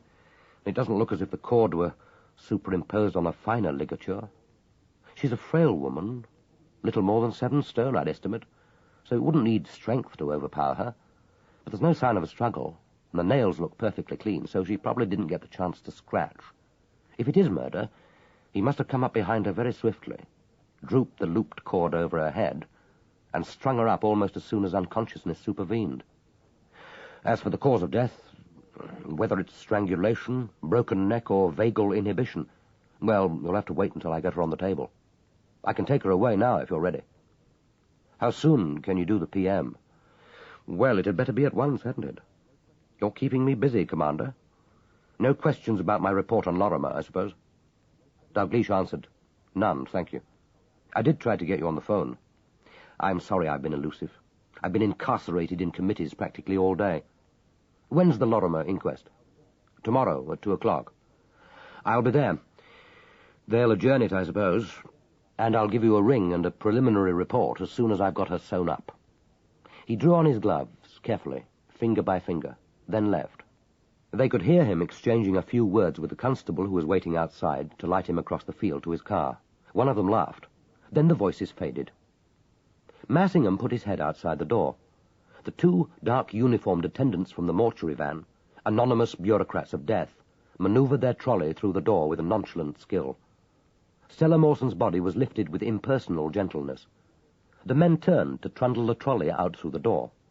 But suddenly the way was blocked by two dark shadows, and Howarth and his sister stepped quietly and simultaneously into the light of the chapel. The figures with the trolley paused, stock still like ancient helots, unseeing, unhearing. Massingham thought that their entrance seemed as dramatically contrived as that of a couple of film stars arriving at a premiere. They were dressed identically, in slacks and fawn leather jackets, lined with shaggy fur, the collars upturned. And for the first time, he was struck by their essential likeness. The impression of a film was reinforced. Gazing at the two pale, arrogant heads framed with fur, he thought that they looked like decadent twins, their fair, handsome profiles theatrically posed against the dark oak panelling. Again, simultaneously, their eyes moved to the shrouded lump on the trolley, then fixed themselves on Dalgliesh. He said to Howarth, "You took your time coming. My sister was out driving, and I waited for her to return. You said you wanted both of us. I wasn't given to understand that it was of immediate urgency. What has happened? Inspector Massingham wasn't exactly forthcoming when he so peremptorily summoned us. Stella Mawson is dead, by hanging." He had no doubt that Howarth appreciated the significance of his careful use of words. Their eyes moved from the two hooks on the chapel wall, one with the bell rope hitched over it, to the blue cord with its dangling tassel held lightly in Dalglish's hand. Howarth said, "I wonder how she knew how to find the cord. And why choose here? You recognize the cord. Isn't it from the chest? There should be two identical cords. We had an idea of hanging the curtains at the entrance to the chancel when we held our concert on the 26th of August. As it happens, we decided against it. The evening was too hot to worry about drafts. There were two tasseled cords in the chest then. Who could have seen them? Almost anyone who was helping with the preparations.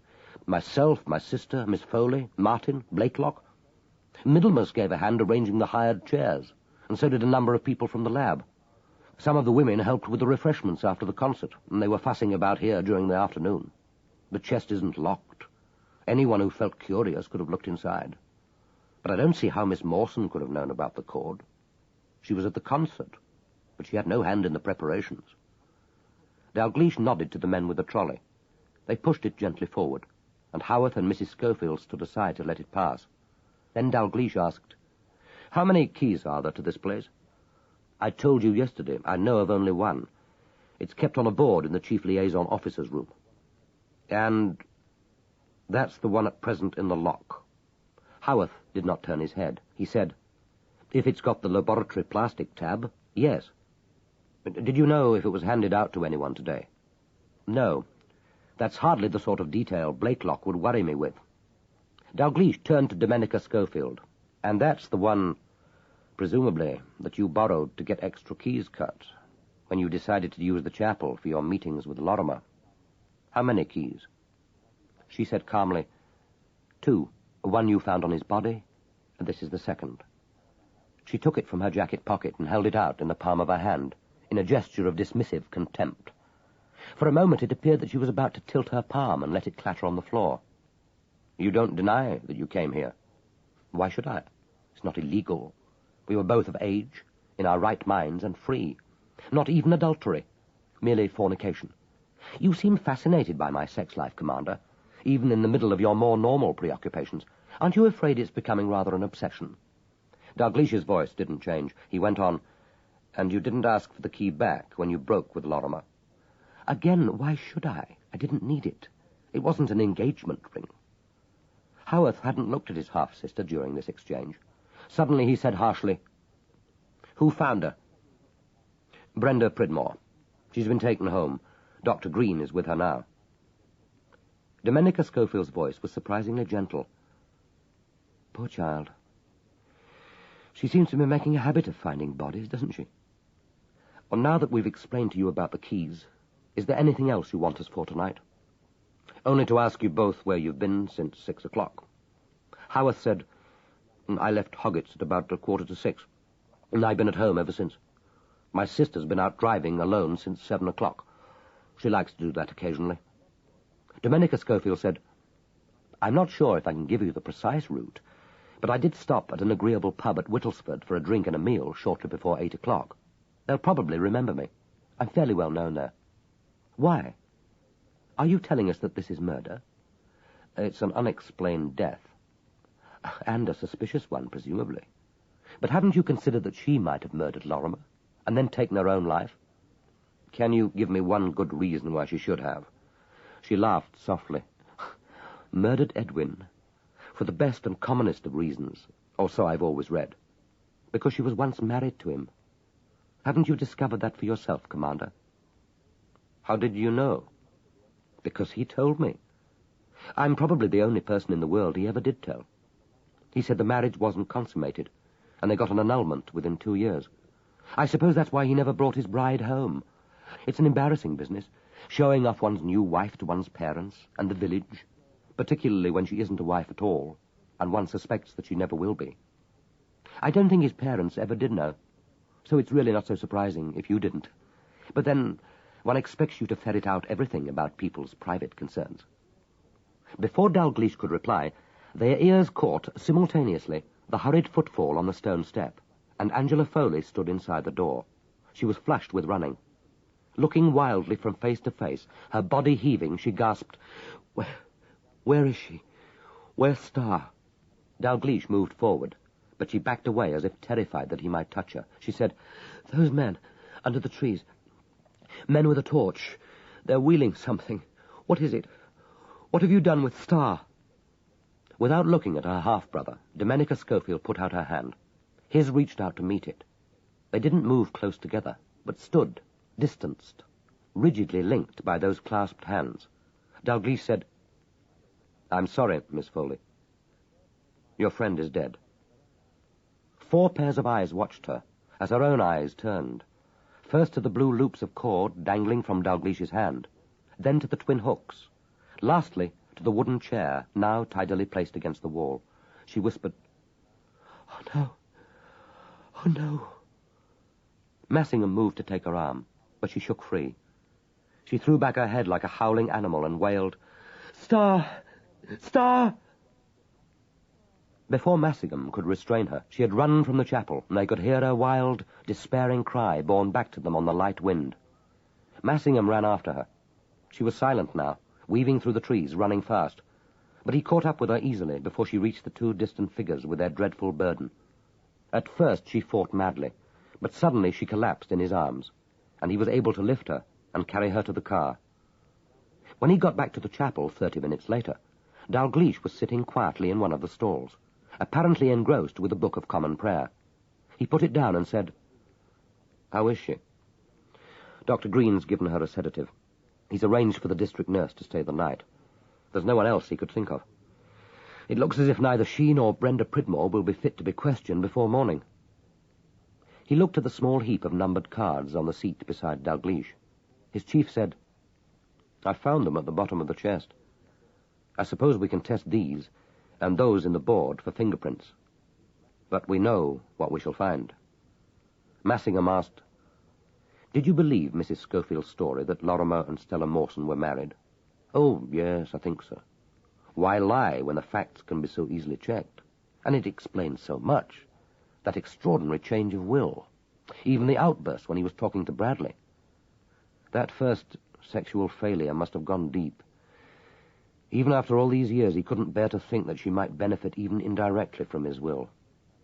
Or was it the thought that, unlike him, she had found happiness, and found it with a woman, that he found so insupportable? Massingham said, So she and Angela Foley get nothing. But that's not a reason for killing herself. And why here, of all places? Dalgliesh got to his feet. I don't think she did kill herself. This was murder. End of side 14.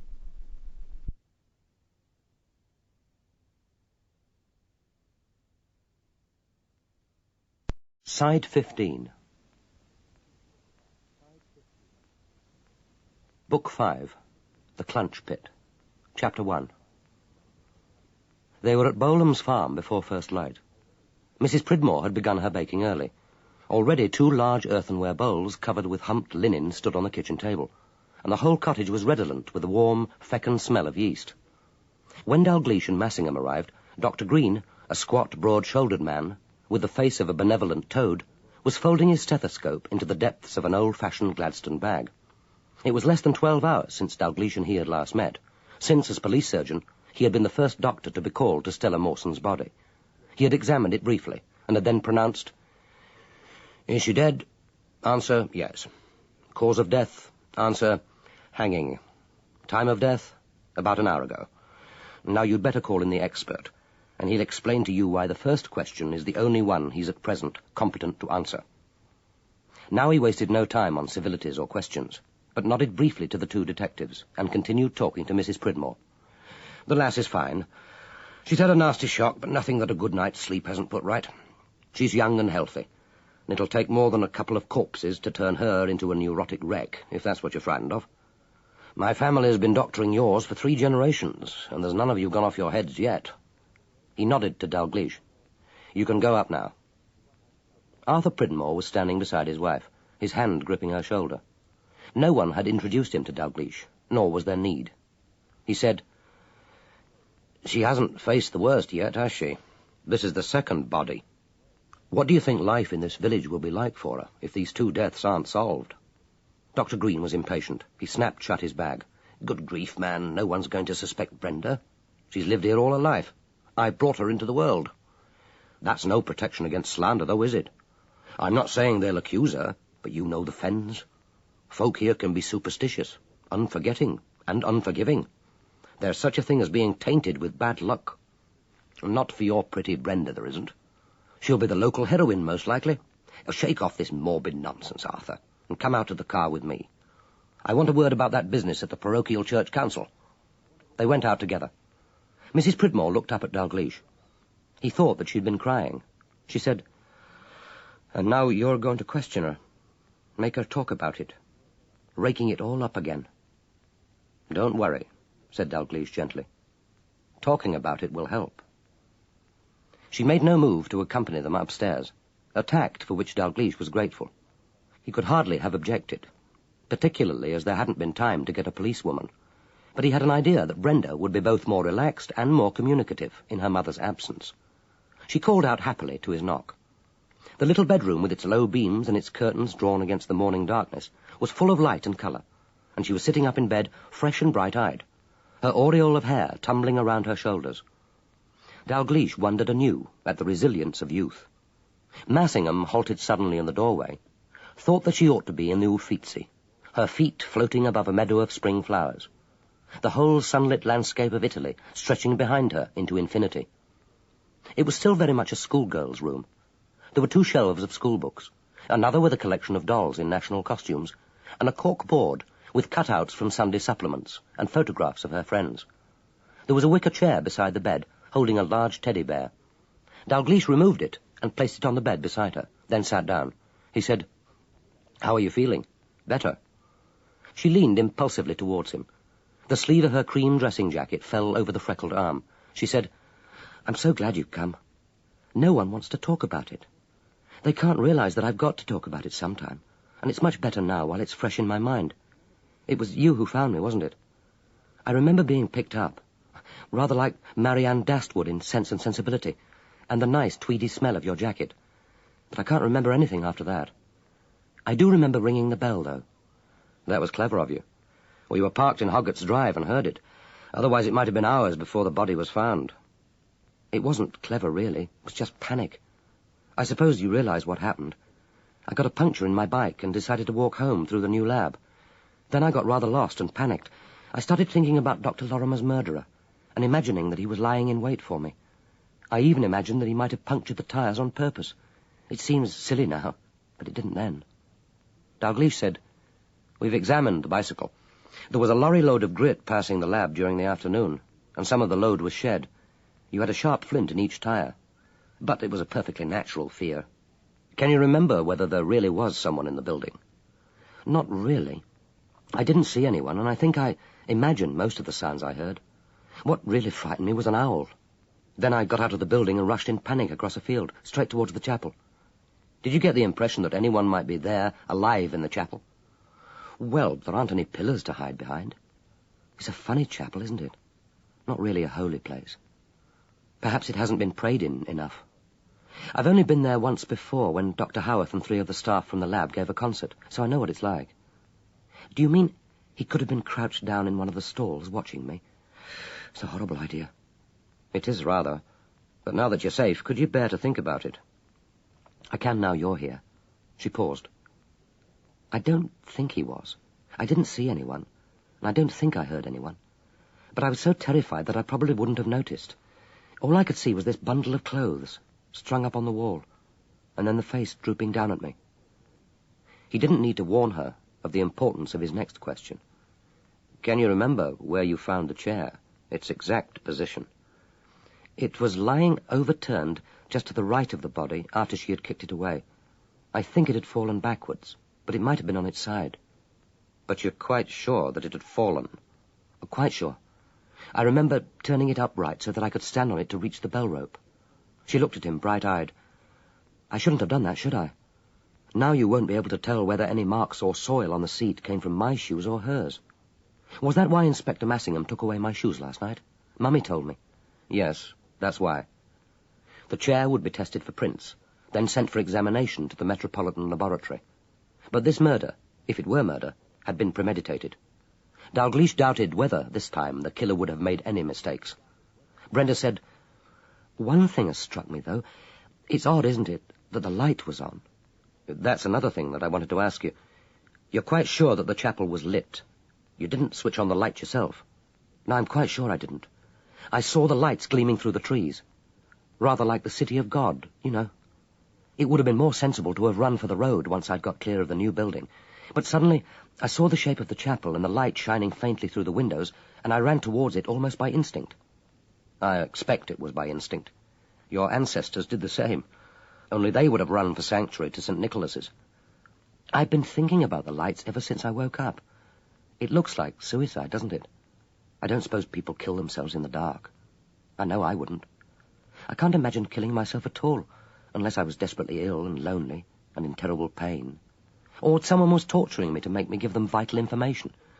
But if I did, I wouldn't switch the lights off. I'd want to see my last of the light before I went into the darkness. Wouldn't you? But murderers always want to delay discovery of the body, don't they? So why didn't he turn off the light and lock the door? She spoke with happy unconcern. The illness, the loneliness, and the pain were as unreal and remote as was the torture. Dalgliesh said, perhaps because he wanted it to look like suicide. Was that your first thought when you found the body, that she'd killed herself? Not at the time. I was too frightened to think at all. But since I've woken up and started considering it all, yes, I suppose I do think it was suicide. But you're not sure why you think that? Perhaps because hanging is such a strange way of killing someone. But suicides often do hang themselves, don't they? Mr. Bolam's previous pigman did, in the Tithe Barn. Oh, and old Annie Makepeace. I've noticed that in the fens, people usually shoot themselves or hang themselves. You see, on a farm, there's always a gun or a rope. She spoke simply and without fear. She had lived on a farm all her life. There was always birth and death. The birth and death of animals, and of humans, too. And the long nights of the fen winters would bring their own miasma of madness or despair. But not to her.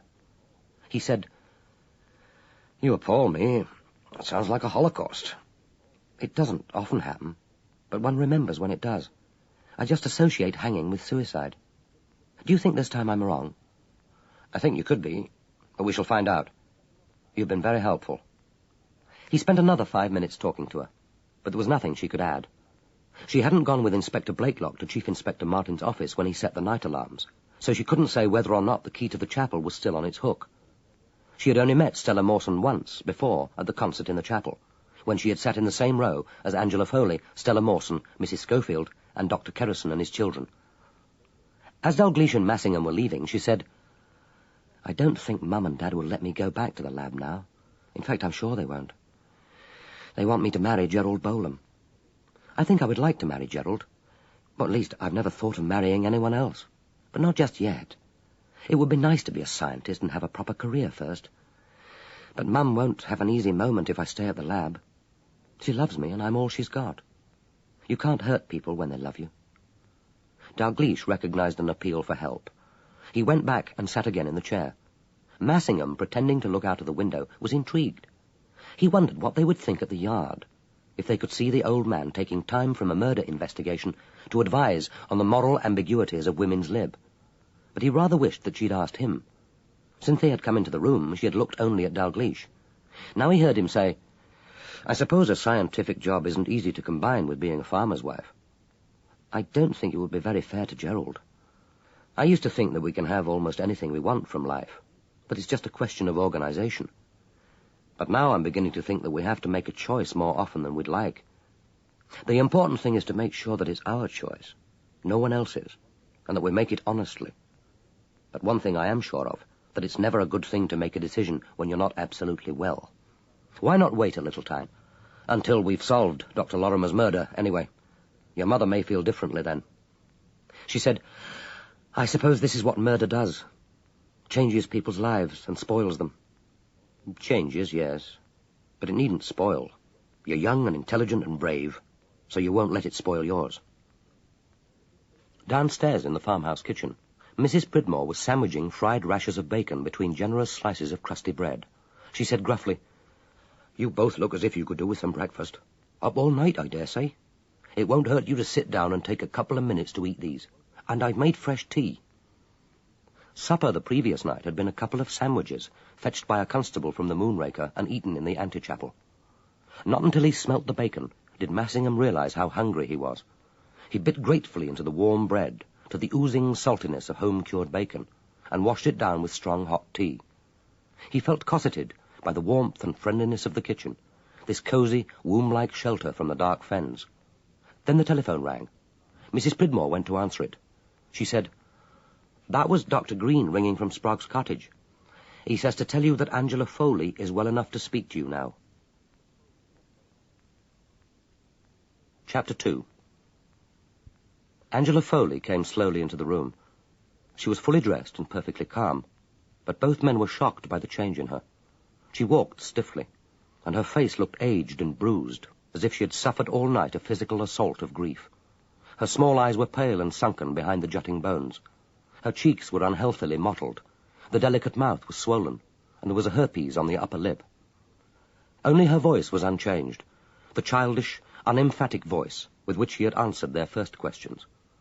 The district nurse, who had spent the night at Sprague's cottage, had lit the fire. Angela looked at the crackling wood and said, "Stella never lit the fire until late in the afternoon. I used to lay it in the morning before I went to the lab, and she'd put a match to it about half an hour before I was due home." Dalgliesh said, "We found Miss Mawson's house keys on her body. I'm afraid we had to unlock her desk to examine her papers. You were asleep, so we weren't able to ask you."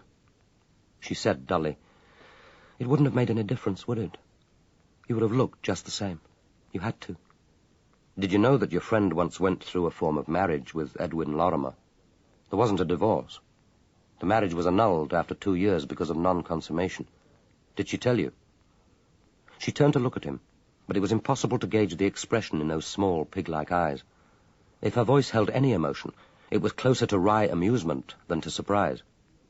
"Married? She and Edwin? So that's how she knew." She broke off. "No, she didn't tell me. When I came to live here, it was a new beginning for both of us. I didn't want to talk about the past, and I don't think she did either. She did sometimes tell me things about her life at university, her job, odd people she knew. But that was one thing she didn't tell me." Dalgliesh asked gently, "Do you feel able to tell me what happened last night?" She said she was going for a walk. She often did, but usually after supper. That's when she thought about her books, worked out the plot and dialogue, striding along in the darkness on her own. "What time did she go?" "Just before 7. "Did she have the key of the chapel with her?" "She asked me for it yesterday after lunch, just before I went back to the lab. She said she wanted to describe a 17th century family chapel for the book, but I didn't know that she meant to visit it so soon.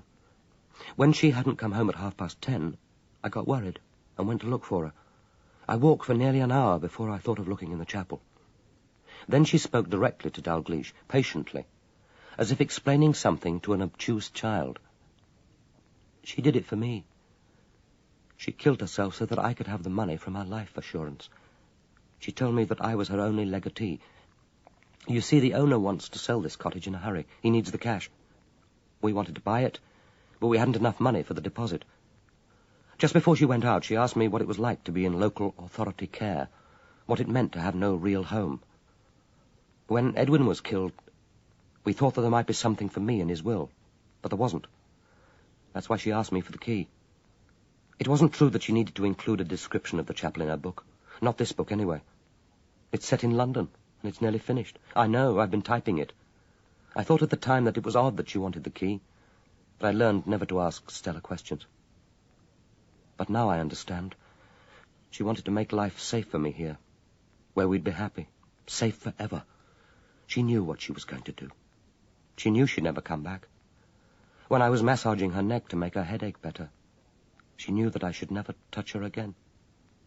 Dalgliesh asked, would any writer who wasn't mentally ill, choose to kill herself just before a book was finished? She said dully, I don't know. I don't understand how a writer feels.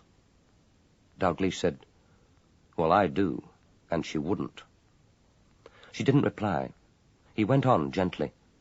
Was she happy, living here with you? She looked up at him eagerly, and for the first time her voice became animated, as if she were willing him to understand. She said that she had never been as happy in all her life. She said that was what love was, knowing that you can make just one other person happy, and be made happy by them in return. So why should she kill herself? Could she really have believed that you'd rather have her money than herself? Why should she think that? Stella always underrated herself. She may have thought that I'd forget her in time, but the money and security would go on forever. She may even have thought that it was bad for me to be living with her, that the money would somehow set me free. She once said something very like that. Dalgliesh looked across at the slim, upright figure, sitting, hands folded in her lap, opposite to him in the high-winged chair. He fixed his eyes on her face. Then he said quietly, but there isn't going to be any money. The life assurance policy had a suicide clause. If Miss Mawson did kill herself, then you get nothing. She hadn't known. He could be certain of that at least. The news surprised her, but it didn't shock. This was no murderess, balked of her spoils. She smiled and said gently, it doesn't matter. It matters to this investigation. I've read one of your friend's novels. Miss Mawson was a highly intelligent writer, which means that she was an intelligent woman. Her heart wasn't strong, and her life assurance premiums weren't cheap. It can't have been easy to meet them. Do you really think that she didn't know the terms of her policy? But what are you trying to tell me? Miss Mawson knew, or thought she knew, who had killed Dr. Lorrimer, didn't she? Yes. She said so. But she didn't tell me who it was. Not even whether it was a man or a woman? She thought. No, nothing. Only that she knew. I'm not sure that she said that, not in so many words. But when I asked her, she didn't deny it. She paused, and then went on with more animation. You're thinking that she went out to meet the murderer, aren't you? That she tried to blackmail him. But Stella wouldn't do that. Only a fool would run into that kind of danger, and she wasn't a fool. You said so yourself. She wouldn't voluntarily have gone alone to face a killer, not for any money. No sane woman would. Even if the murderer were a woman. Well, not alone and at night. Star was so small and fragile, and her heart wasn't strong. When I put my arms round her, it was like holding a bird. She looked into the fire and said, almost wonderingly, I shall never see her again. Never. She sat in this chair and pulled on her boots, just as she always did. I never offered to go with her in the evenings. I knew that she needed to be alone. It was all so ordinary until she got to the door, and then I was frightened. I begged her not to go. And I shall never see her again. She won't ever speak again. Not to me. Not to anyone. She'll never write another word. I don't believe it yet. I know that it must be true, or you wouldn't be here, but I still don't believe it. How shall I bear it when I do? Dalgliesh said, Miss Foley, We have to know if she went out on the night Dr. Lorrimer was killed. She looked up at him. I know what you're trying to make me do. If I say that she did go out, then the case is finished for you, isn't it? It's all nicely tied up. Means, motive, opportunity. He was her ex-husband, and she hated him because of the will. She went to try and persuade him to help us with the money. When he refused, she seized the first weapon to hand and struck him down. Dalgliesh said, he may have let her into the laboratory, although it's unlikely. But how did she get out? Well, you'll say that I took the keys from Dr. Howarth's security safe and lent them to her. Then I put them back next morning. Did you? She shook her head. You could only have done that if you and Inspector Blakelock were in this together. And what reason has he for wishing Dr. Lorrimer dead? When his only child was killed by a hit-and-run driver, the evidence of the forensic scientist helped secure an acquittal. But that was 10 years ago. And the scientist wasn't Dr. Lorrimer. When Miss Pridmore told me about the child, we checked. That evidence was to do with paint particles. The job of a forensic chemist, not a biologist. Are you telling me that Inspector Blakelock lied when he said that the keys were in the security cupboard? He didn't lie. The keys were there. Then any case we might seek to build against Miss Mawson weakens, doesn't it? Could anyone really believe that she climbed out of a third-floor window? You must believe that we're here to find the truth, not to fabricate an easy solution. But she was right, thought Massingham. Once Angela Foley had admitted that her friend had left Sprague's cottage that night, it would be difficult to bring home the crime to anyone else. The solution she had propounded was neat enough, and whoever was brought to trial for Lorrimer's murder, the defense would make the most of it. He watched his chief's face. Dalgliesh said, I agree that no sane woman would go out alone at night to meet a murderer. That's why I don't think she did. She thought she knew who had killed Edwin Lorrimer. And if she did have an assignation last night, it wasn't with him. Miss Foley, please look at me. You must trust me. I don't yet know whether your friend killed herself or was killed. But if I'm to discover the truth, I'll have to know whether she went out the night Dr. Lorrimer died. She said dully, we were together all the evening. We told you. There was a silence. It seemed to Massingham to last for minutes. Then the wood fire flared, and there was a crack like a pistol shot. A log rolled out on the hearth. Dalgliesh knelt and with the tongs eased it back into place. The silence went on. Then she said, please tell me the truth first. Do you think Starr was murdered? I can't be sure. I may never be able to prove it. But yes, I do. She said, Starr did go out that night. She was out from 8:30 until about 9:30. She didn't tell me where she'd been, and she was perfectly ordinary, perfectly composed when she got home. She said nothing. But she did go out. She said at last, I'd like you to go now, please. I think you should have someone with you. I'm not a child. I don't want Mrs. Swaffield or the district nurse or any of the village do-gooders, and I don't need a policewoman. I haven't committed a crime, so you've no right to force yourselves on me. I've told you everything I know. You've locked her desk, so no one can get at Stella's things. I shan't do anything foolish. Oh, that's the expression people use when they're trying to ask tactfully if you're planning to kill yourself, isn't it? Well, I'm not. I'm all right now. I just want to be left alone. Dalgliesh said, I'm afraid we shall need to force ourselves on you later again. Later is better than now. She wasn't trying to be offensive. It was a simple statement of fact. She got up stiffly and walked towards the door, her head held rigidly high, as if only the body's discipline could hold intact the fragile integrity of the mind. Dalgliesh and Massingham exchanged glances. She was right. They couldn't force comfort or company when neither was wanted. They had no legal authority either to stay or to compel her to leave. And there were things to do. She went over to the window and watched them from behind the curtains as the car rounded Sprague's Green and accelerated towards the village. Then she ran into the hall and dragged out the telephone directory from its shelf. It took only a few seconds of feverishly leafing to find the number she wanted. She dialed, waited, and then spoke. Replacing the receiver, she went back into the sitting room. Slowly, with ceremony, she lifted the French sword from the wall and stood very still, holding out her arms, the weapon resting across her palms. After a few seconds, she curled her left hand round the scabbard, and with her right, slowly and deliberately, withdrew the blade.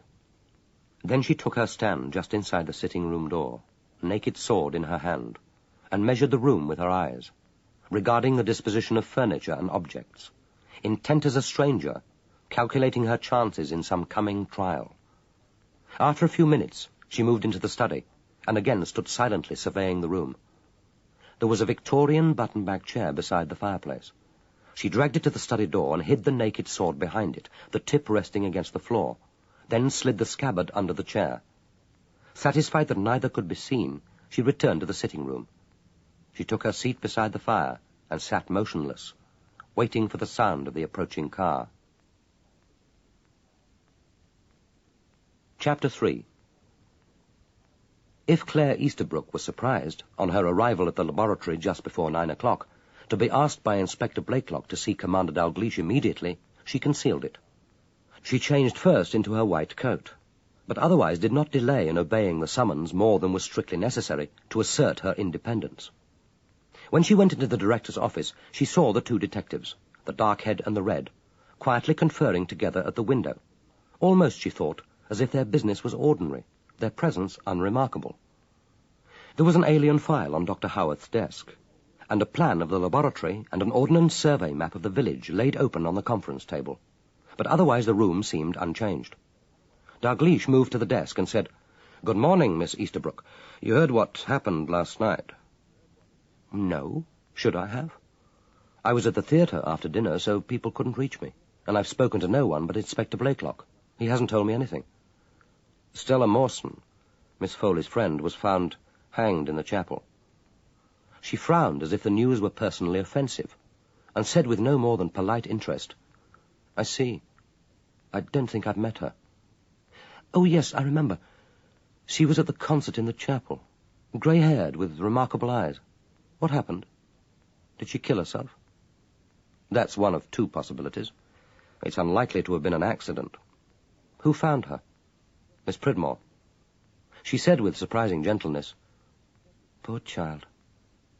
Dalgliesh opened the file, picked up 2 transparent exhibit envelopes and said, "I'd like you to have a look at these 4 hairs urgently for me.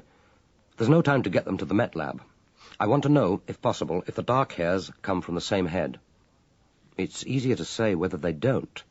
I can have a look under the microscope, but I doubt whether I can help you. Hair identification is never easy, and I can't hope to do much with only 3 samples. Apart from microscopic examination, we'd normally use mass spectrometry to try to identify differences in the trace elements, but even that isn't possible with 3 hairs. If these were submitted to me, I'd have to say that I couldn't give an opinion." Dalgliesh said, "I'd be grateful all the same if you'd take a look. It's just a hunch, and I want to know whether it's worth following up." Massingham said, "I'd like to watch, if you don't mind." She gazed at him. "Would it make any difference if I did?" 10 minutes later, she lifted her head from the comparison microscope and said, "If we're talking of hunches, mine, for what it's worth, is that they come from different heads. The cuticle, cortex, and medulla are all significantly different, but I think they're both male. Look for yourself." Massingham bent his head to the eyepiece. He saw what looked like the sections of 2 logs, patterned and grained, and beside them were 2 other logs, their barks shredded. But he could see that they were different logs, and that they came from different trees. He said, "Thank you. I'll let Mr. Dalgliesh know." Chapter 4. There was nothing he could put between himself and that shining, razor-sharp blade. He thought wryly that a bullet would have been worse. But then he wondered. To use a gun at least required some skill, a preliminary aim.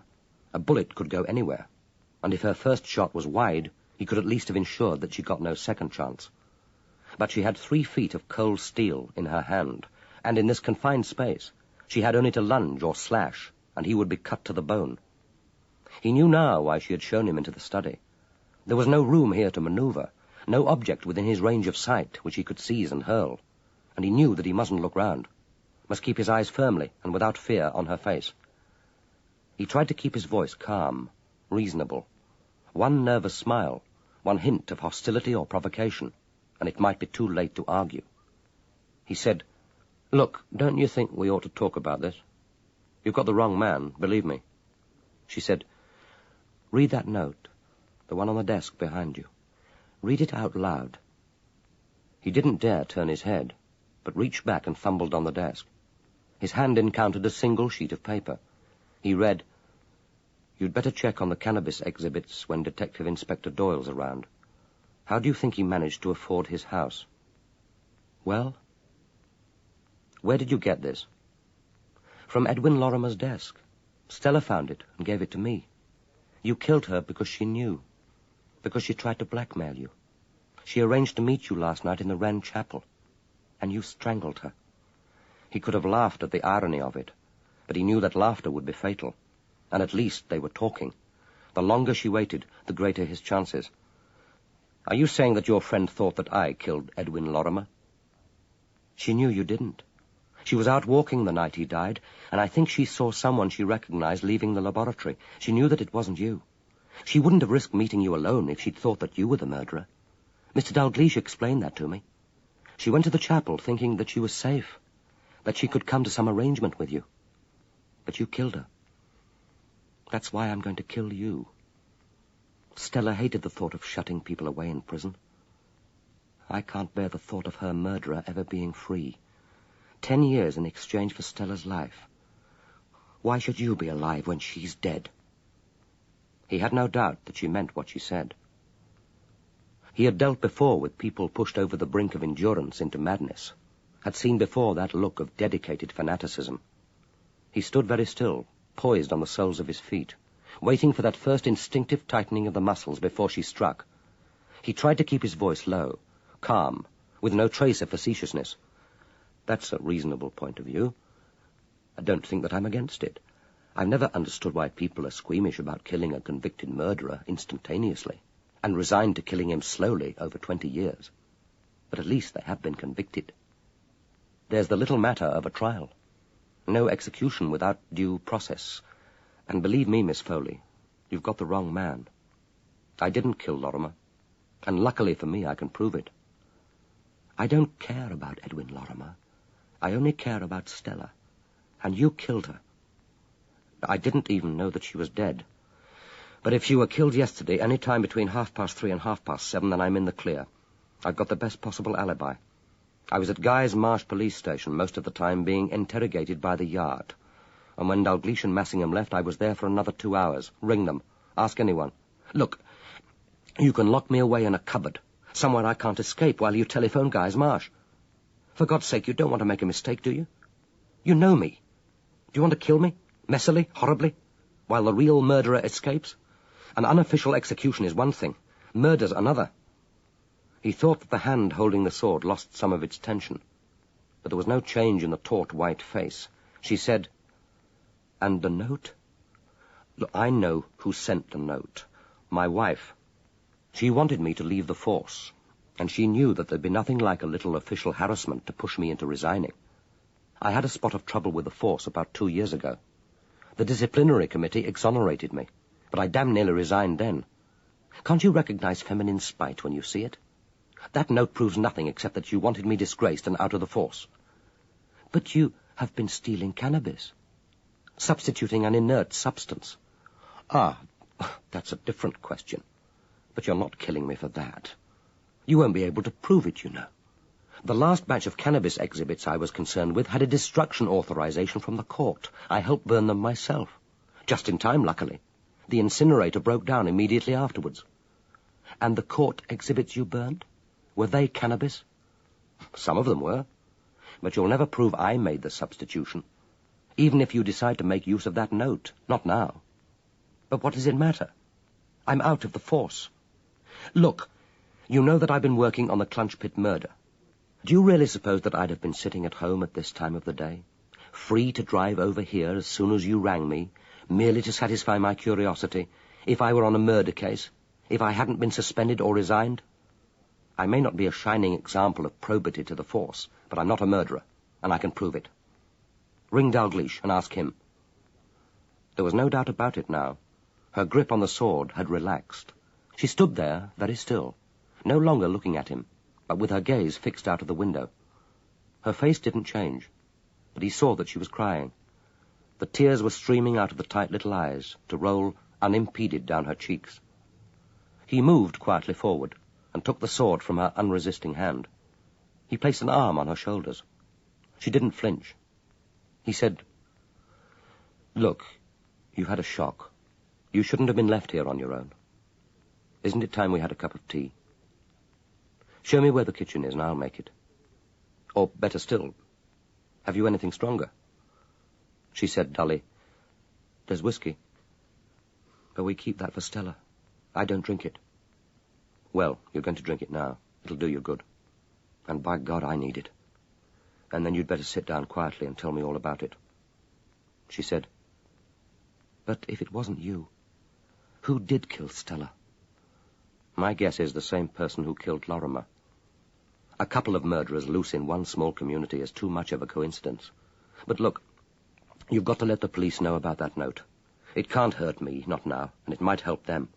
If your friend found one incriminating piece of information in Lorrimer's desk, then she may have found another. She didn't use that note. She probably knew how little it was worth. But what about the information she did use?" She said dully, "You tell them, if you want to. It doesn't matter now." But he waited until he had made the tea. The tidiness and good order of the kitchen pleased him, and he took trouble over the tray, setting it in front of her on a low table which he drew up before the fire. He replaced the sword above the fireplace, standing back to make sure that it hung correctly. Then he made up the fire.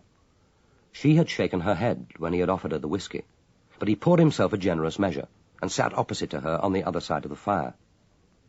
She didn't attract him. Even in their brief encounters at the laboratory, he had given her no more than a passing, dismissive glance. It was unusual for him to put himself out for a woman from whom he had wanted nothing, and the sensation of disinterested kindness was unfamiliar but agreeable. Sitting opposite to her in silence, the traumas of the day faded, and he felt a curious peace. They had some quite decent stuff in the cottage, he decided, looking round at the cosy, cluttered sitting room. He wondered whether it was all coming to her.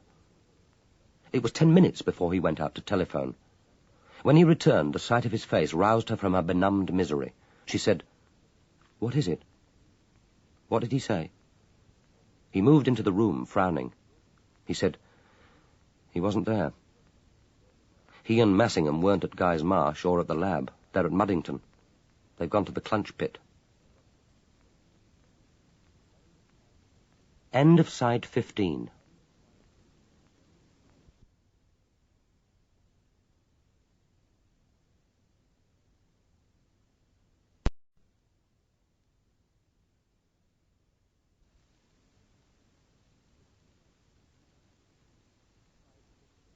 Side 16. Chapter 5. They drove again over the route they had followed the previous night when they had heard those 3 clangs from the chapel bell, the 1.5 miles to the junction of Guy's Marsh Road, and then right through the main street of the village. Neither spoke. Massingham had taken one look at his chief's face and had decided that silence would be prudent. And it was certainly no time for self-congratulation. They still lacked proof, the one clinching fact that would break the case open. And Massingham wondered if they would ever get it. They were dealing with intelligent men and women who must know that they had only to keep their mouths shut and nothing could be proved. In the village street, the first Saturday morning shoppers were making their appearance. The gossiping groups of women turned their heads to glance briefly at the car as it passed. And now the houses were thinning, and Hoggatt's field with a new building was on their right. Massingham had changed down to turn into the drive of the old rectory when it happened. The blue and yellow ball bounced out into the road in front of them, and after it, red Wellingtons flashing, ran William. They were driving too slowly for danger, but Massingham cursed as he swerved and braked, and then came 2 seconds of horror. Afterwards it seemed to Dalgliesh that time was suspended, so that he saw in memory the whole accident like a film run slowly. The red Jaguar leaping and held suspended in the air, a blaze of blue from the terrified eyes, the mouth gaping in a soundless scream, the white knuckles wrenching at the wheel. Instinctively, he cradled his head and braced himself for the impact. The Jaguar crashed the rear bumper of the Rover, ripping it away in a scream of torn metal. The car rocked wildly and spun round. There was a second of absolute silence. Then he and Massingham were out of their seat belts, and rushing across to the opposite verge, to that small, motionless body. One boot lay in the road, and the ball trickled slowly towards the grass verge. William had been tossed into a heap of hay left on the verge after the late summer scything. He lay spread-eagled, so relaxed in his perfect stillness that Massingham's first horrid thought was that his neck was broken. In the couple of seconds in which he was resisting the impulse to sweep the boy into his arms and turning instead to telephone from the car for an ambulance, William recovered his wind and began struggling against the prickling dampness of the straw. Bereft both of dignity and his ball, he began to cry. Domenica Schofield, hair streaming against her bleached face, stumbled up to them. "Is he all right?" Massingham ran his hands over William's body, then took the boy in his arms. "I think so. He sounds all right." They had reached the drive of the old rectory when Eleanor Kerrison came running down the path towards them. She had obviously been washing her hair. It lay now in dank, dripping swathes across her shoulders. William, seeing her, redoubled his crying. As Massingham strode towards the house, she ran clumsily beside him, clutching his arm. Drops of water sprayed from her hair to lie like pearls on William's face. "Daddy's been called to a body. He said he'd take William and me to lunch at Cambridge when he got back. We were going to buy a grown-up bed for William. I was washing my hair especially. I left William with Miss Willard. He's all right, isn't he? Are you sure he's all right? Oughtn't we to take him to the hospital? What happened?" "We didn't see. I think he was caught and tossed by the front bumper of the Jaguar. Luckily, he landed on a heap of straw. He could have been killed. I warned her about the road. He isn't supposed to play in the garden on his own. Are you sure we oughtn't to get Dr. Green?" Massingham went straight through to the house, to the drawing-room, and laid William on the sofa. He said, "It might be as well, but I'm sure he's all right. Just listen to him." William, as if he understood, cut off his bawling instantaneously and struggled upright on the couch. He began hiccuping loudly, but apparently undistressed by the paroxysms which were jerking his body, he regarded the company with interest, then fixed his stare consideringly on his bootless left foot. Looking up at Dalgliesh, he asked sternly, "Where's Willem's ball?" "At the edge of the road, presumably," said Massingham. "I'll fetch it. And you'll have to do something about fixing a gate for that drive." They heard footsteps in the hall, and Miss Willard stood, fluttering uneasily in the doorway. Eleanor had been sitting beside her brother on the sofa. Now she stood up and confronted the woman with a silent contempt so unmistakable that Miss Willard blushed. She glanced round the watching faces and said defensively, "Quite a little party. I thought I heard voices." Then the girl spoke. The voice, thought Massingham, was as arrogant and cruel as that of a Victorian matron dismissing a kitchen maid. The confrontation would have been almost comic if it hadn't been at once pathetic and horrible. "You can pack your bags and get out. You're dismissed. I only asked you to watch William while I wash my hair. You couldn't even do that. He might have been killed. You're a useless, ugly, stupid old woman. You drink and you smell, and we all hate you. We don't need you anymore, so get out. Pack your beastly, horrible things and go. I can look after William and Daddy. He doesn't need anyone but me." The silly, ingratiating smile faded on Miss Willard's face. 2 red wheals appeared across her cheeks and forehead, as if the words had been a physical whiplash. Then she was suddenly pale, her whole body shaking. She reached for the back of a chair for support, and said, her voice high and distorted with pain, "You? Do you think he needs you? I may be middle-aged and past my best, but at least I'm not half mad. And if I'm ugly, look at yourself. He only puts up with you because of William. You could leave tomorrow and he wouldn't care. He'd be glad. It's William he loves, not you. I've seen his face. I've heard him, and I know. He's thinking of letting you go to your mother. You didn't know that, did you? And there's something else you don't know. What do you think your precious daddy gets up to when he's drugged you into sleep? He sneaks off to the Wren Chapel and makes love to her." Eleanor turned and looked at Domenica Schofield. Then she spun round and spoke directly to Dalgliesh. "She's lying. Tell me she's lying. It isn't true." There was a silence. It could only have lasted a couple of seconds, while Dalglish's mind phased the careful answer. Then, as if impatient to forestall him, not looking at his chief's face, Massingham said clearly, "Yes, it's true." She looked from Dalgliesh to Domenica Schofield. Then she swayed as if she were about to faint. Dalgliesh went towards her, but she backed away. She said in a voice of dull calm, "I thought he did it for me. I didn't drink the cocoa he made for me. I wasn't asleep when he came back. I went out and watched him in the garden, burning the white coat on the bonfire. I knew that there was blood on it. I thought he'd been to see Dr. Lorrimer because he was unkind to William and me. I thought he did it for me, because he loves me." Suddenly she gave a high, despairing wail, like an animal in torment, and yet so human and so adult that Dalgliesh felt his blood run cold. "Daddy! Daddy! Oh, no!" She put her hands to her throat, and pulling the leather thong from beneath her sweater, struggled with it, twisting like a creature in a trap. And then the knot broke. Over the dark carpet they scattered and rolled, 6 newly polished brass buttons, bright as crested jewels. Massingham stooped and carefully gathered them up into his handkerchief. Still no one spoke. William propelled himself off the sofa, trotted over to his sister, and fastened his arms round her leg. His lip trembled. Domenica Schofield spoke directly to Dalgliesh.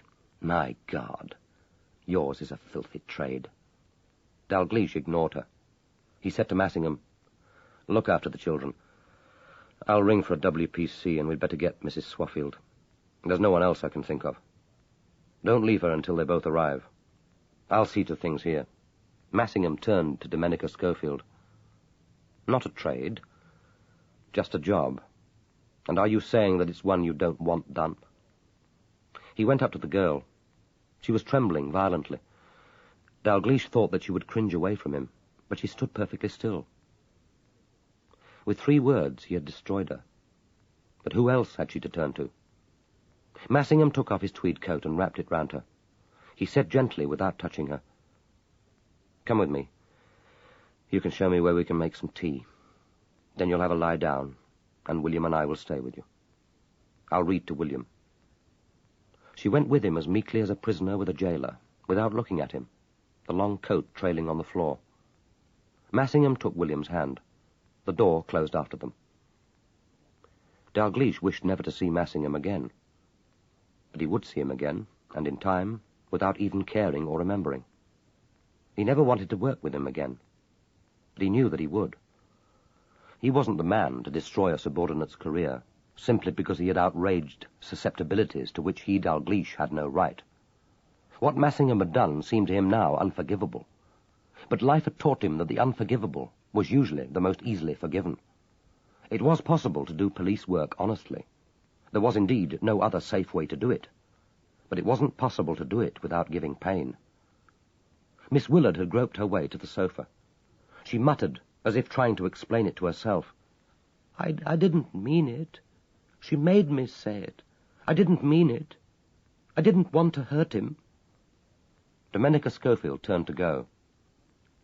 "No, one seldom does." She said to Dalgliesh, "If you want me, you know where I'll be. We shall want a statement. Of course, don't you always? Longing and loneliness, terror and despair, all the human muddle, neatly documented on 1.5 sheets of official paper." "No, just the facts." He didn't ask her when it had begun. That wasn't really important, and he thought that he didn't need to ask. Brenda Pridmore had told him that she had sat in the same row as Mrs. Schofield and Dr. Kerrison and his children at the concert in the chapel. That had been held on Thursday, the 26th of August, and early in September, Domenica had broken with Edwin Lorrimer. At the door she hesitated and turned. Dalgliesh asked, "Did he telephone you the morning after the murder to let you know that he'd replaced the key on Lorrimer's body?" "He never telephoned me. Neither of them did. Ever. That was our arrangement. And I never rang him." She paused, and then said gruffly, "I didn't know. I may have suspected, but I didn't know. We weren't, what's your expression, in it together. I'm not responsible. It wasn't because of me." "No," said Dalgliesh.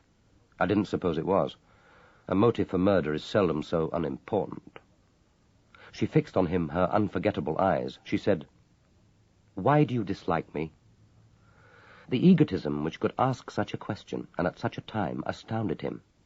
But it was his own self-knowledge which disgusted him more. He understood only too well what had driven those two men to creep guiltily, like randy schoolboys, to that rendezvous, to make themselves partners in her erotic, esoteric game. Given the opportunity, he would, he thought bitterly, have done the same. She was gone. He went over to Miss Willard. "Did you telephone Dr. Lorrimer to tell him about the burnt candles? The numbers on the hymn board?" "I chatted to him when he drove me to Mass the Sunday before last. I had to talk about something on the journey. He never did. And I was worried about the altar candles. I first noticed that someone had lit them when I went to the chapel at the end of September. On my last visit, they were burnt even lower. I thought that the chapel might be being used by devil worshippers. I know it's been deconsecrated, but it's still a holy place, and it's so secluded. No one goes there. The fen people don't like to walk out after dark. I wondered if I ought to talk to the rector or consult Father Gregory. Dr. Lorrimer asked me to go to the chapel again next day and let him know the numbers on the hymn board. I thought it was an odd thing to ask, but he seemed to think that it was important. I hadn't even noticed that they'd been altered. I could ask for the key, you see. He didn't like to." But he could have taken it without signing for it, thought Dalgliesh. So why hadn't he? Because of the risk that he might be seen? Because it was repugnant to his obsessional, conformist personality to break a laboratory rule? Or more likely, because he couldn't bear to enter the chapel again, to see with his own eyes the evidence of betrayal? She hadn't even bothered to change their meeting place. She had still used the same ingenious code to fix the date of the next assignation. Even the key she had handed to Kerrison had been Lorrimer's key, and none better than he had known the significance of those 4 numbers. The 29th day of the 10th month at 6:40. He said, "And you waited together last Friday in the shelter of the trees." "Oh, that was his idea. He needed a witness, you see. Oh, he was quite right to be worried. A woman like that, quite unsuitable to be a stepmother to William. One man after another, Dr. Lorrimer said. That's why she had to leave London. She couldn't leave men alone. Any man would do. He knew about her, you see. He said the whole lab knew. She'd even made advances to him once. It was horrible. He was going to write to Mrs. Kerrison and put a stop to it. I couldn't tell him the address. Dr. Kerrison's so secretive about his letters, and I'm not sure that even he knows exactly where his wife is, but we knew that she'd run away with a doctor, and we knew his name. It's quite a common name, but Dr. Lorrimer said he could trace them from the medical directory." The medical directory. So that was why he had wanted to consult it, why he had opened the door so quickly when Bradley rang. He had only had to come from the director's office on the ground floor, and he had been carrying his notebook. What was it that Howarth had said? He hated scraps of paper. He used the book to note down anything of importance. And this had been important. The names and addresses of Mrs. Kerrison's possible lovers. Miss Willard looked up at him. Dalgliesh saw that she was crying, the tears streaking her face and dropping unimpeded over the twisting hands. She said, "What will happen to him? What will you do to him?" The telephone rang. Dalgliesh strode across the hall and into the study and lifted the receiver. It was Clifford Bradley. His voice sounded as high and excited as a young girl's. He said, "Commander Dalgliesh, they said at the police station you might be there. I have to tell you at once. It's important. I've just remembered how I knew that the murderer was still in the lab. I heard a sound as I got to the lab door. I heard the same sound again 2 minutes ago coming downstairs from the bathroom. Sue had just finished telephoning her mother. What I heard was someone replacing the telephone receiver." It was no more than a confirmation of what he had long ago suspected. He returned to the drawing room and said to Miss Willard, "Why did you tell us that you overheard Dr. Kerrison making that 9 o'clock telephone call from his study? Did he ask you to lie for him?" The blotched face, the tear-stained eyes looked up at him. "Oh, no, he'd never do that. All he asked was whether I'd happened to hear him. It was when he came back to the house after he'd been called to the body. I wanted to help him, to make him pleased with me. It was such a little, unimportant lie, and it wasn't really a lie. I thought that perhaps I did hear him. You might have suspected him, and I knew that he couldn't have done it. He's kind and good and gentle. It seemed such a venial sin to protect the innocent. That woman had got him into her clutches, but I knew he could never kill." He had probably always intended to telephone the hospital from the laboratory, if he wasn't back home in time. But with Lorrimer lying dead, it must have taken nerve. He could hardly have put down the receiver before he heard the approaching footsteps. And what then? Into the dark room to watch and wait? That must have been one of his worst moments, standing there rigidly in the darkness, breath held, his heart thudding, wondering who could be arriving at this late hour, how they could have got in. And it could have been Blakelock. Blakelock, who would have rung at once for the police, who would have made an immediate search of the lab. But it had only been a terrified Bradley. There had been no telephone call, no summons for help, only the echo of panicking feet down the corridor. And now all he had to do was to follow, make his way quietly out of the lab and home through the new lab the way he had come. He had put out the light and reached the front door. And then he had seen the headlights of Doyle's car swinging into the drive and backing to park among the bushes. He no longer dared leave by that door. The way was barred, and he couldn't wait for them to drive off. There was Nell at home, who might wake and ask for him. There was the return telephone call at 10 o'clock. He had to get back. But he had still kept his head. It had been a clever move to take Lorrimer's keys and lock the laboratory. The police investigation would inevitably concentrate on the 4 sets of keys and the limited number of people who had access to them. And he knew the one way he could get out, and had the skill and nerve to do it. He had put on Middlemas's jacket to protect his clothes. He knew how fatal a torn thread of cloth could be. But there had been no tear, and in the early hours of the morning, a light rain had washed away any evidence on walls or windows which could have betrayed him. He had reached home safely, and made an excuse to call in on Miss Willard, establishing his alibi more firmly. No one had telephoned for him, no one had called, and he knew that next day he would be among the first to examine the body. Howarth had said that he had stood by the door while Kerrison made his examination. It must have been then that he had slipped the key into Lorrimer's pocket. But that had been one of his mistakes. Lorrimer carried his keys in a leather pouch, not loose in his pocket. There was the crunch of tires on the gravel of the drive. He looked out of the window and saw the police car, with Detective Sergeant Reynolds and 2 women police constables in the back. The case had broken. Except that it was never the case that broke, only the people. And now he and Massingham were free for the last interview, the most difficult of all. At the edge of the clunch field, a boy was flying a red kite. Tugged by the freshening wind, it soared and dipped, weaving its convoluted tail against an azure sky, as clear and bright as on a summer day. The clunch field was alive with voices and laughter. Even the discarded beer cans glinted like bright toys, and the waste paper bowled along merrily in the wind. The air was keen and smelt of the sea. It was possible to believe that the Saturday shoppers, trailing with their children across the scrubland, were carrying their picnics to the beach, that the clunch field led on to dunes and marram grass, to the child-loud fringes of the sea. Even the screen, which the police were fighting to erect against the wind, looked no more frightening than a Punch and Judy stand, with a little group of curious people standing patiently at a distance, waiting for the show to begin. It was Superintendent Mercer who came first up the slope of the clunch pit towards them. He said, "It's a messy business. The husband of the girl who was found here on Wednesday. He's a butcher's assistant. Yesterday he took home one of the knives and came here last night to cut his throat. He left a note confessing to her murder, poor devil. It wouldn't have happened if we'd been able to arrest him yesterday. But Lorrimer's death and Doyle's suspension held us up. We only got the blood result last night. Who is it you want to see?" Mercer looked at Dalgliesh keenly, but said only, "Doc Kerrison?" "He's finished here now. I'll let him know." 3 minutes later, Kerrison's figure appeared over the rim of the clunch pit, and he walked towards them. He said, "It was Nell, wasn't it?" "Yes." He didn't ask how or when. He listened intently as Dalgliesh spoke the words of the caution, as if he hadn't heard them before, and wanted to commit them to memory. Then he said, looking at Dalgliesh, "I'd rather not go to Guy's Marsh police station, not yet. I want to tell you about it now, just you. No one else. There won't be any difficulty. I'll make a full confession. Whatever happens, I don't want Nell to have to give evidence. Can you promise me that?" "You must know that I can't. But there's no reason why the Crown should call her if you intend to plead guilty." Dalgliesh opened the door of the car, but Kerrison shook his head.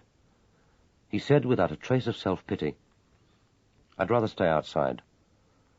There'll be so many years of sitting when I shan't be able to walk under the sky, perhaps for the rest of my life." If it were only Lorrimer's death, I might have hoped for a verdict of manslaughter. His killing wasn't premeditated. But the other was murder. Massingham stayed by the car while Dalgliesh and Kerrison walked together round the clunch pit. Kerrison said, "It started here, at this very spot, only 4 days ago. It feels like an eternity. Another life, another time.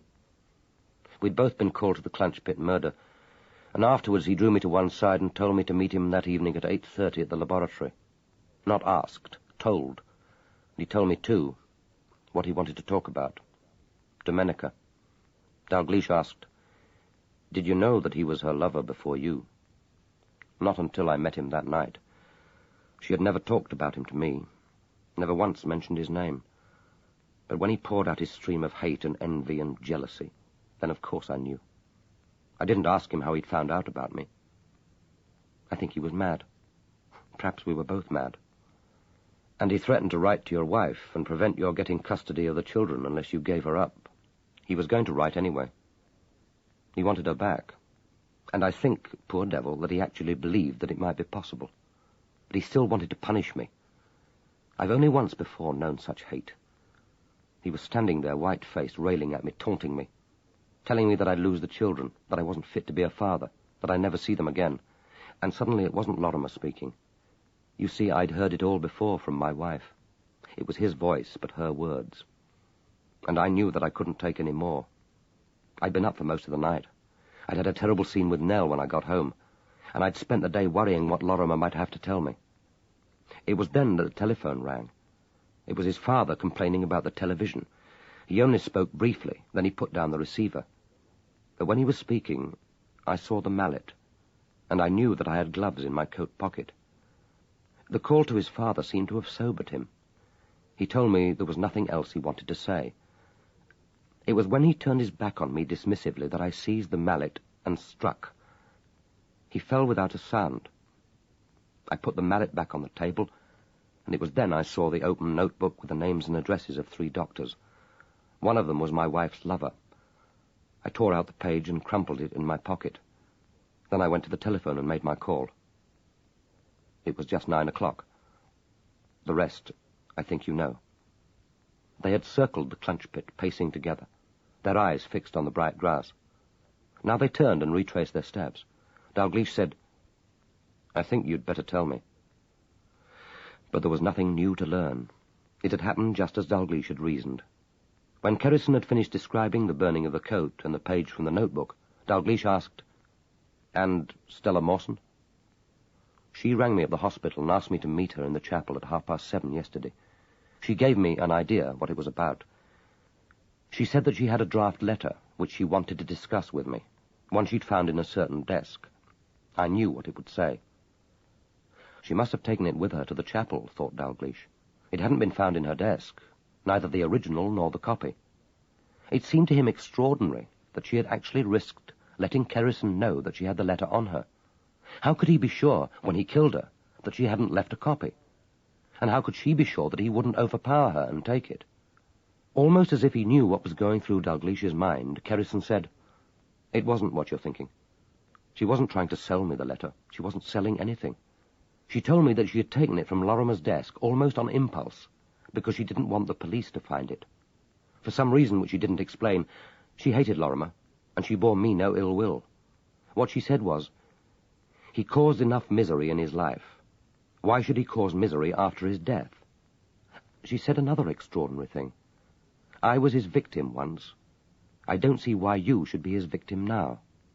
She saw herself as on my side, someone who'd done me a service, and now she was asking me for something in return, something quite simple and ordinary, something she knew that I'd be able to afford." Dalgliesh said, "The cash to buy Sprague's cottage, security for herself and Angela Foley. Not even a gift, merely a loan. She wanted £4,000 over 5 years at a rate of interest she could afford. She needed the money desperately, and she had to find it quickly. She explained to me that there was no one else she could ask. She was perfectly ready to have a legal agreement drawn up. She was the gentlest, most reasonable of blackmailers. And she thought that she was dealing with the gentlest, most reasonable of men, thought Dalgliesh. She had been totally without fear, until that last hideous moment when he had drawn the cord from his coat pocket and she had realized that she was facing not a fellow victim, but her murderer. Dalgliesh said, "You must have had the cord ready. When did you decide she had to die?" Even that, like Lorrimer's death, was almost chance. She had got the key from Angela Foley, and she arrived at the chapel first. She was sitting in the chancel in one of the stalls. She had left the door open, and when I went into the antechapel I saw the chest.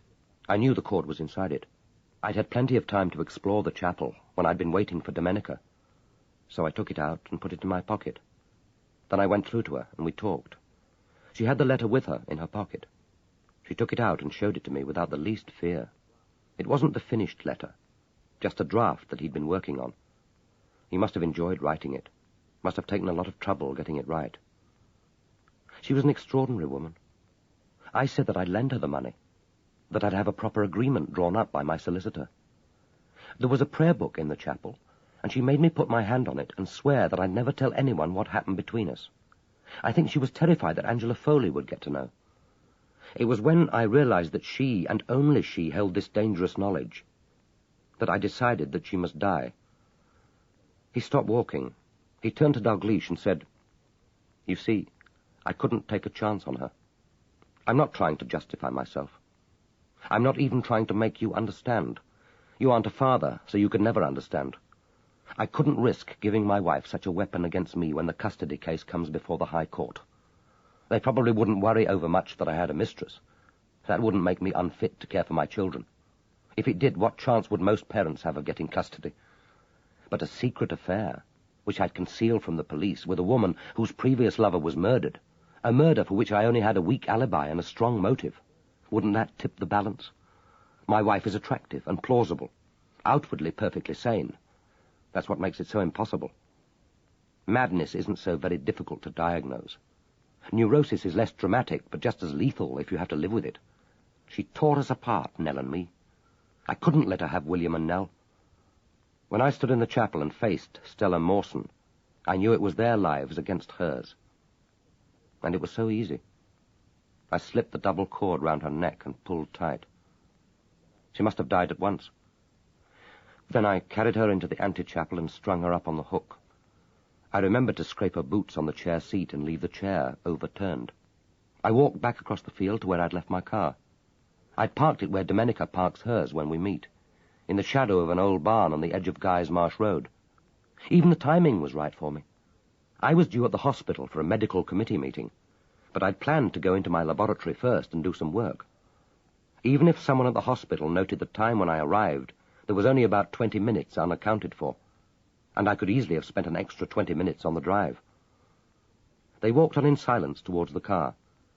Then Kerrison began speaking again. I still don't understand it. She's so beautiful. And it isn't only her beauty. She could have had any man she wanted. It was amazing that for some extraordinary reason, she wanted me. When we were together, lying by candlelight in the quietness of the chapel after we'd made love, all the anxieties, all the tensions, all the responsibilities were forgotten. It was easy for us because of the dark evenings. She could park her car by the barn in safety. No one walks on the Guy's Marsh Road at night, and there are only a few cars. I knew it would be more difficult in the spring with the long evenings, but then I didn't expect she would want me that long. It was a miracle that she wanted me at all. I never thought beyond the next meeting, the next date on the hymn board. She wouldn't let me telephone her. I never saw her or spoke to her, except when we were alone in the chapel. I knew that she didn't love me, but that wasn't important. She gave what she could, and it was enough for me. They were back at the car now. Massingham was holding open the door. Kerrison turned to Dalgliesh and said, "It wasn't love, but it was, in its own way, a kind of loving. And it was such peace. This is peace, too, knowing that there's nothing else I need do. There's an end of responsibility, an end of worry. A murderer sets himself aside from the whole of humanity forever. It's a kind of death. I'm like a dying man now. The problems are still there, but I'm moving away from them into a new dimension. I forfeited so many things when I killed Stella Mawson. even the right to feel pain. He got into the back of the car without another word. Dalgliesh closed the door. Then his heart lurched.